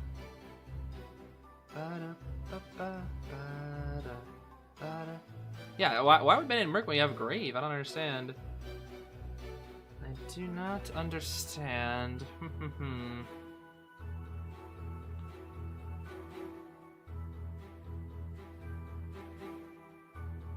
Was there a B3 match already? Yes, B3 has already played. Novelist ban. Okay, that's fine. Mike Gaming. We have 2 strong kiters, good rescuer, and then Lucky God. This is a good team. This is a good team comp. Leo's memory, this is a good team comp. Very good team comp. How'd the earlier matches go? Earlier matches, we had UD versus ZETA. ZETA won that 14 points to 3. We had RC versus MRC, and that was a very close set, and RC won by 4 points. We had FT versus B4U, with the total score being 15 points to 11 points, FT winning.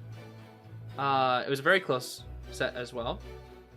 And now we are currently in the middle of the final set, ACT versus KL. We are currently 8 points to 1, ACT lead. Who am I rooting for here? I'm rooting for KL, however, it's not looking too good for them. Which is a bit unfortunate.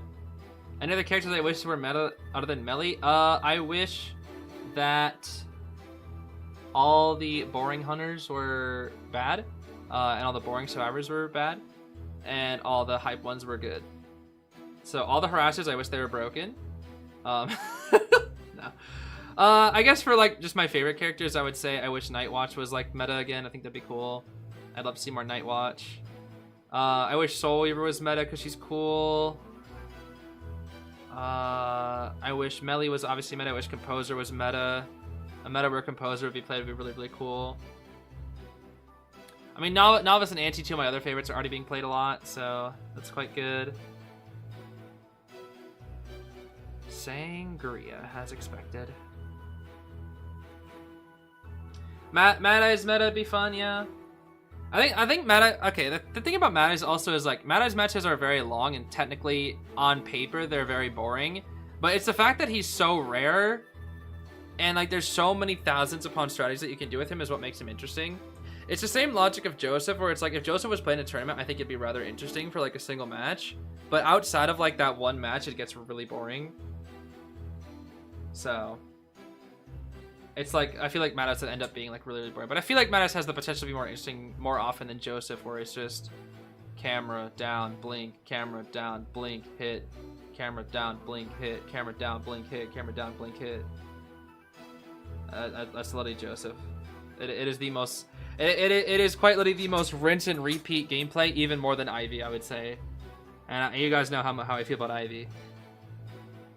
Let's see here. Detention, trump card, blink, very standard. Full kite, Lucky God, Tide, borrowed, Grave, borrowed, knee jerk on the Acro, and then Flywheel Tide on our Finn. Here we go.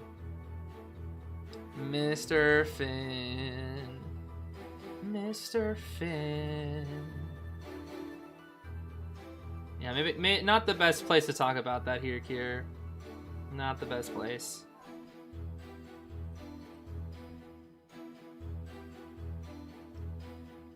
But I will say that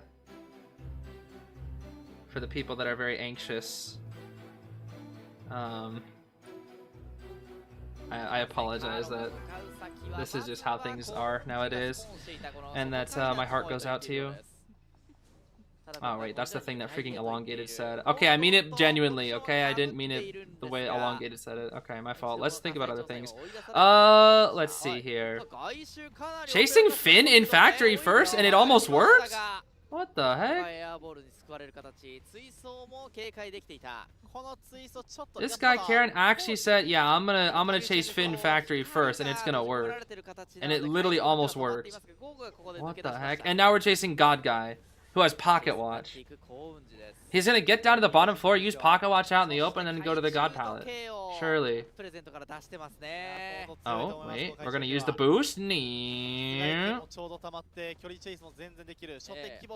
You make that window. You definitely make that window. Blink is not ready. Oh, the God Guy's doing so well. You go out to these double pallets here. Yep, use the Pocket Watch. Ooh, ooh, ooh! No way we fly while using Pocket Watch. That is fear. We are fearing. Oh my gosh! What the heck? Alright, out we go this way. I think at best with the side, like this is what the ciphers what you want when you want it down. We need to get Blink out, hopefully. Blink here. Oh my gosh, that was so close. Oh my gosh, that was so close. That was way too close. Way too close. Oh my gosh. Oh, that was almost really bad for Karen. That was almost so bad for Karen. Oh my gosh, that was almost so bad for Karen. Oh gosh. That was dangerous. Is KL the European team? No, KL is the Hong Kong, Macau, Taiwan division team. There is no European team in this. Oh my! How did that not hit? What the? Oh my gosh! Gogo, hello! What a beautiful rescue! That was actually crazy. What the heck? And Lucky God, you can't do this, by the way, with nerfed Lucky God, by the way, unless it's first chest, of course, or maybe second chest. But he can guarantee get this item, even though he's been hit a million times, and he gets a gun, and he can die in the corner with the ball. Yep. Look at that, bro. He got a gun just with Tide Turner. Oh, that's so silly. No other survivor can do that except for God Guy, bro. And now he has gun for rebound. But again, if he gets a gun beforehand, he can't. Or if he gets a chest beforehand, I don't think he can really do that against most hunters after the nerf. But yeah, well, just another reason why God Guy is broken. Lucky God, broken. Cheese coming in. Not gonna burn any of his shovel, it looks like. He might actually try to body block the Lucky God. I think he's gonna try to body block Lucky God with shovel. Okay, I don't know why we just died instead. Alright.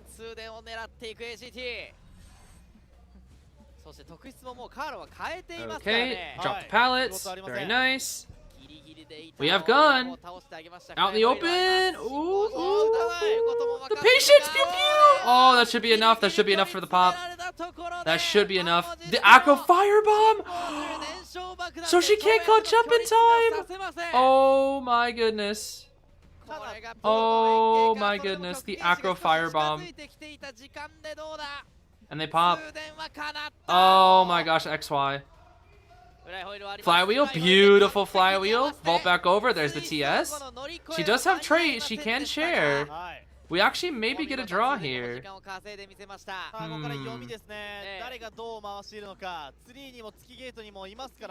There's the chair. Nobody's on the gate.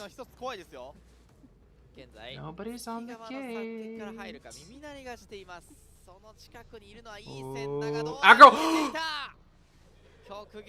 Wait, you can 3K.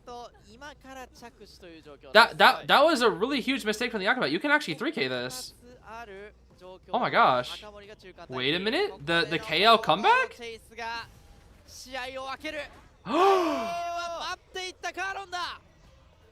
You can 4K this. Oh my gosh, what an end game. What?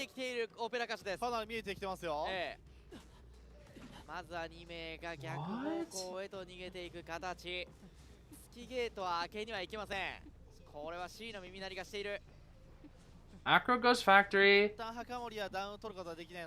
Yeah, this is a. Can Grave even make that rescue? I don't think he can.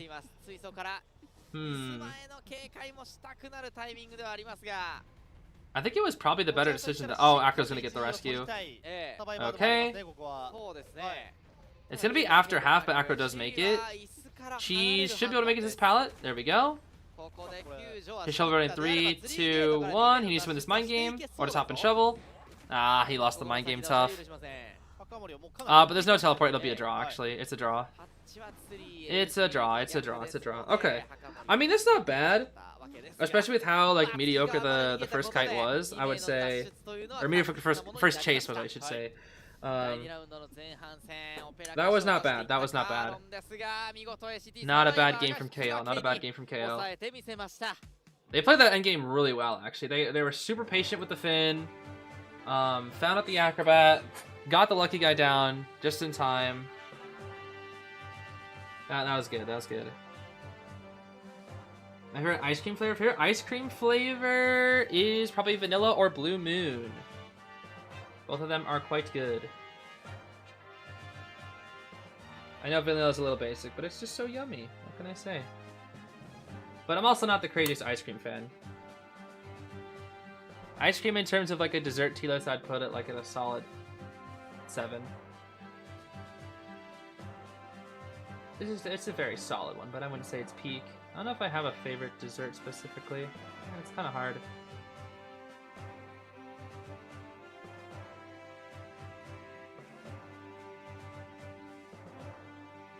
Oh, is that who Karen is? Is Karen the same Xenon person or whatever their name was?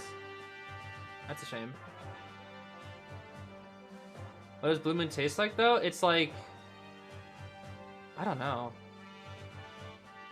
It just tastes like Blue Moon. I don't know how to describe it. It just tastes like Blue Moon ice cream.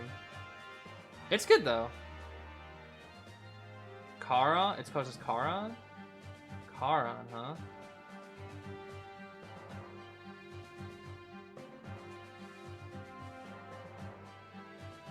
That's his new name. Why do they keep changing their name? That's kind of annoying.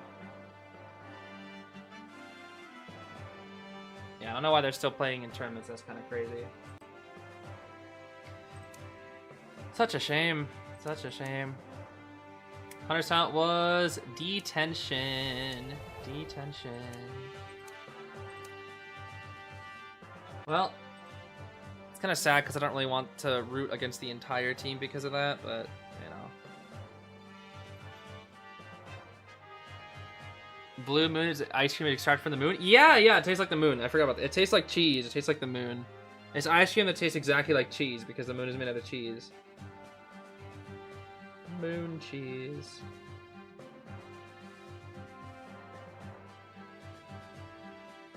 Where did that even come from? Why did people say the moon is cheese or like the moon tastes like cheese? Where did that even come from? Where did that like idea that the moon is cheese come from? I mean, idea has to come from somewhere, but the moon is cheese? That's just so specific. Am I having fun watching these or am I tired? I mean, these matches have been a little dominating toward ACT, so it's not as interesting. But I'm also just a little bit sad just because of B4U not winning their match. I feel like I'd be way more energized if B4U won, but I'm just a little bit sad. That's basically what it is. I'm just a little bit sad that B4U lost. The cheese with the holes? Is it really just the craters? But it's not even the same color as cheese. I mean, not really.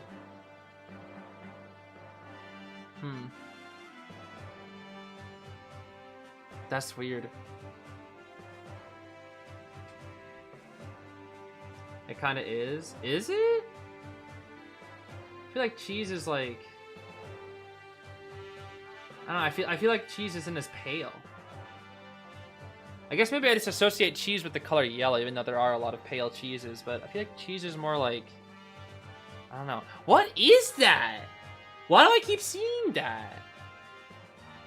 What is that thing?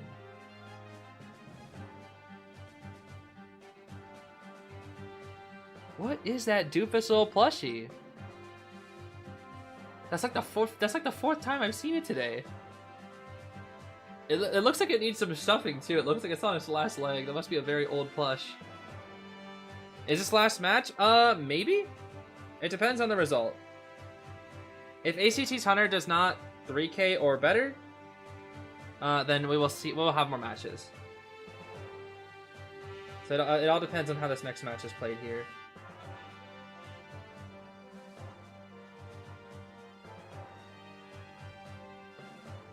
Emotional support. Yeah, imagine you have a little plushie next to you when playing in a tournament.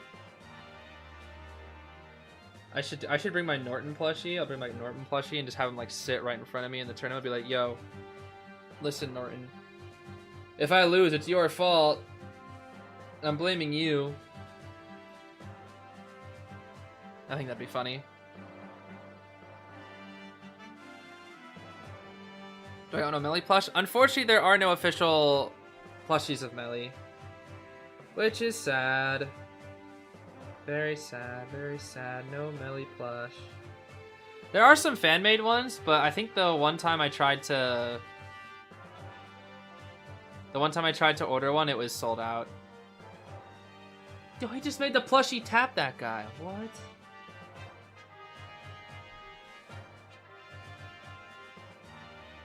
Look, he still got the plushie! The Mind's Eye? What? Why are we talking about Mind's Eye again?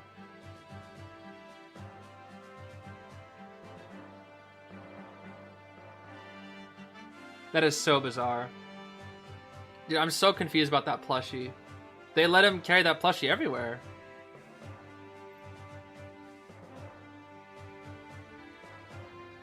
The emotional support plushie, truly. Hello, my name is Identity 5 Pro Player. Today I think I will carry plushie around.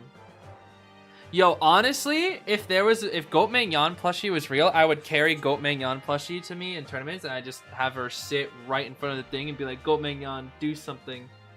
And whenever I would lose inevitably, I'd look at her and be like, yeah, me too, bro.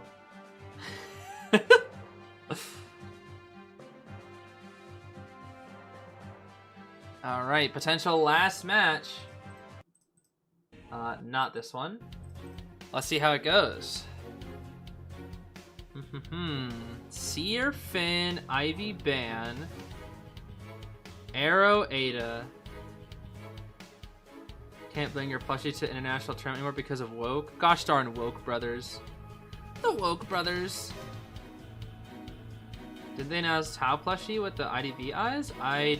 What? I don't think so. If it did exist, it'd have to be a collaboration.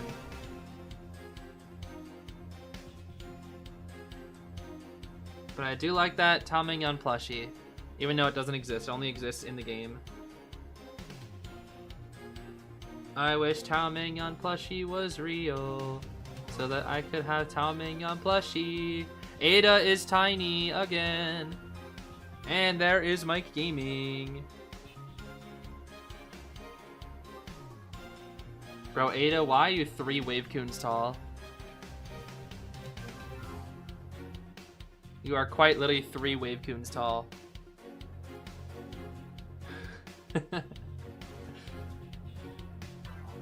We're using Wavecoon as a unit of measurement now. She is 3 Wavecoons tall. Look at that. Aeroplanet is like 5 Wavecoons, bro. Ada, you're only 3. You are 3 Wavecoons.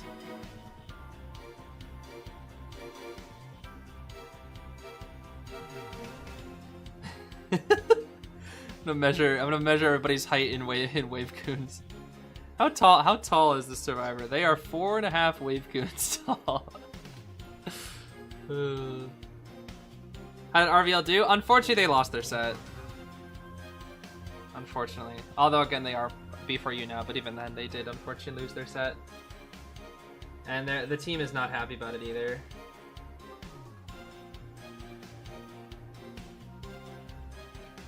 It is tough. Because I know they wanted to win so badly. They wanted to win so badly. And I wanted them to win so badly as well. Alright, let's see here. Sangria chasing Acro first at this rate? Looks like this. Are my 3 predictions? My 3 predictions, my 3 real predictions were RC, Zeta, and MRC. But I put RC, Zeta, and B4U because I want to see B4U go far. How many Wavecoons tall am I? That's a great question. I need a life-size Wavecoon to measure me up against. I'll have to see. When I find a real-life Wavecoon, I'll let you know. For now, though, it's Confined Detention Blink Opera. Interesting. Confined Detention. Interesting. Full Kite Ada and Acro. Tide Knee Jerk on our Aeroplanist, and then Tide Borrowed on the Officer. This is kind of necessary since KL is quite down in this set, and they need to just fight for a draw, and they only have 1 borrowed time, which makes things a little tricky. If you have been improving so much, yeah. If you haven't been playing, they've been improving a lot. It is crazy to me how close they are to being on the same level as like some pro teams. I quite literally think like if they just had like maybe like an extra week of practice, maybe they'd be able to like go crazy. And it's crazy as well that they didn't even start practicing with Lion, which is their 4th survivor. Remember, they didn't even start practicing with Lion until relatively recently, and they're still performing quite well. Ooh, what a mind game. Going for some crazy mind game jukes here. We're gonna drop this pallet. I break the pallet super fast because my name is Sangria, and also I have confined space. Wow. Okay, losing mind game. That's tough. I break at the pallet. Dash, dash, dash, dash. We have jump, firebomb. I would have charge attack there personally. Oh, Blinko. Nice, Blinko. Very standard kites. Very standard down. This is just looking like a standard draw pace right now, but I can't say for sure. Can you explain what loser's bracket means for us non-native English speakers out there, please? What loser's bracket is, loser's bracket refers to a lower bracket, where if you lose your match, you fall down into a bracket where if you lose one more time against a team, you are eliminated from the tournament. Because this is basically a tournament that has double elimination. If you lose once, you're not out of the tournament, but you're put down into a bracket against the other loser teams. But if you win, you're put against the other winner teams. So the winner teams, it's easier to play in, because if you lose one time, you'll only go down into the bottom, like the lower bracket, so you have one more chance. But if you lose in that loser's bracket or that lower bracket, you will be eliminated from the tournament. Once your team loses twice in a set, you are out of the tournament.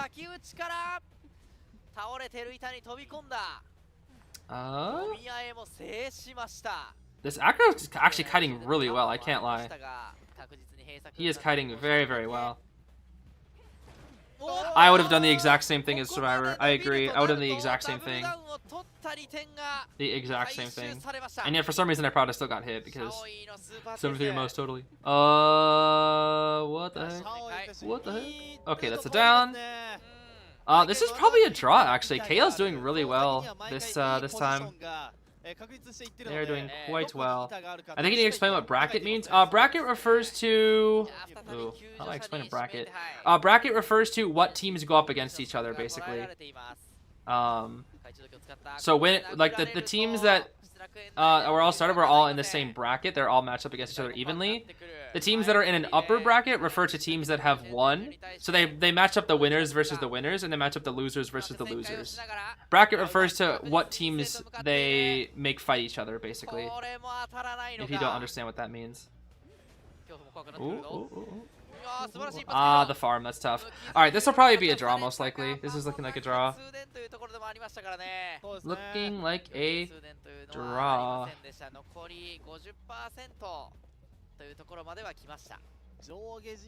Yeah, if he had trump card, I would say there's a good chance of a win. But without it, I think it's a draw. Can we send multiple matches for guessing rank? I'm sorry to say that you are only allowed to send one. Because if I let multiple people send in multiple matches, then I would literally just have a million matches to watch. Okay, if we chair on last Cypher, this actually might not be the worst, but this is an Aeroplanist. Oh wait, but they're right, the lack of borrowed time. I kind of forgot about that, the lack of BT. This might hurt. This might hurt. We burn out the airplane's resource. We're gonna go all the way to Shack. Is this 3Kable? We messed up our dash. We TP. We're not gonna use Blink. I guarantee that. We're not gonna use Blink. Oh, the trade. Pop here? Yeah, they're gonna pop here. Okay, I agree. I agree. I agree. The only way ZZ9 wins this is if we have a really quick down. Okay, we should win now. Because Aeroplane has just burned his resource getting to the gate. And we chair Officer on said gate. And then we chase Aeroplanist, and then Ada's gonna have to come all the way here for the rescue. Which is, yeah, this is a win. They messed up. The officer needed to watch very early. He kind of forgot that Blink existed, and him not watching there meant that it was free range Blink. Oh, wait. We go back to scout for Ada. We see the Ada. But the Aeroplanist is stuck in that corner.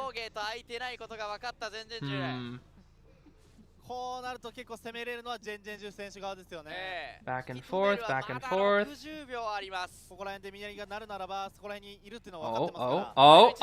GG. That's it.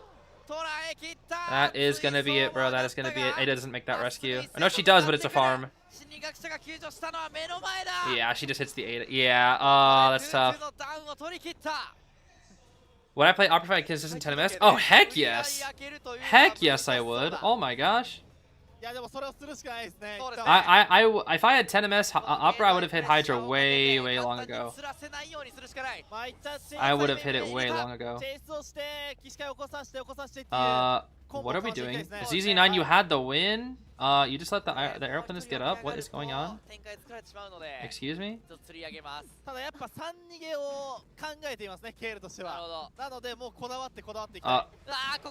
Dang. The hiding is just not working against ZZ9. ZZ9 just knows where you are. Okay, there's another farm. And Ada should not make that pallet. Oh, well, unless you mess up your dash. Okay, that's fine. We'll TP back. But Arrow has no self. You chair the officer here, and you are cooked. I don't even think Ada makes the gate. Oh. We're threatening a little bit, just to back her up a little. Yeah, it's cooked. Yep.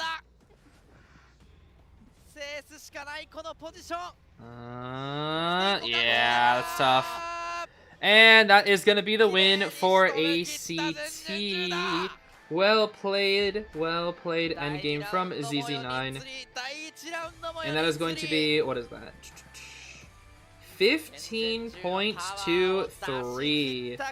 Very strong game from ACT there. Very strong game from ACT. So with that, I think if I get my matchups correct, let's see here.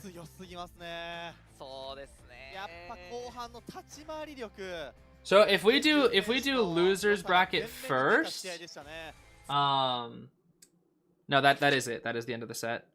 That is it. ACT wins. Let me see here. So we will have. Let me write this all down to make sure I have it. Lag? What the heck? Oh, what's going on here? Versus KL. ACT versus FT. Should have been B for you, bro. Unfortunate.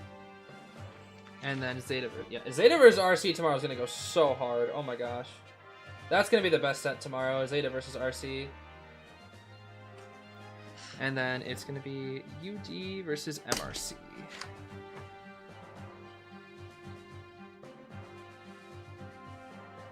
Alright.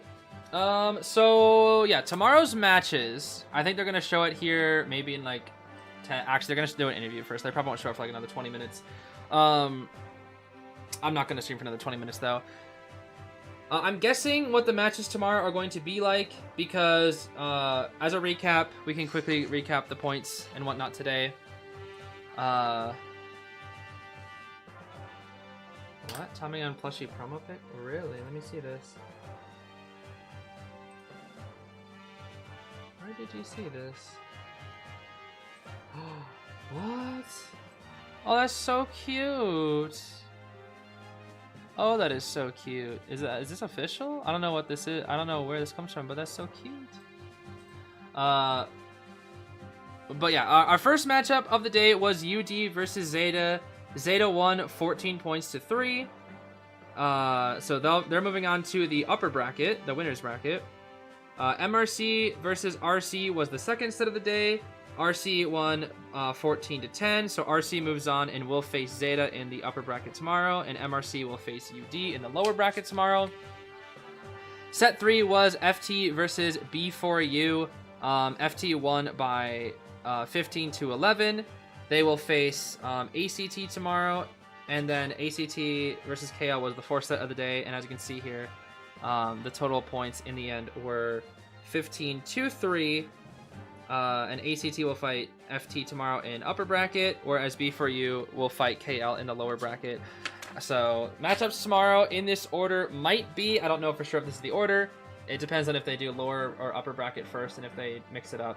But we have UD versus MRC, we have B4U versus KL, Zeta versus RC, and then ACT versus FT. So those are the matches that we can expect for tomorrow. And they should be very fun. They should be very, very fun matches. I'm looking forward to them.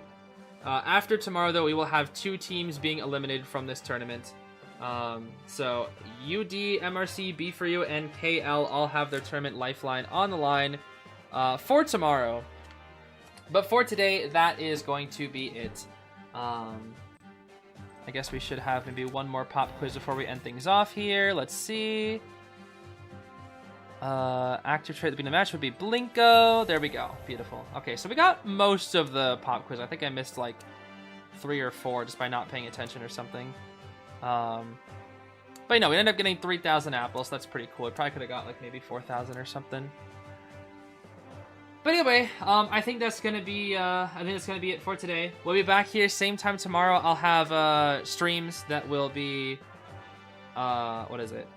scheduled. Hopefully, if I can get them out in time, they'll be scheduled so you know exactly what time they'll start.